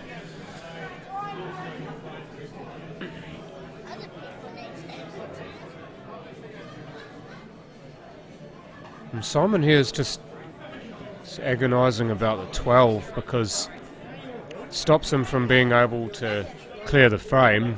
What he'd really want is to just have a clear shot to clear this frame, but He may not get it this visit unless he does something quite special. So plonks that in, and he's now got the angle on the 10. He can now cut the 10 down the rail, and he'll still be that side of the table for the 9. But he'll naturally have the angle on the 9 to go back towards the 12 and the 3. So what he could do then is, if he can play the 9 and then maybe even get behind the 12, or just to kick the 12 away so it's on.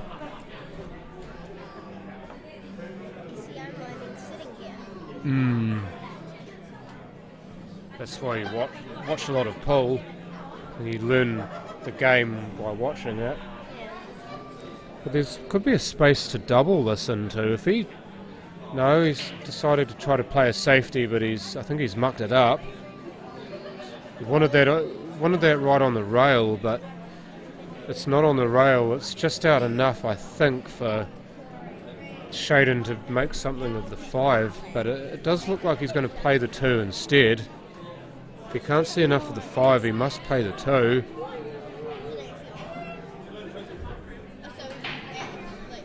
There is another slightly obscure shot that he can play if he clips off the right edge of the 5 into the 12, then push the 3 over the pocket. That's one other shot he could play, but I don't think he's going to risk it at this point. It's quite a risky shot. And there's a bit of snooker coming into it.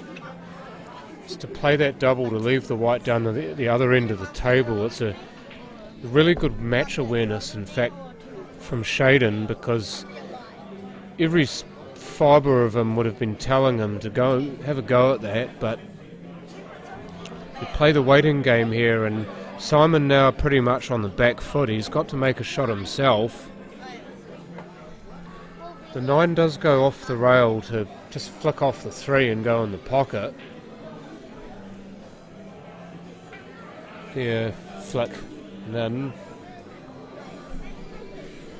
that shot can be played, but the risk is if you get the contact on the 3 wrong, or you don't hit the 3 at all, then you open that up for Shaden. He doesn't need any more encouragement. He's just going to play safe and lay the 9 up in front of the 5 so he can't use the 5 anymore. So this is going to be a really good test of Shaden's patience here and his ability to keep playing safety shots in a frame. He just needs to, if he can flick this really fine, then he can get the white ball down the other end of the table and make Simon play long again.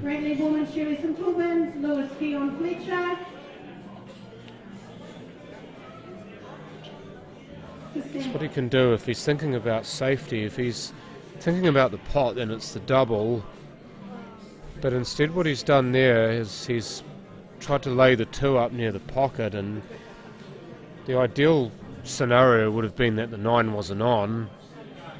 He may be able to see enough of that 9 to pot it straight, or the better idea would be to play the 9 off the rail and then off the 3. Opens the pocket up for himself. Sorry?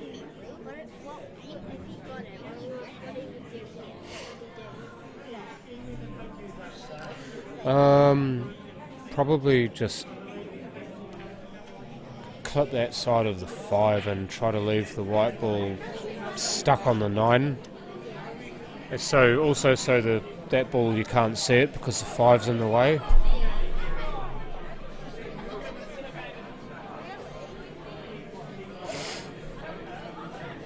So Shaden's the wrong side of this 2 for the cut. Again, he needs to make sure that he doesn't leave Simon on the 9. The 9 is the ball that absolutely must not be left. This is a bit risky, but it's actually turned out really well. That's a pretty good shot. Simon there putting his hand on the table as if to say, well played. It seems he must have been listening to me when I told him to think about safety in a frame that's tight.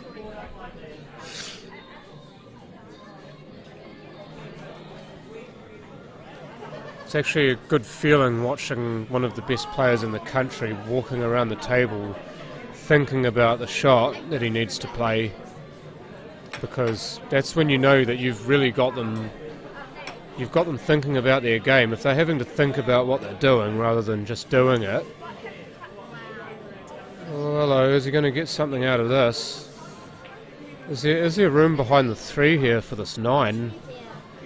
Can he maybe grind the 9 away, grind the 3 away and replace it with the 9?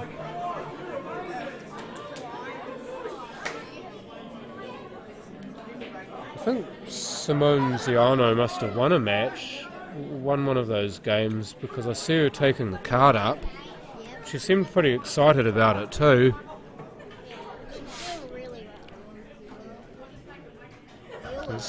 So this is going to be another real test for Shaden. If he's just far enough away from this 3, he might be able to play off the rail and then flick the edge of the 3 and leave Simon behind the 12 so that he can't pot it in the corner pocket.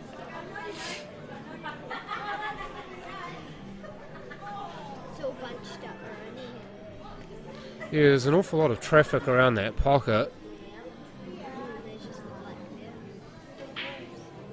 And the black's all out by its lonesome. That's just looking at the action at the opposite corner of the table and wondering, have you guys all forgotten about me?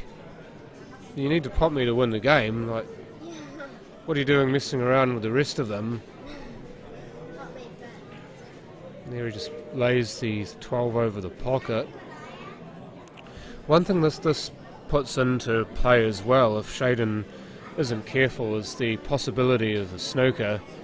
For me, if Shaden can see enough of that 3, then he needs to put that 3 on the 9 and hope that Simon can't see any of the 9, because what that will do is it'll talk Simon into playing the ball over the pocket.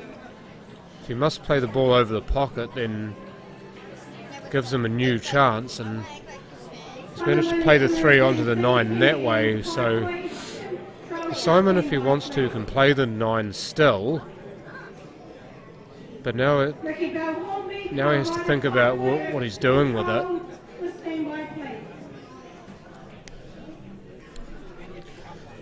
He's got enough angle there, or room, that he can play the 9 off the rail and kick the 3 away towards the 2. That would be what he'd be trying to do.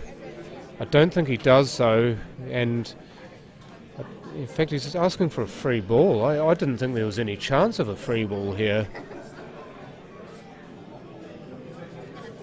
I didn't think he had a snowball's chance in hell of getting a free ball here, but I'm asking Peter Wilson to check it for him. Peter is the senior ref on the circuit in this tournament. He's actually needing to use all 3 plates. This must be quite close. And those plates that he's using are the same width as the ball, so they act so it gives you an idea of whether you can actually see past the plates or not. Doesn't look like it is a free ball, by the way, so Simon's just going to have to play this normally. And now the 9's out in the open, so Shaden, you've got a choice, needs to make a choice here. Is he going to try to double the 3 onto the 9 and tie it up again? That's one shot he could do. I don't think trying to pot anything here is the right move. It's just not there to do. 12 covering everything just makes that more of a losing option than anything. So for me, I think he's just got to try and make a nuisance of himself. And they're trying to put the 3 in between the 9 and the 12, and that's not bad. I suspect all that Simon's going to do is just play the 9 towards the 12, and yeah, just like this.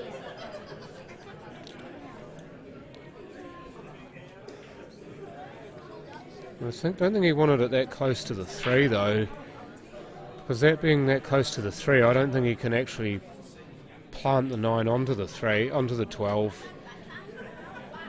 And Shaden's going to try and run in here and go between these two.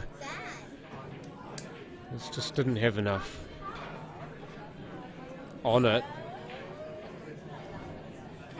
That's an excellent shot, by the way, from Corey Reid on the other table to take that frame.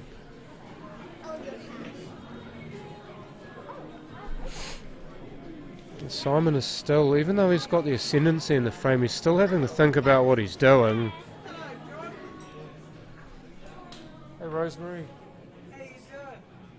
Fine. Yeah.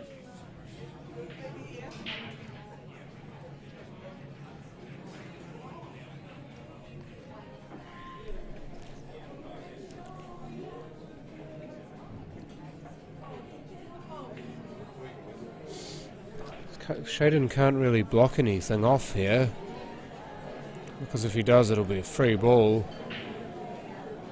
In fact, that's what he's doing though. He's doesn't seem to mind giving the free ball away. So I'd say Simon will just ask him to play it again. And Simon, I don't think, would want to touch this with a barge pole, because then he potentially loses his frame winning position if he plays this and gets it wrong. So for me, the threat of it being a combo, if Shaden snookers again, would be enough to ask him to play it again. Yeah, he's gone and flicked his thumb towards the table. He'd have it again, Sudden. And this is where the weight becomes so crucial. If you hit it just hard enough to hit the 2, then you should be okay, because the 12 won't be snookered. You don't want to hit it too hard. Yeah, no, it's a snooker again. So you needed to hit that 2 fuller than that. But that is definitely another snooker, and Simon may even ask him to play it again for a second time, because if he does that and Shaden fouls again, then it's a multi-combo.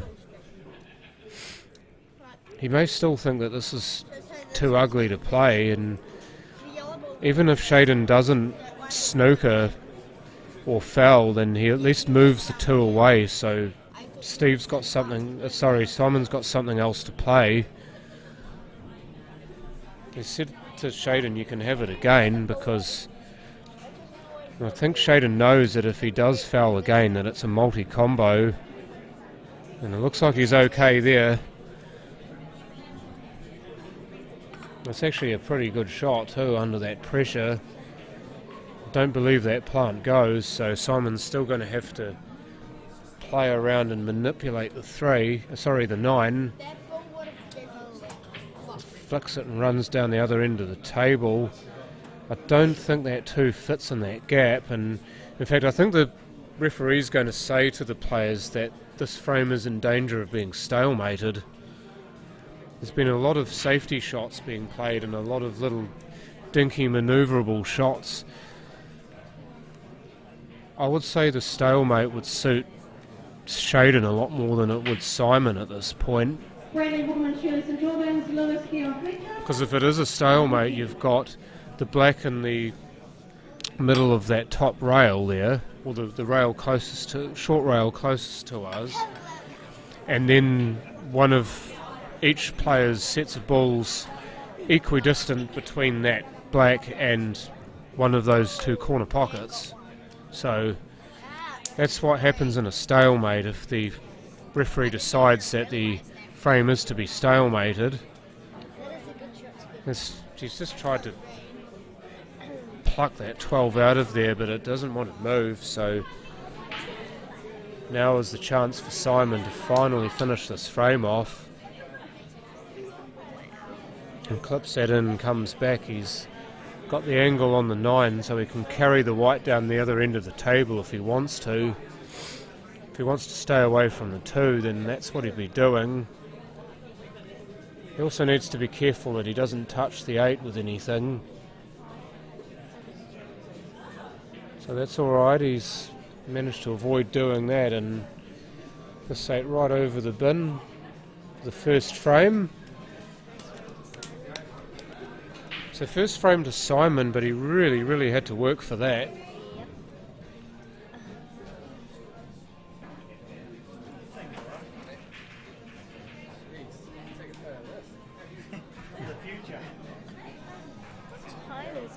This isn't, am I pressing the wrong button? Yep, there we go. Pressing D when I wanted to press F. But we've got a bunch of, we've actually got a Simon, I was going to say Shane was taking a photo of this. For those of you who don't know, I'm sitting here with, in the middle with Heidi Lees and Cooper Collier on my right, and Marissa Reed McFarlane on my left, and I actually don't know who you're sitting with. What's your name? And Linnea, who's I think one of Marissa's friends on her left.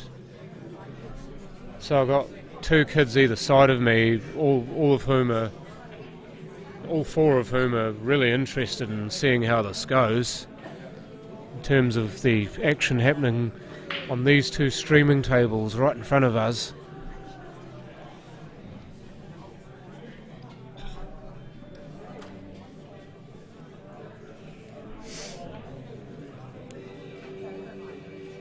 With Corey there just looking to see if there is a free ball there. It will be the 10 that he's asking for, because the 12 and the 14 are most definitely snookered, but the white's that close to the 4 that you can't tell definitively if you can see both sides of that 10 or not.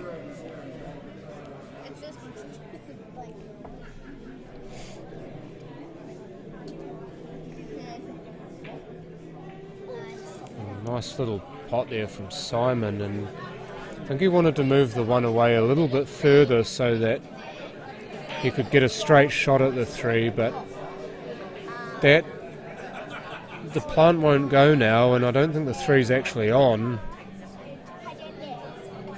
so I don't actually think that that's going to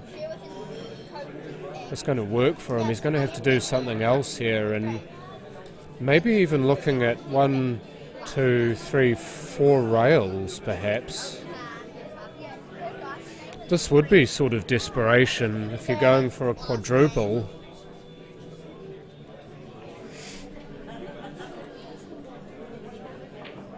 There we go, 1, 2, 3, nearly gets it on the 3rd rail, but I think he was looking for the quadruple into the middle pocket on the right there. But you can see the pressure that he's under though, because most people in this room actually want him to lose, I'd imagine.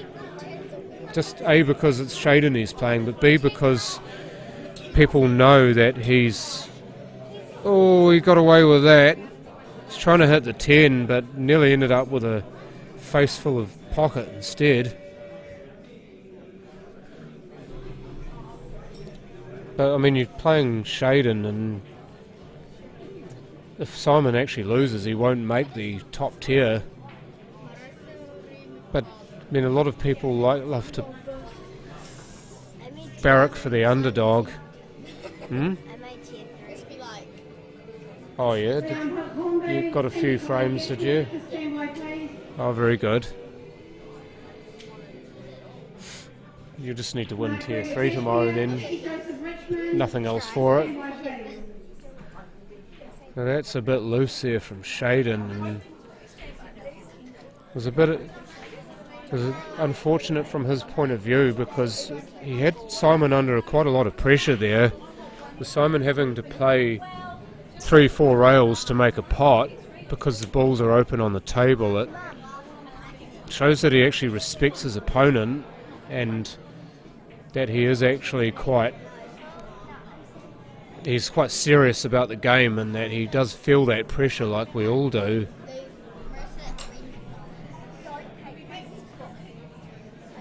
Where is? Oh, there she is. She's really, really wanting either you or Steve to be on one of the streaming tables. Very interesting game. If she does, I'm going to turn the mic on. Is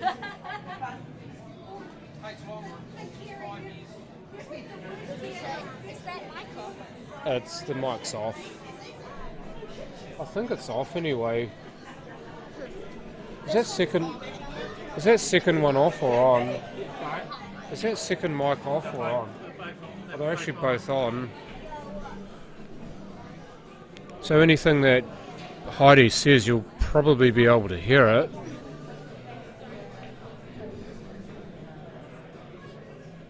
Oh no, it is all. Oh, it's muted over here. Yeah, the master. It's Oh, not yeah. seeing the master. Oh, yeah.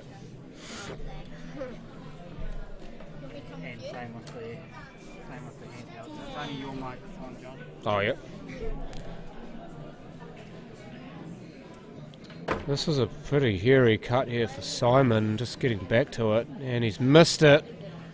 And what's more, he's opened them all up for Shaden. So that's about the worst result he could have had by going and off. Big chance this for the young man. Against, as I said, one of the best ever players in New Zealand, and he's missed it. Has he left a free ball? That's my question. I reckon that black is snookered.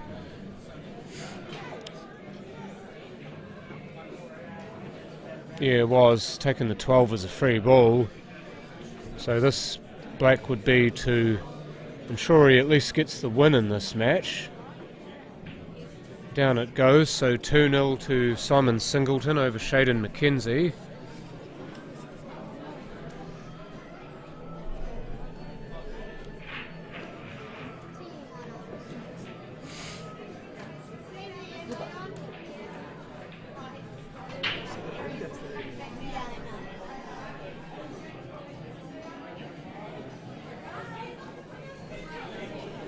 So Shaden will be kicking himself a little bit here because he's had chances to actually finish Simon off, and especially in that frame he had a few balls to pot there, yes, but he had the run of the table, and he loves to pot balls. He wants to pot everything, but he couldn't get that first ball, he couldn't get going,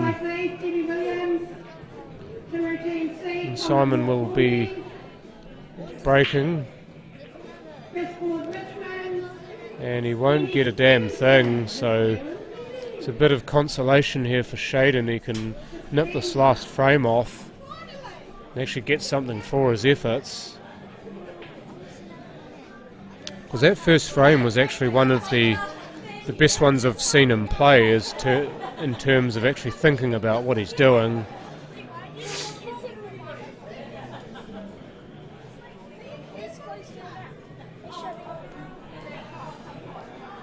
You don't want to have it right on your mouth, because then your shot could have sounded like this.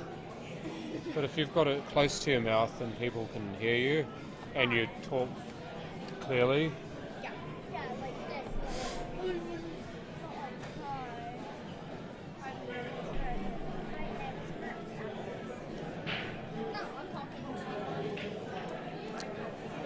Well, that was a bit loose there from Shaden. Geez, instead of just walking away from the table, that despondency starting to come in, which is not going to be good for the rest of this game or for the rest of the night, because he just needs to keep his chin up. This game's not going the way he wants it to, but he needs to find something.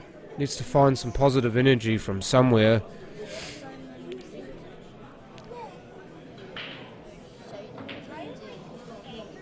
Simon splatting that 3 in and drawing down the other end of the table for the 1. It looks like it will be, and then the 2. Both of these offer the angle to get down the other end of the table where the rest of the balls are. What's he tried to do there? He's tried to play off the 2 and pot the 1 down the rail. So he's tried to play a cannon there and it's gone horribly pear-shaped. There's maybe a wee bit of artistic license being 2-0 ahead perhaps. That's a good plant there from Shaden. And it was good for him that he actually ran into the 10, even though he's put the 10 on the rail. Because where the 14 ended up sitting was right on the jaw. If he'd run too far past the middle pocket, then he wouldn't have had anything obvious on. Just to look to see if you can see the 12 through that gap, but whether he can or not, it's the 10 is the shot for now. If he can draw this away and be on the 12 or the 13, this would be mint. And he didn't cue that badly at all. It was not a million miles away, but it's not on the pocket.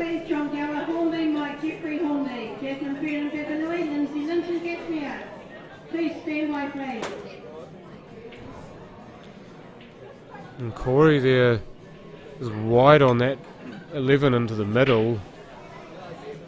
Simon's managed to sneak just past the 1, so it's on in the same pocket.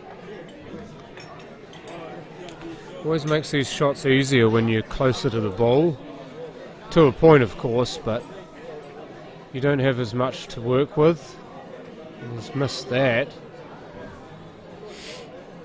So at the very least, though, for Simon, he's gone past the point for those fret 3 balls where they're easily on.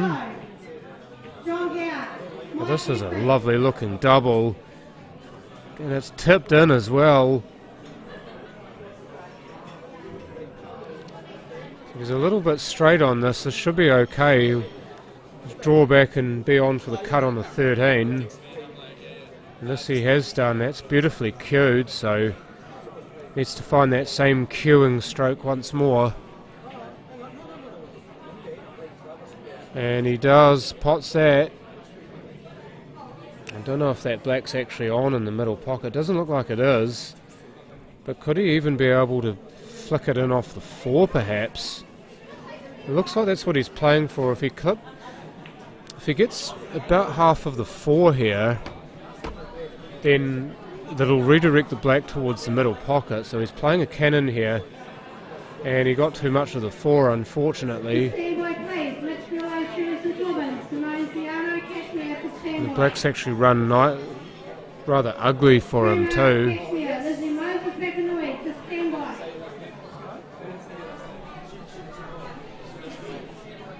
Well, she didn't even try, did she?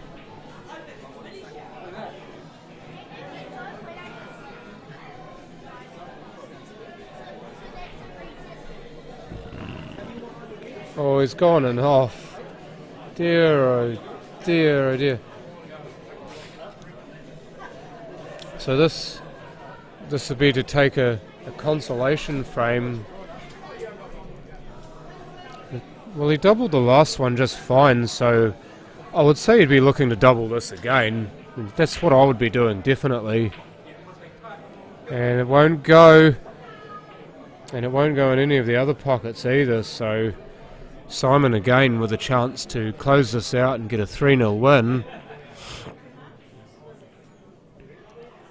I think for me the double was the right option though, because he'd had the confidence to play it a few shots earlier, and it is a shot that he is generally quite good at. He's missed the 5, but he's lucky because he's actually pushed the 6 over the pocket.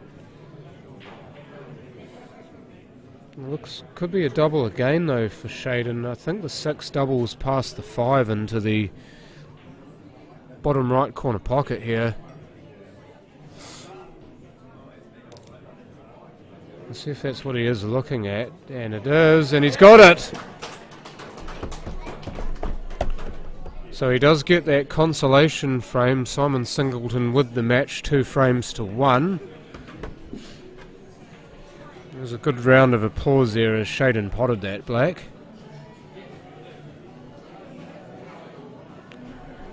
As Corey wicks the 11 away from the 5 and 7, leaving Willie no choice but to play a plant.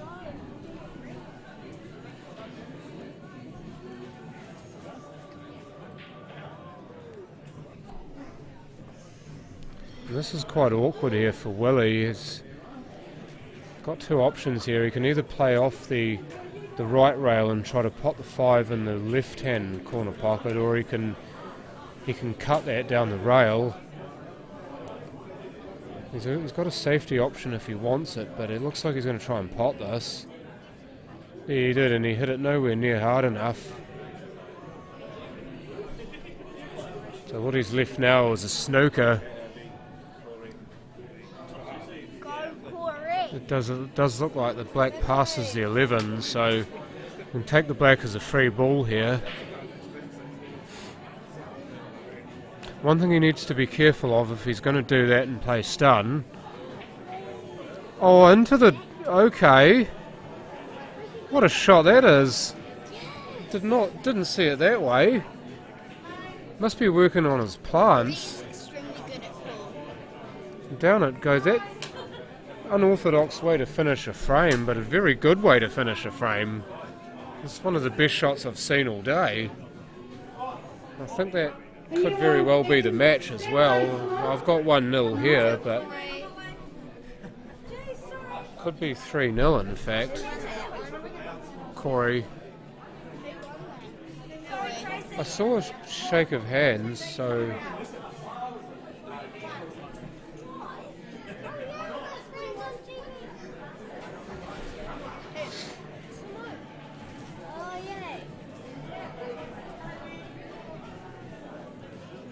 You're... Who won, Corey or Willie? Corey.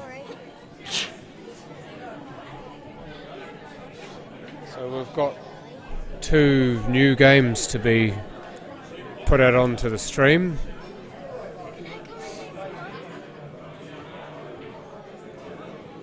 Yeah.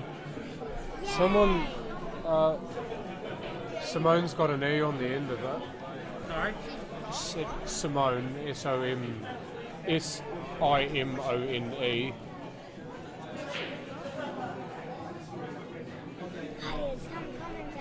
Gorley's spelt with an A and not an E. You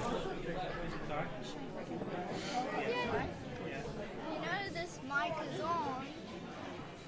It is? No, it's not. Oh. They turned it off. It's been off for a while. Okay, I can talk like that. Me and Heidi commentate Simone's game. Hmm? Me and Heidi commentate Simone's game.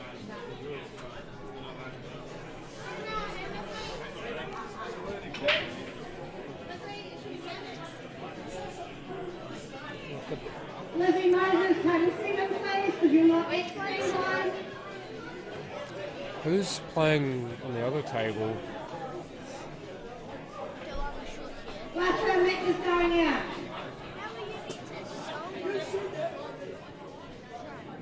The standby, please. Simon Singleton, Mustafa Gull, Shirley St Albans, John Ventura, Jason Magoon, Kashmir, standby. Josh Onoa, Kevin Louis, Patrick Cowan, Brett Smith. Standby.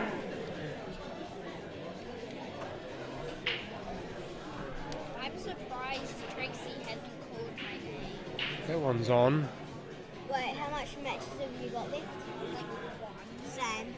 Who have you got to play? Mike Robinson, Kaipoi, Baptist, Haley, Shirley St Albans, standby, please. Oh, yeah. I've got Kirsten. Don't know where she is. Takes too long to be called.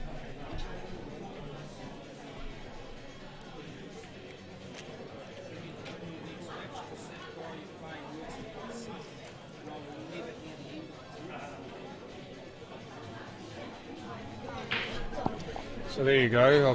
I think I've got all 3 mics on. So I've got a microphone and these 2 on. So just only thing I ask is that you you're respectful of the mics, and that you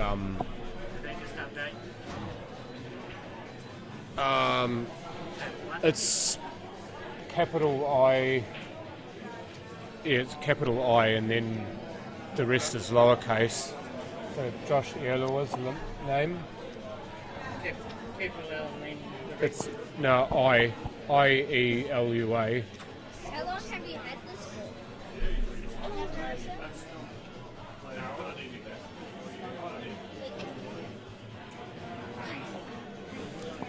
So it's time for you guys to shine now. You've been watching a fair bit of pool, so why not put a voice to it? Is this microphone on? It should be, and speak into it. What you want to do, get your mouth close but not right on it, and make sure you and speak up as well, otherwise it won't pick it up.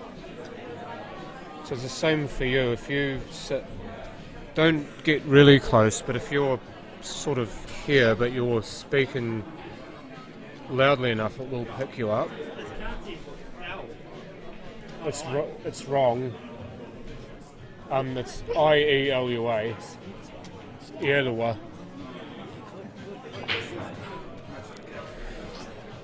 So I've got, just for the last 2 games that we've got, I've got some guest commentators with me. Heidi, Heidi Lees and and Cooper Collier. They've been wanting to do this for quite a while, so why not give them a chance to do so? Last match.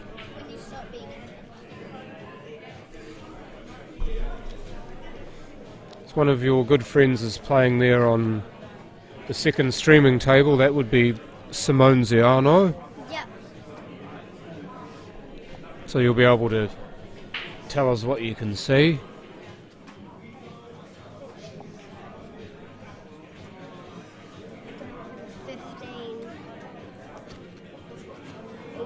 Played it a wee bit too hard. That's going to be a bit awkward, isn't it? Yeah. To cue over the top of the ball. Yeah, it would be. There's something that short people and people with small hands have trouble with. Yeah. I think she knocked the 3 just a little bit over the pocket. I might need to push that closer.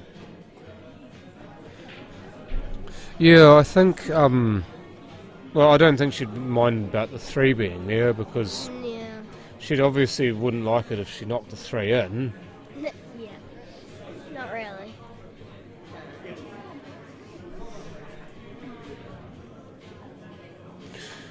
And what can you see on the other table? I'm looking at table on the left there. Is Patrick Cowan related to Allan Cowan? I don't think he is. Just saying last name. He does share a last name. Close one by match.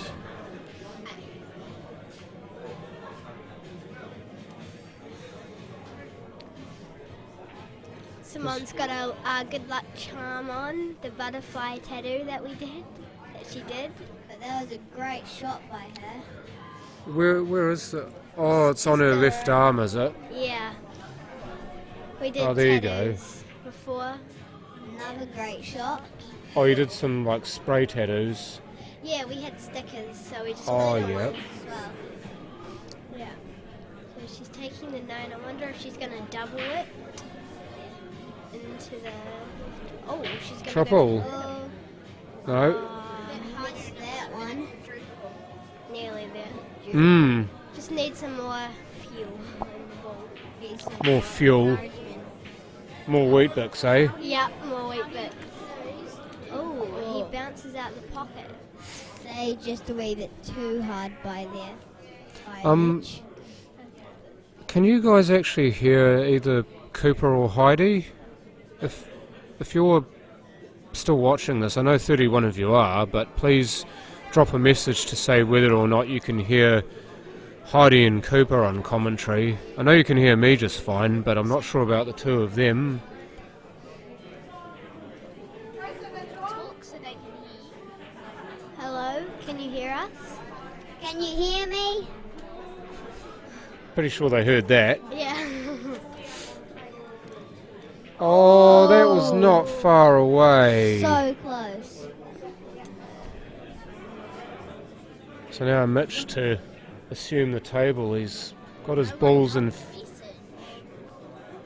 Not yet, anyway. Good shot by Mitch.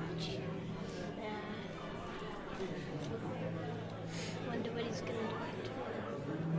Oh, nice. He's going to leave the 2 for last, it looks like. Yeah. Or, can you see what else he could have done? Could do with the 2? Yeah. Oh. In or over? Yeah.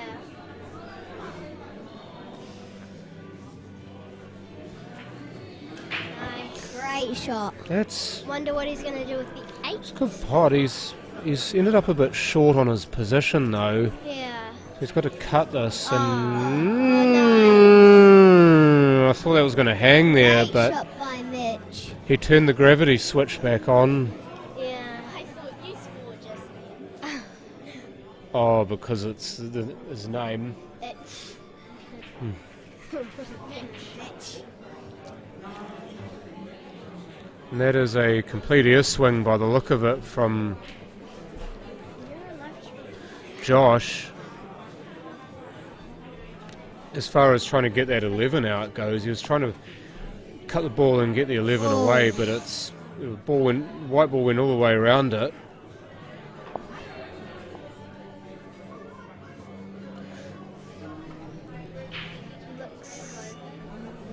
So 1-0 to Mitch Gourlay over Simone Ziano, and Simone will break. Come on. Simone's break here. Oh, nice. Good spread. Did she get anything? Doesn't look I like. don't think she got one. Oh. No, she didn't get one off.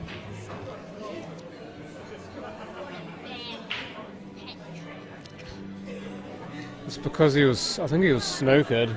Yeah. Looked like he was snookered. He was trying to go round the table and hit the 2. Does all the play happen very much? No. See, Mitch Yeah, is going Marissa was slow just asking me if middle there. Marissa was just asking me about ball and play. Does it happen very often? No. The ball usually has to be sitting, teetering right over the pocket to call the ball and play. Yuck. Patrick has a really tough shot to do here. Yeah, we're going to do a snooker on himself and Nope. give the game away. Couldn't make the contact. Josh has got that one. So Josh Earle with a bit of a freebie there.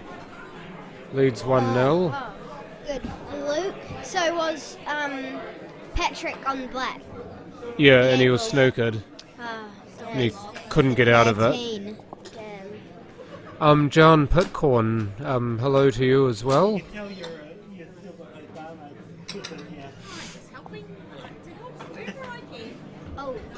Oh, the plant, or the cannon rather, from Mitch gets the ball to cover the pocket. Simone's shot, I think. Now Simone. Is it Simone or Simone? Simone. Yeah, we call her Simone, but some people call her Simone. Oh, wide. Just missed the 13. Now, Mitch is going to take the free. Don't know what he's going to do. No, with the it. 1. The 1, not the 3. Oh, snap back to get the 3 out of there. Nice. And into the middle. Or he might take the 2. He could. It'd probably be better to take the 2. Yeah. Because he takes the 2 and he can break the 4 away. Yeah. Yeah, he's going for 2. He got that break. Oh, he picked it clean, but he's put it from one bad place to another. Yeah, 4 between the 14 and the 8, which is not nice shot. Now I think double that 3 or cut it. Cut.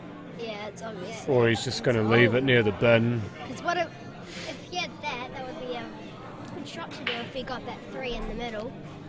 Well, what's he going to do next, though? Yeah. The 4's covered, isn't it? Yeah. So, I don't know what to do with that. Off the little rail with side here with Patrick. Oh. Just trying to get it close in. one, but now left him on the 3, but the 4 will still be hard for Mitch. That 4's an absolute pig of a ball there. I think if he could see it, he could probably. I just wonder if he might go one. No, he can. Oh, he's George snookered himself. Jordan himself just on the edge there. That was loose. He had to know that there was a chance that was going to happen. I don't know what he'll do now, though. Brackets going up. I don't know, to be honest, Jan. Not all of the games have been finished, so we can't actually make any draws as yet. Could you ask if he could hear us? Also, John, can you hear Heidi and Cooper okay? They're the 2 voices you may hear that aren't mine. Yeah, I think I've got one more match against Get the mic a bit closer. up to here. Yeah, and try to leave it there, because otherwise it won't pick your voice up. Hopefully That's everyone can hear one. us. Someone taking the 11. Good That's a choice. great shot. She'll want to stay away from this 14 though, because if she takes 14 she'll move the 4. Yeah, so I think you just leave that to a lucky last probably. Unless of course you were playing deliberately to leave him stuck on the 4. Yes, you can hear us. Oh, good. Okay, that's good to know.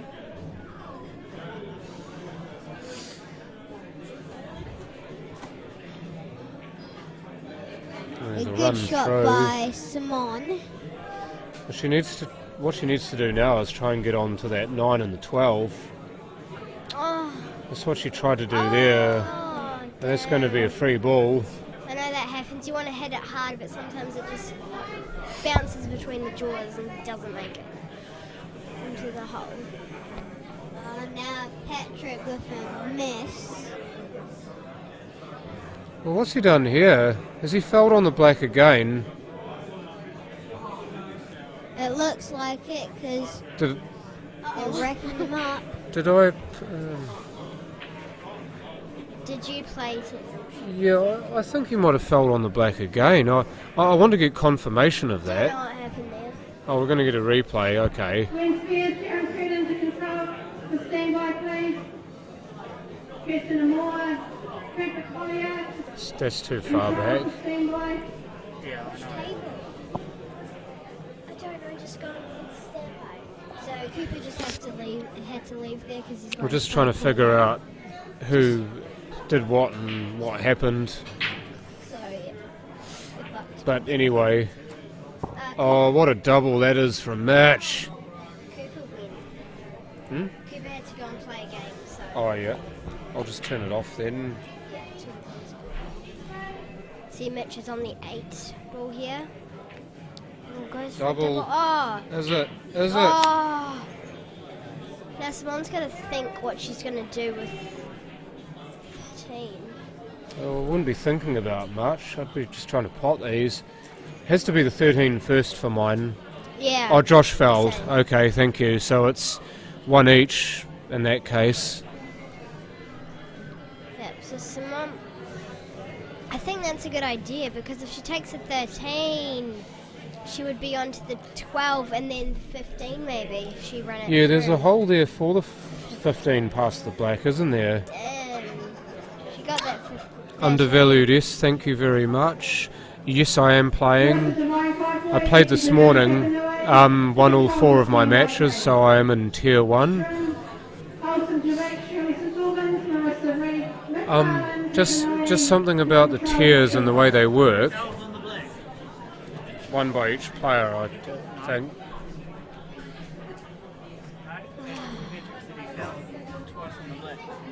Oh no, Waiting for Patrick said that he fouled on the black in that Second frame. Okay. So 2-0. And 2-0 to Mitch over Simone. Yeah, but I did play this morning, and I won all 4 of my games, all by the same score, 2-1. 3 of those games I actually lost the first frame and then came back to win, so... any on the stream? What do you mean? Oh, my games? No. I got 1 on the stream, I think. Yeah, Heidi got one of her games streamed, so I don't feel as special anymore. I suggest that one of my games will be streamed tomorrow to make up for it. Tracy will be using that to turn the tables back on me. So Simone's going for 13, I see. Big ones. Should be okay on the 12 here. Cut that 12 in into the middle. Yes. That's a shit.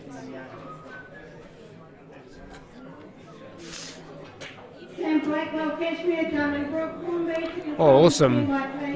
Give Heidi's game a look. Oh, she misses the 12. Just a little bit. So Patrick there looking to double this and get a split, but he's actually managed to get the 10 not quite the way he was aiming for it. But you go for your shots, you get them sometimes, not the way you want them. They count the same. And that's going to be a free ball to Josh, and Josh is going to lick his lips at this, because all he needs to do is just put the 8 onto the 6 and leave the 8 near the pocket. Yeah. Wait, what's his name? John.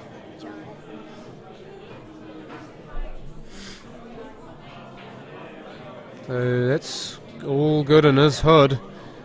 This for the victory, and it's a 3-0 win. 2 of them we cheapies because his opponent failed on the black, but as I said before, they all count the same, and it looks like Simone's got a combo here. Yeah.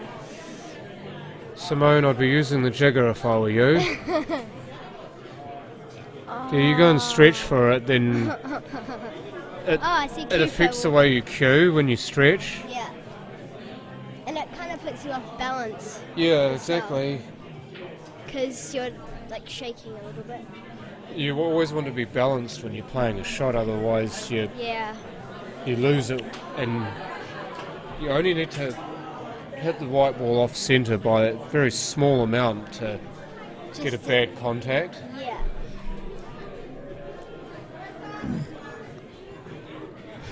Or a little way off where you're wanting to hit it.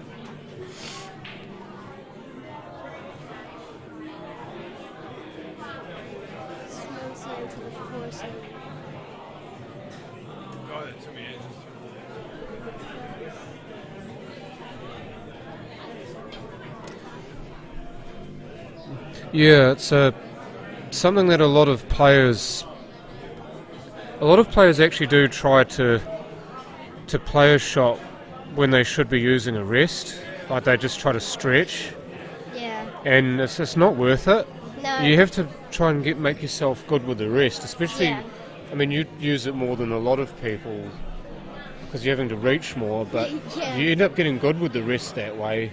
No. You lose your balance a lot. Mike Hanson, Brighton. Oh, your mum's going to take a photo of you, Heidi.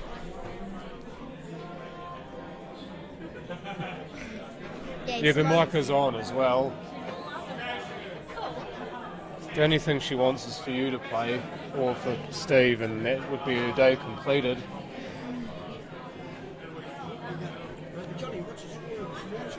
Thanks, John, for the... We'll see you later, Heidi. Tell you what, if she gets this, get a stubble on the black. No. Not easy when you're playing that long like that. S.A. Pinelli and Larissa Devine as well. That game about to start. Yeah. I think my Mum's finished. She looks like she's parched. She's got an empty drink container in her hand. Looks like she might need a refill. Yeah.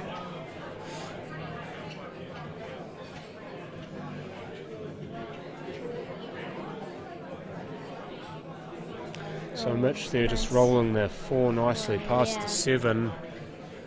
He and his dad Don actually made the semi-finals of the Nationals 2 years ago. Wow. Yeah, the big one. The big show. Wow. Do you have lessons? I'm imagining you play prems. I do play prems. The only lessons I really give are those. I don't do coaching or anything, but if I see somebody doing something where they could use a little correction, like a technical correction or a mental correction, then I'll generally talk to them about it just to make them aware. So this is not a really good. This is not a good shot for Simone because she's going to try and cut it slightly or just do a safety shot. I'd say she'd go for this. I don't think she's got anything else in her head. Nice. Shame about the free ball though. Yeah. She actually left the 2 there, which is great, and the white ended up going the other end of the table, but unfortunately Mitch can't see both sides of it, so he's got a free ball. Yeah. Damn. And I think he's going to put Simone back in here. She's not that happy about it. No, it's like, well, you left that yourself, Simone, so I'm afraid you're going to have to play it. That's... Don't go behind that. I think she's okay. Yep. Yeah. She's bouncing away from the table. She's fine. If she'd sort of walked with her cue between her legs or slumped, then you know that was a snooker again, but it's not. Yeah.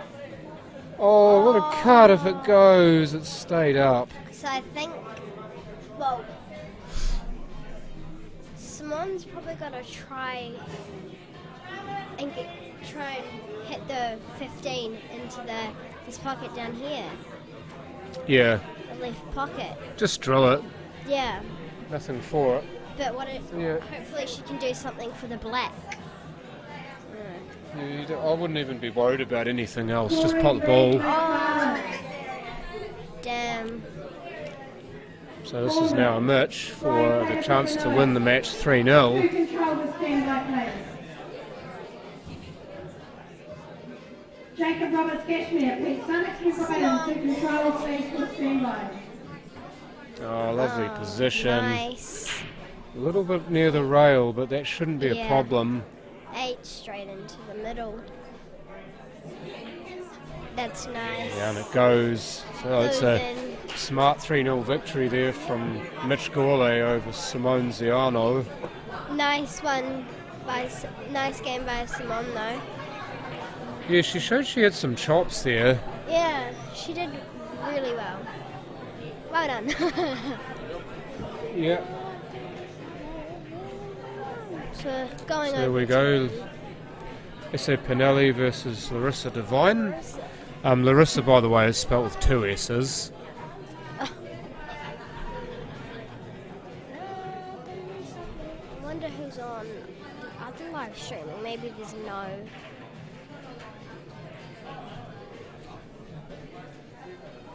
Probably not. So I imagine this would be quite a close match, to be fair.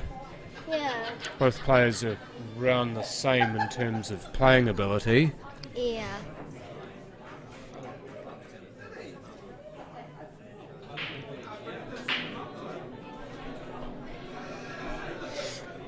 I'm just gonna ring someone. I'll be back soon, folks. I've just got to make a phone call. So Heidi's going to be by herself for a while.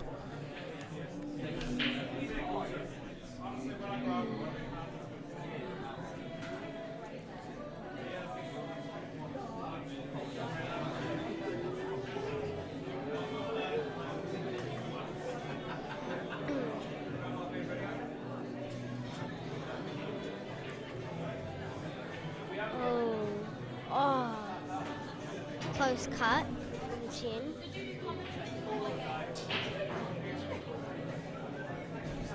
You should watch it later. I will. We gotta watch it later. I think I did quite well. You did amazing. 5 minutes of fame golf. I think I did quite well actually. It's quite proud of that.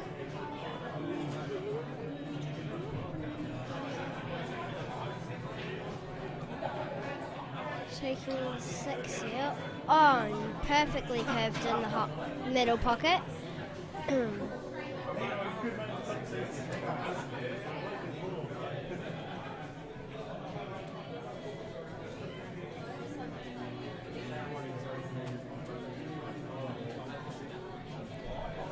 Oh, nice cut from there and a perfect position for either the 5 or 2. Who's winning? 0-0. Yeah, so far, first game.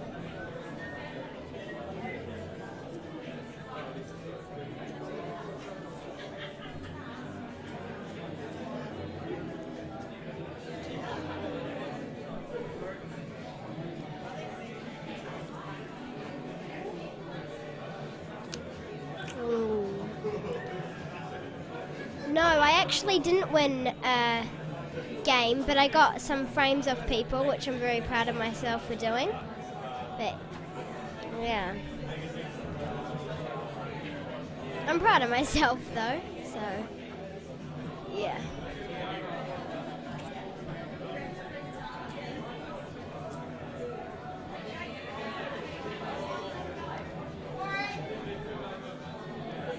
I actually tried to double the black and it sat right in front of the pocket for the other opponent, so that was a bit bummer, but other than that, I did pretty good. Thank you.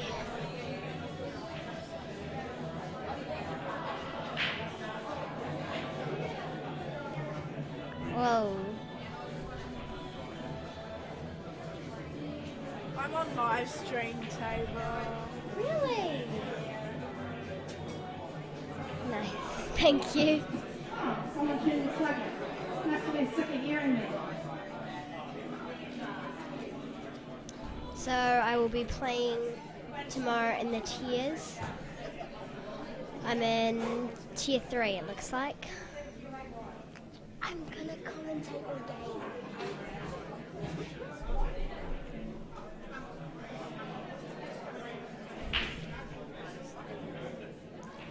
One of them was on the stream table. Oh, unlucky, the white just went down. Yeah, so one of them were on the live streaming table, and that was when I got my first frame off Lauren. I can't remember his last name. But, yeah.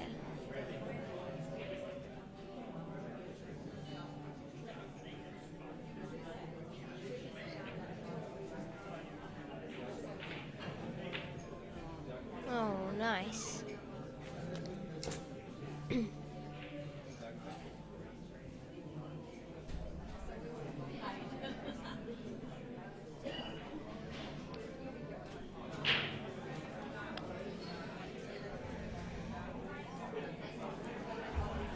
Oh,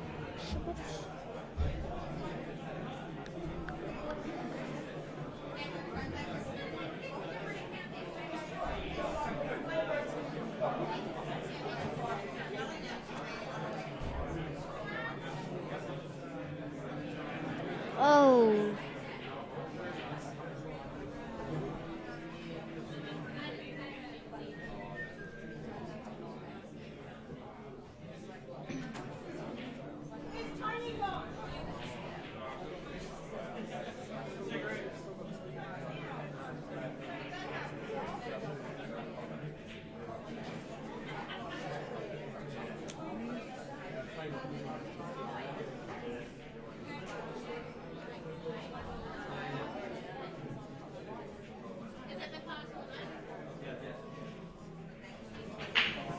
Oh, that was a lovely shot. Great shot. Oh.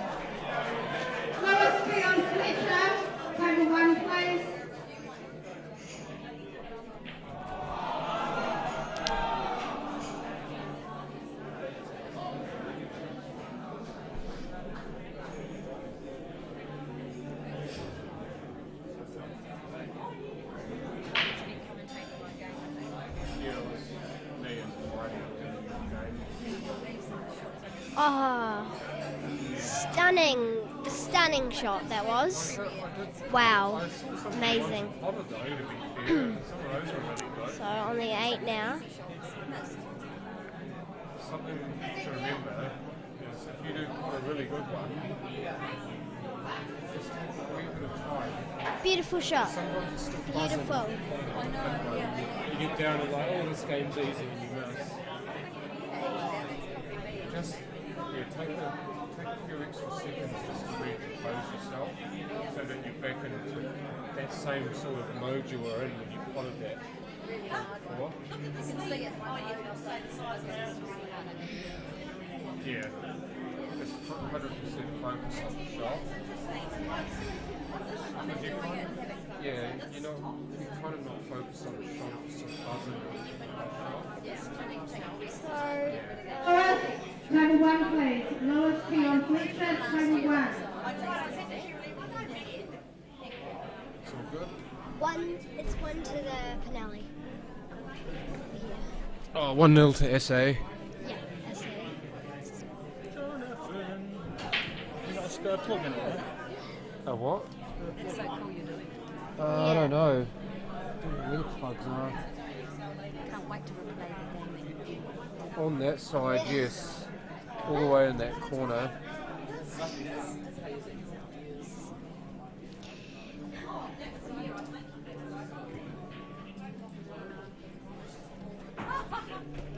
So there we go. 1-0 to SA Pinelli. And now we've got Michaela Reid McFarlane playing Lewis Keown Fletcher. Jesus, that's a gobful.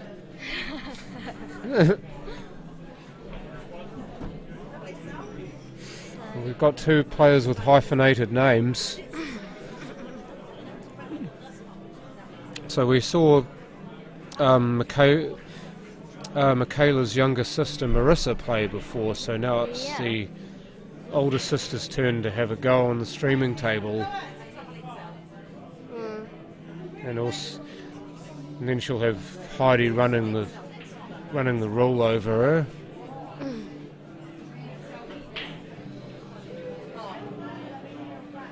Doesn't look like she's going to get anything off the break here. No, all cramped up in the middle there.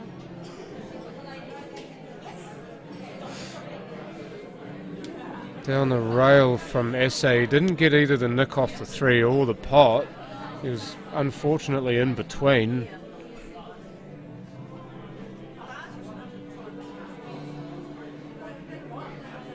Lulu. Oh, Lewis. Oh, I see where you're going.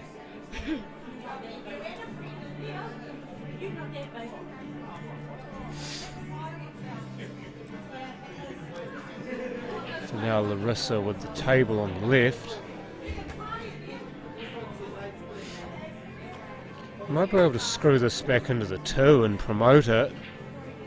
That's definitely what she tried to do. Unfortunately, she hit the 2 full on, so put it back onto the rail.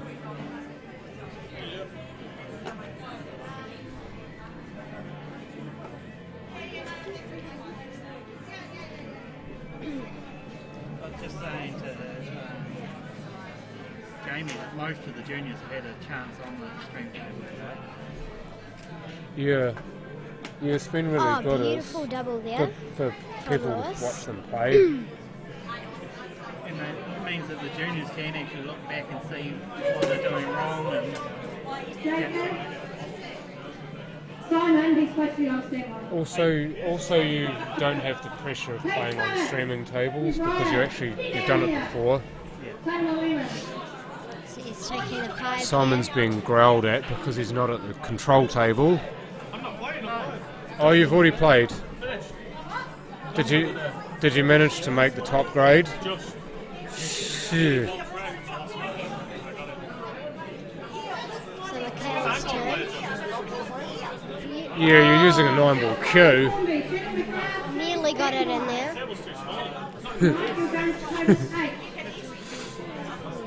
So all those shots you missed on these tables, you would have potted on a 9-ball table. Yeah, you thought I was playing circle, really. I should have just missed.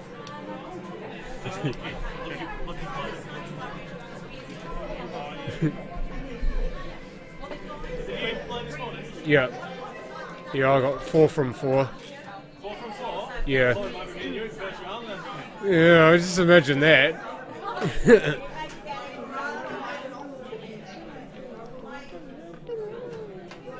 So yeah, Simon just squeaked into Tier 1. He lost a game earlier today, but managed to regain it enough to nice. to get himself into the top tier.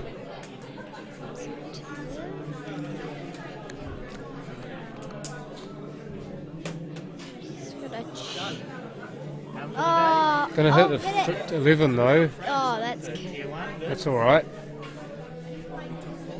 So it's a fair shot, but not the way she was trying to play it. No.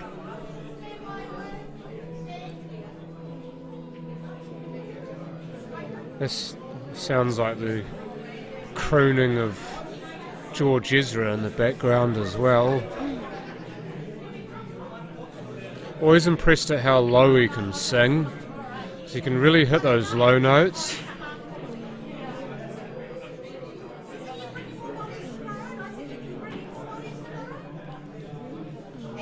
Lewis here looks like, well, he's only 1 ball away from potting the black, but didn't actually have a shot on it, so unfortunately for him he's just going to have to hide and hope that Michaela can pot a few and do some big damage. Yeah. She's using the rest again. When I started playing pool, I used to have that cue. The same one. But it got very small for me.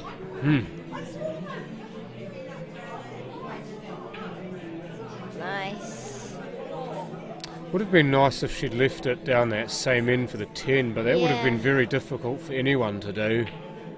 Oh. She actually cued that really well too. Yeah. Maybe a touch more follow through, and that would have been just enough. Yeah, just nice cueing to see that go in. Yeah. Oh. Doubles. It might be a triple. There's always a middle pocket on the other side. He hasn't really left Michaela on anything. Don't really want to move this 12 here. No. Double the 15 maybe. Oh, That was I was about to say she was lucky, but then she potted the black, so it's a combo.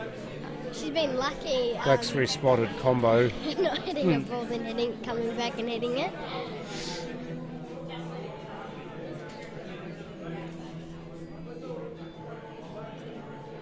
So Lewis there, just that hand signal he made was that of miming to pick a white ball up, just to confirm that it was a combo. Cool. Because apparently, according to the rules, you need to actually confirm with your opponent that it is indeed a combo. Yeah. Oh, beautiful. Bang! Down she goes. So 1-0 to Lewis over Michaela. Thanks, Stuart. You're not stand by. And SA still with a 1-frame-to-0 buffer over Larissa. Have you enjoyed yourself today? Yes. I know it's an obvious question to ask. Yeah, I have. It's been a really fun day. Because you played this morning, right? Yeah. But you've stayed here the whole day. Yeah. And you could have easily asked... Oh, actually, no, you couldn't, because both your parents played this afternoon, so you were kind of stuck here. Yeah. But no, you stayed here and you actually managed... You keep yourself occupied, which is great. I know a lot of kids your age would have gotten really bored and started to ask to go home and... Yeah. Me and Coop have got told not to ask to go home because they're playing pool. The answer will be no. Yeah. But yes, I have enjoyed myself. But because it's been so fun.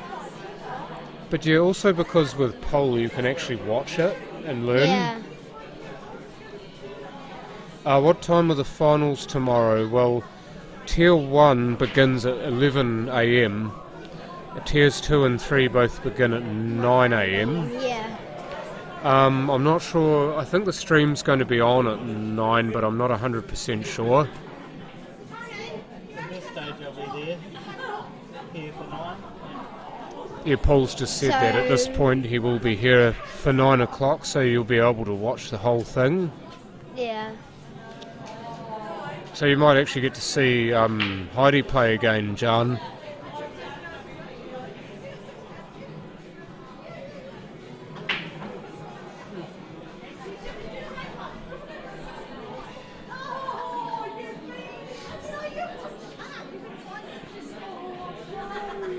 Oh, combo. Combo to Michaela. Trying to double the 9 away and make it on for himself, but he's bumped the 10 into the 1. So it will be... So I see that Michaela is taking 7 into the middle pocket. Oh. Yeah, I don't think the 4's on. That's the only unfortunate thing. The finals themselves. You mean the actual final, or games close to that? I can't tell you definitively, but I'll say be here at 4. If you're here at 4 o'clock, then I'd say you're almost guaranteed to watch at least a semi and then the final. That's just a guess though, John. Nice, Larissa. Nice little cut there. As the day goes on, we will make our best efforts to update people on where we're at. You're doing a good job. Thanks. You're doing me out of a job soon. I can't believe you know more than Johnny's been doing this year. Well, I've been playing since before you were born, so... Me? No, since before... Well, how can that be true? You're older than me. But I've been playing pool since before Heidi was born.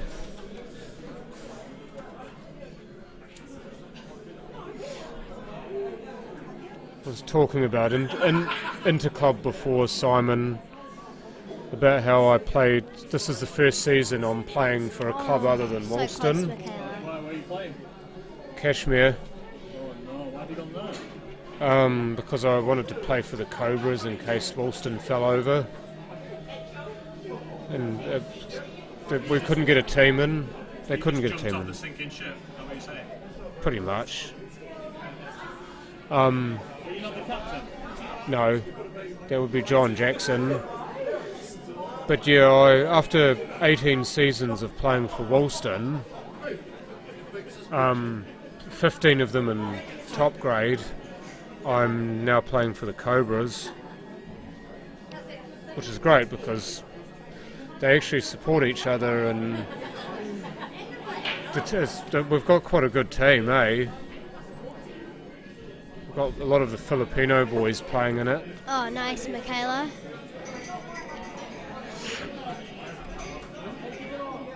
I'm just talking to Simon there in case you heard any or all of that. Oh, beautiful 2 onto the 5, Michaela. There. What? You were just saying how you're a traitor. Well, you left England however many years ago. Because we had nothing left. That's why. There's no team to go back to. Larissa to knot us up at 1 here, and she does. Oh, nice. So very nice. This one will go to a decider. Yes.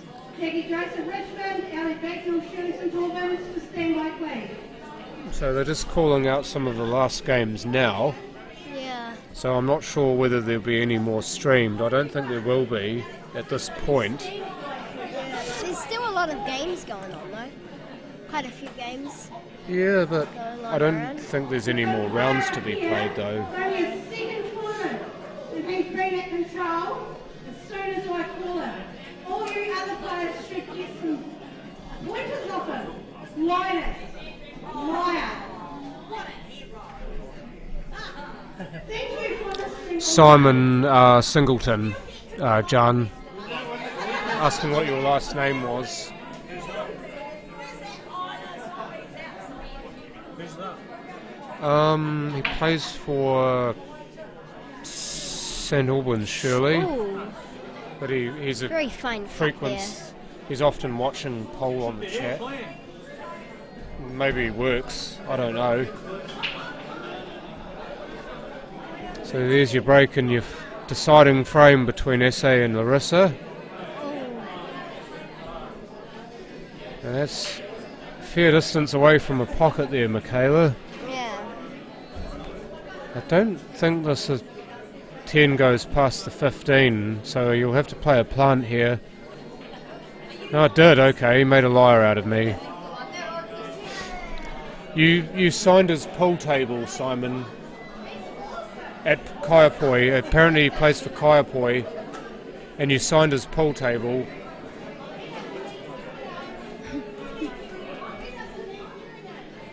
Well, Simon says he's never been to Kaiapoi. I see he's on the black. No. Either that or he's just taking the piss.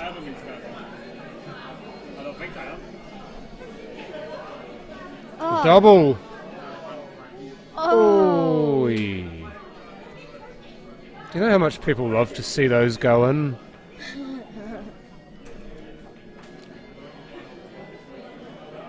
Is that going to make the hole? No. Damn. So Lewis with the long 8 to... Oh, did you sign the knockout table? He's Grade from... 7 knockout He must be table? from Kaiapoi and... Oh, yeah. He must have bought it. Oh, There's okay. another You play at Kaiapoi, but friend you were to at Lewis. the Great Southern Knockout, and Simon signed your table. Okay. He's obviously bought that table. He bought that. You bought the table that they used. Okay, I get you now. Another one to Lewis. Probably worth less now with that graffiti on it. Oh no, to Lewis. So 2-0 it is, not 1-0. There you go. Yeah, Simon's just making a disparaging comments about himself, by the way. So anybody who's able to, please go and give him a hug.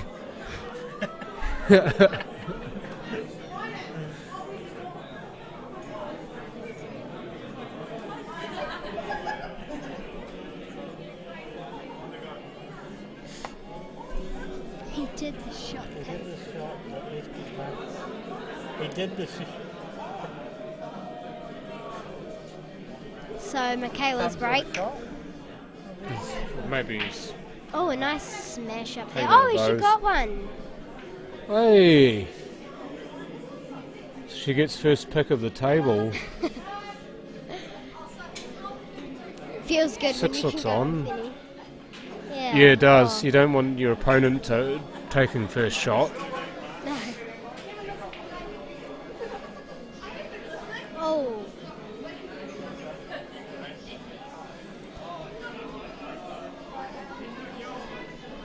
It's not as hard when you're live streaming. You can look at both rather than separate tables, so you can know what's going on. Well, as a famous Kiwi song, a singer said once, "Welcome to my world." Yeah, it's not easy to commentate on 2 games at the same time. You kind of have to switch between, or focus on one and then focus on the other when one's finished. Yeah. Thank you, by the way, Nancy. Did you read the comment that Nancy wrote? Yeah. Thank you, Nancy. Yeah. Heidi was saying that she's actually learning a fair amount just watching this, which is great because that's why you watch pool. Yeah. Especially as a young person wanting to learn more, you just watch. Yeah. You'll be able to go to YouTube later on when you're at home and watch yourself. Yeah. I would rather play pool and commentate than go to school, so... You need to go to school. Yeah. Yeah, school's quite important. Yeah. But yeah, if you had the choice, definitely. Yeah. Been a while since I was at school. 2003 was my last year of high school. When I was 17. I was a few years after you. Only a couple more. It was 2007 I left. Did you get to year 13? Yeah. Oh, yeah. Oh. The double! Oh, She wow. slotted it.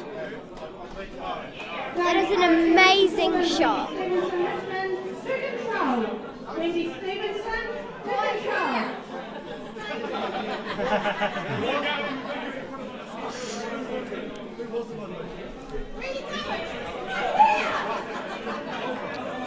Oh, what a cut. She's actually overcut it. Just looking at Larissa there. She must be seeing those cuts quite well if she's overcutting them.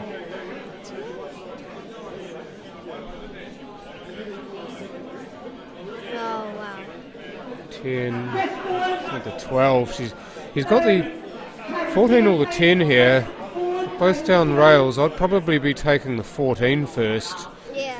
Because when you take the 10, you actually move towards the 11. Yeah. And the 11's rubbish where it is, but Yeah. you actually give yourself a shot of some description on it. Yeah. What I want to learn is when I sink a ball, I want to know how to sink another ball, like position. Get your wise. position. Yeah. Yeah. So like, see how. Yeah. Just. Well, that's when what you do there is you kind of look the shot ahead. Yeah. So you see what you need to do to pot the ball. But then when you look that shot ahead, then you can see what comes next. Yeah. And then when you look at the table, okay, that's where I want the white ball for my next shot. Yeah. But then you go back to focusing on the shot you're trying to pot, because you don't get another shot if you don't pot your first one. Because today I've been focusing on what ball to take, so when I'm on my next ball, what to do when I'm on my next ball, so... Oh, beautiful double there by Lewis. This will cut into the middle pocket, by the way. I think the double's on too. Looks like it will pass the 5 for the double. Yeah. Yep! Bang! There she goes. Beautiful. Amazing. So 3-0 to Lewis Keown Fletcher there over Michaela Reid McFarlane. Yeah. So now we've got this decider. S.A. Pinelli, Larissa Devine locked at 1. Who wants it?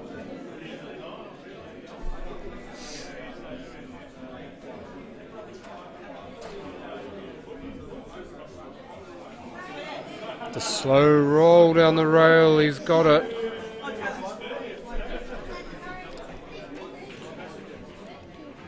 So now he's going to go for the cut into the opposite corner pocket, I'd say. Yeah, just... Should be okay as far as the in-off goes. Yeah. Looks like the angle will take the ball towards that, roughly where that diamond is there. Yeah. Oh, he left it stacked. One shot, Larissa, one shot. Yeah. He's having a laugh and wondering how she's actually got another shot. Yeah, I'm... Double. Take the double, go on. Double. I reckon that was going in if the white didn't get in the way. Yeah.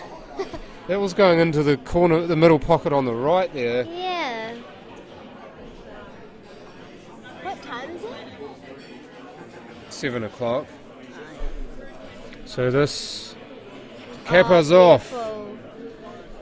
2-1 S.A. Pinelli over Larissa Devine.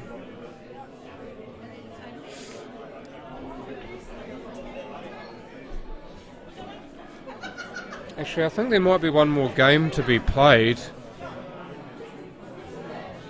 Yeah, because... I see I see the board with the number 1 table on it, and it looks like there's a match about to go out on it. Yeah. Bye. See ya. Bye, Joseph. Yes, I love commentating. It's very fun.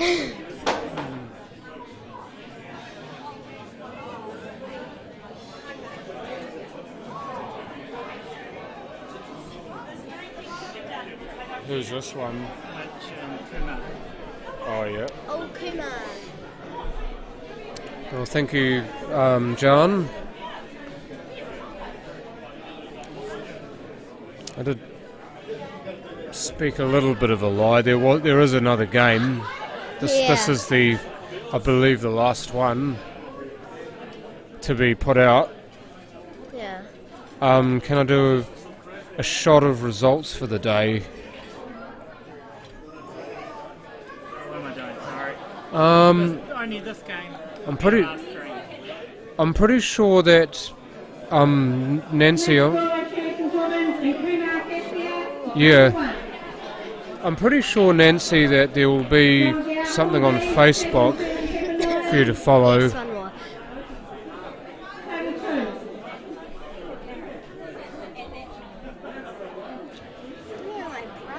My brother down there? Oh, there he is.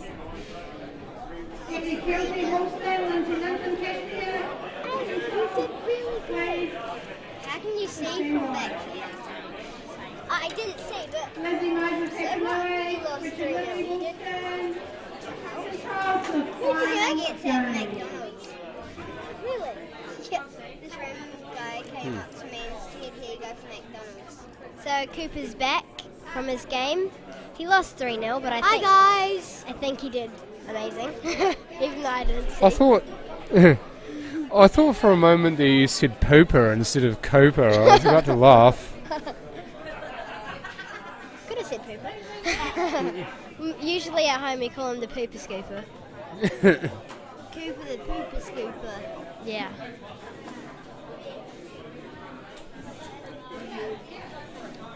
So it's just this last game with, is it Mitch and Kumar? Mitch and Kumar. See if you can pronounce that last name, Heidi. This big long thing here. Balachandran. I reckon that's closer than most people would get. Yeah, Balachandran. But you were quite close. Yeah. A bit faster. Heidi, who was in your section?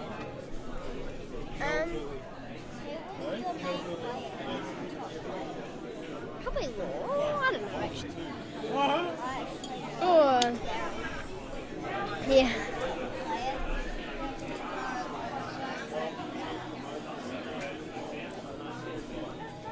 Wait, so did the other guy give you a vest?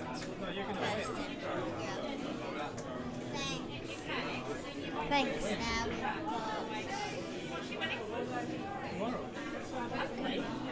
Yeah. We've got Mitch and Kumar coming up. Kumar. Yeah.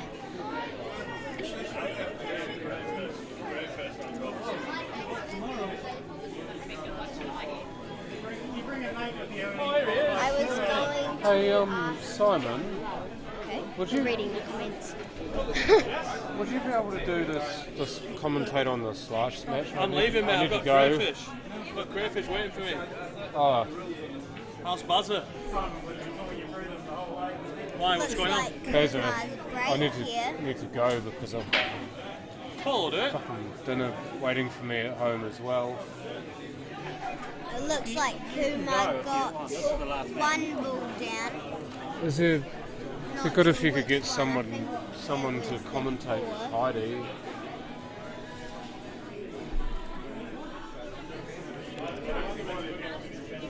If there's anybody willing to do it, maybe Corey will do it. Who?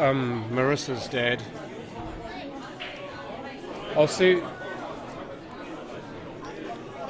Yeah, I'm going to need to leave folks. I actually thought that last game that was played was the last game full stop, and so I need to get myself home because I've got dinner waiting for me, and I'm going to go out to a birthday party later on tonight. So,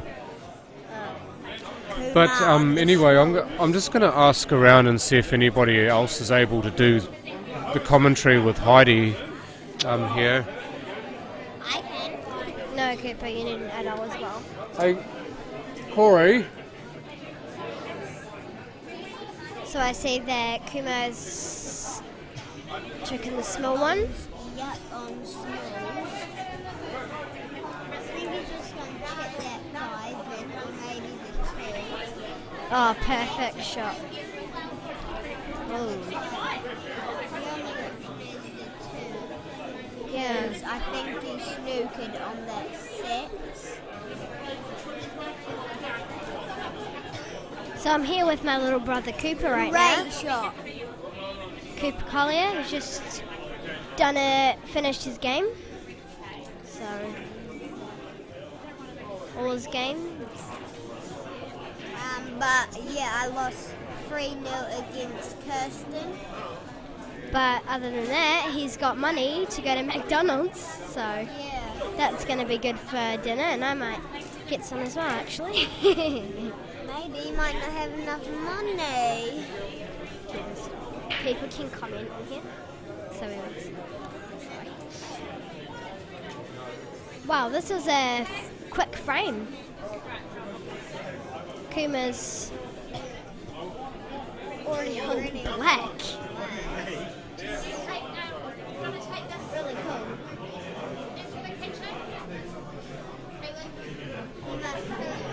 My score is 3. I'll leave it to One of the guys Nice.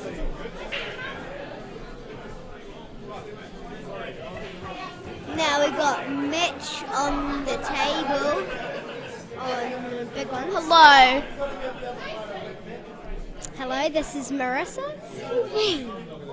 Yes, hello. I am Corey Reed's daughter. Beautiful shot there by Mitch. And looks like he's gonna play the 9. You're breathing on me.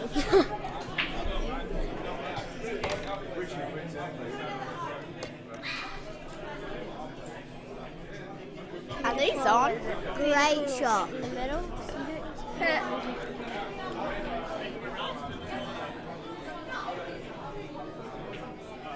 Beautiful. Beautiful shot from Mitch.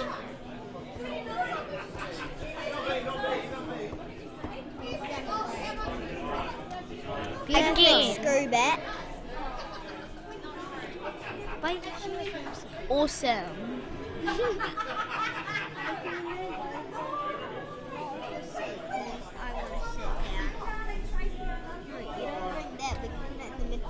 Willie, get it in. Put it in the middle so we can bond. Oh, beautiful by Mitch. Mitch, It's only one frame. Square up. What a surprise.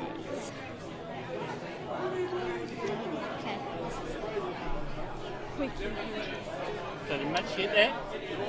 Yeah, Mitch. 1-0.